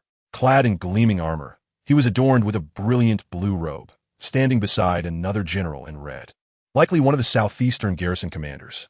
The most striking figure was the royal heir of the Great Way, positioned centrally on the observation platform. He was robustly built, with a prominent jaw and whiskers, appearing to be in his 30s. Heaven bless the Great Way. May talents abound, families endure, and national legacies persist. Today, the esteemed individuals from all corners gather in Fengjing to enhance the martial fortunes of our Great Way and safeguard our national legacy. As you are all esteemed citizens of the Great Way, you must uphold the aspirations of our forebears, demonstrating martial prowess to protect our nation. Today's test is devoid of distinction in rank or loyalty. All depends on the fortuity of the moment and your performance under pressure. Therefore, victors must not become arrogant, nor should the defeated despair. Only after the 3 trials will the outcome be determined. Furthermore, as esteemed citizens, you are entitled to national honors. Should you not excel in the new Yuan, you may still partake in the public test. Thus, I encourage you all to strive forward, remaining humble and composed. We shall faithfully adhere to the royal decree, our spirits unwavering. After the royal heir's motivational address, the new Yuan spiritual test commenced in earnest. The awaiting imperial guards guided each participant into separate chambers, providing them with spirit-releasing potions, spirit-replenishing elixirs, and spirit-gathering tools. The spirit-releasing potions, true to their name, gradually depleted the internal spirit energy upon consumption. The spirit-replenishing elixir was noted on Zhou Yuan's attribute panel as a blue potion that quickly restored a small amount of spirit energy. The spirit-gathering tool was a standardized instrument marked with scales, allowing for the measurement of energy infusion. The supervising imperial guards also carried additional spirit-replenishing elixirs for emergency use should a participant faint from depleted energy. An official from the Ministry of Rites held writing materials, prepared alongside the imperial guards to document the participants' results. Frankly speaking, performing spirit sensing under the watchful eyes of the imperial guards and officials from the Ministry of Rites was no small test. Yet, for the sake of fairness, all participants were required to undergo this process. With the resonant chime of the bell, Zhou Yuan lifted the spirit-releasing potion and consumed it in one gulp. This substance, a continuously clear blue liquid, took a full quarter of an hour to completely deplete his blue energy bar. However, he possessed a skill for energy recovery, allowing him to regenerate energy passively even while seated. By the time the second bell tolled, his energy bar had nearly recovered 1/10. Generals, please begin your spirit sensing. Upon the official's prompt, Zhou Yuan consumed the spirit-replenishing elixir before him. This potion, taken directly, indeed yielded diminished effects, restoring merely 30% of his energy. For the sake of caution, he utilized a Yuan powder through the attribute panel, raising his blue bar to approximately 90. He recalled that Lieutenant Liu had mentioned last year's new Yuan Ling test saw the best results achieved at the 8th mark of Ling condensation. Thus, He intended to illuminate the gathering spirit ruler to about 8 marks. General, let the gathering spirit ruler shine brightly. But do not exhaust your energy to the detriment of your health. Chapter 87. The 2 marks are established, although the officials of the Taichung Temple advised against exhausting oneself. No participant would heed such counsel. Faced with the opportunity to become a martial artist, they would all exert their utmost to condense the ling. After the 3rd bell tolled, Zhou Yuan followed the instructions and directed his spiritual energy into the gathering spirit ruler. Guiding spiritual energy is the most fundamental threshold. The only distinction lies in the speed of guidance. Zhou Yuan possessed the fully mastered golden toad breathing technique, circulating energy throughout his body, making him one of the fastest conduits. He first directed 30 of the blue energy generated by the Linghu liquid into it, and the gathering spirit ruler instantly lit up to 7 marks and 2 degrees. It turned out that his innate talent for energy consumption was not exceptional, but still commendable. Subsequently, he expended an additional 6 of his blue energy, elevating the ruler scale to just below 8 marks and 2 degrees. The officials from the Taichung Temple and the generals of the Imperial Guards were quite sincere. Upon observing that the scale no longer fluctuated, they recorded it. 8 marks signify the middle rank, and due to the participants' right to know their results and supervise the recorders, the officials unfurled the documentation for Zhou Yuan to glance at. Middle rank? Zhou Sima scrutinized closely. 8 marks correspond to the middle rank, while 9 marks denote the upper rank. Our records are accurate. The recorder misunderstood, expressing curiosity about whether anyone could genuinely achieve the upper rank. Naturally, there are those who can. The upper rank is rare in the new Yuan Ling test, yet it appears in every public examination by the court. Zhou Sima believed that the middle rank was insufficient, recalling that the previous year's new Yuan Ling test had been won by someone of the middle rank. The words of the Taichung Temple official provided Zhou Yuan with a renewed understanding of his own talent. A score of 7 marks and 2 degrees, without cheating, would certainly qualify. However, there remained a considerable gap between him and those formidable individuals who could exceed 9 marks with the aid of medicinal potions. Thank you for the clarification, Recorder. I'm quite satisfied with merely achieving the middle rank. I dare not aspire to the upper rank. Zhou Yuan's sentiments echoed the voices of many participants. As long as they did not fall to the lower ranks, even the lowest middle rank would be an acceptable outcome. Yet, reality is often harsh. Following the spirit test, the lower ranks were the most common, while the upper second rank was a close second. And the middle lower second rank was seldom seen, with the middle rank being rare. Although the court does not tally individual gains and losses, there remains a significant distinction between the ranks. Thus, participants who fail to achieve the middle rank find themselves in an awkward position. Should they not secure a middle rank in subsequent tests, they will be forever estranged from the new Yuan Ling test. Of course, enhancing one's evaluation is the prerogative of those in the upper second rank, while those in the lower second rank barely reach 4 marks, leaving little chance for redemption. Fortunately, the lower ranks at 7 marks are the mainstream among participants, so the overall condition of the candidates remained fairly positive after the Ling testing concluded. Upon reuniting with the generals from Huai and Shuo states, Zhou Yuan learned that nearly all had achieved middle ranks, with only Lieutenant Liu from the Huai state camp securing an upper second rank. It is understandable, these generals, if they lack some talent, could not possibly accumulate merits through relentless bloodshed. The Crown Prince of Dawei, along with the 9 ministers and generals of the 2 garrisons, concluded the first round of testing. Before leaving the palace, the Crown Prince specifically encouraged the upper second-rank participants. Those with less favorable results might have reasons to feel anxious, such as their innate disposition, difficult to overcome. However, martial artists must exhibit self-discipline, for the essence lies in overcoming oneself and maintaining resolve. The court seeks talented individuals not for trifles. The difference between 7 marks and 8 marks is not fundamentally significant. Therefore, those who achieve the middle rank should maintain their composure and avoid arrogance. Martial prowess is not scholarly. It ultimately leads to the heat of battle. Together, we strive onward, wishing you all great success in your martial endeavors. The Crown Prince spoke eloquently, yet there was no intention of hosting a banquet. Rather, he urged the participants to return and rest promptly, as the control spirit test would commence the following day. Such high-pressure consecutive tests pose a significant challenge to one's mentality. Fortunately, the martial officials from the capital provided sleep aids, relieving the pressure-laden, restless generals from various states. Thus, by the second day of testing, the generals were in high spirits, but that favorable state would soon wane.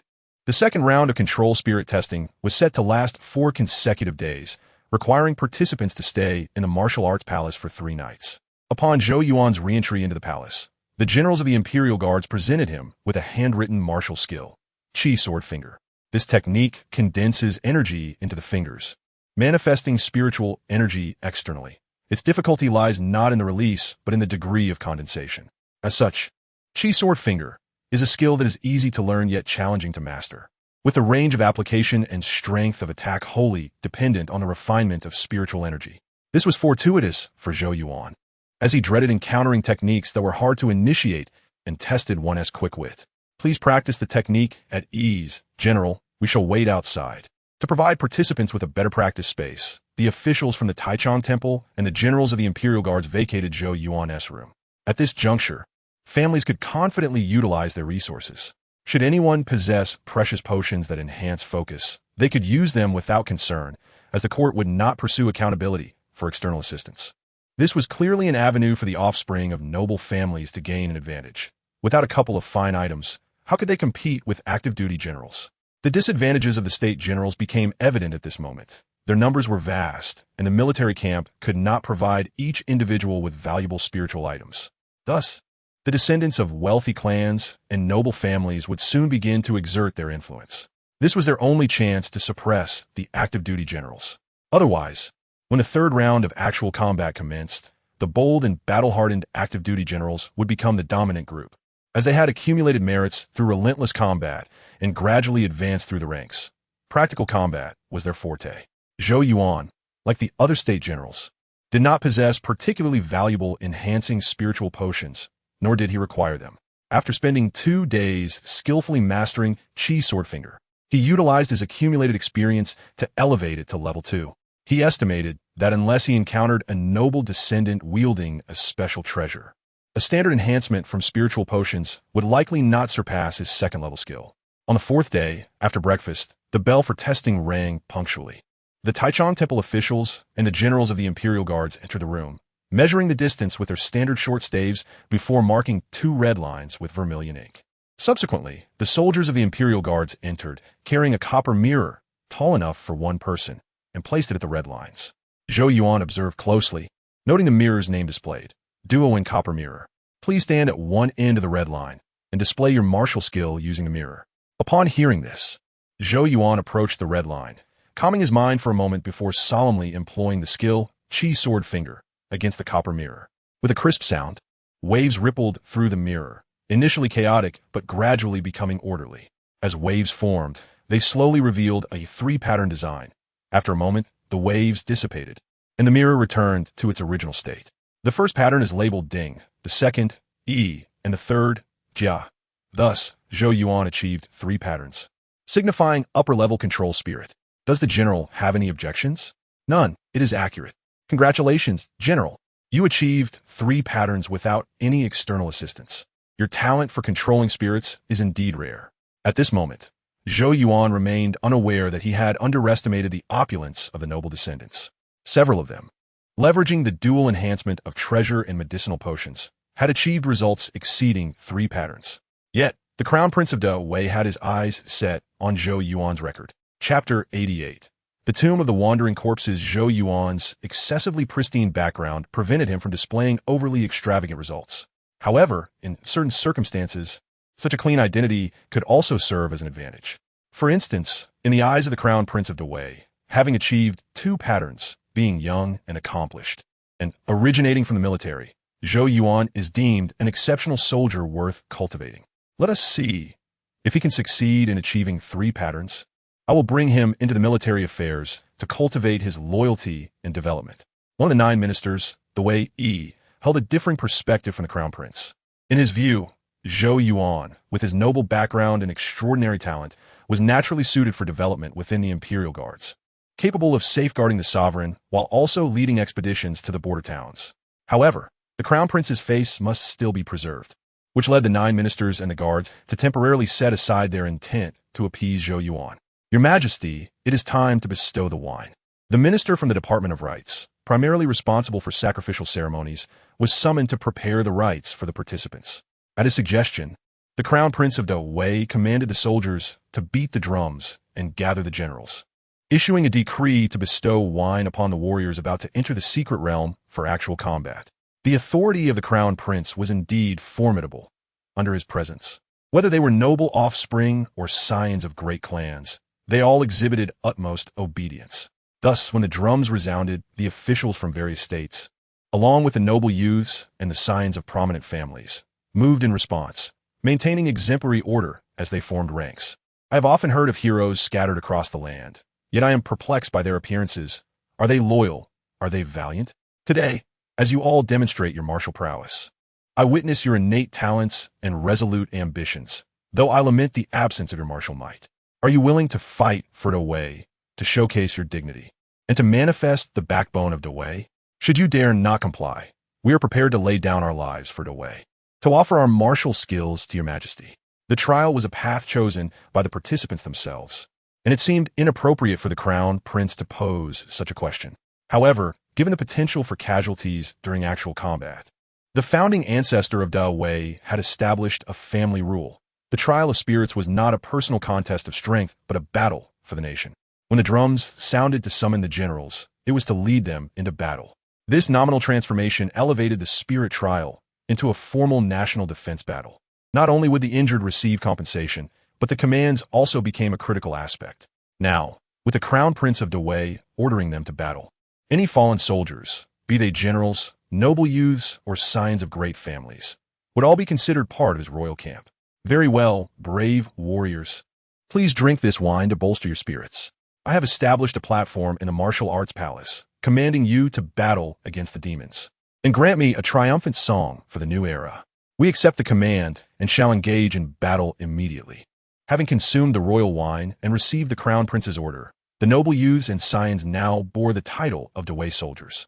Henceforth, even should noble youths sustain injuries, they would only be seen as sacrifices for the nation, and their parents or relatives could not seek vengeance against fellow participants for personal grievances. Otherwise, with familial connections pressuring fellow participants, there would be no need for the spirit trial to continue. Thus, the martial preparations of noble youths were generally superior, incomparable to the officials from various states or ordinary science. Zine 5, Chomao 8, Yin Chen 6. You 10 shall form the Bing Shen team. Yes, Zhou Yuan's badge indicated Yin Chen 6, and thus he was assigned to a somewhat unfamiliar team. This was termed unfamiliar because half of the team consisted of state officials, one of whom was an acquaintance from Shuo Prefecture. Under such circumstances, the noble youths and scions could not attain leadership over the small team and were instead chosen by the state officials. Meng Xian from Shuo Prefecture was nominated as the team leader due to his adeptness with spear and shield. Consequently, Meng Xian needed to quickly familiarize himself with the team members and arrange the formation according to their strengths. After some integration, Zhou Yuan discovered that their small team comprised 2 archers, a rare sorcerer, and 7 melee fighters. This configuration endowed their team with substantial offensive power, providing a good chance to swiftly complete their assault provided they did not encounter high defense dungeons. Each team gathered horses and provisions, preparing to depart as swiftly as possible. With the urging of the Imperial Guard's leaders, Zhou Yuan and his teammates collected their supplies and set off without delay. It was now late in the afternoon at the year's end, leaving them only a day and a half. Fortunately, they had 2 Imperial Guards as accompanying personnel. Otherwise, merely perusing the map to locate their objective would have consumed a considerable amount of time. Clippity-clop, clippity-clop. Each participant rode 2 horses, one carrying a rider and the other carrying armor, exiting the western gate of the capital city and heading in various directions. Subsequently, 3 pieces of red cloth were affixed to the outer wall of the martial arts palace, and officials from the Department of Rites began inscribing the results of the spirit trials. However, this honor was destined to be delayed. The swift riders had no mind to glance back at the capital, focused solely on exerting themselves in the final contest. The list is out. Don't push me. Let me take a look. Who is Jing and Zhou Yuan to have consecutively topped the rankings as a military officer? I hope he hails from a reputable family, for that would truly add luster to the new era. It's too early. We shall return tomorrow. Only those with exceptional talent will be deemed true heroes of Dawei. Though the martial arts ranking list was not yet complete, the citizens of the capital had begun to discuss their favored candidates. Only by evening did the throngs of people gradually disperse, and Zhou Yuan and his teammates arrived at their destination, the main camp of Yangpu County. Here, there were two secret realms, one utilized by the soldiers of Yangpu for daily assaults, and the other, barren and difficult to conquer, occasionally served as a trial site. The participants, unwilling to rest, demanded to enter the secret realm to scout the terrain. The accompanying Imperial Guards would not restrict the combat plans of the participants. Thus, Zhou Yuan and his group entered the subcamp of Yangpu overnight, and, under the guidance of the commander of Yangpu, arrived at the entrance to the secret realm. Dungeon, Tomb of Wandering Corpses, recommended challenge level. Level 10, recommended number of challengers, 10 to 15 upon seeing the dungeon level. Zhou Yuan understood that successfully conquering this dungeon would not be an easy feat. The reason was that he could not unleash his full power recklessly. Should something go awry with his teammates, it could significantly impact their progress. Everyone, stand down. Allow me to enter and take a look. After becoming the team leader, Meng Xian displayed a strong sense of teamwork, opting not to draw on his teammates for scouting. Instead, he insisted on going alone. However, this secret realm was bound to be unfriendly to him, as his favored long spear would likely be constrained by environmental factors. Meng Xian, wait a moment. I shall enter with you, that we may support each other. Zhou Yuan followed closely behind, entering the Tomb of Wandering Corpses together. He possessed a max-level, wide-eye technique, enabling him to see clearly at night, thus allowing him to perceive further and more distinctly than Meng Xian. The moment they entered the dungeon, a vast, dimly lit underground tomb came into view. Level 10 Purple Zombie, Level 12 White Zombie, Level 13 Jumping Corpse. Within the tomb, there are 8 passageways, with the dungeon's teleportation portal located atop a stone coffin in the center. Each passage was cluttered with 3 types of zombie monsters, among which the purple zombies and white zombies appeared manageable. Nevertheless, the leaping jumping corpses could easily evade the frontline soldiers' entanglements and leap to attack the ranged damage dealers in the rear. Another critical issue was the lighting. Zhou Yuan's teammates could not possess the max-level, wide-eye technique like him, nor could they spare a hand to hold a torch. Fortunately, they had entered early, and time was on their side.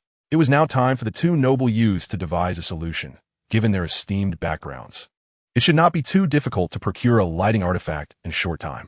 Chapter 89. The 8 Gates of Life and Death. I shall draw the bow and provoke the demons. Let us observe their modes of attack. Indeed, please, Lord Sima, unleash your full potential. Zhou Yuan drew his flowing fire bow, activating the skills of the Heart Star and of the Vermilion Bird, causing the arrows in his hand to ignite with crimson flames. Whoosh! The swift arrow sliced through the air, the burning flame taking on a conical shape, akin to a scarlet spirit bird, striking a level 10 purple zombie. With a loud explosion, a sizable hole was blasted into the neck of the level 10 purple zombie, yet no blood seeped forth.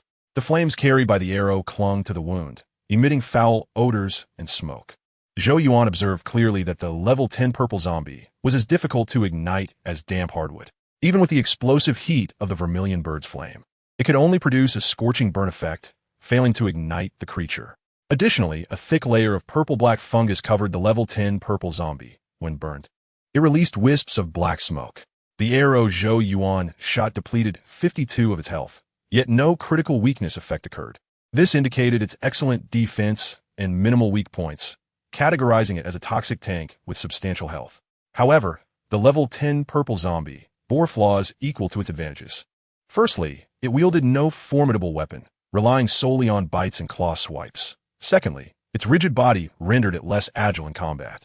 Brother Meng, the target's attack method is singular, likely imbued with toxins, its body rigid, lacking any vital weaknesses. Very well, let approach to strike my shield, and we shall test its might. Within the undead realm, the creatures exhibit a lack of active aggression. Upon shooting the purple zombie, only 5 emerged from the tomb passage, while the other 7 showed no sign of response. This is fortuitous for our testing team, as taking a bit more time could allow us to safely clear a single passageway. However, it remains uncertain which passage conceals the boss. Clearing them one by one would be a race against time. Bang, bang, bang. The movement speed of the level 13 jumping corpse surpasses that of both the purple and white zombies. Its jumping height is approximately 2.5 meters, with a leap of about 4 meters. As it approached, Meng Xian chose not to seize the opportunity to thrust his spear and instead raised his shield to absorb a blow. The moment the black, long claws made contact with the enchanted shield, a piercing sound rang out. The force was immense and difficult to withstand, but fortunately, it relied primarily on claw strikes, exerting little effort. Josimar, let us withdraw for now. Once we obtain the illuminating spirit objects and the antidotal elixirs, we can return to attack. Indeed, we must not neglect the pervasive corpse energy. It will be prudent for us to seek out several toxin-masking masks for our frontline warriors.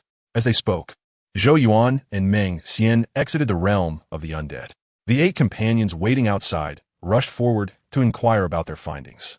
After Zhou Yuan detailed their observations and thoughts, 2 noble scions immediately offered to handle the procurement of illuminating spirit objects, antidotal elixirs, and toxin-masking masks.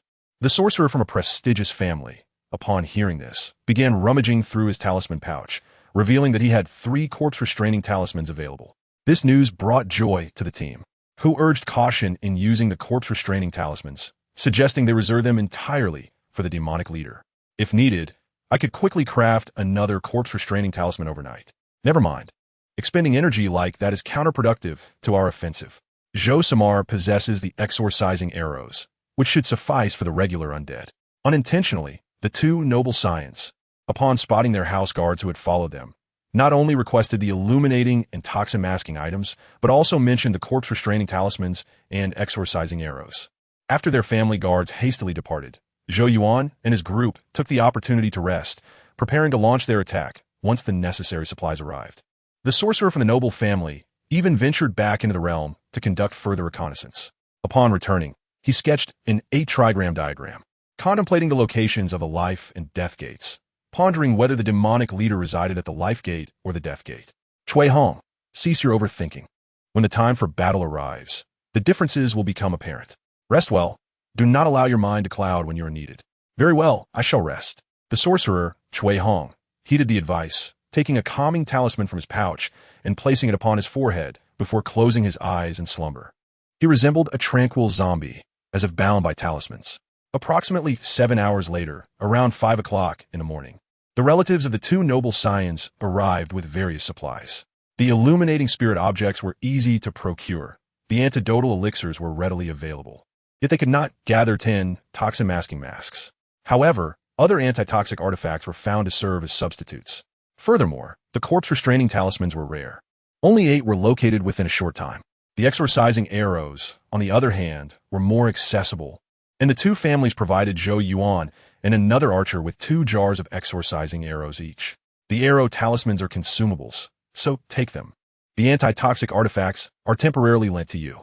These 2 toxin-masking masks belong to my son. The remainder is for the team leader to distribute. Before Meng Xian could take action, the officer of the Imperial Guard recorded a merit for the 2 noble youths. Due to the lack of supplies, the military formation could not be established, and the last-minute procurement of military necessities is a form of practical capability. However, such practical capabilities are not possessed by most, available only to the local aristocracy and capital nobility who can provide on short notice. We expressed our gratitude for the assistance and pledged to compensate with goods after the battle. The role of team leader is not an easy one.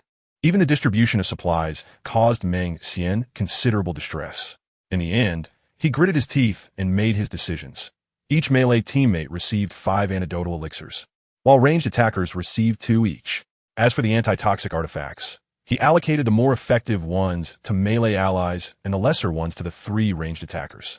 Zhou Yuan acquired a 5 poisons 100 feet pendant, which grants the bearer the ability to inflict and avoid toxins, ensuring safety. Upon donning it, he entered a state of minor toxin attachment and toxin avoidance. The minor toxin state had little effect on him. As long as he did not wear it for extended periods, he would not suffer true poisoning. Once the team members secured their antitoxic artifacts, they swiftly organized their gear and entered the realm of the undead. The 2 accompanying Imperial Guard leaders maintained their taciturn demeanor, ready to document any achievements. As the group entered the realm, the sorcerer Cui Hong pointed to the stone coffin at the center and explained to the others, the Kan trigram is due north, the Kuan trigram is southwest. The Zhen trigram is east, the Sun trigram is southeast, the Qian trigram is northwest, the Dui trigram is west, the Jin trigram is northeast, and the Li trigram is in the south. We currently occupy the central position by determining the orientation of one of the passageways. We can decipher the 8 gates using the 8 trigrams, defining the life and death paths. These corpses, animated despite their death, represent a state of overlapping life and death. I surmise that the leader of this realm likely resides within the passage of life. Jin signifies life, Kuan signifies death. Jin represents the mountain, the young man, and cessation. Kuan represents the earth, the multitude, and compliance. Thus, the passage with the greatest number of demons should correspond to the death gate, with its counterpart being the life gate. Chapter 90. The guarding corpse of Jin Palace, the sorcerer Chui Hong's analysis was as fierce as a tiger. Whether he was correct or not was beside the point. He certainly captivated his teammates. Everyone felt there was merit in his words. Since the 8 passages were uncertain in leading to the realm's leader, they might as well gamble on metaphysics. Unfortunately, Chui Hong was not a traditional practitioner, or else a divination session using the 7 politics and 4 residuals, or the plum blossom I Ching, would have appeared far more professional. We currently have no better strategy. Chui Hong's method is worth a try. However, it remains uncertain how we should calculate the number of demons within each passage. Detailed calculations are difficult, but estimations are manageable. Please wait a moment. I will draw my bow in succession to lure the undead from these passages. After 2 trials, we can estimate which passage harbors the densest concentration of demons based on their numbers, given that the types of undead within the 8 passages were entirely consistent. Zhou Yuan could not discern which passage led to the boss, but could only estimate and select a direction. Whoosh! An exorcising arrow, imbued with crimson flames, sliced through the dimly lit tomb, striking level 10 purple zombie. After switching to the exorcising arrow, Zhou Yuan's damage output was significantly enhanced, as a single shot depleted 83 of the purple zombie's health. However, due to the fiery bow's explosive effect and the sharpness of the exorcising arrow, the combined impact created a hole, allowing the arrow to pass through the target without remaining lodged, thus failing to inflict continued damage. Here they come. I've lured out 6, one more than the passage I tested with Brother Ming. Be cautious. The purple-haired undead and the white-haired undead move normally, but the black-haired one will leap and pounce. Before Meng Xian could finish his warning, Zhou Yuan and another archer swiftly released arrows to eliminate the level 13 jumping corpse. Unlike Zhou Yuan's high-explosive assault with the fiery bow, the other archer, an officer from the state capital, focused on rapid-fire shots. His bow, a wind attribute treasure, was precise but lacked significant damage amplification. Thus, while Zhou Yuan's arrow could deplete half the health of the level 13 jumping corpse, his shot only managed to inflict 18 damage. Fortunately, with his rapid-fire technique, he was able to unleash 2 arrows in quick succession, adding some damage. As the less agile zombie approached them, the jumping corpse lay defeated. It generously provided Zhou Yuan with 120 experience points and dropped a white orb of light. Next, 5 zombies engaged in formal combat with the strategy team. Meng Xian discarded his long spear onto the ground and drew a heavy mace to strike at their skulls. The 2 noble scions, with greater audacity, wielded shields in one hand and blades infused with electricity in the other, executing precise strikes to sever limbs and pierce necks. Only the sorcerer Chui Hongjue bore a luminous lantern, serving as a bright yet inconspicuous aid. His responsibilities extended beyond illumination. He was also tasked with providing emergency support, for most of his abilities resided in talismans, making him a cautious gold warrior.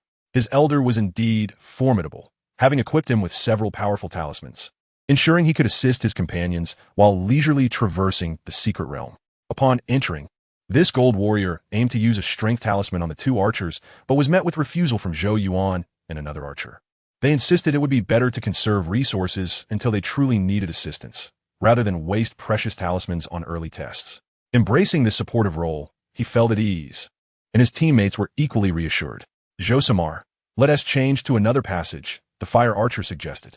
In such dim surroundings, the archers held an advantage in drawing light. Thus the task of luring monsters fell to Zhou Yuan. After 7 rounds of monster luring, the group paused to rest and compare the number of creatures drawn from each passage. They found a number of wandering corpses summoned by arrows ranged from 5 to 7. With no significant disparity, they decided to test the passage that produced 7 wandering corpses and then randomly select 2 passages for comparison. All right, everyone prepare for battle. I will draw the bow and shoot. After 3 more skirmishes, the exploration team identified which passage contained a more densely active horde of wandering corpses. Thus, they designated the dead end as the Kuan's Death Gate, with the corresponding passage being the Jin Mountain Life Gate they sought. Their approach would be methodical, to lure the outer layers of wandering corpses for gradual reduction, and once that became difficult, they would push forward. As they discussed their strategy, they discreetly observed the two military generals accompanying them, hoping to glean useful insights from their expressions. However, the generals stood rigidly like wooden figures, stern and impassive, devoid of any emotion. Exchanging glances, the group understood they could not rely on them and would have to analyze the situation independently. Having chosen the life gate, they promptly set about cleansing the area. Aware of the urgency, the team members began their repetitive clearing tasks. During this time, they also sought to test the jumping corpses in close combat to see if they would unexpectedly leap and attack the rear archers during skirmishes. After several tests, they received promising news. The jumping corpses would not leap into the fray unexpectedly. However, if left unprovoked, they would prioritize attacking the rear archers. Thus, the team formulated a new tactic, attacking the jumping corpses first while defending against the rigid wandering corpses. As the pace of their combat gradually adjusted, the team's efficiency in clearing the wandering corpses increased. When the time required to lure the corpses became excessive, they decided to abandon the relatively safe central position and engage within the internal passages. Seizing the opportunity, Zhou Yuan collected items dropped by the zombies and jumping corpses. Ding. Acquired corpse fangs X15, corpse poison X6. These two materials could be employed for crafting arrows and applying poison to weapons. Zhou Yuan merely glanced at them before continuing to fight alongside his team. They maintained a cautious advance, setting defensive lines within the passage as the archers drew monsters in batches for clearing. With excellent equipment, ample supplies, and two noble signs solidifying their defenses, their advance proceeded smoothly in the early stages. However, as the tomb passage widened, a wandering corpse clad in decaying armor and wielding black iron claws emerged, abruptly halting their steady progress. Level 14 jumping corpse, Jin Palace Guardian, stood out distinctly, resembling neither a mere monster nor a simple leader. The decision to engage or retreat weighed heavily. Zhou Yuan recognized that this jumping corpse was not a dungeon boss, but rather an elite creature. Yet he could not articulate what a demon leader should resemble. He could not simply rely on instinct.